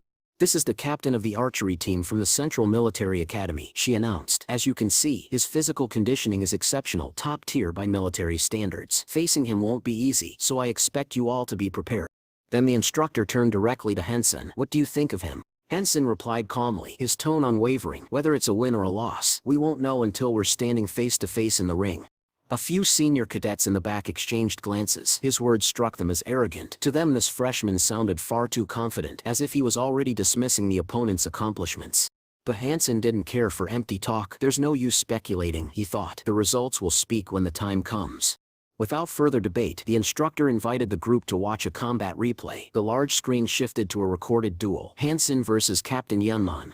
Gasps echoed across the room as cadets watched Hansen's flawless technique on full display. "His archery form is incredible," one cadet murmured. "The guy's got serious skill." Hansen, however, was not thrilled. He stared at the screen in quiet irritation. "How does this keep getting out?" he wondered. "Why is my fight footage always ending up in the public eye?" His thoughts were interrupted by the instructor once again. "Do you think this opponent is stronger than you?" Hansen replied without hesitation. "We're on the same level." The instructor lit up with satisfaction at his answer. She turned back to the cadets with renewed energy. "You heard him. That's our target this year. Defeat the Central Military Academy. Train hard, push your limits, and support each other. That's how we'll make it happen." Later, as the students stepped outside, they ran into Lian Lu. The girl approached with a clear purpose in her eyes. "I still haven't repaid you for helping me track down the divine-level creature," she said softly, directing her words to Hansen. Then she turned to the group. "Would you all mind if I borrow him for a moment?" The cadets, clearly amused by the situation, cheerfully agreed, stepping aside without complaint. Hansen turned to the girl. "Where are you taking me?" he asked casually. Liang Lu smiled. "This is the Empress's restaurant. I thought maybe you'd like to have dinner." Inside, the atmosphere was far from typical. The restaurant was more than just a dining space. It was a full-blown combat arena. Patrons sat at their tables watching battles unfold in the center stage. Two fighters were currently engaged in a fierce duel, their movements precise and intense. Hansen watched closely. These weren't just brawls. These were well-trained evolvers sharpening their abilities in public. Lianlu poured a glass of wine and handed it to him. "So," she asked curiously, "what do you plan to do after graduation?" Hansen didn't take his eyes off the arena. "After the academy, I'll have to serve in the army. It's mandatory." There was a pause. Then, almost out of nowhere, Lanlu offered an unexpected proposition. "You should join my martial arts school, the God of War School. These fighters are all part of it. With your potential you could open doors no one else can." Before Hansen could respond, the host entered the arena, drawing everyone's attention. "Do you all know why this place is called the Empress's Restaurant?" he asked with a grin. A hush fell over the audience. A girl in a mask walked onto the stage, her presence overwhelming. The host's voice echoed across the arena. "Because the real Empress is here." Hansen leaned forward slightly, his eyes locked on the mysterious figure. Her aura was suffocating, like she had risen from a battlefield drenched in blood. It was the kind of aura only those who had evolved through countless life and death encounters possessed. This wasn't just a fighter, this was a living weapon. As she raised her hand high, the crowd erupted in chants. Empress! Empress! Her opponent was no ordinary challenger either, a warrior who had mastered the metallization technique, turning his fists into indestructible weapons. Hansen recognized it instantly. This was the most advanced form of the new martial arts technique. He admired the man's form, but something puzzled him. "Why isn't she dodging?" Hansen asked. Lian Lu remained calm. "You don't have to worry about her. She never loses." And it was true. The Empress stood completely still, waiting. Then with one calculated motion, she struck. The blow landed with devastating precision, overwhelming her opponent despite his evolved fists. Desperate, the man summoned a massive sword and charged again. "She's fought 1,000 battles," Lian Lu whispered. "No one has ever defeated her." In moments, the duel ended. The host declared her victory once again. The Empress of the God of War Skull remains undefeated. Hansen was left speechless. He'd witnessed countless evolver fights, but none like this. The Empress was not just powerful, she was the embodiment of what it meant to evolve. Ruthless, composed, and impossibly strong. Lian Lu turned to him with a sly smile. "You can become just as powerful. You have the talent. It wouldn't be difficult for you." Hansen was about to respond when Lian Lu leaned in slightly and added, "Marry me. Join the God of War martial arts family." Hansen choked on his drink, eyes wide with disbelief. Of all the things he expected that night, a marriage proposal was not one of them. The next day, Hansen ventured into the forest near the steel armor hideout, where he reunited with an old acquaintance. The young man wasted no time. He reported spotting a divine-level creature deep in the dark swamps, but admitted he couldn't face it alone. That's why he had reached out to Hansen. According to his description, the creature was humanoid, wrapped entirely in black armor, and ominously riding a black one-horned antelope. Hansen listened intently, analyzing the details. The creature didn't match anything he had encountered before. It was something entirely new, something that couldn't be ignored. Without hesitation, he told his friend to guide the way. As they moved, the friend grinned and reminded Hansen of an old rule between them. Whoever spots a divine-blooded creature first claims its soul. The following day, they arrived at the swamps. Immediately, Hansen was locked in battle with a giant centipede, slicing the monster cleanly in two with a single powerful strike from the divine-level sword he had acquired on the flying island. His friend, having nearly died from fright just watching the attack, tried to calm himself down, only to be distracted by a small furry creature gnawing at the centipede's bones. It was Hansen's pet, the three-eyed cat. Amused, the friend reached down to pet it, but in a flash the cat transformed into a massive monstrous beast, growling with raw power. The young man leaped back in shock, realizing he was facing a super-evolved creature. Regaining their focus, the pair pushed through the thick reeds until they reached the location Hansen's friend had originally seen the strange rider. What they found left them stunned. There it was, a black rider, cloaked in seamless armor, seated atop the obsidian antelope. One glance and Hansen could tell this was no ordinary divine creature. It was a terrifying humanoid of divine blood, an opponent far stronger than he had imagined. Even so, Hansen refused to back down. He knew retreating now would mean surrendering any chance to study or challenge this powerful enemy. His friend, trusting him fully, stood ready to assist. The Black Rider, having sensed their presence, turned slowly to face them. Then, in a blink it charged, its unicorn pounding toward them with terrifying force. As it closed in, the rider launched a massive energy blast straight at Hansen. Reacting instantly, Hansen raised the sword from the flying island and deflected the strike, narrowly preventing the blast from making contact. Above them his friend circled on a bird mount, yelling that this was madness. Not even a group of fighters could take this thing down. He urged Hansen to retreat while there was still time. But Hansen remained in the fight, struggling against wave after wave of relentless energy strikes. The Black Rider's attacks were unbelievably fast, sharp, and accurate. It became increasingly clear this enemy's reaction time, strength, and technique were overwhelming. Desperate to shift the tide, Hansen summoned his three-eyed cat, commanding it to attack. But the Black Rider anticipated the move. With one powerful counter, the beast sent the evolved cat flying into the distance. Watching the brutal exchange, Hansen's friend screamed again, urging him to retreat now. He pointed out that the rider couldn't fly. It was their one escape route. Hansen, acknowledging the logic, took flight. The two regrouped in the sky, reflecting on the devastating force they had just encountered. His friend doubted whether Hansen could ever defeat such a creature. But Hansen wasn't discouraged.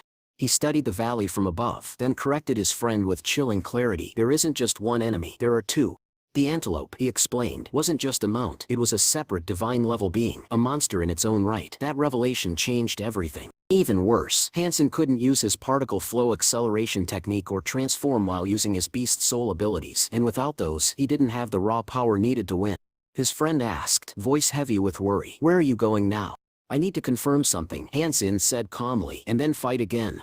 They crept back through the swamp's dense reeds, returning to where the Black Rider remained. Hansen noticed something peculiar. The rider never left the pond. He found it odd. Surely, it wasn't due to a desire for cleanliness. He dismissed the thought and rushed into the attack, flanked by his three-eyed cat. But the Black Rider was ready again.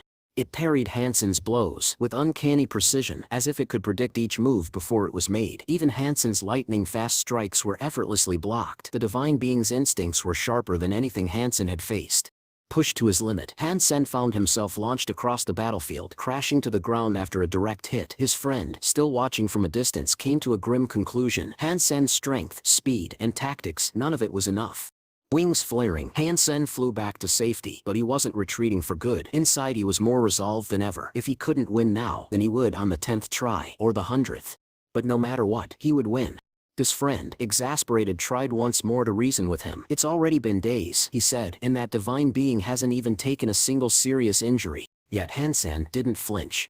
Because deep down, he wasn't fighting for victory today. He was fighting to learn how to win tomorrow.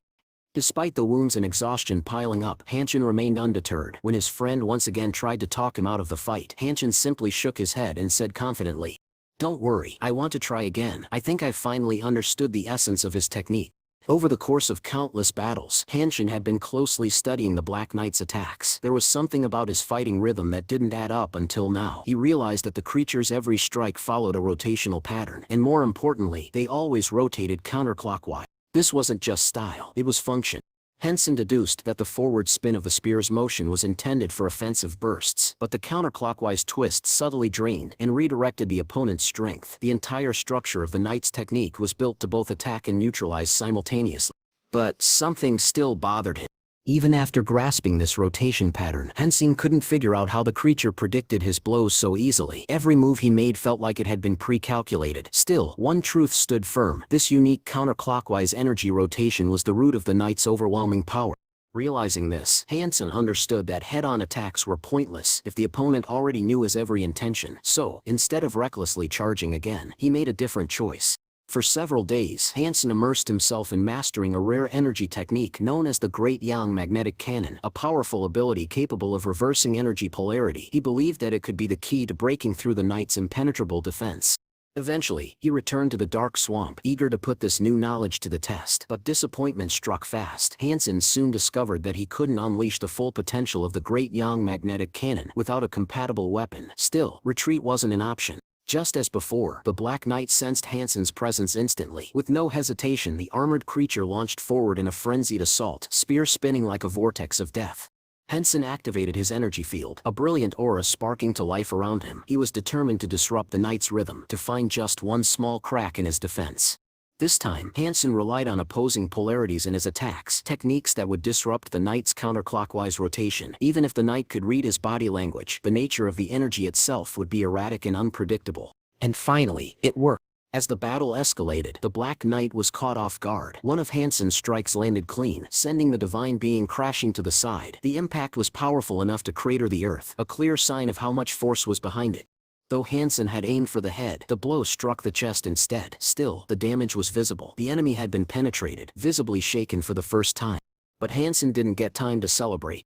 The Black Knight rose again, energy coiling tightly around his spear like a black storm. With a single push, he charged once more, energy swirling in that signature counterclockwise spiral, crashing toward Hansen like a hurricane.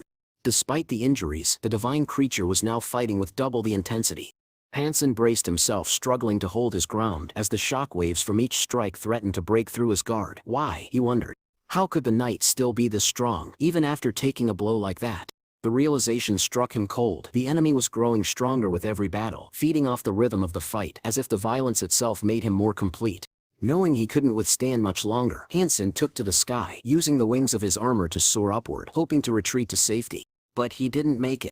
Just before reaching a safe altitude, a blast of energy slammed into his back, knocking him off balance. The force of it sent a shock through his entire body, nearly hurling him from the sky. Still, he was not discouraged. This time, he had come closer than ever. Though his body ached and the wounds throbbed, Hansen was certain of one thing. His final strike had hurt the knight deeply, and the next time, it might just be enough to win. The very next day, Hansen returned once again to the mysterious humanoid creature. His mind brimmed with unanswered questions. Why did it remain submerged in the pond day after day? As he observed the Black Knight carefully, a strange realization dawned on him. Despite suffering heavy damage in their previous battle, the knight appeared completely unharmed, as if the fight had never happened. Somehow, it had fully recovered overnight. Hansen hovered above the water's surface, thoughts racing. There had to be something in this swamp, something healing, that granted such rapid recovery. As his confrontations with the Black Knight continued, time slipped by unnoticed. An entire week passed in constant observation and battle. But now, Hansen could wait no longer. Then, an idea sparked in Hansen-Sip's mind. Silently, he dove into the pond, moving like a shadow beneath the surface. Approaching the creature undetected, he suddenly burst from the water and struck a fierce blow straight to the belly of the knight's unicorn mount. The attack landed hard, catching the enemy off guard. Hansen pressed forward, believing this was the moment he'd been waiting for. The antelope-like beast staggered from the damage, and for the first time Hansen had the upper hand. Now that the divine creature had been dismounted, the advantage was his. On land, the Black Knight no longer had the support of the unicorn. Hansen launched a relentless assault. But the tide turned faster than he expected. The Black Knight parried each blow with ease, and then like a thunderclap, struck back. A single counter sent Hansen flying across the field. Before he could recover, the knight was already upon him, landing a devastating energy-infused strike. Hansen barely managed to block the onslaught and in the heat of battle noticed something alarming. The knight's attacks could change direction mid-swing. Hansen saw his opening. Without hesitation, he charged and drove his god-level trident straight into the knight's body. A moment later, the system confirmed it. Successful hunt, Black Knight defeated. Another notification followed. The one-horned antelope had also been slain. Exhausted and breathless, Hansen stood over the motionless bodies of his foes. He had never poured so much effort, strategy, and patience into a single victory. But the reward was immense. The soul of divine blood, and the flesh and essence of two divine-level enemies. Next to him, a girl silently awaited. Hansen handed her some of the meat. She devoured it gratefully, completely unaware that she was consuming the flesh of mutated divine beasts. When he asked if she wanted more, she simply smiled and said, if he couldn't finish it all, she'd be glad to help. While preparing more of the fallen creature's meat, Hansen received another piece of news. His common gene readings had neared the 100 mark. He was evolving. Elsewhere, Instructor CI was growing restless. She hadn't seen Hansen in over a month, and the archery competition was fast approaching. His absence in her eyes was reckless. Then one day, as fate would have it, she ran into him on the street. The competition is about to start, she reminded him sharply. Hansen froze. He had completely forgotten. He tried to explain that training alone wasn't necessary. A few days of practice with a team would be enough for him, he claimed, but CI wasn't buying it. Wordlessly, she handed him a bow and challenged him to a duel. If you can beat me now, she said, drawing the string, stop worrying. Hansen accepted, determined, focused. He knew this would be the perfect chance to show who was the better marksman. The instructor warned him, moving targets would be introduced. Was he ready? He nodded. They both had the same weapon. CI was an evolutionist, true, but this challenge wasn't about raw power. It was about precision, about mastery of the bow. The signal sounded. 2 arrows launched toward the target, flying with immense speed. The instructor's reflexes were superb. She hit the target first. Round 1 went to her. She smirked. "You're still not as good as I thought." Hansen, undeterred, replied calmly, "It's not over yet." CI rolled her eyes, believing it to be hollow bravado, and invited him to prove himself. Another signal rang out. This time a running fox target appeared. Both archers fired, but Hansen's arrow collided with CI's midair, deflecting hers and ruining her shot. She blinked, stunned. The score, 1-1. She thought it was luck, a fluke. But it wasn't stit. Hansen did it again, then again. Each time his arrow clipped hers in the air. The score climbed to 3-1. CI stood in disbelief. "I'm sorry," Hansen said sincerely, "but this was the only way I could defeat an evolutionist." "How are you doing this?" she asked. "The hardest part," Hansen replied with a quiet smile, "is predicting the trajectory of an arrow in flight." Hansen emerged as the clear winner of the archery competition. As the dust settled, the girl who had underestimated him looked on with a newfound sense of respect. Her gaze lingered a moment longer, and then she spoke. Shuen approached him, her expression serious. "I have a request," she said. "I want you to begin your new duties immediately." With that, Hansen was granted access to a highly classified network, the official community of the Special Security Squad, a group so secret that most people didn't even know it existed. Shuen emphasized the importance of his new role. It wasn't just about privilege. This position carried weight, a balance of power, responsibility, and consequence. Each time a squad member completed a task, the commander, now Hansen, would earn extra points that could be invaluable in the long term. She urged him to take this opportunity seriously, and reminded him that Yan possessed many valuable qualities. If used wisely, she could become an exceptional second-in-command. Hansen thanked her sincerely, promising to give it his all. Half an hour later, Hansen entered Yan's office, placing 2 thick stacks of documents on her desk. He calmly asked her to process them and select suitable candidates for the next mission. However, Yan bristled at his tone. "Address me by my full name or title," she snapped coldly. Then she glanced through the files and stated bluntly, "Even if we mobilize the entire squad, we don't have enough strength for this task." Hansen didn't flinch. "I am the commander of the garrison now. Your duty is to follow orders, not express opinions." Yan, holding back her anger, replied through clenched teeth, "And I stem using common sense. Sending the squad out like this is reckless." Without another word, Hansen turned and walked out, pausing only to remind her of the chain of command. "Don't forget. I steppin in charge now." Yan could barely contain her frustration. She forced herself to acknowledge his rank and authority, then reluctantly agreed to carry out his command. Soon after, the hunting unit set out into the dense forest. As they ventured deeper into the thicket, Yan muttered bitterly, "The old commander would never have risked her people like this." The squad noticed the change in dynamics. Power had shifted. One of the hunters even smirked openly, mocking her loss of influence. Mr. Yoan quietly warned Hansen, "The creature ahead moves incredibly fast. Everyone needs to be extremely careful." Yan added, "There are too many trees around us. Archery will be nearly useless in this environment." Ignoring her warning, Hansen turned to Yan. "You go first. Lure the creature out." She stared at him in disbelief. "You want to use me as bait? The old boss would never—" "I am not the old boss," Hansen interrupted, "and I given you an order." Yan, fuming, muttered that this must be his way of exacting personal revenge, but Hansen replied coolly, "You are a soldier. Follow the command." With clear resentment, Yan moved forward, muttering to herself that if she survived, she would request a transfer immediately. Her mind clouded by rage, she failed to notice the danger looming just above her. Without warning, a massive beast leapt from the trees, slamming into her back and launching her into the air. The impact was brutal, but Yan quickly regained focus. Gritting her teeth, she drew her knife and engaged the creature in a desperate fight. The monster's attacks came in relentless waves, each blow heavier than the last. Yan was forced to retreat, her stamina rapidly draining. Just as she was about to fall, Hansen arrived. Blocking the next blow with ease, he stood between Yan and the creature. With a mocking smile, he asked, "Is that really all you got?" Yan, stunned and sitting on the ground, looked up at him. "Why did you help me?" she asked. "Were you planning to take revenge?" Hansen shook his head. "I promised I cover you. You are a soldier, Yan. You don't have to like your comrades, but you must trust them." He saw the disdain in her eyes, and although it stung, he kept his composure. Yan was silent. His words echoed in her mind. She had let her emotions get the better of her. Today, she had behaved like a rookie, forgetting her discipline. Given Hansen's strength and leadership, she realized she owed him more professionalism and respect. Later, back at the steel armor hideout, Hansen sat in his office. A large screen showed the latest broadcast. The Blackhawk Academy archery team, once a dark horse in the tournament, had made it to the second round. Their next opponent, Central Military Academy. Suddenly there was a knock on the door. Hansen looked up as Yan entered, holding a tray of tea. He raised an eyebrow. "You sat here to hand in your transfer request." But Yan shook her head. "No," she said softly. "I came to apologize." Standing tall before Hansen, Yan Man gave a sharp military salute. Her expression had shifted completely. No longer defiant, she now looked at him with sincerity. "You were right," she admitted. "The former commander didn't make a mistake. You really are suited for this role." She paused, her voice steady. "I made mistakes. That one happen again." Hansen gave a curt nod, accepting the gesture without arrogance. Moments later, he turned to the others and addressed the pressing matter at hand, the upcoming battle.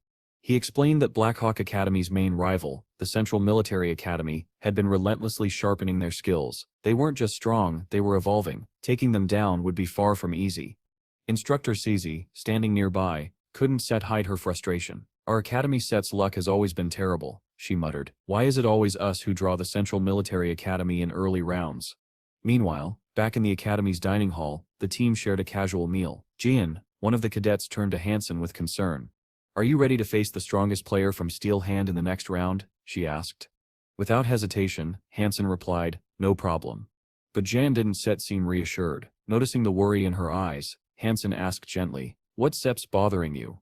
With a sigh she confessed, last year I got us as far as the top 16. That was Blackhawk SIP's best result. But Central Academy crushed us. This year, I want payback. Suddenly, her tone shifted. With playful force, she added, besides, the winner of this year's SIP's tournament gets a 4-day stay for 2 in the presidential suite. Hansen's eyes lit up. Now that was a reward worth fighting for. He clenched his fist in quiet determination. Then I stamp winning this. However, as the match day drew closer, he grew more analytical. Watching countless recordings of his future opponent, Hansen came to a stark conclusion. There were no visible weaknesses. His adversary was frighteningly consistent. Then a video call came through. On the screen appeared Litzen, Hansen's close friend and fellow fighter. His tone was serious. Are you really planning to go through with this? He asked. You know who you steer up against, right? Hansen remained calm. Litzen scowled. He's been improving non-stop. He even stopped training with his team. He's going full solo to push his limits. He leaned forward, voice heavy. This isn't just a fight. This is the elite of the Central Military Academy. Talented, disciplined, ruthless. Don't underestimate them. For the first time Hansen paused. If even seasoned fighters like Litzen spoke of this opponent with such caution, then this was more than just a test of skill. It was a war of mind and spirit. Across the city, inside a military academy office, a cadet from Central Military Academy studied Hansen's training footage on a massive screen, his brows furrowed in concentration. A fellow cadet entered. What's so interesting? He asked, glancing at the screen. The captain of the central team replied calmly, just analyzing our opponent's sit's movements, looking for weaknesses. The friend raised an eyebrow. So how strong is he? He's SIP's skilled, the captain admitted, but our team still has the upper hand. The rest of Blackhawk SIP's lineup is average. As the competition neared, participating teams began to arrive at the massive sports complex that would host the tournament. A cadet from a neighboring academy spotted Blackhawk's team entering and couldn't help but smile. She approached Hansen directly. I saw your commercial, she said, her cheeks slightly flushed. It was really cool. Before Hansen could respond, she extended a notepad. Can I get your autograph? Taken aback but amused, Hansen signed it. A large cadet standing nearby leaned in and whispered to him. You know who that is, right? She led her academy to the semifinals last year, and she's SIP's incredibly popular, like seriously popular. The girl thanked them warmly then smiled. I hope we meet again, she said, before disappearing into the crowd.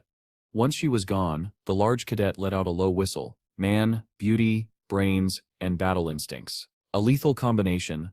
The Blackhawk team made their way into the stadium. The air was electric. Around them, cadets from dozens of academies were already training intensely, their focus razor-sharp. Jan, another team member, spotted a tall figure across the arena. He pointed him out immediately. That SIP's him, the captain of the Central Military Academy team, he said. That SIP's our target. On the training stand, the captain was already hard at work, his muscles rippled with power, his posture steady. One by one, arrows flew from his bow, each striking its mark with flawless precision. Suddenly, Hansen felt a disturbance. A sharp whistle. His instincts screamed. Spinning on his heel, he caught an arrow mid-air, one that had been aimed directly at his back. He narrowed his eyes, disgusted. Cowardly, he muttered. That SIP's not how real warriors fight. From the shadows, a smug voice called out. Well, well, are you really that fast? Or just lucky? A young man approached, his tone dripping with arrogance. Name SIP's Krieg, he said, cadet from a neighboring military academy. Thought I stet see what the hype SIP's all about. As the atmosphere around the stadium thickens with tension, a cheeky cadet from a rival academy makes a bold remark. He claims that many people compare him to the renowned Captain Hansen. With a hint of regret, he adds that fighting is prohibited on stadium grounds. Otherwise, he would have already taught Hansen a lesson. The provocation enrages the larger cadet beside Hansen, who lunges forward in fury. However, his teammates quickly restrain him, preventing the confrontation from escalating into a full-blown conflict. Hansen, visibly irritated, confronts the cadet. He deems it utterly dishonorable to shoot one's opponent in the back, a tactic he finds vile and unacceptable. Yet the opposing cadet remains confident. He boldly claims that their academy team has every intention of reaching the finals and defeating the Central Military Academy along the way. In response, Hansen advises the young man to be realistic. He points out that their team has little chance of even reaching the semifinals. Those words ignite the cadet's fury, and he shouts that such an arrogant attitude drives him mad. At that moment, Captain Shenzi of the Central Military Academy approaches. Noticing the heated exchange, he watches the situation unfold with quiet amusement. Shenzi, composed and confident, is a firm believer in his academy's superiority. Calmly walking over to Hansen, he extends his hand and introduces himself. Hansen responds in kind, expressing his anticipation for their upcoming match. Though he originally intended to meet his opponent on the battlefield, Hansen admits he's glad for the chance to meet Shenzi beforehand. Meanwhile, a female reporter has been carefully analyzing footage of Hansen's previous matches. She's astonished by his mastery of the fatal blow technique, and believes that, had he entered a different category of competition, he would have likely earned top honors. But what intrigues her most is why he chose to compete in the archery event instead. Then, something in the data catches her attention. Her expression changes. She believes she has finally uncovered the reason behind Hansen's unusual decision. As she continues digging, she stumbles upon online chatter surrounding an eagerly awaited match between two of the strongest competitors, one of whom is Hansen. The anticipation among viewers is immense. Back in the break room, Instructor Sai gathers the Blackhawk team. With unwavering authority, she reminds them that success on the battlefield hinges not only on skill, but on sheer determination and the will to win. Noticing his friend Jan looking unusually anxious, Hansen steps forward and asks if something is wrong. Jan doesn't answer directly. Instead, he simply urges Hansen to win the upcoming match at all costs. Elsewhere, during a live interview, the female reporter asks a specialist for his thoughts on the Blackhawk Military Academy's recent performance. She notes their underwhelming record in past competitions. The expert doesn't hold back. He estimates their chances of victory at merely 30%. Two mysterious young men observe all of this from the stands, carefully concealing their identities. Back at the competition arena, the Blackhawk team enters the hall. The commentator is visibly surprised when he sees Hansen opt for the Model 11 bow. Not long after, the Fire Academy team appears, with their captain selecting the newer Model 12. The reporter, still holding her microphone, asks the expert whether it's possible to determine a competitor's skill or fitness level based solely on their choice of bow. He responds that he places more value on past performance statistics than on visual cues. The reporter reminds viewers that the Fire Academy is home to some of the most elite fighters, whose track records speak volumes. According to her, this naturally makes them the favorites.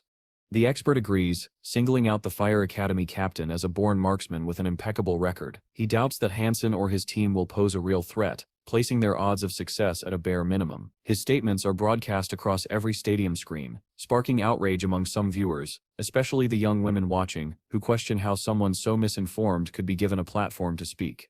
Despite the criticism, the captain of the Blackhawk team remains calm. He instructs his teammates to prepare an ambush and use the element of surprise to their advantage. Hansen urges everyone to stay focused. The battle is set to begin in just 5 minutes, and every second matters. With that, the Blackhawk team surges forward, swiftly taking up key positions across the arena. Their movements are sharp, coordinated, and purposeful. Observing this, the reporter notes that 5 members of the Fire Academy have already chosen ideal cover spots, indicating a strong sense of strategy and preparation. The expert, watching from the sidelines, begins to waver. Seeing the Blackhawk team's discipline and precision, he revises his earlier statement. If they can continue leveraging their strengths, he now believes they may actually have a shot at victory. Back in the stands, the two masked spectators speculate on the unexpected confidence shown by Blackhawks players. One of them, Jian, silently roots for a swift and decisive win. Inwardly, he urges Hansen to crush the competition, once and for all. The captain of the Fire Academy stood atop a ridge, surveying the battlefield below. His expression was calm but calculating. With a swift motion of his hand, he ordered his subordinates to stay in cover and await his signal. According to him, their current position granted them a significant tactical advantage. One of the soldiers, peering through his scope, reported, "Sir, the enemy has entered the kill zone. Should we open fire?" But the captain shook his head and replied, "Not yet. Hold your position. Save bow model number 14 for now. Wait until Blackhawk's team reaches the tree line. Then, unleash everything." Meanwhile, Blackhawk's squad moved slowly and cautiously, inching their way across a deep crevice. Each member was alert, scanning the terrain, listening for even the faintest sound that might betray the enemy's presence. In the stands, spectators watched with bated breath. Many were unnerved by Blackhawk's strategy, believing their current approach exposed them to unnecessary risk. Yet amidst the tension, a girl named C's watched intently. Her eyes sparkled with both excitement and worry as her team entered hostile territory. She silently hoped they had the skill and stamina to endure what lay ahead. Leading the group was Hansen, calm and observant. He had already detected signs of an ambush and quickly noted the precise location of every hidden enemy. As Blackhawk's team advanced another 200 meters, a sudden shout pierced the air. It was the Fire Academy captain's voice, giving the long-awaited order. "Open fire." In an instant, a barrage of arrows rained down upon Hansen's SIP's position, but he was ready. Predicting the ambush, he remained composed. "I still handle this myself," he told his team. "Don't sit let them exploit our position. I still hold the line." The captain of the Wind Academy, watching the event unfold, was stunned. Within seconds, 2 of his players had been eliminated, forcing them out of the game and placing their team at a sharp disadvantage. Reporters, equally surprised, turned to the expert analyst beside them. The expert, unfazed, calmly reminded the audience that he had already predicted Blackhawk's superiority. Disappointment swept through part of the crowd. 2 young men, visibly disheartened, rose from their seats. One muttered, "The outcome's obvious. No point watching anymore," and walked away with clear disdain. Still, even in his frustration, he acknowledged Hansen as a formidable opponent. He pondered how he would have responded had he been in the Fire Academy captain's shoes, faced with such an unexpected and devastating tactic. Back on the field, Hansen made his move. With rapid precision, he darted forward, releasing arrow after arrow at the hidden enemies. The Fire Academy captain was bewildered. How did he find all of them? He muttered, realizing that even the most well-concealed shooters had been exposed. As his final ally fell, the captain received the system notification defeated. His screen went dark. The audience erupted. Cheers filled the air as the announcers declared Blackhawk's overwhelming victory. Voices thundered through the arena, all chanting one name, "Hansen, Hansen." From the sidelines, Cease smiled with pride. "Well done, cadets," she said to herself. "Now let's get ready for the real battle against the Central Military Academy." Her words were heavy with caution, for she knew this next opponent would be far more formidable. Hansen, catching her gaze, asked with quiet confidence, "Still doubt our victory?" Cease looked him squarely in the eye and replied, "Your next opponent is the strongest team among all the academies. That's SIP's not opinion, it's SIP's fact." But Hansen didn't step back down. "If you start with the belief that you still lose," he said firmly, "then you Steph already lost. When you brought me into this academy, you said there was still hope for victory. I intend to make that hope real." Moved, Cease responded with solemn sincerity, "There's SIP's only one key to winning this fight, and that key is you. Your decisions will determine the outcome. Yes, our enemy SIP's skills may be superior, but if our team remains united and confident, we still have a chance." Despite her composed exterior, anxiety gnawed at her. Most experts and spectators had written off the Blackhawk team as underdogs. Doubt hung thick in the air. The announcer's voice rang out once more, signaling the start of the match. The team sprang into motion, spreading out across the battlefield. In the stands, Listen's friend leaned over and asked, "Do you think Blackhawk Academy can win this?" Listen replied bluntly, "As a team, not likely, but if we separate talking about Hansen alone, he might just be able to pull it off." Before his friend could respond, he suddenly stood up, eyes wide. "They stepped flanking the enemy. It steps risky, but if it works, it could change everything." And with that, the real battle began. Before the game even began, Sizzy had invested a significant amount of time studying the enemy's battle patterns. She had learned exactly what position the Central Military Academy would target. Their repeated preference for the Stone Mountain in nearly every match had made them predictable. Ian nodded in agreement with the instructor's strategy, but in his heart, he couldn't shake the thought. The odds of winning were slim. It would take a genuine miracle to turn the tide in their favor. Sizzy, firm in her research, reported that she had watched all of the opposing team's matches over the past few years. They had only encountered true resistance on 3 occasions, but even those teams had failed, simply because they couldn't grasp the core of the Central Military Academy's tactics. Hansen offered a different insight. He believed that if the opponent ever faced someone on equal footing, they would immediately shift into a fully aggressive strategy. The instructor agreed and took it a step further. To win, they would need to be even more brutal, crushing the enemy both mentally and physically. Some cadets thought the plan was outright suicidal, but Hansen stood firm. "This is our only shot at victory. We have to take this risk, and prove to everyone that Blackhawk deserves to win," he declared. The instructor reinforced this belief. He made it clear the heart of this match was the confrontation between Hansen and the enemy captain. He placed his trust in Hansen and urged him not to let the team down. Yet deep down, even Sizzy had her doubts. She believed that if they played the game the usual way, they were guaranteed to lose. From the stands, voices were already mocking the Blackhawk team, but the instructor still clung to hope. He believed a miracle might still occur. Meanwhile, the Central Military Academy swiftly occupied the high ground, carefully scanning the battlefield from the summit. Watching them from afar, Sizzy felt she had done all she could. From here on out, the outcome rested entirely in the hands of the cadets. Hansen lay hidden in ambush, his mind replaying the instructor's words. "Victory is in your hands." He ordered his squad to aim carefully and wait for his signal. But the instructor's strategy took a twist. Their first target wasn't the opposing captain. It was the academy's top marksman. Ian was visibly surprised. In his opinion, they should take out the commander first, but the instructor disagreed. That shooter, he explained, was ranked second across all academies, and unlike others, he was also trained in robotics and combat manipulation. A direct assault on the captain could easily fail. Strategically, the only correct move was to neutralize the best shooter and disrupt the enemy's formation. Just then, one of the cadets spotted Shenzi turning toward him and shouting a warning to stay alert. Instantly, the cadet realized he was under a hidden attack. Without hesitation, he returned fire and moved into a defensive stance. In one swift motion, he released 3 arrows simultaneously. They intercepted and knocked down the enemy's incoming shots mid-air. For a moment, the enemy shooter thought Blackhawk's tactics weren't working, but what followed changed everything. The 3 arrows had only been a distraction. As the opponent let down his guard, Hansen released a 4th arrow, sharp, sudden, and lethal. It struck true, eliminating the Central Academy player from the match. From the sidelines, the instructor watched closely, a glint of admiration in his eyes. The level of skill on display was exceptional, and Hansen's precision was divine.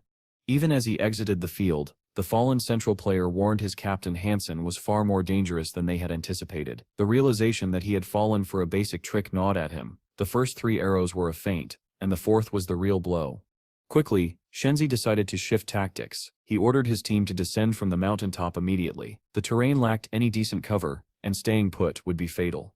The cadets obeyed without hesitation. As they raced down the slope, they exchanged rapid fire with Blackhawk, who were intent on holding the line. Hansen took cover behind a large tree, evaluating the next step, but then, out of nowhere, one of 3 enemy arrows found its mark. It struck him hard, dealing a serious wound. He was stunned, not just by the hit but by its power and precision. Clearly the opposing captain's bow was high tier, at least level 16, and his arrows flew with frightening velocity. The captain of the Central Academy team continued to suppress Blackhawk with aggressive fire. Hansen now knew, this man was no ordinary fighter. He was experienced. He was dangerous. As the battle intensified, the scene shifted to the commentator Sip's booth. A reporter narrated the unfolding events. The Central Academy team had taken the high ground, but are now retreating to find shelter. Meanwhile, Blackhawk has gained a tactical advantage. Hunan, one of the Blackhawk cadets, rallied his team. We have the upper hand now. Donstedt let them descend. The reporter continued with excitement. In just under 20 minutes, 3 Central Academy players have been eliminated, while Blackhawk has only lost 1. It's been a long time since the Central Military Academy has found itself in such a tough spot. Even experts on the sidelines were surprised. Blackhawk's tactics weren't just bold, they were working. Hansen unleashed a flurry of arrows, his movements swift and calculated. His entire team had opted for the Model 11 bow, a weapon known for its rapid rate of fire, ideal for laying down suppressive cover. Meanwhile, Shenzi continued his steady descent down the mountainside.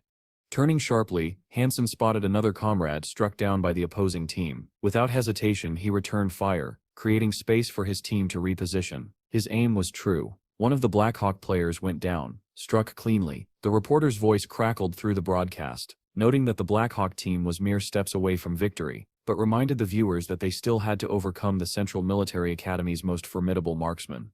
Ian, observing closely, acknowledged the sheer skill of their opponent. He was astonished that the enemy captain could fire 2 arrows simultaneously using a heavy Model 16 bow, a feat requiring immense strength and precision. Hansen, meanwhile, had already begun analyzing his opponent's unique movement patterns. He quickly realized that the enemy captain was not only powerful but also highly unpredictable, an adversary who never left his comfort zone and only grew more dangerous within it. Lissiton, watching from the sidelines, assessed the unfolding situation. He commended the Blackhawk coach for devising a brilliant strategy that had caught the Central Academy off guard. However, he voiced concerns about the Model 11 bow's power, arguing it lacked the force needed to bring down someone like Shenzi unless they closed the distance. It soon became clear to Hansen that his enemy had shifted positions again, now nearly invincible in his new location. As Shenzi maintained his advantage, Ian urgently advised a reposition to avoid falling into a trap, but Hansen raised a hand in silent command, signaling for silence and stillness. There could be no mistakes now. Suddenly Hansen caught sight of an arrow slicing through the air. Targeting his teammate, shouting a warning, he ordered him to take cover. Then, without missing a beat, Hansen sprang from his position and loosed a counter arrow with lightning speed and surgical accuracy. The spectators were stunned by the display of reflex and precision.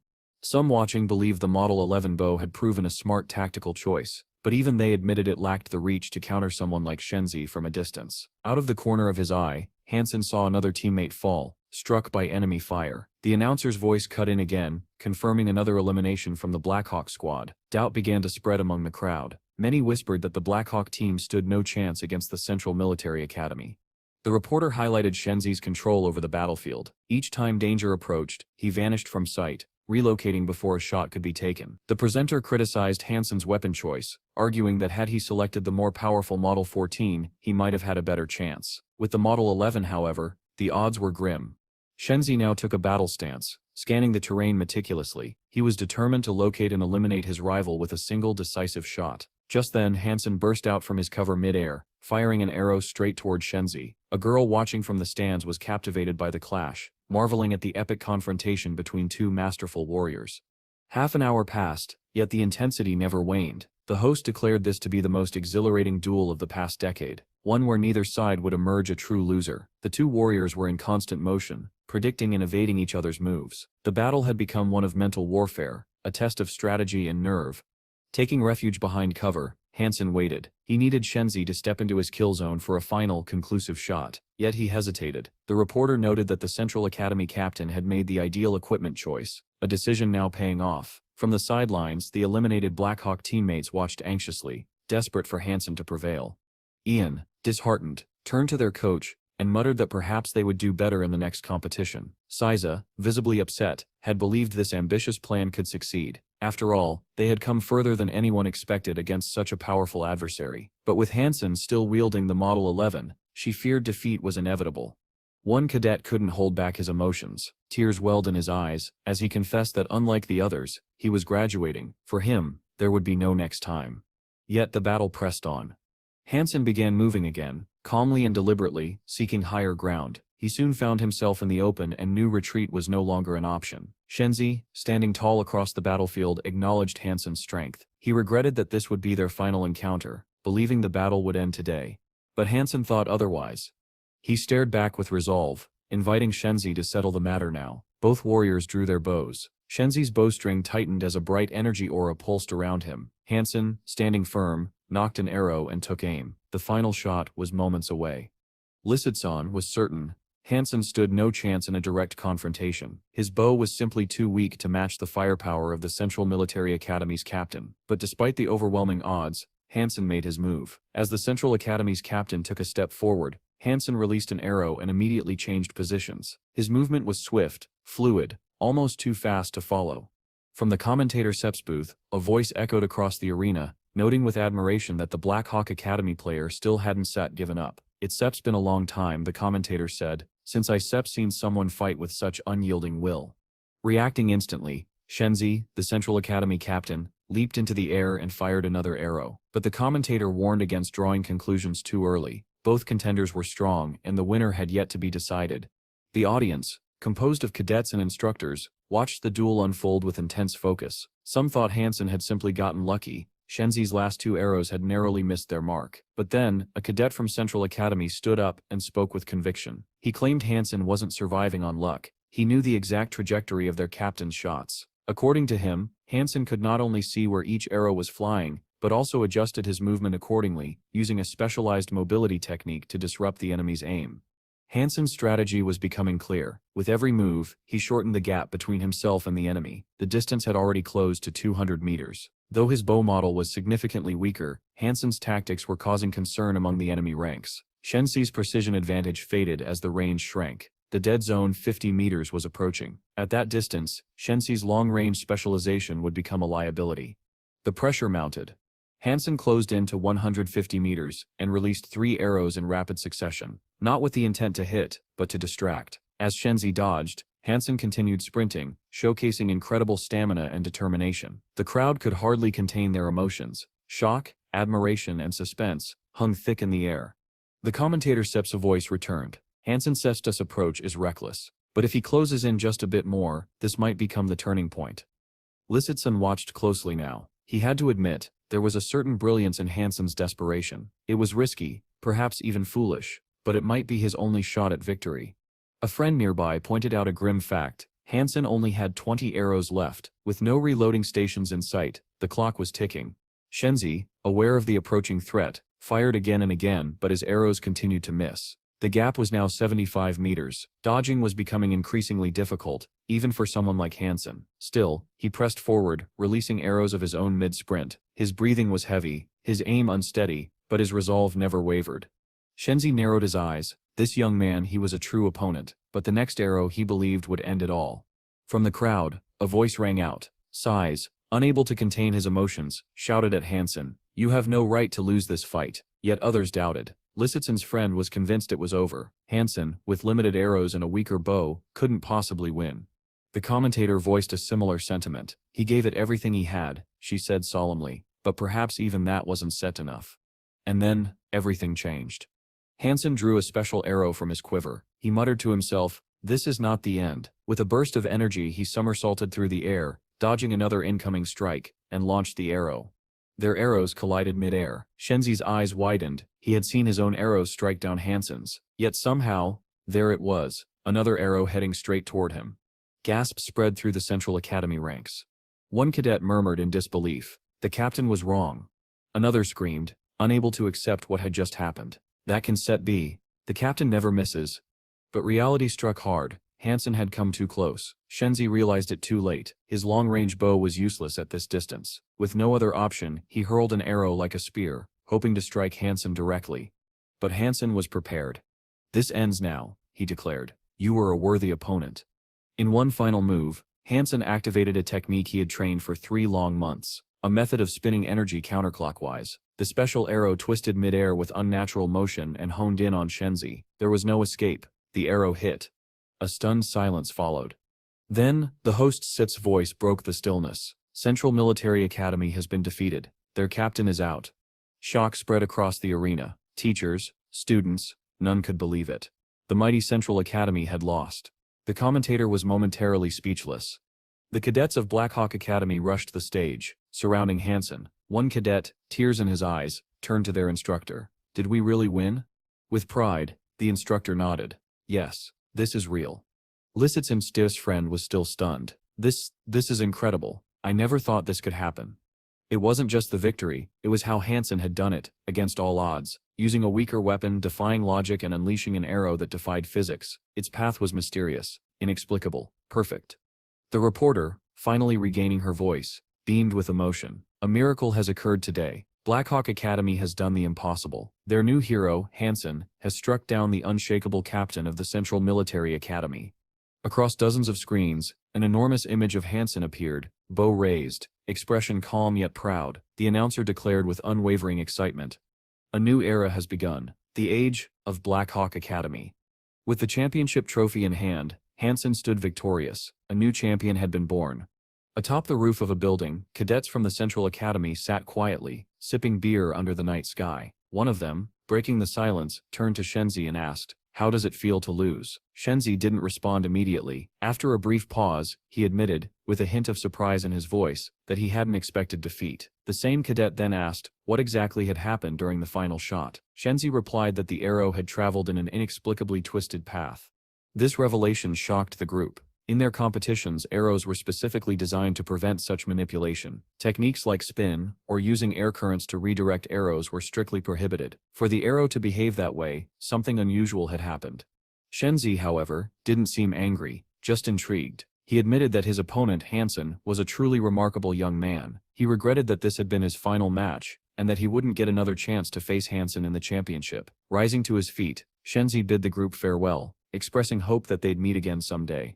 As he left, one cadet asked what his future plans were. Shenzi confessed that he had originally intended to wait until the awards ceremony at the stadium, but now, after this loss, he had changed his mind. He simply wanted to go home. After he departed, the cadets sat in silence. One of them began drinking his beer more rapidly, visibly frustrated. In his mind, he vowed to one day defeat Hansen and avenge Shenzi's loss. But another cadet, seated beside him, remained deep in thought. He understood that challenging Hansen was no easy feat. Hansen had proven himself time and time again. His strength and determination were no illusion. Far away, by the sea, Jian and Hansen were enjoying a day under the warm sun. The weather was perfect, the waves sparkled with reflected light, and the peaceful environment radiated comfort and luxury. Hansen, lounging beside Jian, grinned and declared how wonderful life was, especially when spent at a beach resort in a presidential suite where everything spoke of wealth and leisure. At that moment, Jen playfully took Hansen's sunglasses off and chided him. "Why are you always lying around? Go swim and enjoy the sea," she teased. Hansen laughed and asked why she didn't invite someone else, gesturing to the empty beach. Jen smiled and replied that there was no one else. It was a private beach. That's when Hansen discovered something that shocked him. The beach belonged to Jan's cousin's family. He nearly choked on his drink. "That sep's amazing," he exclaimed, rushing toward her with enthusiasm. "From now on, I shall do whatever I want here." But their light-hearted moment was soon interrupted. A voice called out, asking Jane if she remembered her brother. A man appeared, flanked by several stern-looking bodyguards in black suits. He approached with a smirk, and asked why he hadn't been introduced to her new friend. Jian calmly introduced him as her cousin, and introduced Hansen as her new boyfriend from the military academy. Hansen, slightly tense but trying to remain composed, waved politely and stated his name. The cousin nodded, saying he had already heard about Hansen's recent battle with the Central Academy captain. "You're a real hero," he said. "Your reputation is well earned." Later, inside a hidden steel-armored room, Hansen sat alone, deep in thought. He gazed at his monster, which was maturing at a rapid pace. In just 1 month, it would evolve into a divine blood beast. The thought filled him with both joy and impatience. But he knew that wasn't enough. To surpass his peers, he would have to push further, maybe even take dangerous risks. Digging through online archives, Hansen found mention of a distant mountain range inhabited by incredibly powerful beings, some even possessing divine blood. It was a perilous place but filled with promise. One video showed a team of 30 elite fighters engaging with these creatures. Though many fell, those who survived returned with rare and precious resources. Inspired, Hansen made his decision. He departed immediately, heading toward the mountains rumored to be saturated with ancient energy, an aura so dense it could alter any life form. Local legends spoke of a god slayer among the creatures, a being so powerful it could annihilate an entire squad with a single blow. After reaching the region, Hansen spent hours wandering the gorges. Oddly, he didn't encounter a single monster. The area, supposedly teeming with dangerous life, was eerily quiet. Still determined, he checked every cave and crevice, growing increasingly suspicious. Suddenly, the ground beneath his feet trembled. At first, he thought it was an earthquake. Rocks slid down the slopes, and the rumbling grew louder, until it became a thunderous roar. Turning around, Hansen froze. A colossal beast, towering like a mountain, charged toward him. Its steps were so powerful, Hansen had mistaken them for tectonic movements. Compared to it, he was no more than an insect. Realizing the danger, Hansen knew he had to move immediately or be crushed without even being noticed. But as the monstrous creature closed in, Hansen made a split-second decision. Instead of running, he rushed toward it. His instincts screamed at him to flee, but he ignored them. If this beast could clear the area of all other life, then it might be the perfect shield, and maybe, just maybe, the key to his next great evolution. Just moments after narrowly escaping danger, Hansen suddenly hears a thunderous roar echoing across the landscape. His eyes widen in shock as he witnesses a terrifying sight. A colossal lion, towering like a small mountain, launches a ferocious assault on the massive creature he had encountered earlier. The ground beneath his feet trembles from the sheer force of the battle, and before he can gather his thoughts, a new threat reveals itself.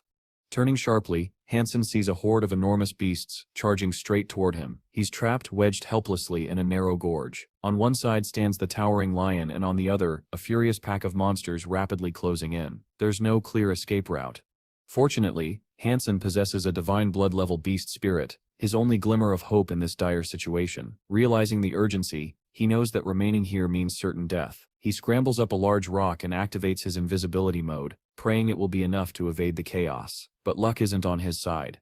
Above, a new menace appears. A massive flock of airborne beasts circles the sky, their sharp, searching eyes seemingly piercing right through his camouflage. With no other option, Hansen descends once again and flees through the gorge, trying to outpace the encroaching monsters that are now surrounding him. In a moment of desperation, he makes a bold decision, head directly toward the giant lion. His logic is risky but sound. The monsters likely won't dare attack if he's near such a dominant predator. With every ounce of strength, Hansen sprints forward and leaps into the air, heading straight for the lion's back. As he ascends, he can't help but feel utterly insignificant, like a mere flea compared to this majestic beast, but he succeeds. He lands atop the lion, clutching tightly onto its thick, powerful fur. It's a perilous gamble. One wrong move could send him plummeting to the ground, where he would be trampled without mercy. The lion, seemingly indifferent to the new rider on its back, charges forward into battle. A vicious aerial clash unfolds as the flying monsters swoop down, their cries filling the air. Hansen, holding on for dear life, tries to remain calm, knowing that panic will only hasten his end. The battle is relentless. The lion constantly moves, forcing Hansen to exert every ounce of strength just to stay mounted. The land shakes, roars echo, and chaos reigns. Yet the mighty beast doesn't falter. It slashes through its enemies with monstrous power, treating them like nothing more than insects. After crushing the attackers, The lion begins feasting on the defeated mammals, but the chaos doesn't end there. A swarm of griffins descends upon the scene, eager to claim the remains. Another wave of violence erupts. Watching from the lion's back, Hansen reflects on the grim reality. This place is far more dangerous than he ever imagined. He starts to regret ever coming here. What had begun as a curious expedition now seems like a fatal mistake. Still, days pass. He remains a passenger on the lion's back, growing increasingly convinced that he must find a way out before his luck runs dry.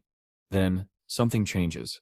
A flock of giant birds circles above them. Some carry divine blood, their power evident. Hansen grows anxious but reassures himself. The lion is strong enough to fend them off. Soon, the beast shifts direction. Hansen soon realizes why the lion is heading toward a water source. The predator kneels by the reservoir and begins drinking heavily, but as it does, a monstrous shadow approaches from beneath the surface. Within seconds, a gigantic serpent erupts from the depths, jaws wide open, lunging toward the lion with terrifying speed. Hansen's heart nearly stops. The lion reacts instantly, dodging the attack with incredible agility. It counters with a devastating strike, its massive claw tearing through the serpent's body. The clash is short and brutal. The snake is torn apart, its corpse lying motionless. Hansen is stunned, not only by the lion's strength but by its lightning-fast reflexes. Once the beast finishes its opponent, it begins to feast. Hansen, seizing the opportunity, carves out a portion of the snake's flesh for himself, a rare, solid meal in this unforgiving land. After eating, he rests on the lion's warm fur. For the first time in a while he feels a flicker of comfort. Soon a system notification confirms that the snake was indeed a divine blood-level creature. Hansen has earned a super god gene. This confirmation renews his admiration for the beast beneath him. The lion had effortlessly defeated a divine-level monster, a feat few could hope to replicate. But even awe begins to fade with time. Days stretch into weeks. Hansen grows weary of the endless ride, his body worn down, his mind fixated on one desperate thought: how to get back home alive. Suddenly the boy sensed that something had changed. Raising his head, he noticed the flock of birds that had been accompanying the lion this entire time had abruptly taken flight. Their sudden departure unsettled him. Why had they left? What did it mean?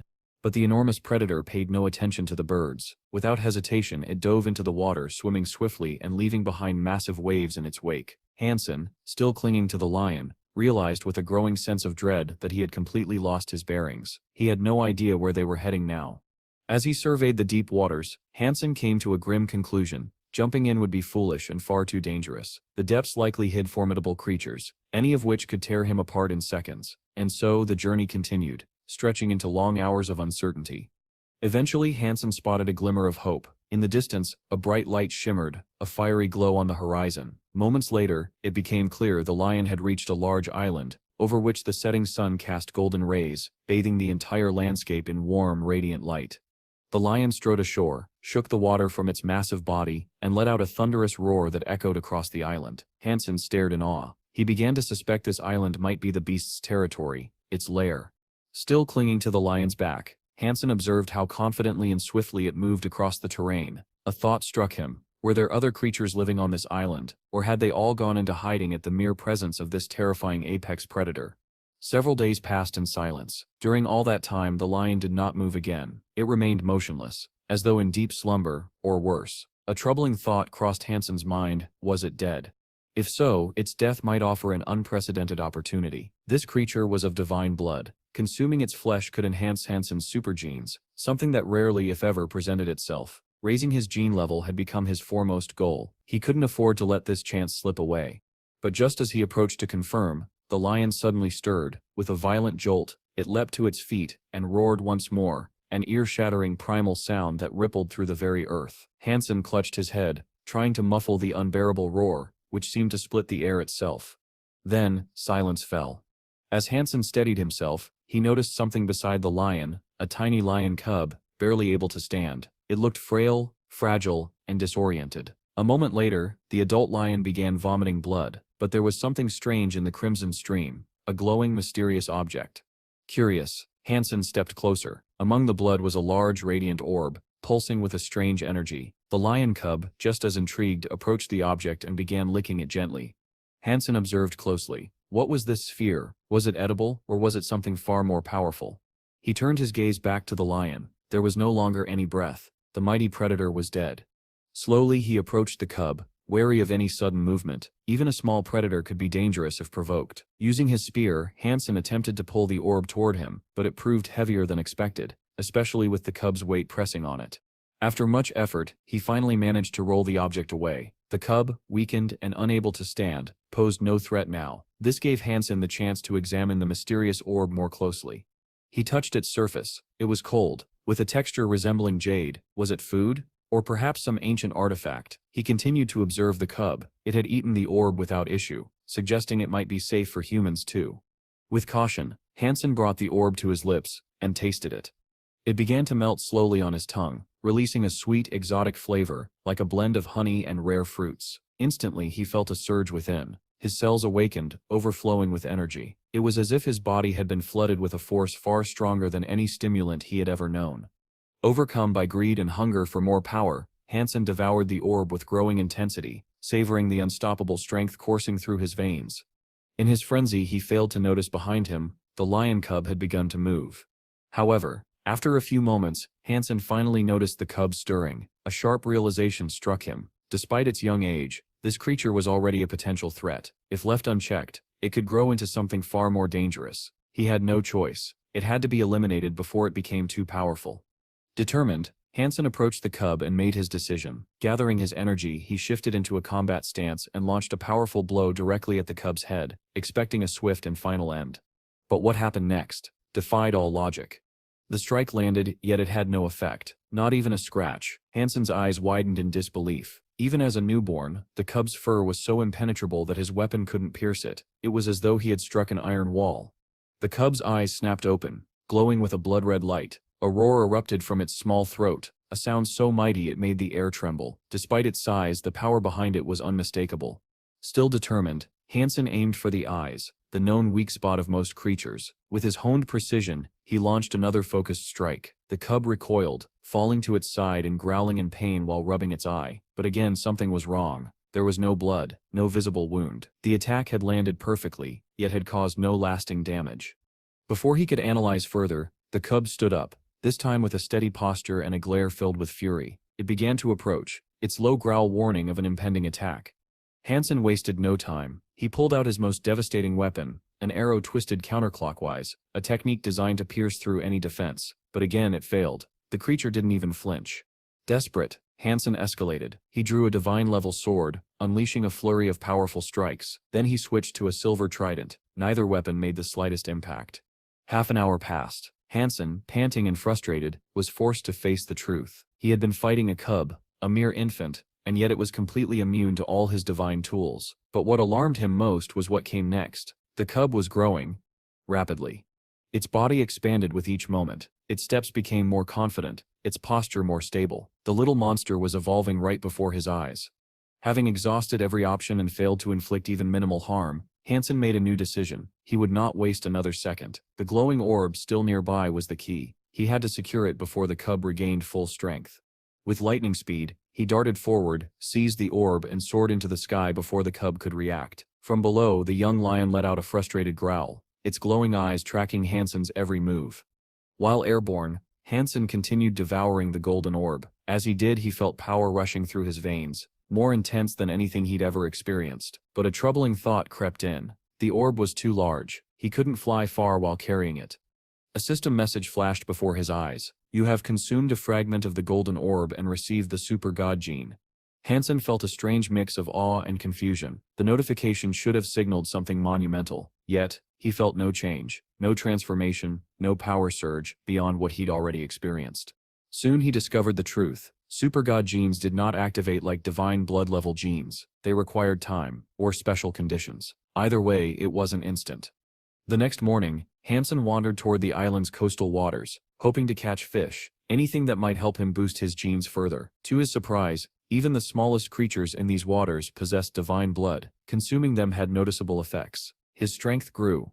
As he feasted, a memory stirred. The black beetle that had given him his first pearl. Could it have come from this very island? It no longer seemed like coincidence. If that beetle was native here, then perhaps even more powerful creatures roamed the land. If he could find just one high-ranking beast, he might avoid the need to consume dozens of weaker ones. His thoughts were interrupted by a sharp, piercing cry. It was the lion cub. Awake, and now larger than before. Its very presence now exuded danger. Hansen's heart pounded. Staying here meant death, but leaving the island, that seemed just as impossible. The next day, with urgency burning inside him, Hansen took to the skies. He needed to know what lay across the island, anything that could lead him to safety. As he flew high above the forest canopy, he scanned every inch of land below. Then he saw it. A massive ship anchored near the coastline. Hope ignited in his chest. If there was a ship, perhaps there were people who could help him escape this island. Descending rapidly, Hansen approached the vessel, but his heart sank. The ship was abandoned. No signs of recent activity, no crew, no supplies, just an empty shell on the water. Still, he refused to give up. He continued walking along the shoreline, then suddenly voices, human voices, drifting from the forest. His hope flared anew. Someone else was here, and they might be his only chance at survival. As Hansen stood by the shore, a girl suddenly emerged from the forest. Her face lit up as she greeted him loudly, clearly overjoyed to see another person. With genuine relief, she thanked the gods, believing that help had finally arrived. But her joy quickly faded. The moment she realized Hansen was not part of any rescue mission but rather someone also stranded and seeking escape, her expression darkened. Her disappointment was soon shared by others, as more people stepped out from the shadows of the trees, drawn by the commotion. Hansen explained that he had come from the steel armor shelter and ended up on this island purely by accident. His words, however, only brought more dismay. A few of the men, visibly disheartened, turned away without a word, muttering among themselves about how rescue might never come, and that they were fated to die here. The girl, still watching Hansen, spoke with sadness. She told him plainly that if he had arrived on this island, then he was most likely condemned to remain here forever. With a cryptic tone, she added that he would understand everything soon enough. Without another word, she turned and disappeared into the forest. Confused and unsettled, Hansen called out, trying to stop her, asking what she meant. As he followed, he stepped on something hard. Looking down, he picked up a can. The girl, hearing the clatter, turned back briefly and warned him to be careful. It was a water container. That's when it all clicked.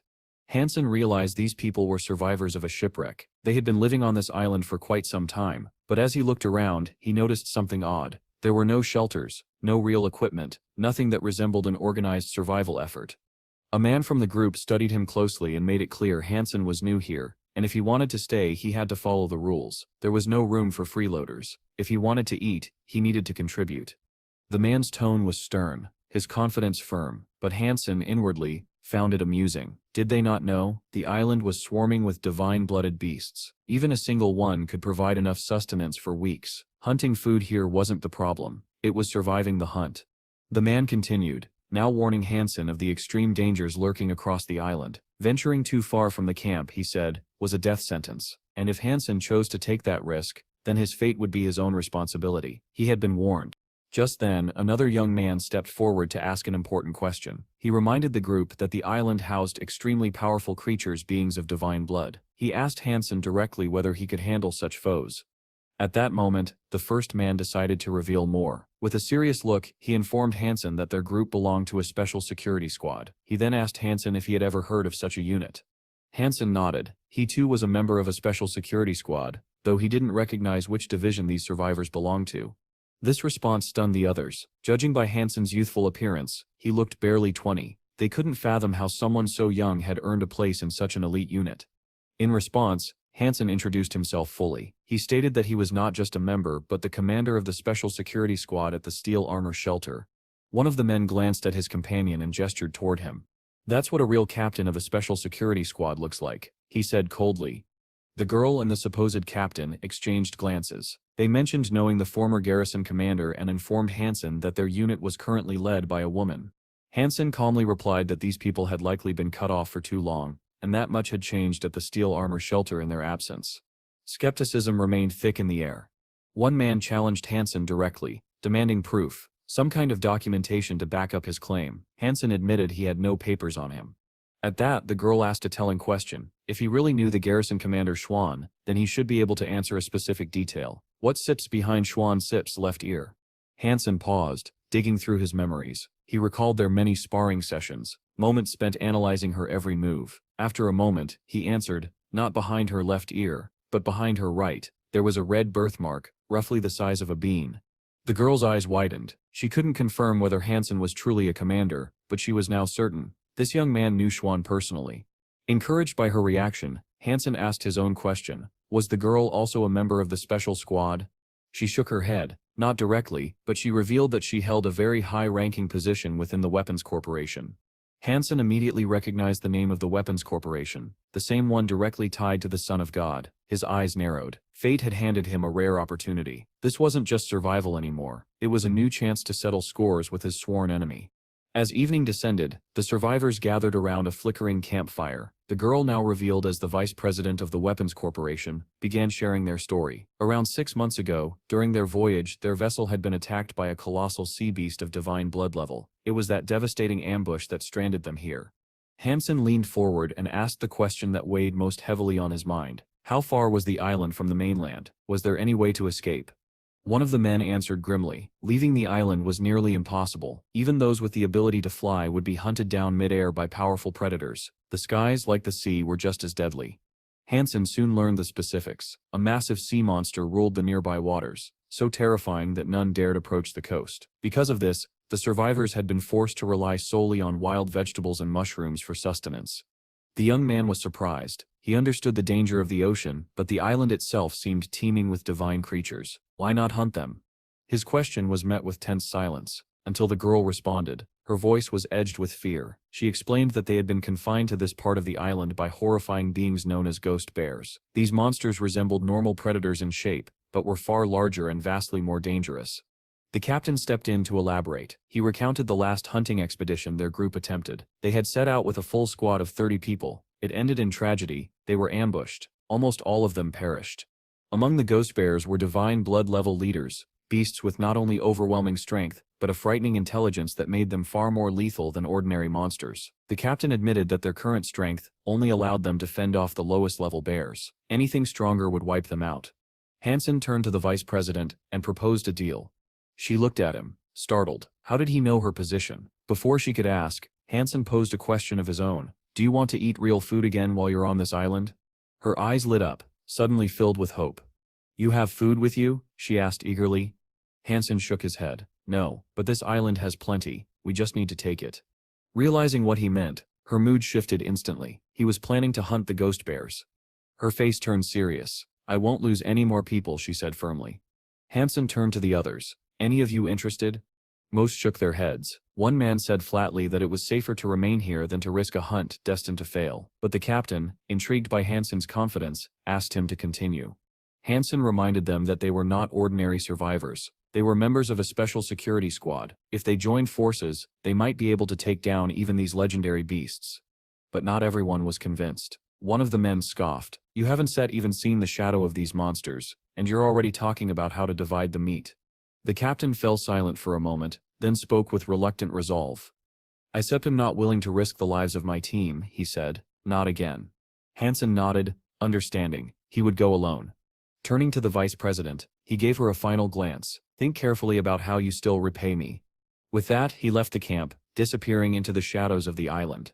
The girl watched him as he vanished into the treacherous landscape. In her heart, she hoped he wouldn't die. But before she could linger on that thought, something caught her attention. A pack of ghost bears, leaping effortlessly from one rocky cliff to another. Her face paled. Hansen, hidden nearby, witnessed the same thing. Now he understood why the squad had failed. This place was no ordinary wilderness. It was a graveyard for the unprepared. Even elite fighters could meet their end here. Then it happened. One of the ghost bears spotted him. The creature lunged. With astonishing agility, Hansen sprang to a nearby rock, evading the monster's massive swipe. The bear, misjudging its jump, lost its footing and plummeted into a deep ravine. Hansen wasted no time. He dove after it to finish the job before the beast could recover. A moment later, a deafening roar echoed through the gorge. It was the dying cry of the giant bear. Back at the camp, those who had been gathering mushrooms froze. The sound rang across the forest like a chilling omen. The vice president, her face grim, whispered, "This island will bury us all." Her words landed like a death sentence. Around her, the people noticed a shift. The aura in the air had changed. They could feel it. Something dark was coming. Sensing the residual energy of the ghost bear, the survivors quickly formed ranks beside the vice president, their weapons drawn. They didn't know what would come next. But they knew Hansen had just challenged the laws of the island, and that nothing would be the same again. Just moments after the tension rose, a massive ghostly bear materialized near the group. Panic swept through the crowd as the unmistakable sounds of people preparing to flee echoed around. It was clear, no one believed they could survive against such a monstrous entity. But then, to everyone's shock, Hansen emerged calmly from beneath the carcass of a slain beast. Without a trace of panic, he urged the others to stay calm, assuring them there was no need for fear. His sudden appearance left the vice president stunned. The young woman couldn't believe he had gone hunting alone and managed to bring down such a formidable creature by himself. As Hansen tossed the massive carcass to the ground, the camp erupted in murmurs. People speculated in disbelief. How had he succeeded when their own team had failed, losing many comrades in the process? Turning to the vice president, Hansen casually admitted it hadn't been easy. Then, with a sly grin, he teased her, asking if she was finally ready to do business with him, a subtle jab at her earlier skepticism. Clearly impressed, the vice president answered yes. Intent on claiming the beast's soul before the corporation's rescue team arrived, the vice president told Hansen that if they could eliminate the remaining ghost bears, nothing would stop them from returning home. The surrounding group grew excited, dreaming of finally eating their fill of meat. The vice president then asked what Hansen wanted in return. Without hesitation, he declared he wanted market value, which he estimated at 100 million. His words sparked outrage. One man scoffed, saying the mutated creature was worth only 2 or 3 million, and demanded clarification. The girl confirmed his estimation. Rare mutated beasts fetched no more than that. Even multiplied tenfold, it wouldn't reach 100 million. But Hansen stood firm. Prices vary by location, he said confidently, and here the price is 100 million. The vice president reminded him they were all part of the same squad and questioned the fairness of his demand. Hansen calmly brought up what the captain had said during their first meeting. He who doesn't work doesn't eat. He then reminded her that he had suggested hunting together from the beginning, an offer everyone had declined. So here sits my position, Hansen declared. Anyone who wants the beast pays the asking price. The girl protested again, insisting they were all in this crisis together and should help one another. She accused him of acting like they weren't part of the same group. Gradually, the men began to surround Hansen, tension rising. Some of them whispered, questioning why they shouldn't just take the creature from him by force. Noting the shift in atmosphere, Hansen raised the stakes. The price is now 200 million, he announced coldly. The squad captain, fed up with the situation, turned on his heels and walked away. I'm done with this farce, he muttered. His subordinates tried to stop him, begging for meat, but he refused to return. Hansen, meanwhile, realized no one was willing to pay his price. Sighing inwardly, he prepared to eat the entire bear himself. Hoisting the heavy carcass over his shoulder, he began to leave. But before he could get far, the vice president called out. She declared she would pay the price. She didn't have the money with her, but she offered to write an IOU, promising full payment once they returned to the mainland. Inwardly, however, she smirked, planning to abandon Hansen once the corporation's rescue team arrived. Hansen simply smiled. I am sorry, he replied. I only accept cash. Or, as a rare exception, the souls of divine blood beasts. He explained that the market value of such souls ranged from 100 to 200 million, and he'd gladly trade the ghostly-eyed beast for one. The crowd erupted again, calling him crazy for making such a demand, but Hansen ignored them. Turning back to the vice president, he reminded her that she was the representative of a massive corporation. For someone like her, this sum should be nothing. When she finally handed over the sacred beast's soul, Hansen accepted it with a slight smile and thanked her warmly, saying, It's a pleasure doing business with you. Your generosity won't go unnoticed. Curious, the vice president turned to the captain and asked his opinion. Instead of answering immediately, the captain studied the ghost bear's soul, eyes narrowing. He then invited the girl to inspect something closely. He pointed to a single wound on the massive creature's body, precise, clean, and fatal. The implication was undeniable. It had been killed with one perfect strike. We're still dealing with a warrior of terrifying skill, the captain warned. Someone powerful enough to enter ghost territory and slay a ghost-eyed bear in one blow. He turned back to the group and issued a final warning. If any of you plan to become hostile toward this man, he said coldly, think again, because you will regret. Meanwhile, Hansen begins testing the newly acquired soul of the sacred being in real combat. With each move he feels satisfied, noting how generous the vice president had been in granting him such power. As he delivers a crushing blow to yet another ghost bear, Hansen suspects that the girl's true intention might be to use him to wipe out these monsters.